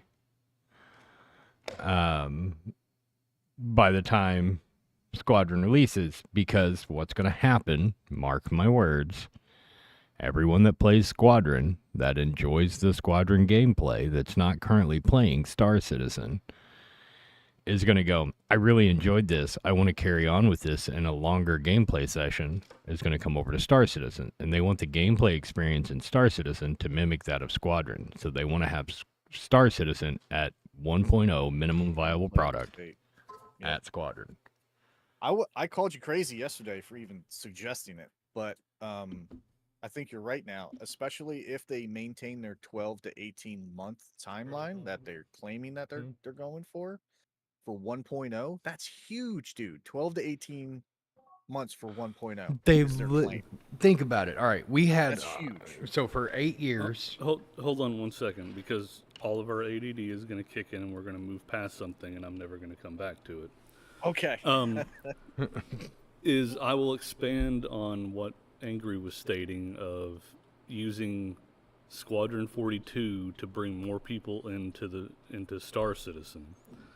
I'm also going to say the reverse, because what he was just introducing about the guild system and having to build up to get blueprints and things like that, I think one way that they could build it up to get Squadron 40, get all the Star Citizen players that have all said, to hell with Squadron 42, I just want Star Citizen.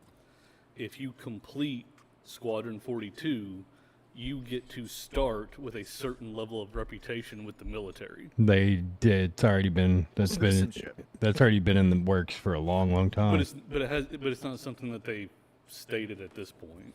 No, they stated it 3 or 4 years ago. 3 or 4. Yeah, years. I'm saying with this guild system. But yeah. Yeah, so, well, right. and they said earlier on during, I don't know if it was on today's or yesterday's, but completing of the game will unlock some blueprints. I didn't remember hearing that part. Yeah, they did say it. No, Willie. Willie. I probably need to take her. No worry. Especially them going into citizenship and like what citizenship actually means, like because they actually went into it, the tangible benefits of it. Yeah, I think now there's a clear benefit. I think you're right. I think it's conceivable that they could possibly launch 1.0 before Squadron.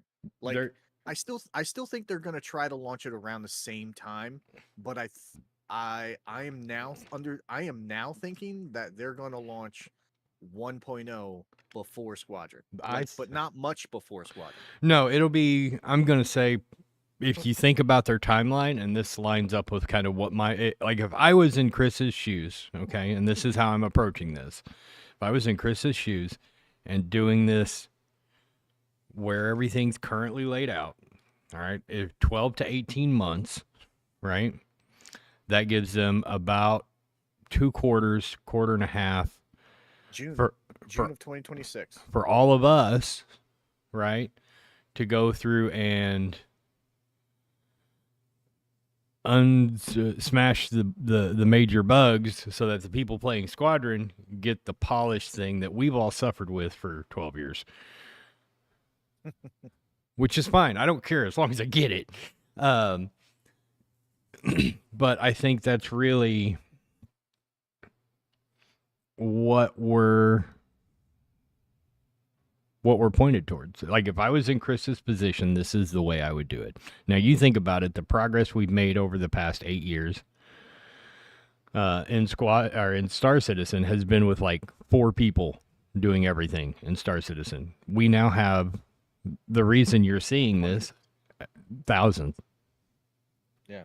1,000 developers and designers and everything else suddenly just got dropped into Star Citizen. That's why we're seeing everything happen so fast.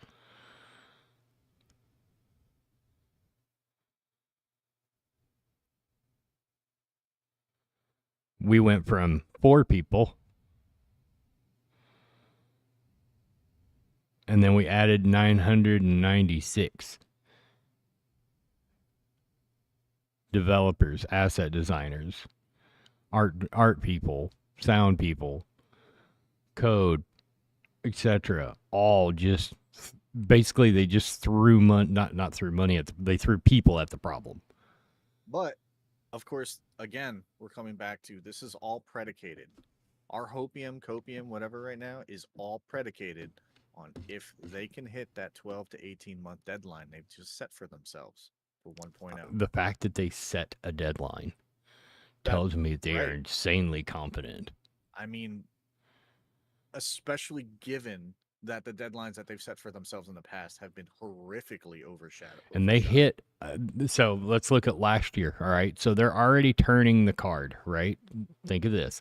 Last year, they came out with those 12 ships. The only one they missed is the Legionnaire. And the only reason they didn't push on it is they want Legionnaire to come online when the hacking comes online. Completely understand that. Not a problem. I'm not butthurt over that one at all. And yeah, they have all the resources that are already in Squadron to bring over to Star Citizen, so that cuts a major amount of workload off. So it's just, and that's why, you know, as much as everyone's complained about master modes, master modes is what's in Squadron. What's in Squadron is what you're getting, because they want that smooth transition from Squadron into Star Citizen. And yeah, Ranprint, notice that Chris was saying he was reading off that teleprompter hard. He was not going in one of his tangents when he talked about that. He read that timeline off a teleprompter. Yeah. He wanted to. He wanted to go off on one of his rants. You can see it. You can see him looking down, reading it. I'll take a look at it. So it's I'm trying to hold my. Yeah, he was. He was trying real hard.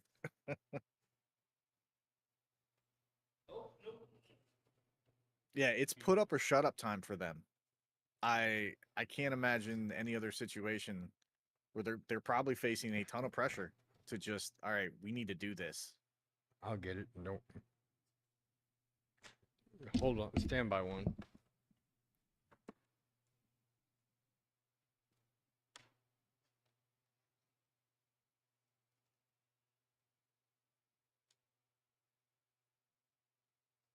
Set that there. We're going to pull it up. I'll get another picture on in a second.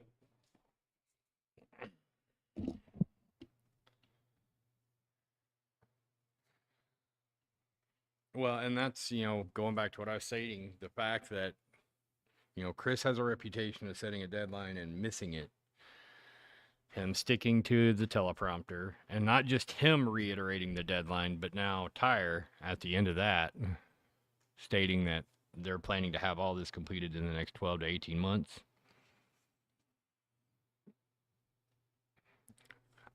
Here's my thing. Is everyone afraid of not having something to complain about?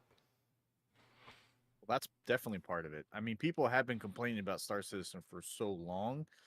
If they do actually release on things, you know what?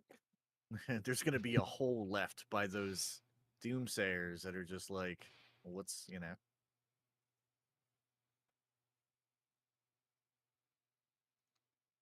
Dennis?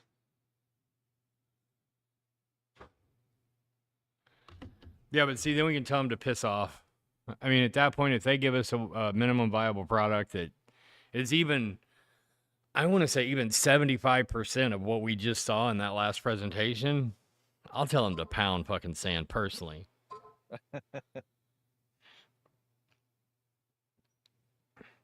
Oh.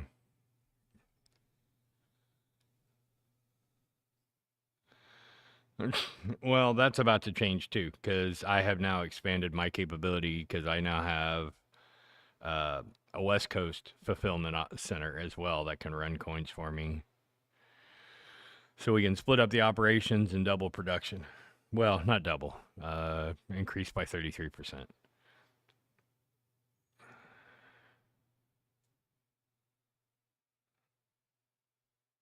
But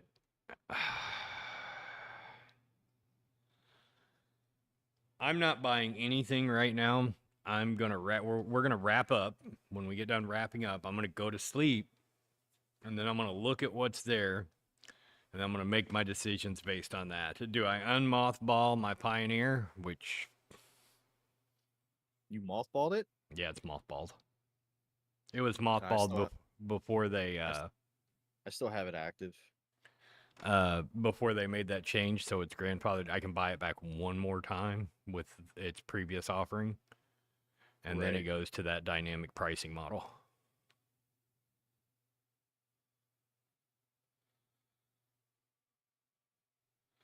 Um, I should mothball my BMM though. I'm 'cause probably that's- going to. We're never getting that. That's never coming. Well, not in the next They're 12 to gonna- 18 they're gonna months. remake the ship. They're gonna remake the ship. Yeah, 'cause like they're- they're everybody probably that- gonna have to completely redo it again. Yeah, because everybody that was on that that's- design team walked away. That's gone, brother. That's years away. Yeah, as a matter of fact, I have a concierge cash in. I think I'm gonna go ahead and use that one and tell them, hey, reset every fucking thing right before IAE. Just leave my Polaris alone and reset everything.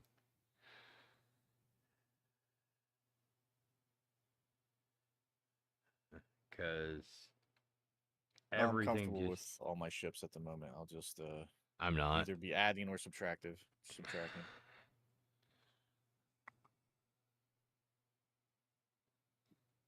Yeah, Stick, it probably did, which is a shame, but Well, we say that, and what's going to happen is, we're both going to melt our Pioneer, and then they're going to say, hey, guess what? In like 6 months. oh, the BMM, you mean? But Oh, yeah, yeah. it's possible. Who knows? All of a sudden, like, Well, with the stores and the shops and everything, I don't know. They may be kicking it because they're bringing like space station shops and everything online. But it was supposed to be a traveling bazaar. yeah. I Yeah, can't- exactly. BMM is base building. It's like the Alien Pioneer. It's like that.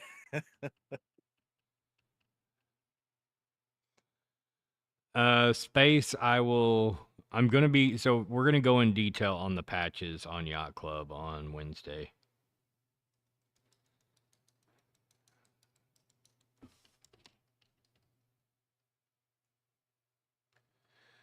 Dude, man, there's so much to unpack in day 2.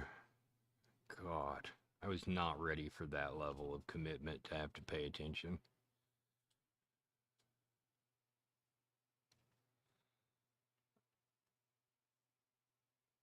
Like, holy shit. I mean, I was ready for base building, but I wasn't ready for fucking space stations.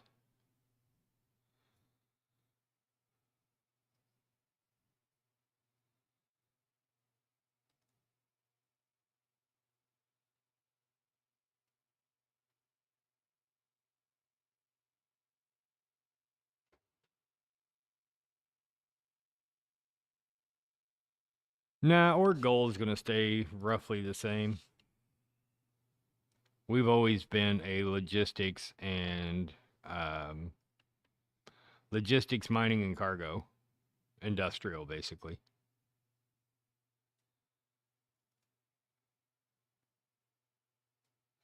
Let you fly. I will let you fly the space station because the fucker don't move. It's a geosynchronous orbit. No, don't curse it like that. You say it's geosynchronous, but he might find a way to make it up. He would be the only. It'd be the only time he'd be in the driver's seat, and the fucking some type of glitch makes it pull the space station into the fucking planet. I have several people that I know personally who are part of the org who are going to make it their mission. That's all they do. I know who you're talking about. to collect and build massive things at a scale which is ridiculous. And like satisfactory level map wide factories. Like they take things to an extreme, such an extreme that I have no worry about this individual. And you know who I'm talking I about. know what you're talking about. We will go to bed one night. We will wake up the next day with half a Dyson sphere built around the fucking Yes, planet. he will do that. He will do that because he will make it his mission in life to do that. Oh So God. I'm not worried about that. My concern is providing him the materials to do it. Yeah, that's all we're gonna have to do. Is it's basically gonna be us. Yeah, that's probably what we need to do over like the next. Listen here, fat ass. That cord don't work that way. Dog damn near yanked the laptop off the desk. I guess we're gonna have to go on a really hard recruiting drive. We're gonna need a lot of Which people. is why we're gonna need security forces to protect the assets that he's going to inevitably cover a planet in. What we do is we just have him build all the station around in a Dyson sphere, and then we pull our base off the planet. We look at everybody. You can get down there. You can have it. Because I really don't think the base. They didn't stipulate, but I don't think. I'm curious if you can build a base like a space station like out in an asteroid field. I believe they've stated in the past that there was the possibility of you could probably build your space station in an asteroid field. But also, I believe it's at one point, correct me if I'm wrong, they talked about building a base on an asteroid.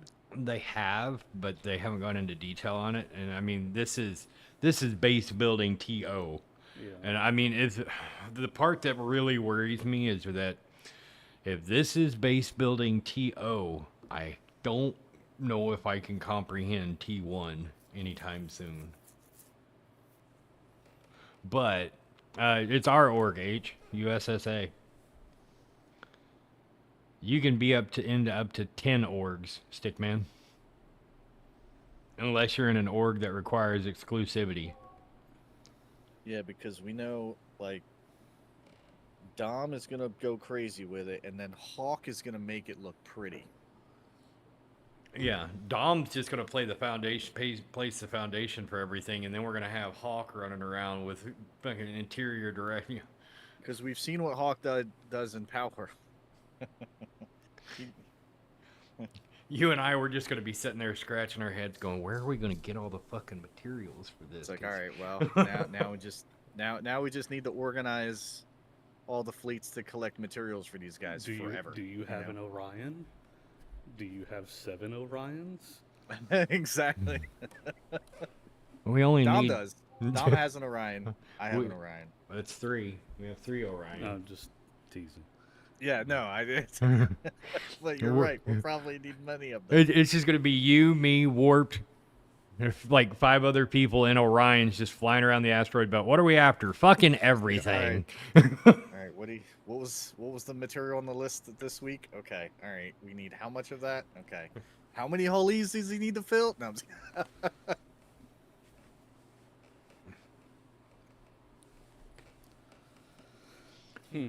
So they're not worried about new players I mean, they want new players coming in, but the big push for new players is going to be when Squadron 42 comes out. You can mark it in the calendar, October 2026 or whenever they launch Squadron 42. Roughly a week after that, you will see a massive influx of new Star Citizen players because they're scheduling it. And they're lining everything up to where 1.0 will be out a few months before Squadron 42 drops so that we can get all the major bugs smashed out of it so that all the new Squadron 42 players that just like the single player experience will play Squadron, fall in love with it, like the gameplay mechanic, and then we'll come out of it and go, I want to keep playing this online in an MMO environment. Yeah. Yeah, you can get kind of lost in some of the big massive works.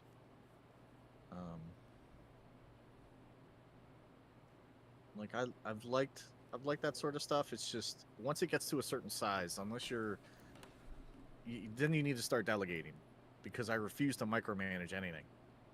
So That's the old Orion.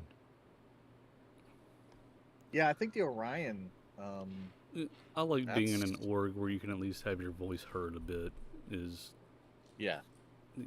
Once you get into have to have Well, see- arranged shouting matches just to even have an idea, even be considered. It's just like I could do that at work. Yeah, there's no need to be stressed in that type of stuff. Like, people have already stressful jobs as it is. We're here to play our, get lost in our fun space game. I personally like to get stressed on Excel sheets, so I imagine I will do the same in this game. I can already see it. I'm gonna be getting fucking TPS reports from fucking Credo. Here's where we're at on this. What do we need? God damn it, Angry. You haven't recertified the insurance for our laborers on the Daymar. We're gonna get taxed so hard.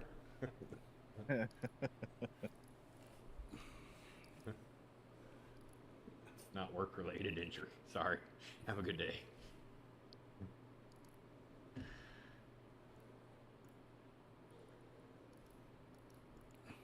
Is this what you were looking for, Ranprint?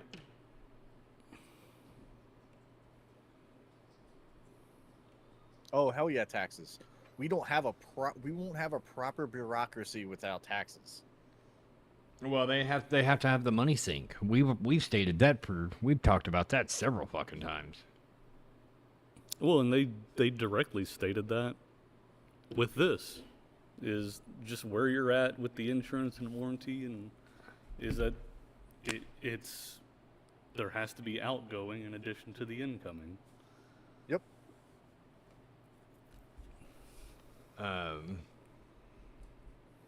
So I mean, it's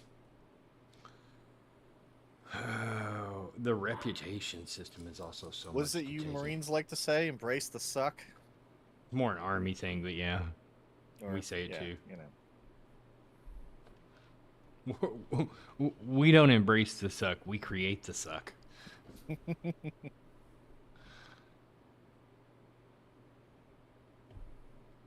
It didn't change. It's exactly the same as it always was. Warranty pays for the chassis. LTI pays for chassis components and decorations. Possibly. That's what it says right there. No, but you gotta read the fine print on that. Appropriate insurance. Right. So not all insurance. if you have 6 months insurance for 6 months, you have warranty, chassis, component, and decorations. That's what the LTI and 6 months insurance or 1 year insurance. That's what your insurance is. Warranty covers the chassis, insurance covers everything else. After 6 months, you have to pay for the level of insurance extra above warranty. Gotcha.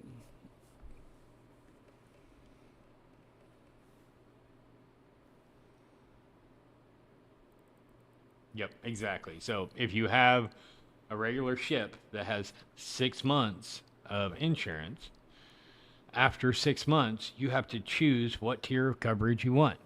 Do you want chassis? Do you want component and chassis? Or do you want component, decorations, and chassis? It really is one of those things you could easily overthink it, but it's really that fucking simple.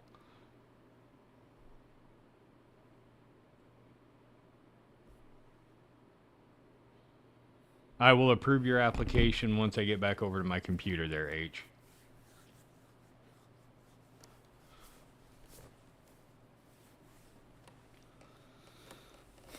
But yeah, LTI just basically means for as long as you have an RSI account and you're sucking oxygen, your ships will always be covered. Yep, pretty much. So that's a pretty straightforward one there, but All right. I'm I need to dip out. I'm going out and getting breakfast with some family, so. Don't have too much Oh, fun.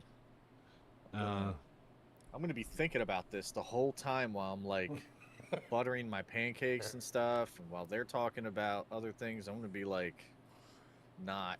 You're going to be sitting there going, okay, so what do we need to do to get prepared so that when all this base building stuff comes online, we can just get Dom and Hawk and turn them loose and then just engulf the planet in shit. Are you guys gonna be on, or you're going to sleep, right? We'll be around. Okay. I don't know if I'm going to be able to stay on the air. I probably need to get like a couple hours sleep so I can recharge for another 8. Yeah, it's all good. But just shoot me a message. I'm sure we'll be around. Yeah. All right, I'll get back with you guys. Okay. All right. Take care, everyone. All right, we'll catch you later. And when I come back, what is?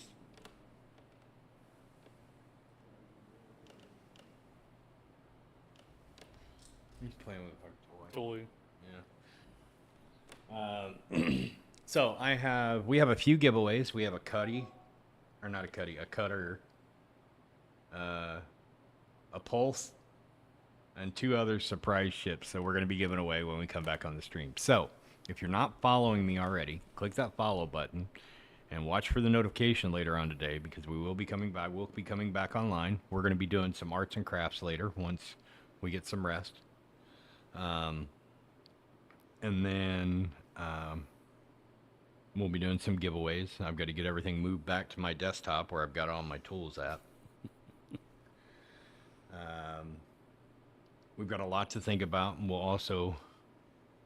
Yeah, oh shit. Yeah, I guess we can do tabletop today. At 5. Are you? I don't know. I'll have to ask Ezzy. Since Yox is at home, I guess we can.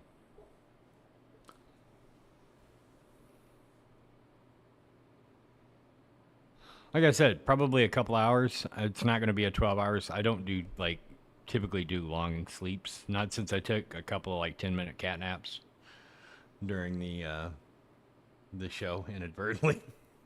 I kept getting a fucking cramp in my thigh. That's why I was stretching my leg out, and I stretch out and fall asleep.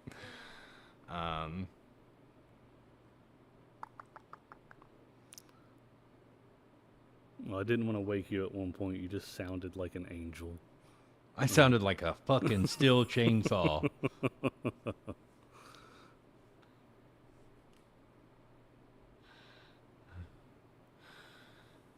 And I don't typically snore. It's just the way I was fucking laying. But anywho, who are we raiding out to? Who's the streamer that we're gonna send it to? We're gonna send it back to AstroPub again. Let me see.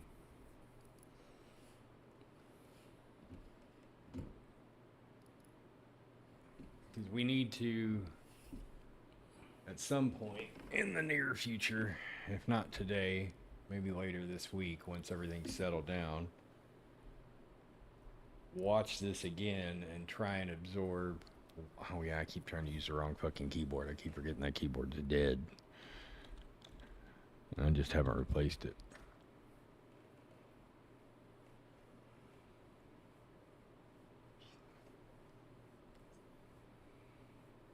Yeah, let me see who's streaming.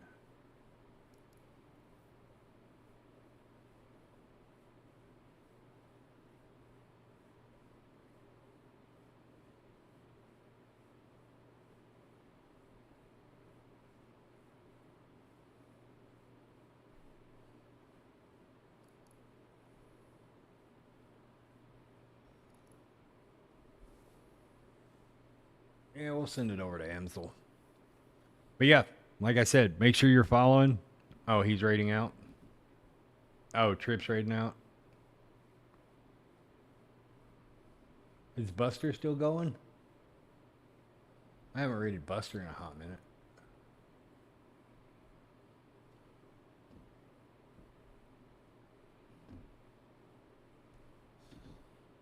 What am I doing? Why am I doing this on that screen?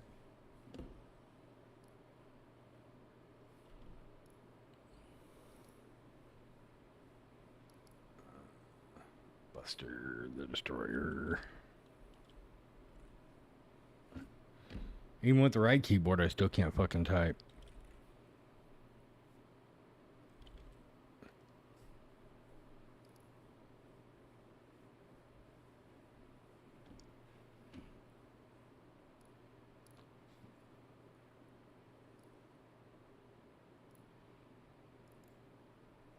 So yeah, we will be back here in a little bit, everyone. We'll be doing some arts and crafts stuff.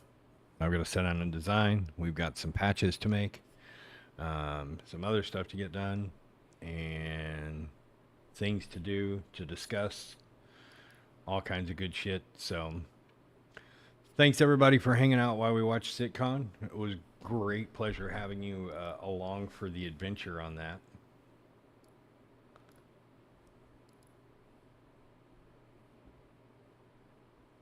Yeah, my brain is overloaded. I'm going to go into D2D mode.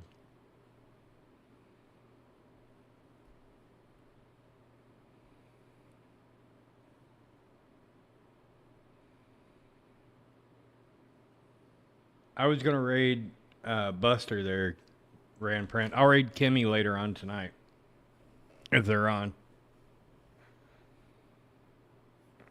Who has more viewers? Kimmy or Buster?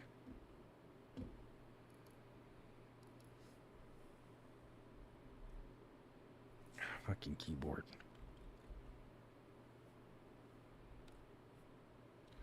TMI 65.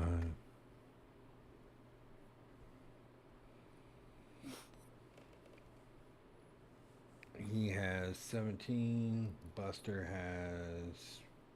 Where did that go?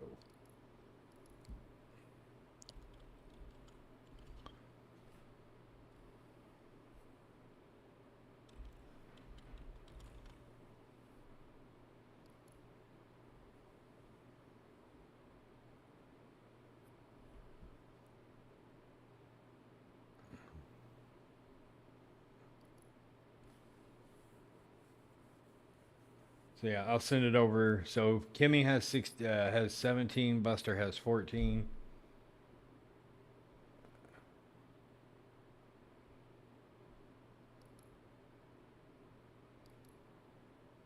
Oh, they're almost tied.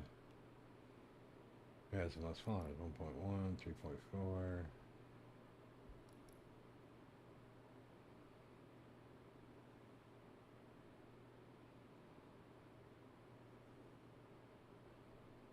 I'll send it over to Kimmy. I don't care. I'm fucking tired. So yeah, thank you guys so much for hanging out. It's been a lot of fun. A lot to soak in. A lot to take in. From Von Cody, Willie, Oompa Loompa, Ezzy, and myself. Thank you guys again for everything. We appreciate your support. Without you, I couldn't do this as a full-time gig anymore. We're going to be on Yacht Club on Wednesday. We'll be streaming again later on this afternoon once I get some rest. And then we'll be back to our regularly scheduled streams, making coins and other stuffs. Tuesday, I'm going to take Monday off to recover fully. But yeah, thank you guys so much for hanging out. And as always, remember to smile. And I clicked the button too soon. Damn it.